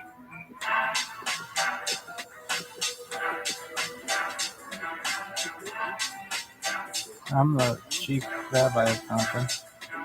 Really? Oh, for sure. Yeah, just sort of, I'm a gangster rapper. Cats is making records on how many people they killed and this and that. And then next thing you know, it became about rapping about the uniform from the colors and everything else. I like the gangster rap, but I also wanted the gangster rap to say something that was more me. And none of that was me, what the gangster rap was saying. I didn't tote a gun. I didn't go out looking for trouble or nothing like that. So in some parts I embraced it, in some parts I didn't. I don't think the Raiders could have done anything to disassociate themselves with gangs because Raiders aren't gangs. Raiders are football players. They have no idea who's connecting themselves to them. They didn't do it. Like I said, I never met the Raiders. They didn't make me NWA. This is something we did. I don't think they were good advertising for the Raiders at the time. You know, we support them liking the Raiders, being a Raider fan, but we don't support everything they were saying without a doubt. No way. You know, it was just too hardcore for my generation. I'm like that.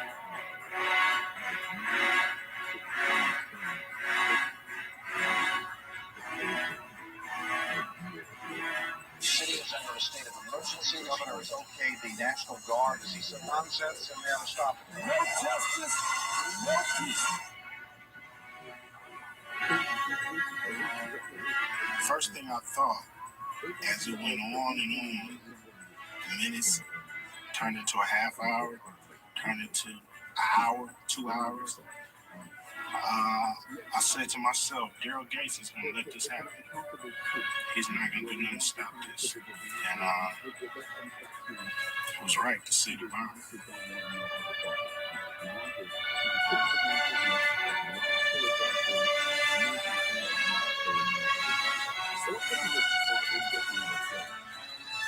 Rodney King incident, I think, was the straw that broke the camel's back when it was to race relations in Los Angeles, police community relations, even the sports teams, I think after that riot, Al just wanted to pack up and leave. It had went south. It was over. And I don't know if anybody in LA cared at the time. I did.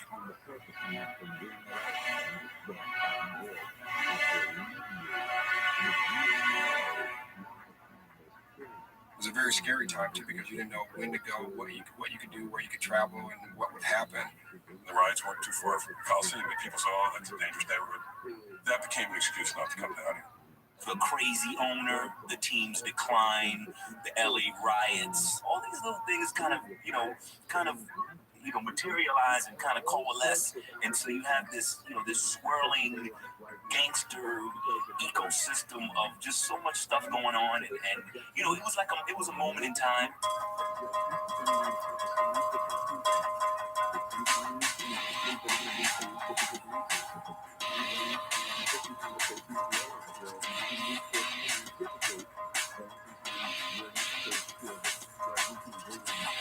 Now to the NFL, and for 13 years, Oakland Raider fans have been hoping that someday, some way, their Raiders would return home. They're coming back. Yesterday, Al Davis signed a letter of intent to play for the next 16 years, at least, at the Oakland-Alameda County Coliseum, which leaves Los Angeles the country's second largest market without a football team.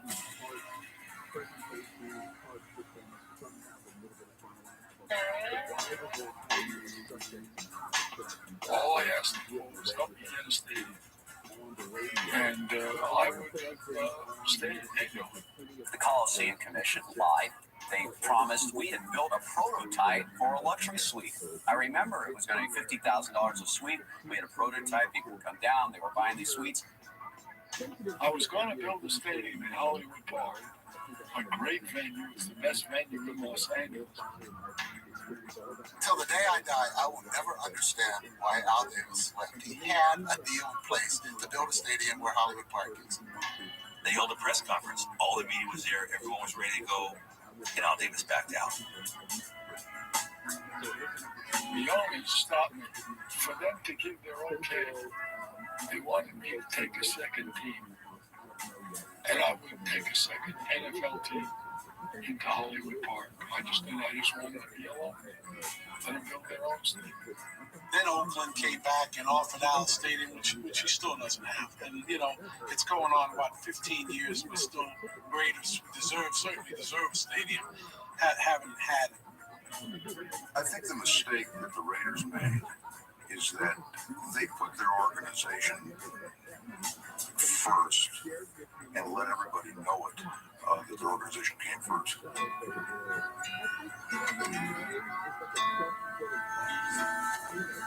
We couldn't believe the NFL let Los Angeles without having a team. The Raiders leaving was like a punch in the gut. It was like, this guy doesn't like us. This guy's really leaving. All these people who love him. He thought the NFL was out to get him. He thought all the public representatives were out to get him. You can't survive and thrive and ultimately win if you view yourself as one of a victim. Ultimately, you become the victim, and you fail. And I think over the years, that's kind of what happened. He's played the victim so long that he's become a victim.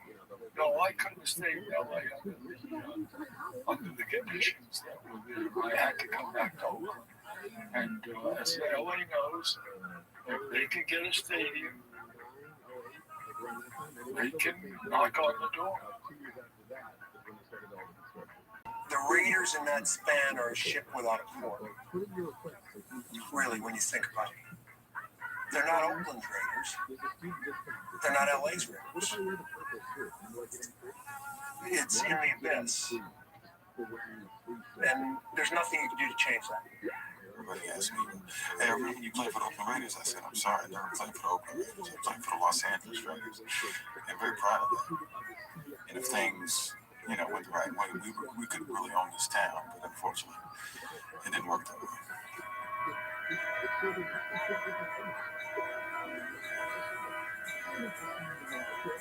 Man, I've been a Raider fan for most of my life. And my career in music will always be linked in some way to the Raiders and their area here in Los Angeles. They played here for 13 seasons, from 1982 to 1994. And in that time, their colors and image became pop culture sensations. It's been like 21 years since Straight Outta Compton was released. Kids are still buying Raiders gear, trying to imitate gangster rap. That whole style is we submit right here in South Central Los Angeles. So here we are, a major city without a major football. When I piss, I think about Hey, you can get mad at Al Davis, you can curse the NFL, or you can blame it on gangster rap. But one thing I know for sure, the silver and black might call another place home, but the Raiders will always belong to LA.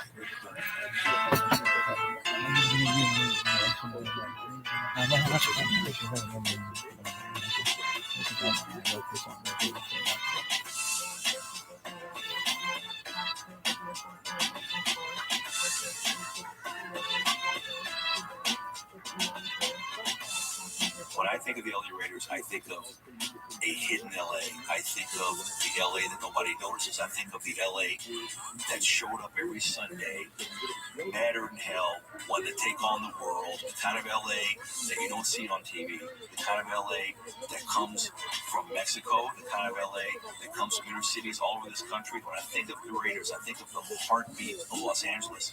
And some of it we didn't like. And some of it wasn't very pretty. Some of it wasn't very fun. But it was who we are. And just like that, it was gone. There's always going to be someone.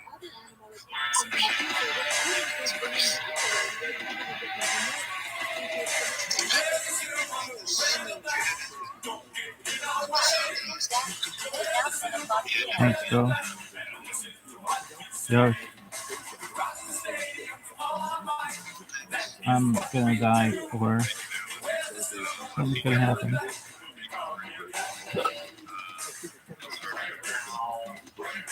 That was like a shit.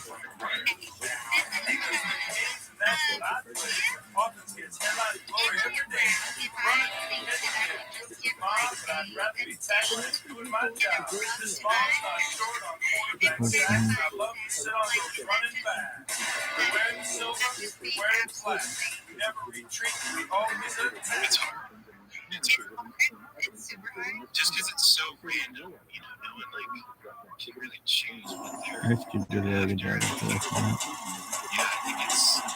Yeah, he did the first person win it. Oscar for director and an actor in the same awards. But, yeah. For that, no, something like yeah, that Ice Cube. I'm the first person to congratulate you on your Oscar. Work, yeah. There you go. Women's volleyball Wednesday.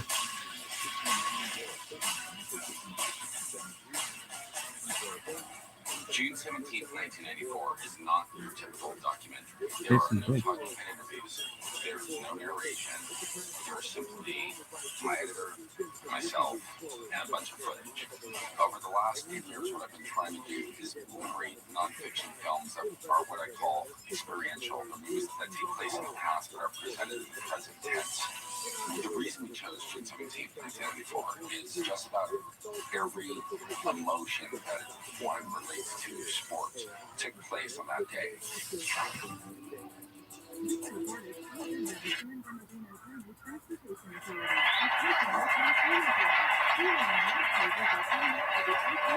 Thank you very much. He's a man with class, a man with dignity. Ladies and gentlemen, I give you O.J. Simpson.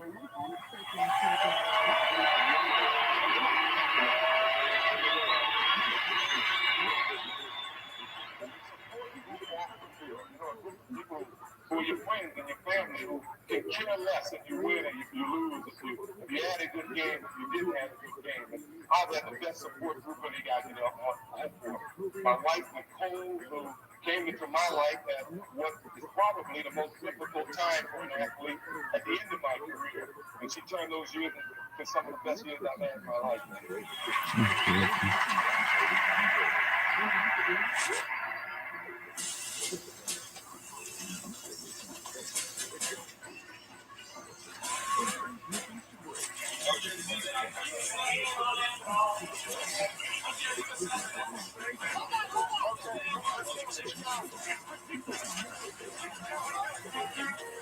Igers forever tried.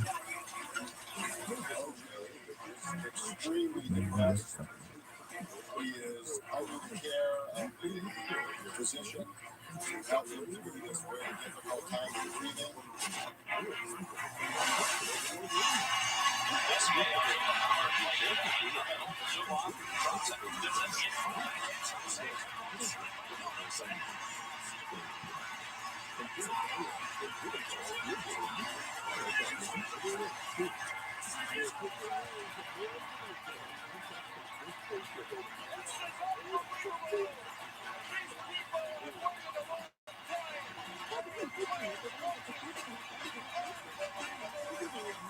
Oklahoma City, the scene of a fan riot. As many as 200 people. Since Monday morning, when the murders were first reported, O.J. Simpson's home has become the scene of a growing media frenzy. Cameras and reporters have been camped out in front of the gates around the clock. Are you a friend of OJ's?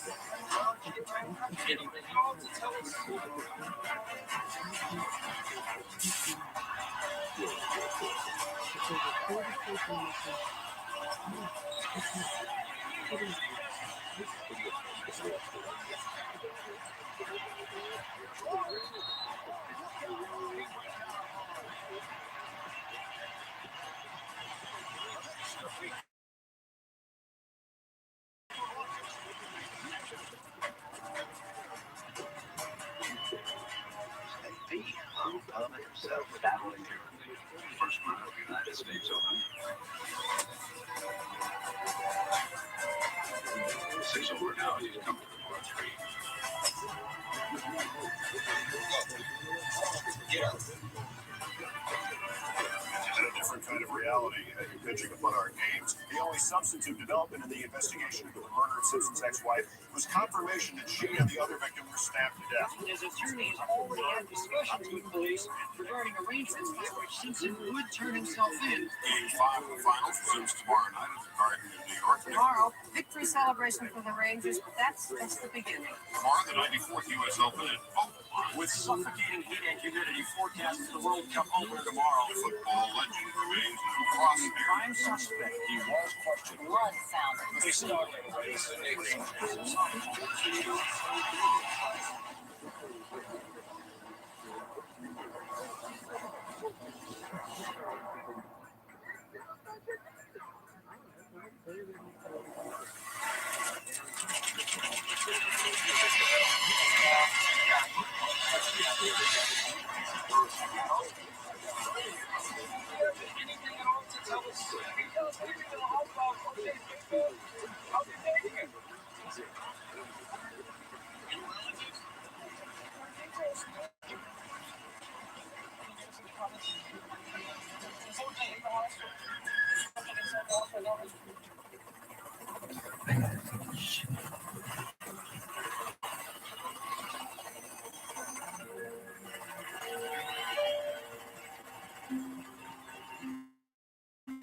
Our live coverage of the second round of the U.S. Open continues here. I don't know. It'll be his last round of the U.S. Open.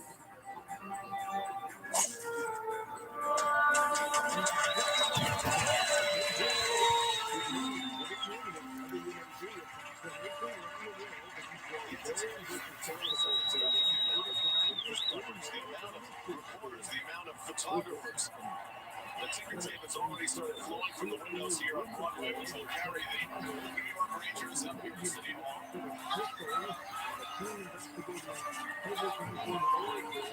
The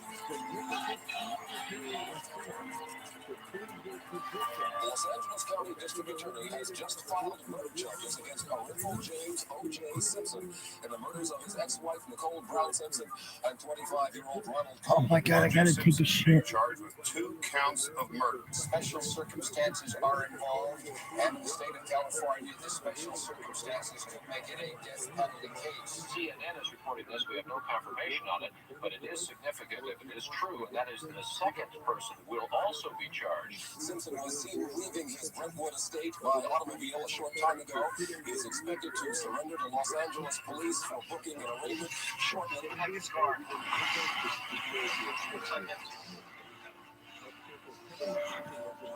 amount of media has grown. I think there is 3 times the media here now that there was 30, 45 minutes ago.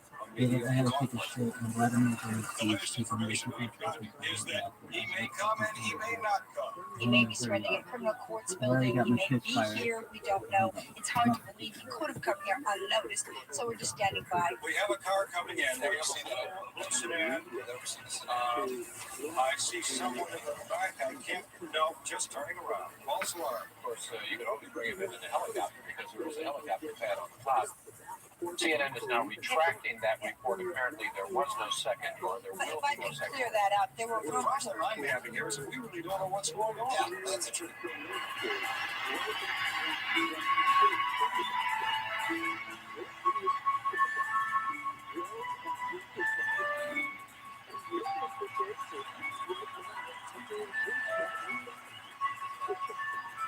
The United States of America firmly welcomes you to World Cup USA 1994.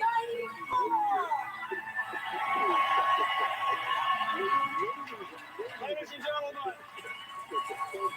my fellow Americans, citizens of the world, the United States is honored to play host to this magnificent celebration.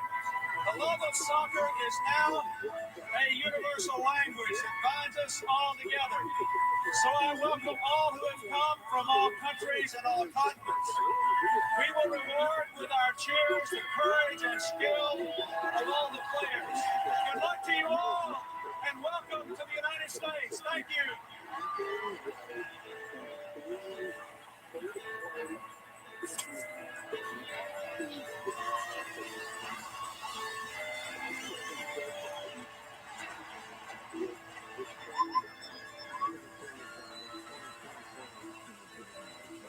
Lieutenant Duncan just walked in here and said that there has been a bomb threat. They are going to have to check that out before they come here and talk to us. Have they asked you to leave the building, Warren? No. Okay, Stan, can you hear me? Yes, sir. I just picked up some information. The source tells me that the police don't know where O.J. Simpson is right now. This is one of those cases where you just can't believe that reality is real.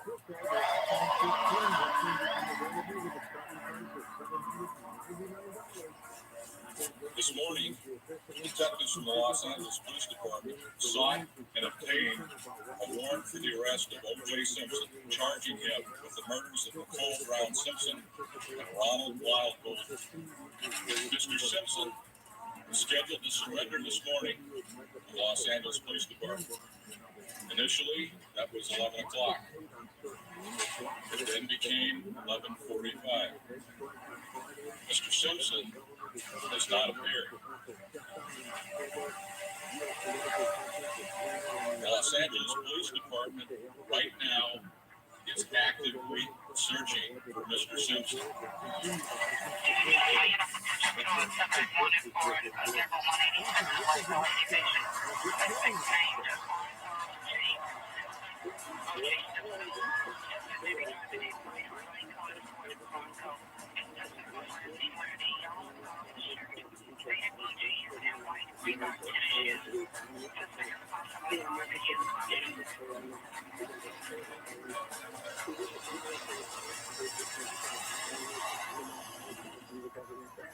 I want to say something to the entire community.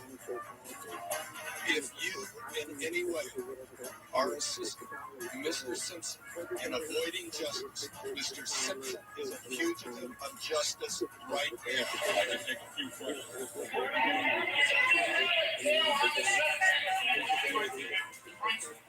We're not going to make any comments relative to the investigative efforts itself. You asked the question, would you like me to answer? The information that we have is that who was a former football teammate is at USC, was the last person seen with O.J. Simpson.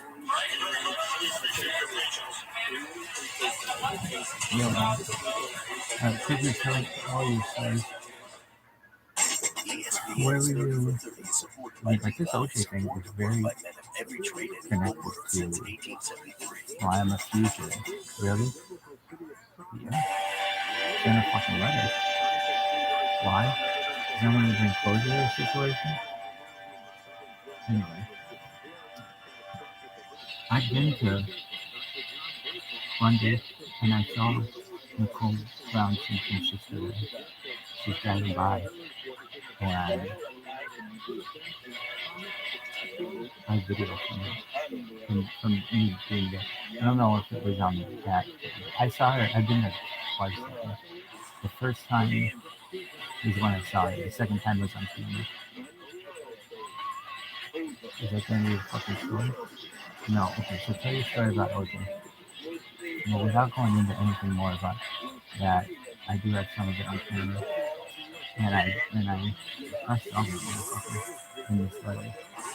Anyway, and it will shock the world that O.J. Simpson is perhaps the greatest father of the second half of the 20th century, and Adolf Hitler was the best father of the first half of the century. Very controversial from the ViralRabbi, but you knew what I knew. Being charged with first-degree murder. O.J., a man so revered as an athlete, revered really as a person. And these I are was at my emotions which grandparents' certainly house, so I are guess juxtaposed to the fact that Arnold Palmer, June 12th, perhaps the biggest name in the history of this sport, what probably will be his final U.S. Open competition. And then this that happened, the chase was June 17th, 1994. So I was at my grandparents' house and we were just, I don't know what we were doing. They were smoking and I was probably playing football or something with my grandpa. They had this weird thing that we did, like, they didn't have money for it. They had money for it, but they just didn't buy me a lot of stuff. They bought, we didn't have a ball there. Because, like, I would want to bring a ball there, and my mom would be like, don't bring a ball. Like, they forget it. So this is what we did. This was the ball that my grandfather had. Oh, I'm sorry. I had this mini football that was with that we would play catch a lot. And I would run across the living room and dive onto the couch and just straight catches. And my grandpa would throw the ball. And that we would do that for hours. But sometimes I forget the ball, just like a little plastic yellow and blue ball. And so when we would forget that ball, my grandpa, who was an engineer and very creative, would take a rag and like get it a little wet, so it was tight and heavy, and then you put it in a plastic bag, like a grocery plastic bag. And I went straight to my mother's house. I slept over, and I would have slept there for years to be at this parade. Well, I think they would take a rag and put rubber bands around it, and then put that in a bag. And I don't know if it was wet. I don't think it was wet. It wasn't wet. It was just heavy. And then we'd tie up a bag, and so it was like a rag, with rubber around it, and then a bag around that. And it was like kind of like a ball, and we tied up the end, a really tight knot, and then we catch it back like a makeshift ball. Anyway, I was at my grandparents' house, and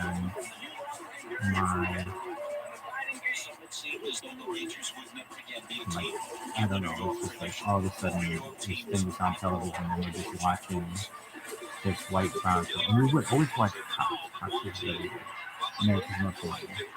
Always wanted to be a good person, always wanted to be a police officer, a fireman. I remember my mom asked me what I wanted to be. I was going to put 23 after that I'm going to university.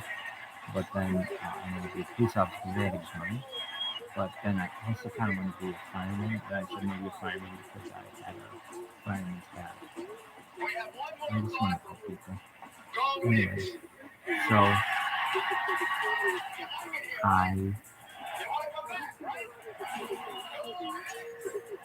watched television, and we were watching this Bronco drive. Apparently, O.J. Simpson called here. We're talking to Sergeant Abney. O.J. said that he 405 or something. En route over to this location. And I remember there's some words that I learned about Brentwood. My mom said who knew about the local real estate market, and not so much national, but she said there are 3 B's in Los Angeles real estate: Beverly Hills, Bel Air, and Brentwood. And that's always stuck out in my mind. But I thought they were like, I didn't know what they looked like, and so I thought it was like all over the state. Anyway, so I was sitting on their floor actually, and of my grandparents' house, and the television was on, and he is a wanted and hunted suspect at this time. I want to say I knew who O.J. Simpson. Yeah, I did, because he did. I did know who O.J. Simpson was. He never meant anything. My friend is a big Bills fan. LA and around the world, for that matter, is one of shocking disbelief. Also, he's like a sideline reporter as well. And he did commercials, and he's an actor and a bunch of things. So It is almost impossible, of course, to overstate the place of O.J. Simpson in the American popular culture. I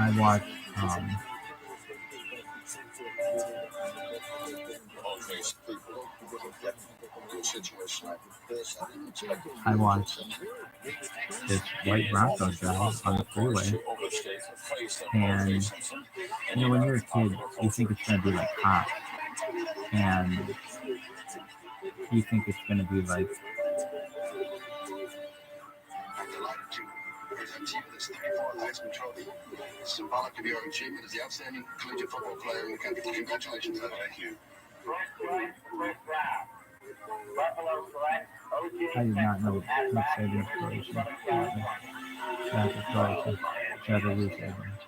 Anyway, I did not know what a slow speed chase was. I don't think anybody knew what a slow speed chase was.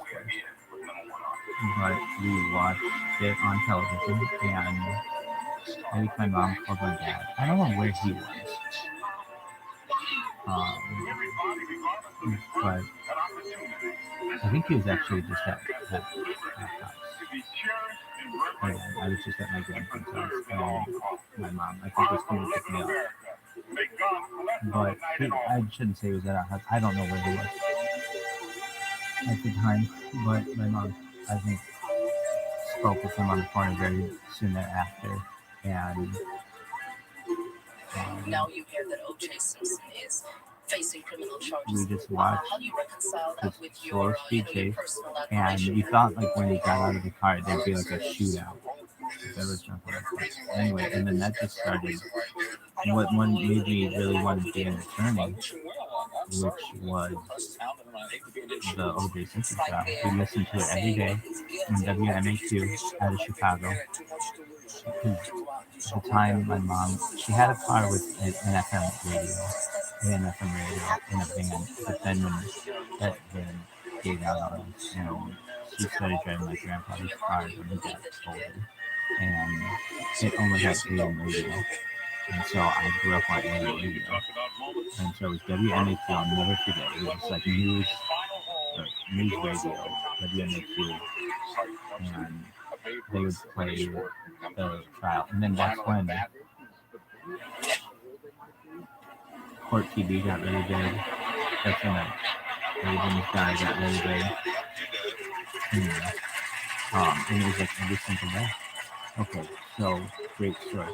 Then you got Arnold Palmer. Love that story. So my dad, we never had a lot of money, but somehow he got tickets to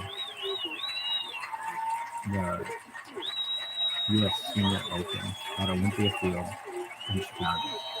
Yeah, in Chicago. And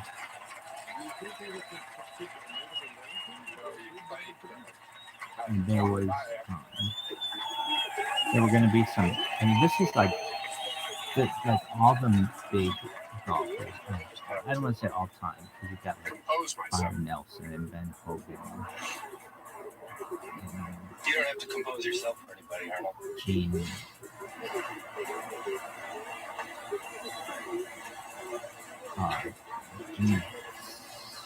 Well, Mark, it's been 40 years. Something like that. Well, When you walk up Gene the Sarah. 18th and you get an ovation like that.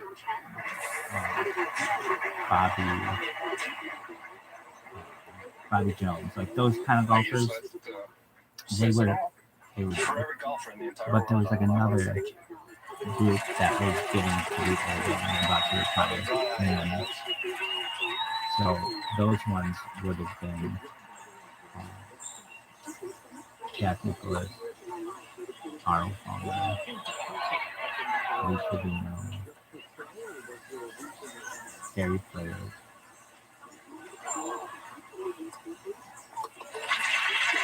At the time, Hiller was a really good golfer. He was just destroying the senior tour. And so my dad got tickets to go. And he got my friends tickets to go as well. My friend Michael went, my friend David went, my friend Time went, and his dad, I think, went as well. Yeah, I think so. And so they took us, we would golf every day, every Friday in the summer, and had a really good summer together, like the four of us. And so this was kind of like the thing that we were doing. So we went to Olympia Field.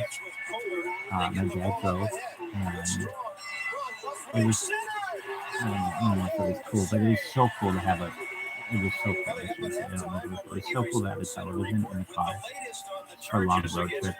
I mean, it was like having it was like pre-cell phones. So people had cell phones, it was not smartphones. With all that's going on this weekend, Anyway, soccer and the NBA, it who's was going to watch us? midway between Escobars and like flip phones. Even as we talk, NBC But is discussing how to handle the developments in still, Los Angeles. not even flip phones. It was just like Nokia phones, basically. Motorola. Alright, so we got to Olympia Field, which was the first time I recall going to like a really big golf course. And meaning like it was a private club, and it was in by far the nicest course I've ever seen. And We are all we shocked by the sudden turn of events. get there, Now I would and like to introduce to it's you like, all right, well, what do you want to do? Mr. You Robert can watch Kardashian, golfers, who is do whatever you one want. of Mr. So Simpson's we closest and dearest watched, friends, who will read a letter I mean, like our big thing in our O.J. family was to Simpson get autographs. wrote in his And handwriting as a kid, you just want autographs. to whom And it may concern. we went to I think of my life and feel I've done Eaton Pool most. because that's usually when the guys would be done with their So round why do I end up like and this? you could get autographs. I can't And go on, so no matter what the outcome. we realized it, People will but look really, and I'm one of point. Jack Nicklaus's autographs. He's I the can't golden take bear. that. He's won I the most can't amount of majors. subject He's my children to probably that. the biggest golfer of all time. This way, And they can move on and go on with their lives. Please, and if I've done anything just worthwhile he's the in my biggest life, golfer there's ever been. let So my kids live in peace from you, the press. my dad had this Don't feel sorry poster, for me. a very colorful I've had a poster great life, by great friends. Leroy Please think of the Nyman, real OJ and not this lost person. it's a really beautiful Thanks poster, for and it making has my on life it special. I hope I helped yours. Peace and love, OJ. Jack Nicklaus, Arnold Palmer, Schaefer, and Lee Trevino. And my dad thought, hey, this would be an opportunity to get him to sign it. So I remember having this poster, Thank you very and much. And OJ, if you carrying see it all this, over this golf course. please, And we please, find please, that for the sake of everyone, the people that love you and that you love, Jack Nicklaus please surrender. Thank you. was going to be on the News at update on the the O.J. Simpson situation. And Shocking news in the so sense that O.J. has apparently we go to the practice range, a and suicide note and maintains his innocence. No word yet on where O.J. is. He has been a fugitive from justice. we see his son, Jackie, and Jackie sat on this practice range in the hot sun for hours. When I say 4 hours, I mean perhaps 4 hours. I mean, he stayed there for a long time and did not move until his dad was done. And so his dad was in the clubhouse at the time. And as Jack went, and he hit some balls, as I recall, and he saw, I was a kid, so I don't really know that well. He finished hitting balls, and they went to walk back to the golf, to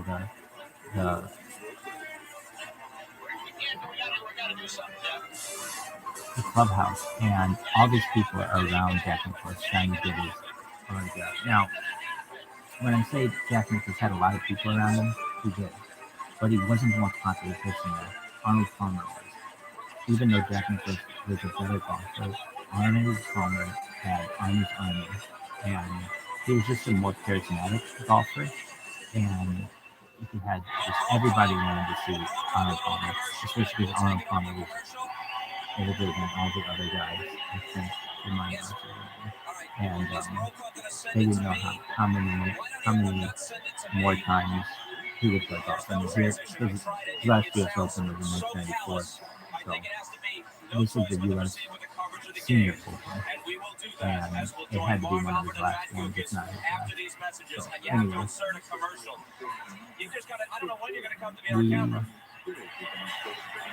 we were very excited. Let me go back. It's down to a best 2 out of 3 now. Before midnight tonight, somebody get will these move to the autographs, verge and I of the remember championship.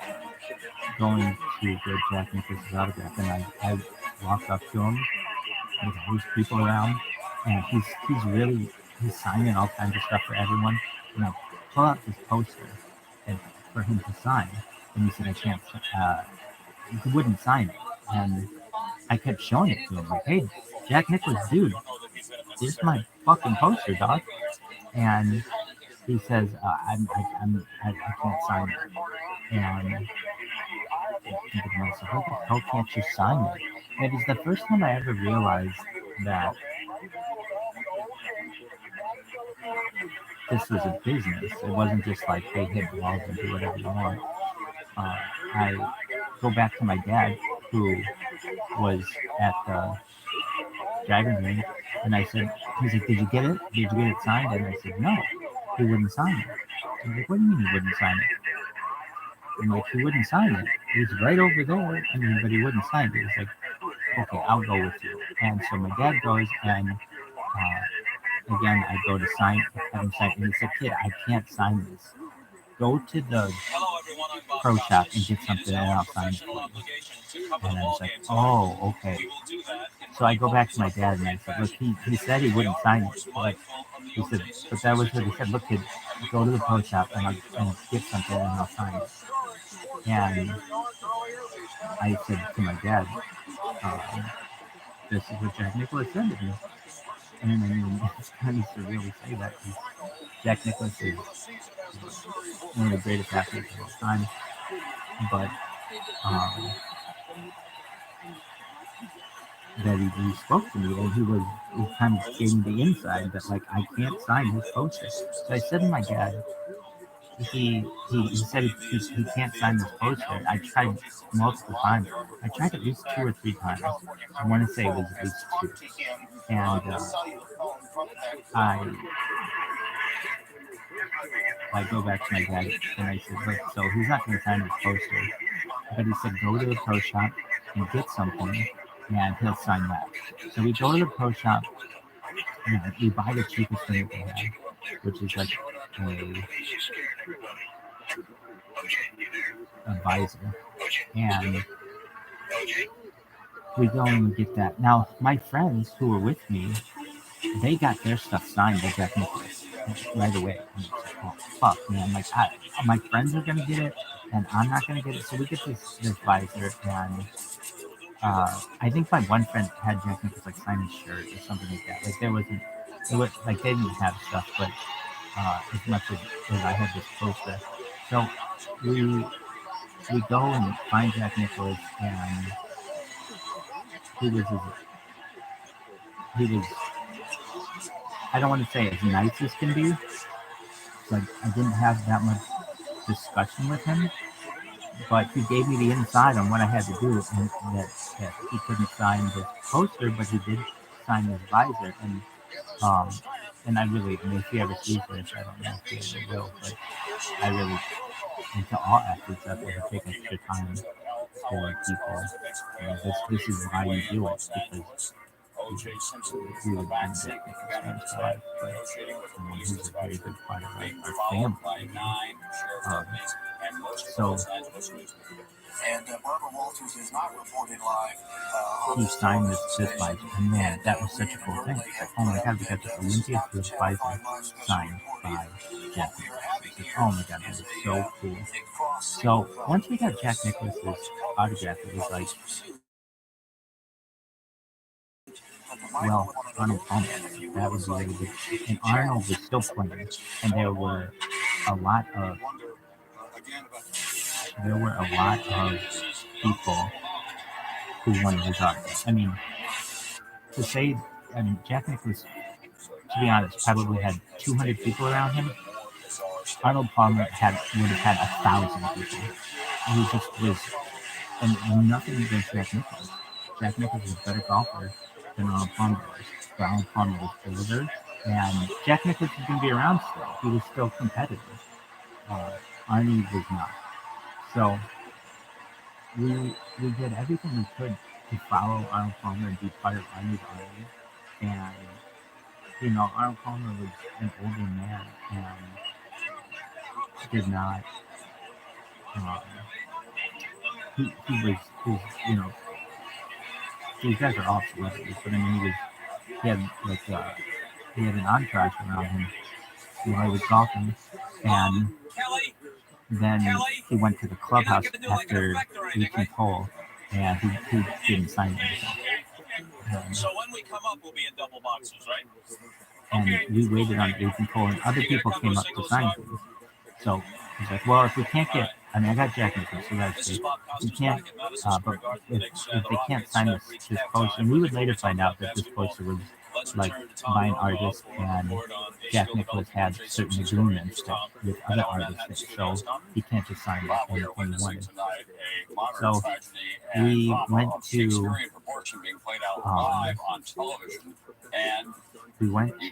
18th hole, and Gary Player comes up. Okay, boy, this would be really cool to get Jack Nicklaus and Gary Player on the same visor.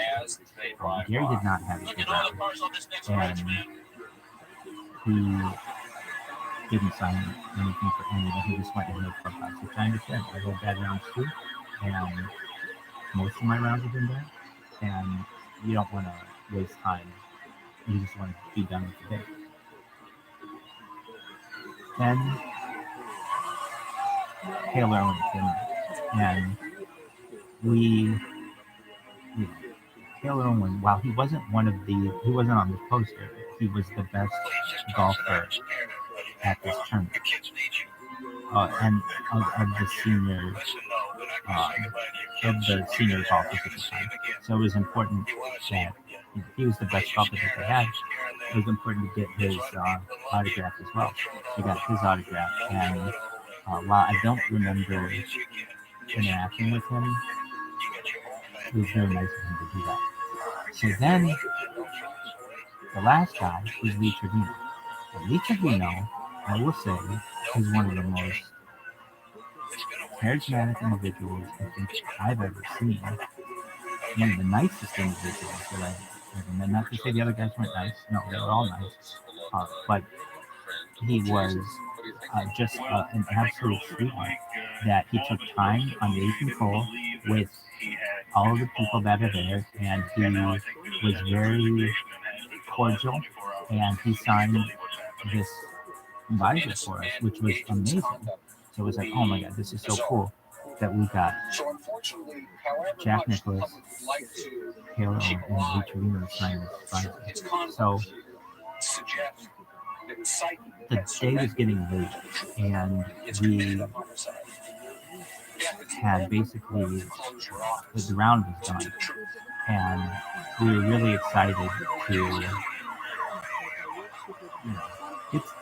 get something to eat, maybe go home and just be around Cloud 9, because we had met like these iconic golfers, but there was still something that we wanted, and that was and it just wasn't us, it was everyone. For as many people as who liked Taylor when he was the best golfer in the senior tour at the time, and Jack Nicklaus. And this really just tells you something about Arnold Palmer and Lee Trevino for his charismatic, and Gary Player either. All of their fans combined were not as big as Arnie's Army. I mean, everyone there wanted Arnold Palmer's autograph. And Arnold, I mean, when you have so many people who want something from you, it's like, if you give to one, you gotta give to all these other people, and it's not gonna happen. So what he ended up doing, they have, I think, like a tunnel system that works, that occurs at,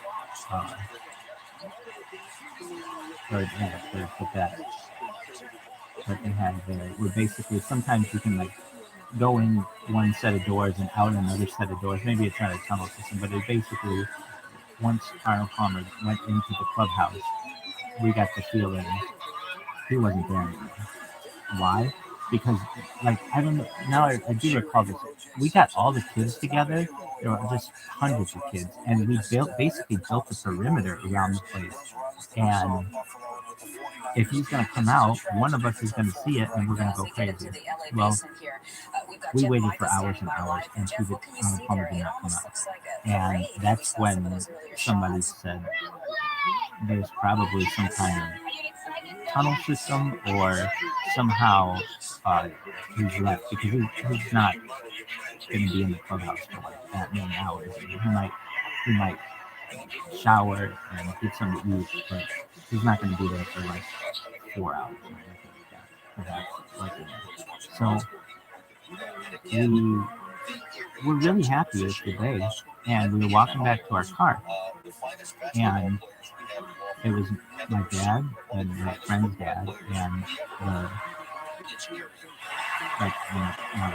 3 friends and I, and we see, as we're walking to the car, we see these 2 kids turn the corner.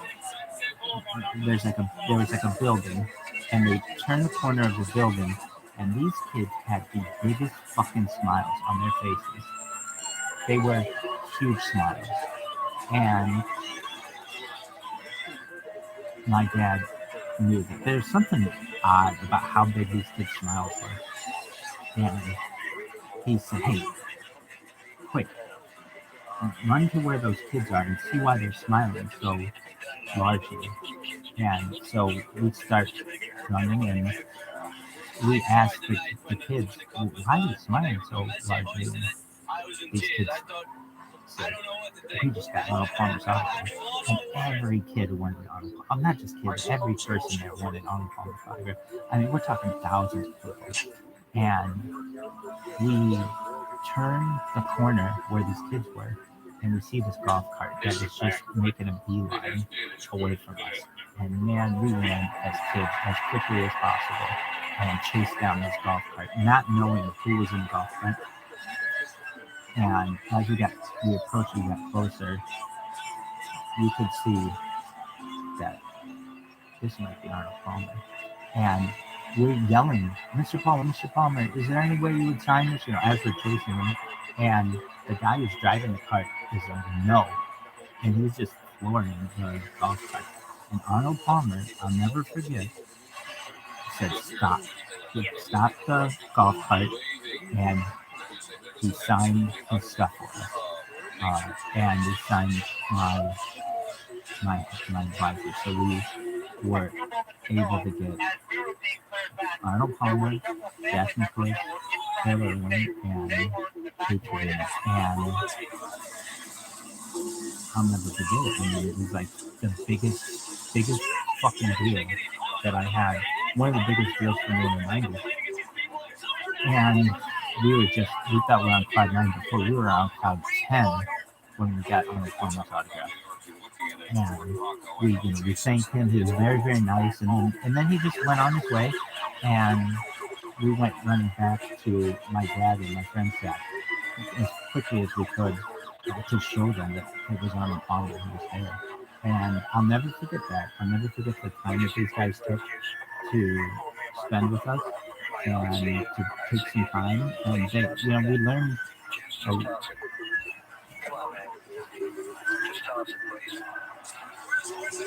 a little bit from all of them. And so that's my story. And Arnold Palmer is connected to this very particular that we're watching. And I remember when Arnold Palmer died, it was around the Shabbat, obviously, and I wanted to tell that story at Shabbat dinner, and I did not, just because it's a long story and I wasn't going to go into it. But I got the opportunity to tell it now, and I know my friends with whom I went to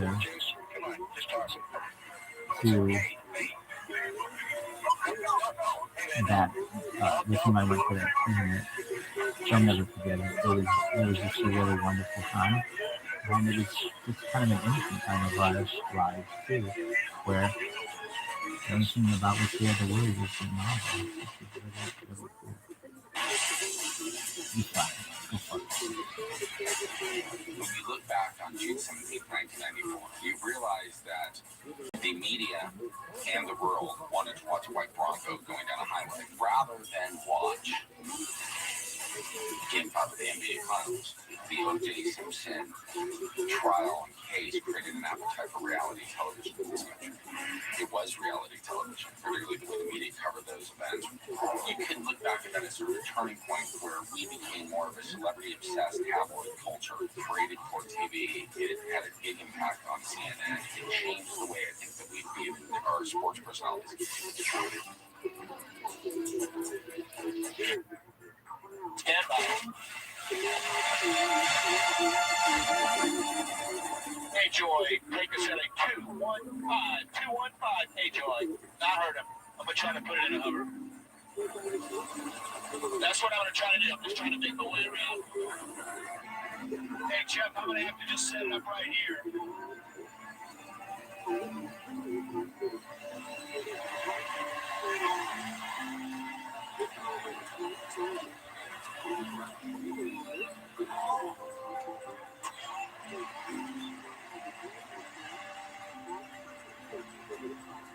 Have a standoff or swimsuit where the police have not been able to act in any way. It's one of a standoff position, as you say, Lately. We're still waiting to see how this will unfold. Doors open. Oh, here we get somebody coming out. Doors now opening. That is all. Quite upsetting from all people. Quite emotional here. It would be very interesting if anybody on the ground was able to get some audio here of this gentleman. We can only speculate as to the role he's playing here. Obviously, one of the negotiators. The score now 65-61. Houston winning the fourth quarter. Eric, let me just mention, it looks as though something is going to happen right now. Listen to him. Okay, listen to him.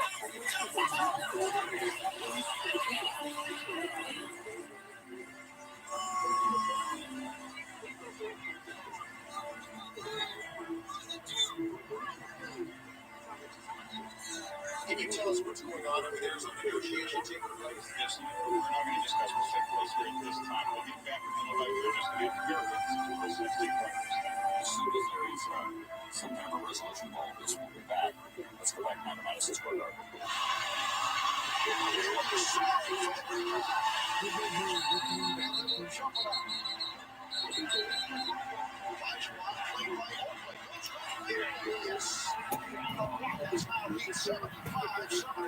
Sorry, there's some new developments. Then we need to go to Frank Buckley, who's on the phone. Frank? Yeah, Pat, the only new development is that I have to do telephone. And we had lost our telephone. We just rented one from another person in the crowd. And we're now moving our way back to the front again. Let's just pick up the minutes until they take us. Okay, I was hoping to get hopefully one or two bites of people saying, we hope he comes out alive, you know. We're sitting and reading and watching So many twists and turns all day long.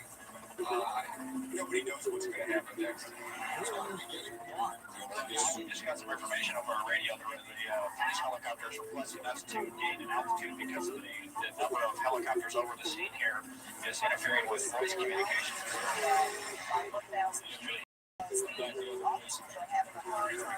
Meeting with O.J. Simpson. Around here and try to locate the scene again.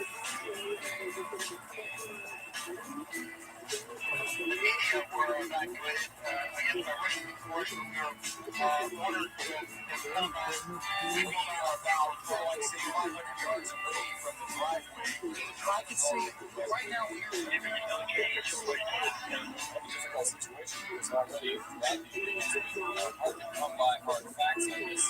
Now as it gets dark, it makes it just that much more difficult to try and recognize. It's getting darker. Get back!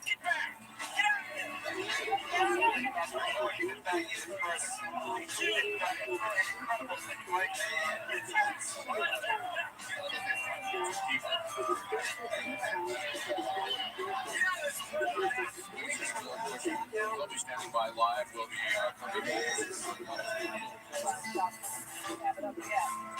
coming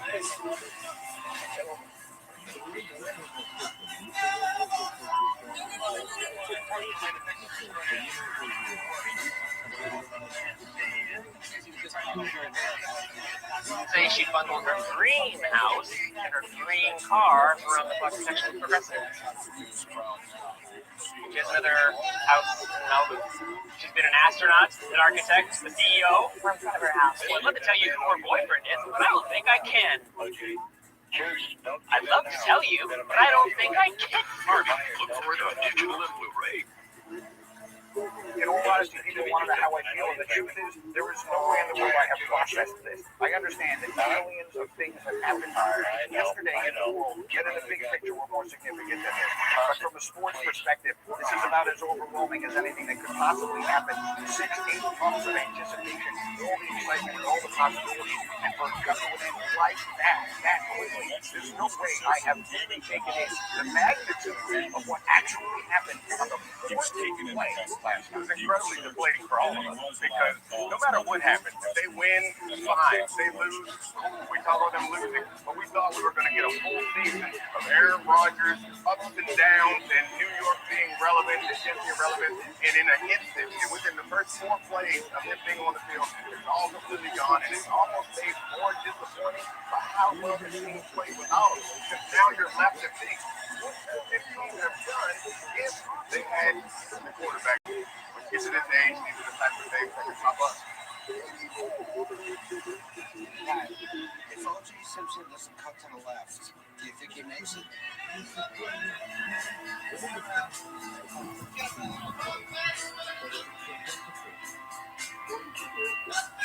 Do you think he makes it?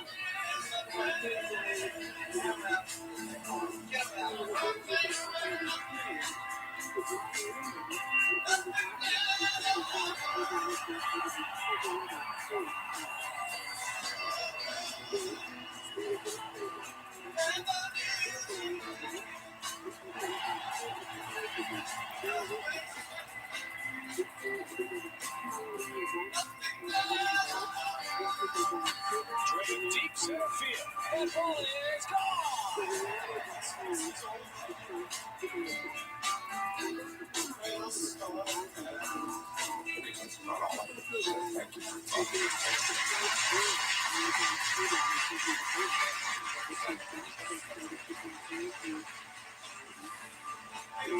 Second letter pitch should be coming up here momentarily.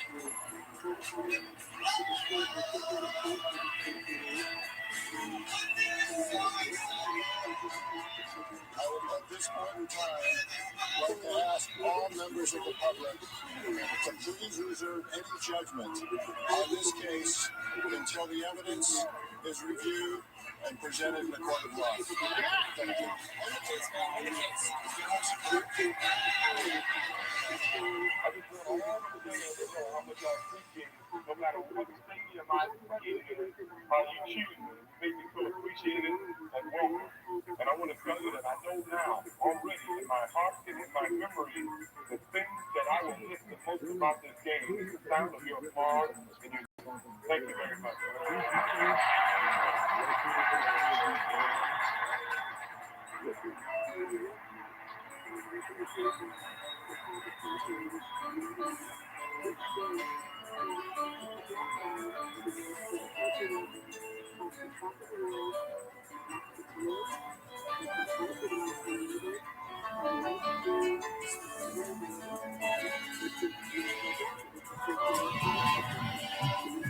Boys, do you go on vacation? Yeah, and we never go on vacation without Hertz. I wouldn't risk my vacation with an unreliable credit card company. And Hertz, affordable weekly rates save me money. But people say Hertz is more reliable. Not now. Hertz costs less money.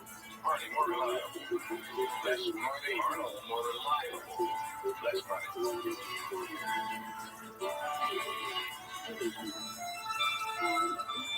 There are other stories in the world of sports today. Tom Watson having his troubles. Once saw short one on Summerdance, even on his set piece in the race.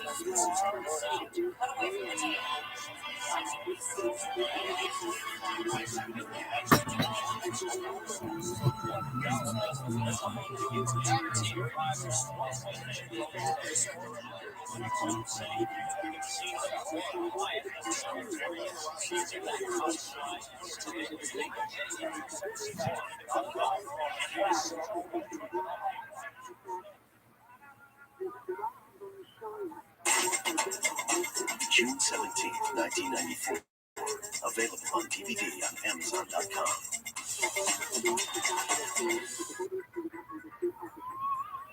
Can you tell us about the global climate conference you're going to in Chicago?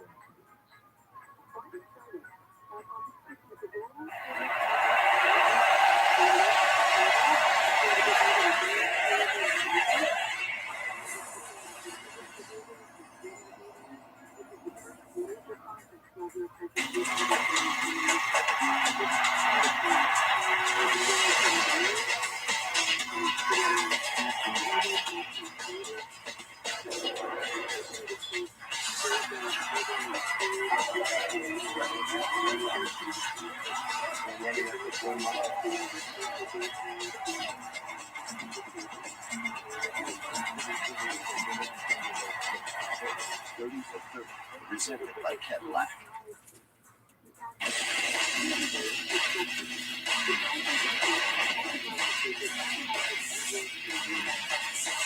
This is the story of Andres Escobar and Pablo Escobar. Both had the same last name, although there was no blood relation. Andres grew up to become the most beloved player in the history of Colombian soccer. And Pablo rose through the ranks of the criminal underground and was also arguably the secret weapon behind what was an unprecedented rise in Colombian soccer. In a time when rival drug cartels were battling in the streets and the country's murder rate had climbed to become the highest in the world, Colombia was in desperate need of a makeover.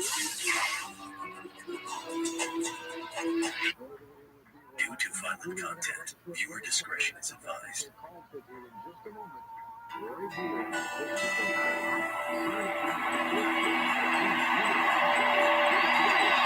Today, in front of better than 90,000 at the Rose Bowl in Pasadena, time has stopped. The United States looks for their first win at World Cup 90. The Colombians touted as a pre-tournament favorite. Colombians have some of the very best players that exist in the world today. The underdog against the powerhouse. It seems like if we win this game, they're going to make a movie out of it. At this level, the psychological edge, I think, is probably more important than anything else.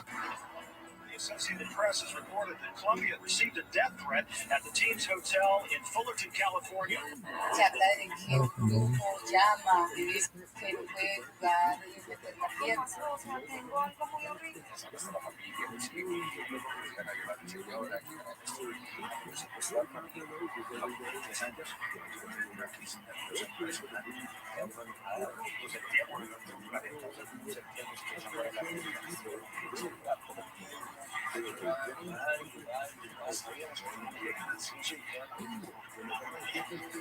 La mano negra está interviniendo, comienza una crisis anímica, psicológica. Fuimos a jugar con Santo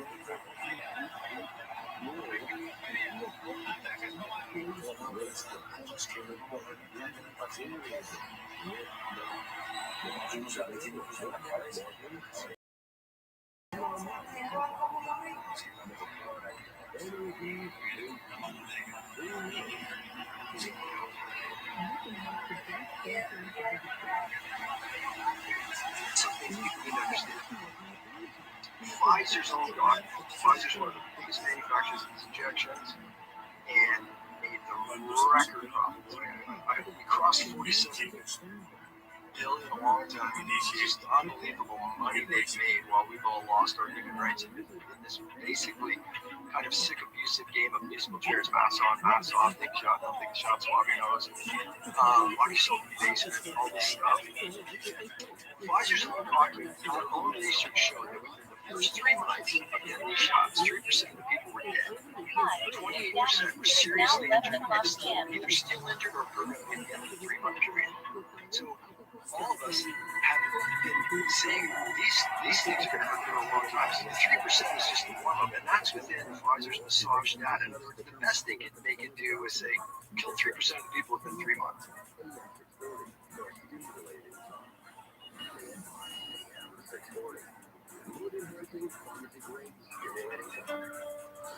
Vivíamos en Calazán, cerca del colegio de mi hermano Andrés se acercó. Andrés siempre quería prepararse, era muy disciplinado en hacer todas sus prácticas, sus ejercicios, pero él salía del colegio y se la pasaba jugando fútbol. Andrés jugaba en todas las calles del barrio, podía jugar 4 partidos al día y no se cansaba. Desde muy pequeño empezaron a verle las condiciones.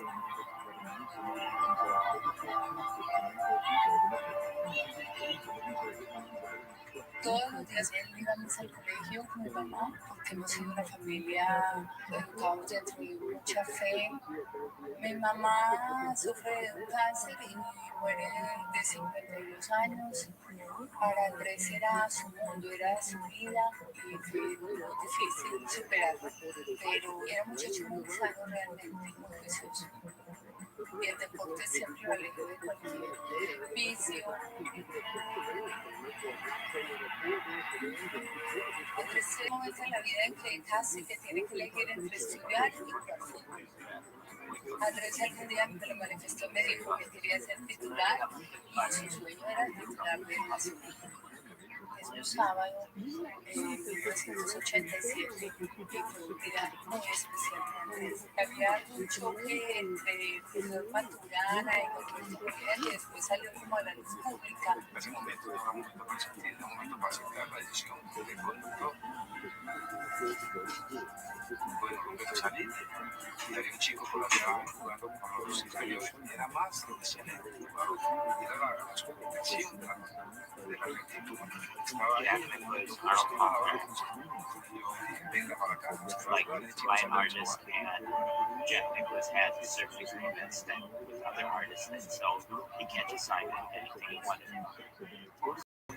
He went to that happened that occurs at that they have there. Basically, sometimes you can like go into a set of doors and out another set of doors. Maybe it's not a tunnel system, but it basically once Arnold Palmer went into the clubhouse, we got the feeling he wasn't there anymore. Why? Because like now I remember for a couple. We got all the kids together. Hundreds of kids, and it was basically built a perimeter around the place. And if he's going to come out, one of us is going to see it, and we're going to go check it. Well, they waited for hours and hours. And that's when somebody said there's probably some kind of tunnel system or somehow it's not right in the clubhouse for like many hours. He might shower and get something to eat, but he's not going to be there for like 4 hours or anything. I have something like that. So we're really happy today, and we were walking back to our car, and it was my dad and my friend's dad, and my great friend, and I, and we see it, as we're walking to the car, we see these two kids in the corner. There's like a building, and they turn the building, and these kids had the biggest fucking smiles on their faces. They were huge smiles, and my dad, there's something odd about how big these smiles were.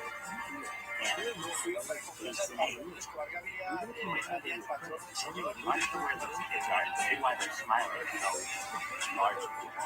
And so we started running, and we asked the kids, I was not so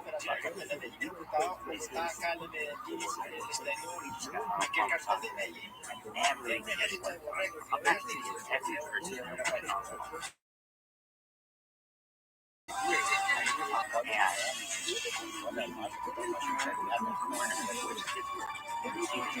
and just to make it a good line.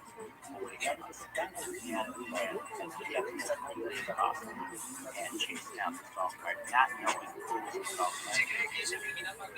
And as we got closer, we used to see and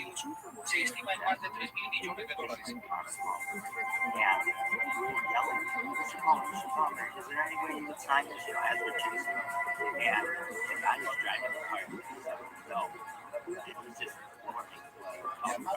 It's Arnold Palmer. Yeah. Stop the golf cart, and he signed the step, and he signed each of my facility where he was able to get Arnold Palmer step, and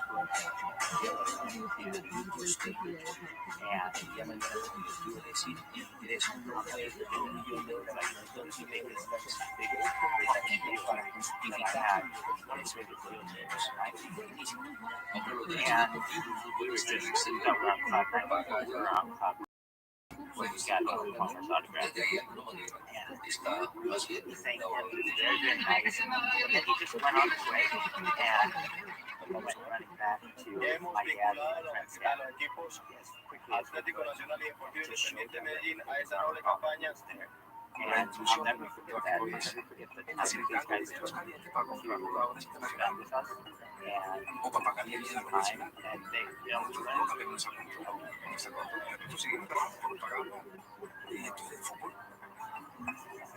su vida.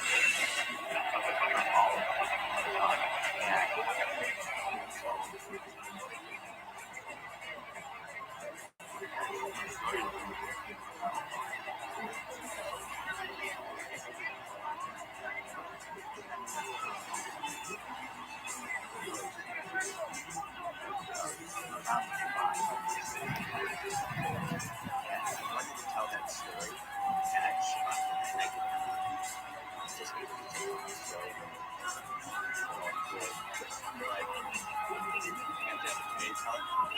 and I know my friends would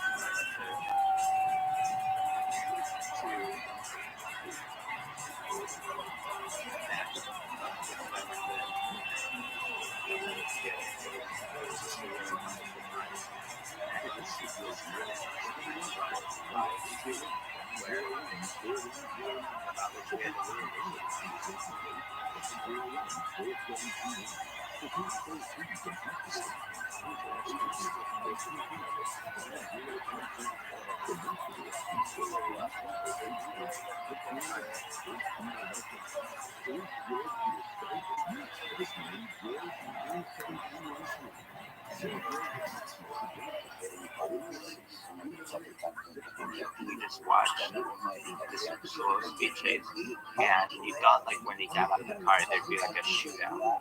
There was nothing like that. Anyway, and then that just started what made me really want to be on a journey, which was the O.J. Simpson truck. We listened to it every day with WMAQ, every day and every Friday in the summer, and had a really good summer together, the four of us.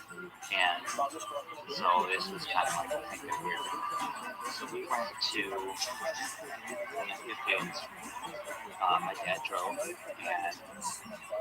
it was, I don't know if it was cool, but it was so cool to have it was so cool, I shouldn't say it, it was so cool to have a television in the car for long road trips. I mean, it was like having it was like free cell phones. It was $3. Yeah.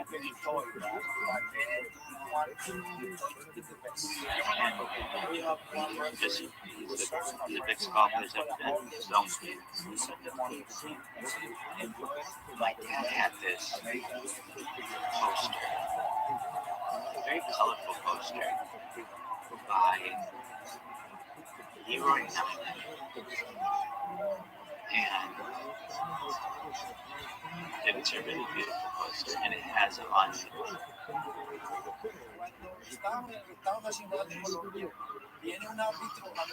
Jack Nicklaus, Arnold Palmer, Jay Blair, and my dad thought, hey, this would be an opportunity to get him to sign it. So I remember having this poster, and carrying it all over the golf course, and we find out that Jack Nicklaus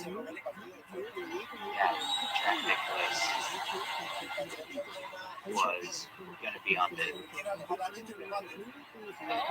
practice range, and so we go to the practice range, and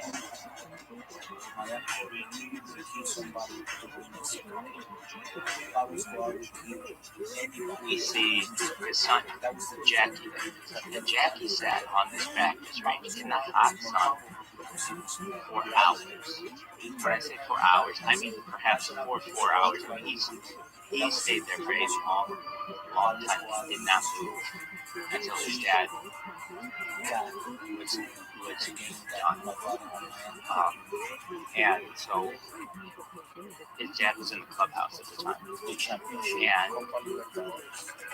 as Jack went, and he hit some balls, as I recall, and this is all, I don't know, well, he finished hitting balls, and they went to walk back to the golf, to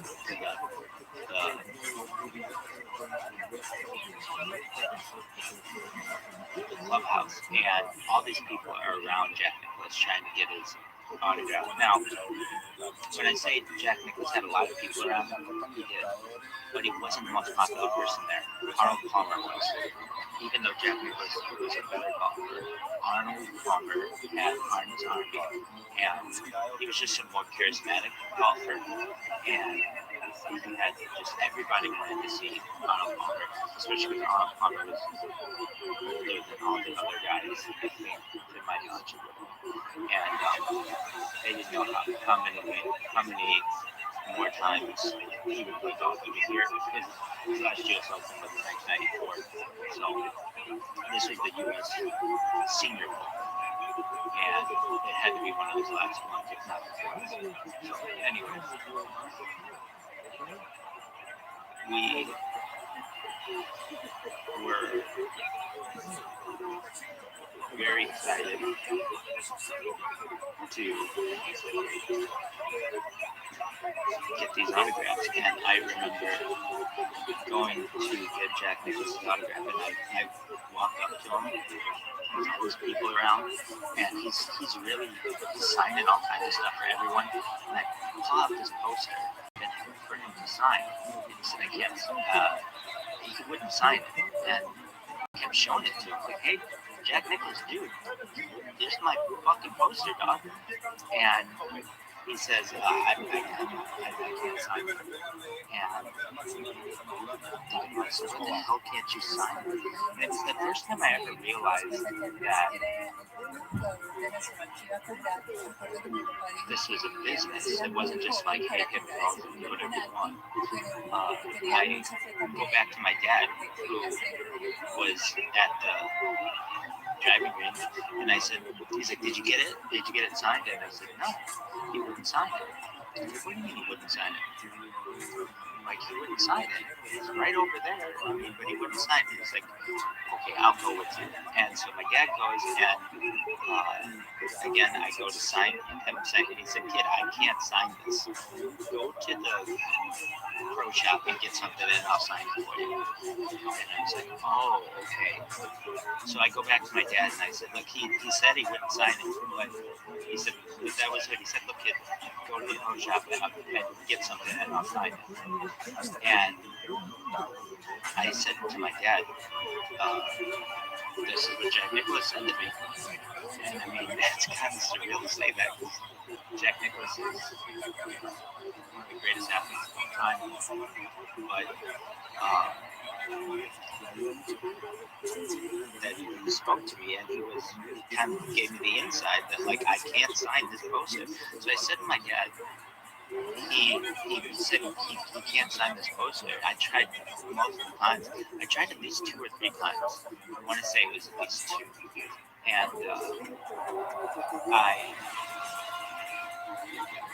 I go back to my dad, and I said, look, so he's not going to sign this poster, but he said, go to the pro shop and get something, and he'll sign that. So we go to the pro shop, and we buy the cheapest thing that they have, which is like a visor, and we go and get that. Now, my friends who were with me, they got their stuff signed by Jack Nicklaus right away. Oh man, like my friends are gonna get it, and I'm not gonna get it. So we get this visor, and I think my one friend had Jack Nicklaus like that. Like there was like they didn't have stuff, but as much as I had this poster. So we go and find Jack. And he was, I don't want to say as nice as can be. It's like I didn't have that much discussion with him, but he gave me the inside on what I had to do, and that he couldn't sign this poster, but he did sign this visor. And I really, I mean, if he ever sees this, I don't know if he ever will. I really, to all athletes out there, take extra time more people, because this is why you do it, because Jack Nicklaus means to life. He's a very big part of our family. So he signed this much, and that was such a cool thing. Oh my God, we got this OTD advisor signed by Jack Nicklaus. It's like, oh my God, that's so cool. So once we got Jack Nicklaus's autograph, it was like, well, how about Arnold Palmer? That would be really big. And Arnold was still playing, and there were a lot of people who wanted his autograph. I mean, to be honest, probably had 200 people around him. We go and find Jack Nicklaus, and he was as Arnold Palmer was older, and Jack Nicklaus was going to be around still. He was still competitive. Arnie was not. So we did everything we could to follow Arnold Palmer and be part of Arnie's army. And, you know, Arnold Palmer was an older man and did not, he was, you know, these guys are all celebrities, but I mean, he had an entourage around him, like his golfing, and then he went to the clubhouse after 18th hole, and he decided, and we waited on the 18th hole, and other people came up to sign things. So he's like, well, if we can't get it, I got Jack Nicklaus, so that's great. We can't, but they can't sign this poster. And we would later find out that this poster was like by an artist, and Jack Nicklaus had certain agreements that with other artists, so he can't just sign anything he wanted. So he went to the 18th hole, and Gary Claire comes up and says, boy, this would be really cool to get Jack Nicklaus and Gary Claire on the same advisor. Gary did not have a good round, and he didn't sign anything from anyone. He just went into the clubhouse, which I understand. I had bad rounds too, and most of my rounds were bad, and you don't want to waste time. You just want to be done with the day. Then Taylor went in, and he wasn't on this poster. He was the best golfer at this tournament. And of the senior golfers. So it was important that he was the best golfer that we had. It was important to get his autograph as well. So we got his autograph, and while I don't remember interacting with him, it was very nice to do that. So then, the last guy, Trevino, I will say, is one of the most charismatic individuals I've ever seen. One of the nicest individuals that and not to say the other guys were nice, no, they were all nice, but he was just an absolute sweetheart. That he took time on the 18th hole with all the people that are there, and he was very cordial, and he signed this advisor for us, which was amazing. So it was like, oh my God, this is so cool that we got Jack Nicklaus, and we signed this advisor. So the day was getting late, and we had basically the round was done, and we were really excited to get something maybe we could go home and just we were on cloud nine because we had gotten getting that like these iconic colors. But there was still something that we wanted se escapaba de todos los problemas que tenía en la casa de las carencias. That was, I mean, and it just wasn't us, it was everyone that just for as many people like the other one was as Palmer and Stephen Charles at the time, and Jack Nicholas. And this really tells you something about Arnold Palmer. And each of the first charismatic as he was, and Jim Henry there.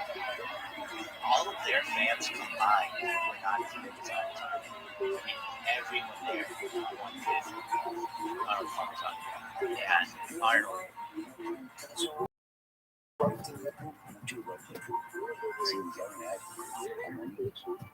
Fue de eso, ya el hecho de que Pablo prefiere, muchos tenían negocio, Pablo llevaba la música a cantar, ahora el partido de fútbol, y Pablo estaba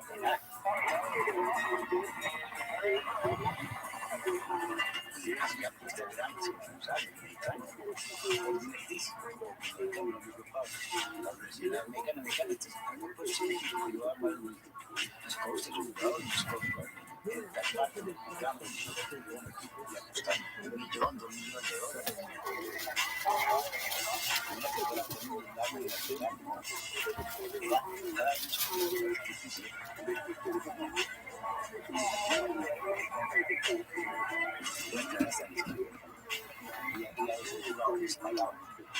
iban igual al partido de la cancha de Tampico de la Hacienda, al partido de los Ranchos Claros, la calle de los aviones.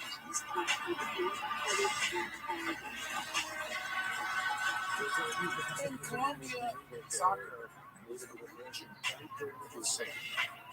And the Drug Enforcement Administration tracked traffickers all over the world to soccer championships. But we were the only people that were connecting the dots. Everybody else was too caught up in the notice. People liked it so much that they started writing folk songs about how wonderful and how molested well was. Never mind all of this money was earned from cocaine. We don't want to talk about that. It was speak no evil, see no evil completely. The rich and powerful gain wide acceptance. This flamboyant lifestyle of having helicopters, vehicles, soccer teams. It was the economy, and everybody was happy. The restaurants were full, the bars were full. In Pablo, there was no recession. And of course, it was the United States demand for that perfect high that drove Colombia's white powder foreign aid. Society and the media at the time saying he play golf, he plays tennis or soccer. It's all recreation. Until a very famous basketball player, Elias, died. I was in Washington as director of global operations at that particular time, and the picture turned 360 degrees. The United States has, as we all know by now, declared a war on drugs. But it is Colombia really on the front lines. Un americano llegó una ciudad libre en nuestra tradición. El primero que iban a extraditar era Pablo Escobar. Y él sabía eso. ¿Qué hizo? Dio la cara.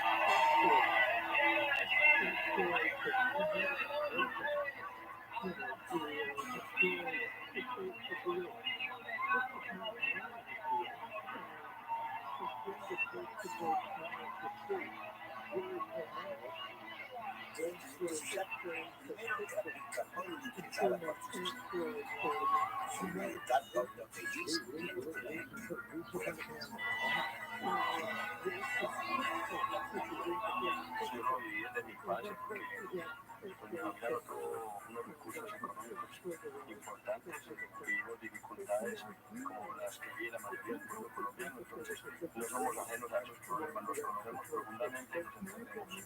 Y fuera de eso, teníamos ya gente de fuera, gente de la Cámara. Y eso que no cambia.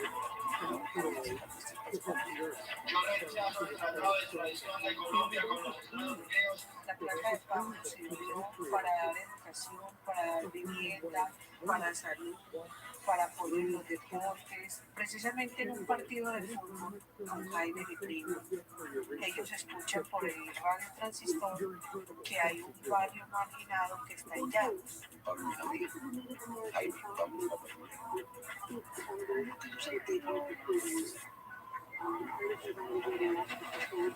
El olor magna un segundo que usted se haya imaginado en su vida, ahí estaba. Y dentro del sexo de basura eran 700 familias. Yo sabía la miseria de cambiar. Y ahí nació la idea del barrio Medellín, que después se llamó Barrio Pablo Escobar. No quería decir, no quería decir. Mucha gente vio en Pablo Escobar a un Mesías. El hombre que regalaba casas, el hombre que daba oportunidad de trabajo, la respuesta a una necesidad económica.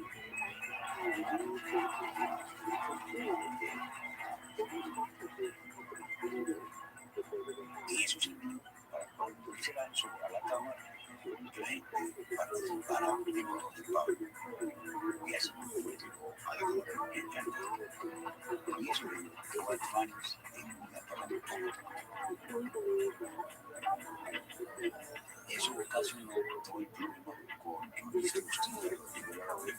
Trata de una escalada del narcotráfico con el propósito de marcar el ministro de Justicia tiene un plazo de 24 horas para que presente las pruebas concretas de la sindical que le hizo el día de ayer en la Cámara de Representantes. Tras ser acusado por el ministro Lara Bonilla, ayer fue escuchado en la Cámara de Representantes del parlamentario Pablo Escobar Gaviria.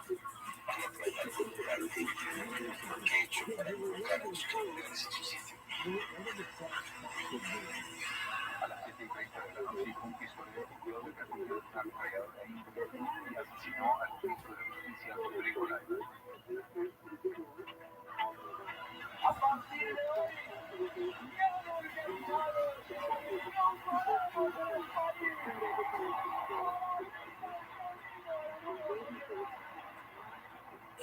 There's a lot of this work.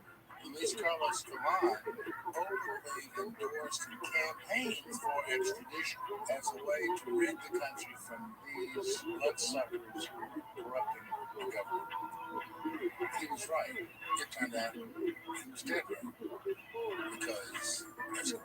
we're doing. De inseguridad que el Estado percibió que para poder apelarlos es el momento en que empieza a hacerse la ruptura entre la tolerancia y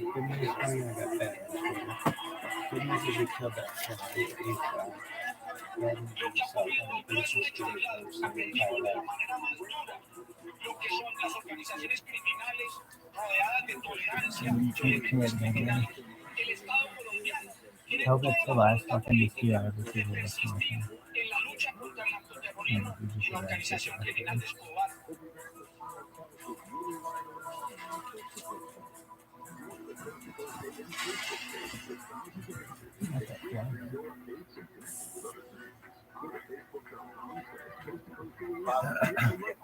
una tumba que una cárcel está unida.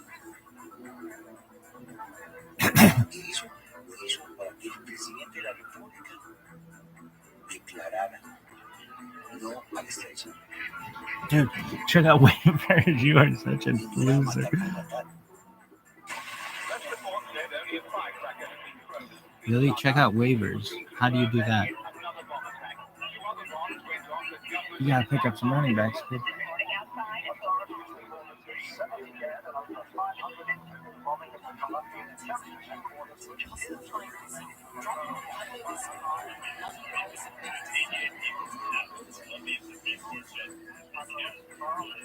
Cartel are now believed responsible for over 5,000 deaths in Colombia, including over 400. Shortly after takeoff in Colombia today, killing all 107 passengers aboard. The target of the attack. Who do you have to get? Is Fran Drescher's backball?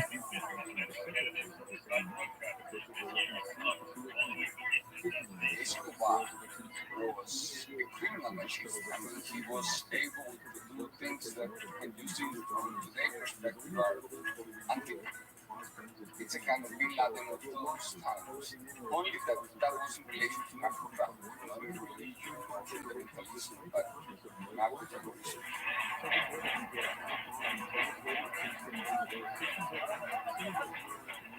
Muchas veces salíamos a las calles sin carros fusilados frente a las autoridades y peleamos en las calles de México.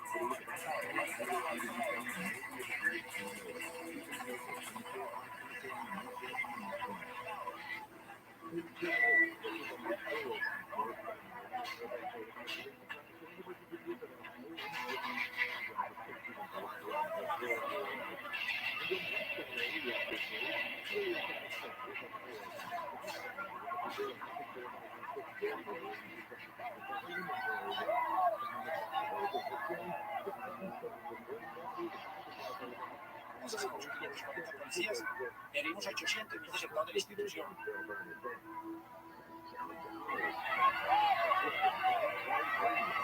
Medellín en la época que nosotros nos conocimos era la época más violenta.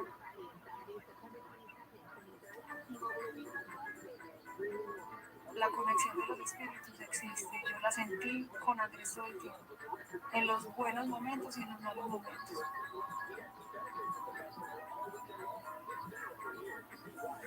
O sea, desde que nos vimos, supimos que algún día íbamos a hacer algo importante. Los dos sentimos lo mismo. Él amaba este país.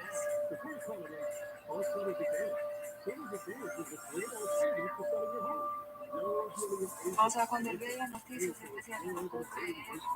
Un país con tantos problemas, pero yo desde mi profesión, ¿cómo puedo ayudar a esto?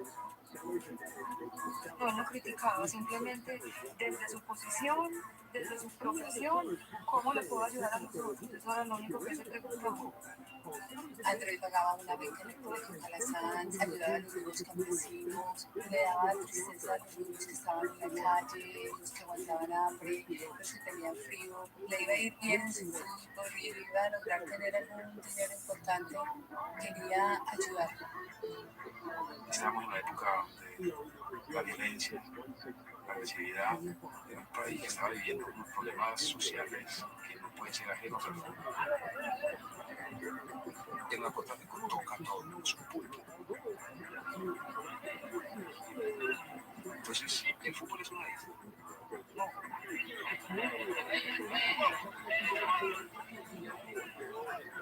Entonces, cuando con la selección de Colombia, yo saco mi lista y se lo doy al presidente de la federación. Este es un jugador que va a citar. Ese grupo que quiere su país, el nombre de su país, y nosotros digamos, con el fútbol vamos a defender. Los mejores 22 jugadores de los clubes del Rentado Nacional han sido citados para formar la selección Colombia. Bajo el comando del capitán Andrés Escobar, los jugadores empiezan su entrenamiento con el profesor Francisco Maturana, con miras a clasificar a Colombia para la Copa del Mundo por primera vez durante 28 años. Maturana quiso que cada uno jugara el fútbol como lo sentía. No nos quitó esa imaginación que tenía cada cual, no le quitó la vida. Cuando yo inicié como jugador, nosotros siempre estábamos desde la alineación, coqueteando con el tiempo. Llevamos más casa llevamos más casa. No, vamos a buscar un dispositivo que nos permita ser nosotros mismos, que nos marquen a nosotros el espacio.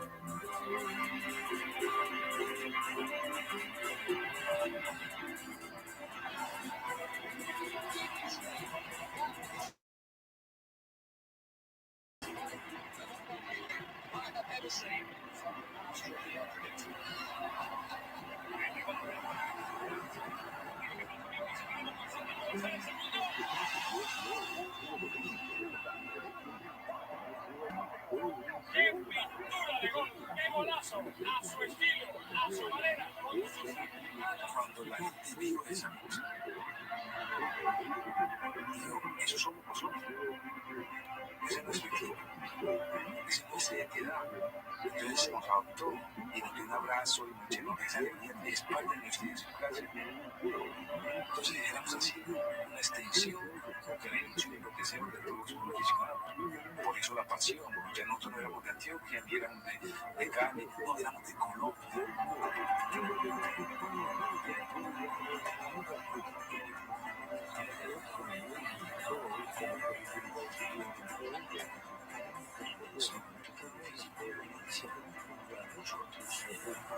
Sacar pecho, si cuando uno sube, vibra con cada gol que uno hace, cada abrazo que se da con cualquiera. Se le vienen las lágrimas a uno en su momento, porque las noticias que uno escucha, violencia, de esto, de lo otro. Claro, eso le da a uno, uno quiere como sacar más casta, como más energía, como jugar más. Era tanta la energía que nosotros jugábamos, era tanta la ronda, era tanta la unión. Previo a la Segunda Guerra Mundial, nosotros 56 partidos, con selección de música que y perdimos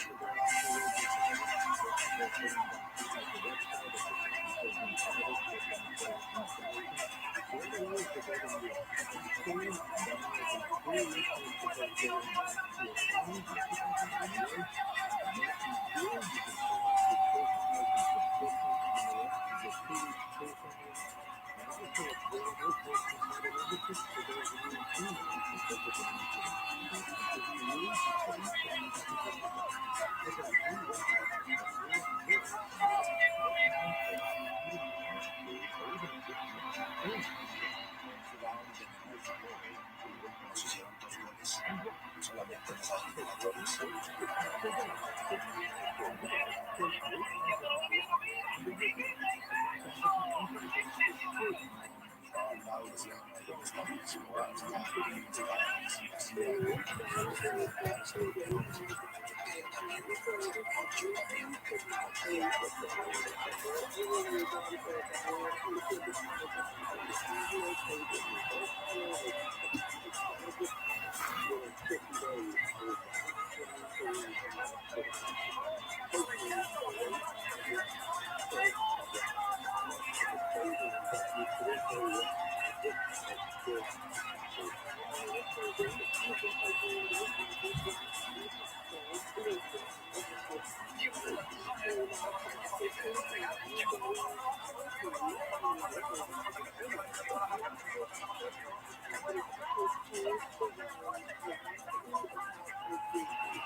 El fútbol fue un factor determinante para la recreación de la gente.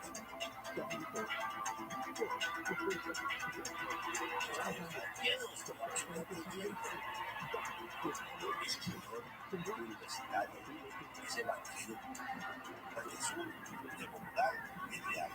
Allí adentro, nos parece todo. Vamos a la sección Colombia triunfa el país entero. Es que yo recuerdo, no sé si saben, también que el presidente asistía el 80% de los partidos de preparación con 5 o 6 ministros.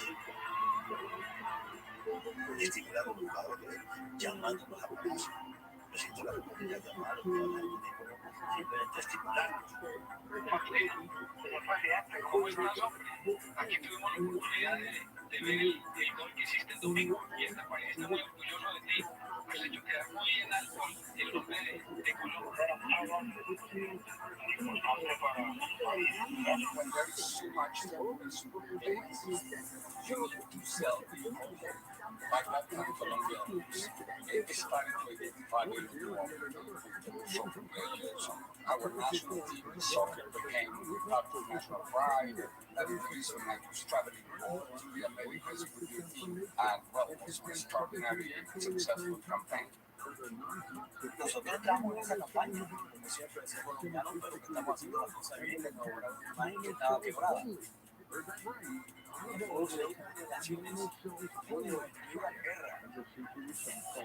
Hay algún ejemplo. Los paramilitares estaban viendo un partido de fútbol en la avenida allá al lado.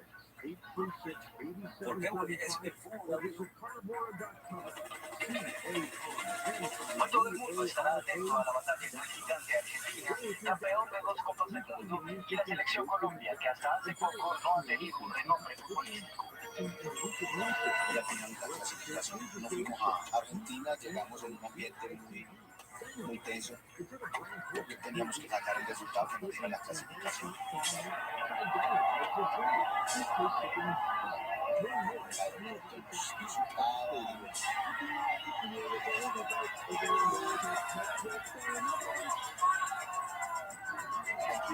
Narcotraficante, ese era el insulto que le podían dar a uno porque uno era colombiano. En nuestro país siempre se estaba asociado con la droga, con los drogas, con esto. Y eso uno no sabe que el país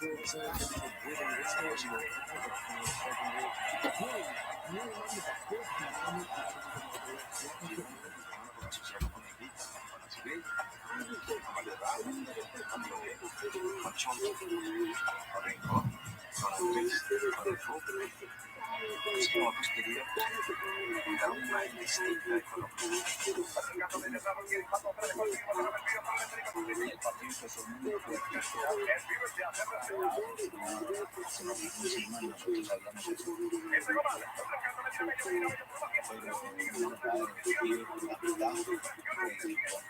Y así nos diagonal hacia la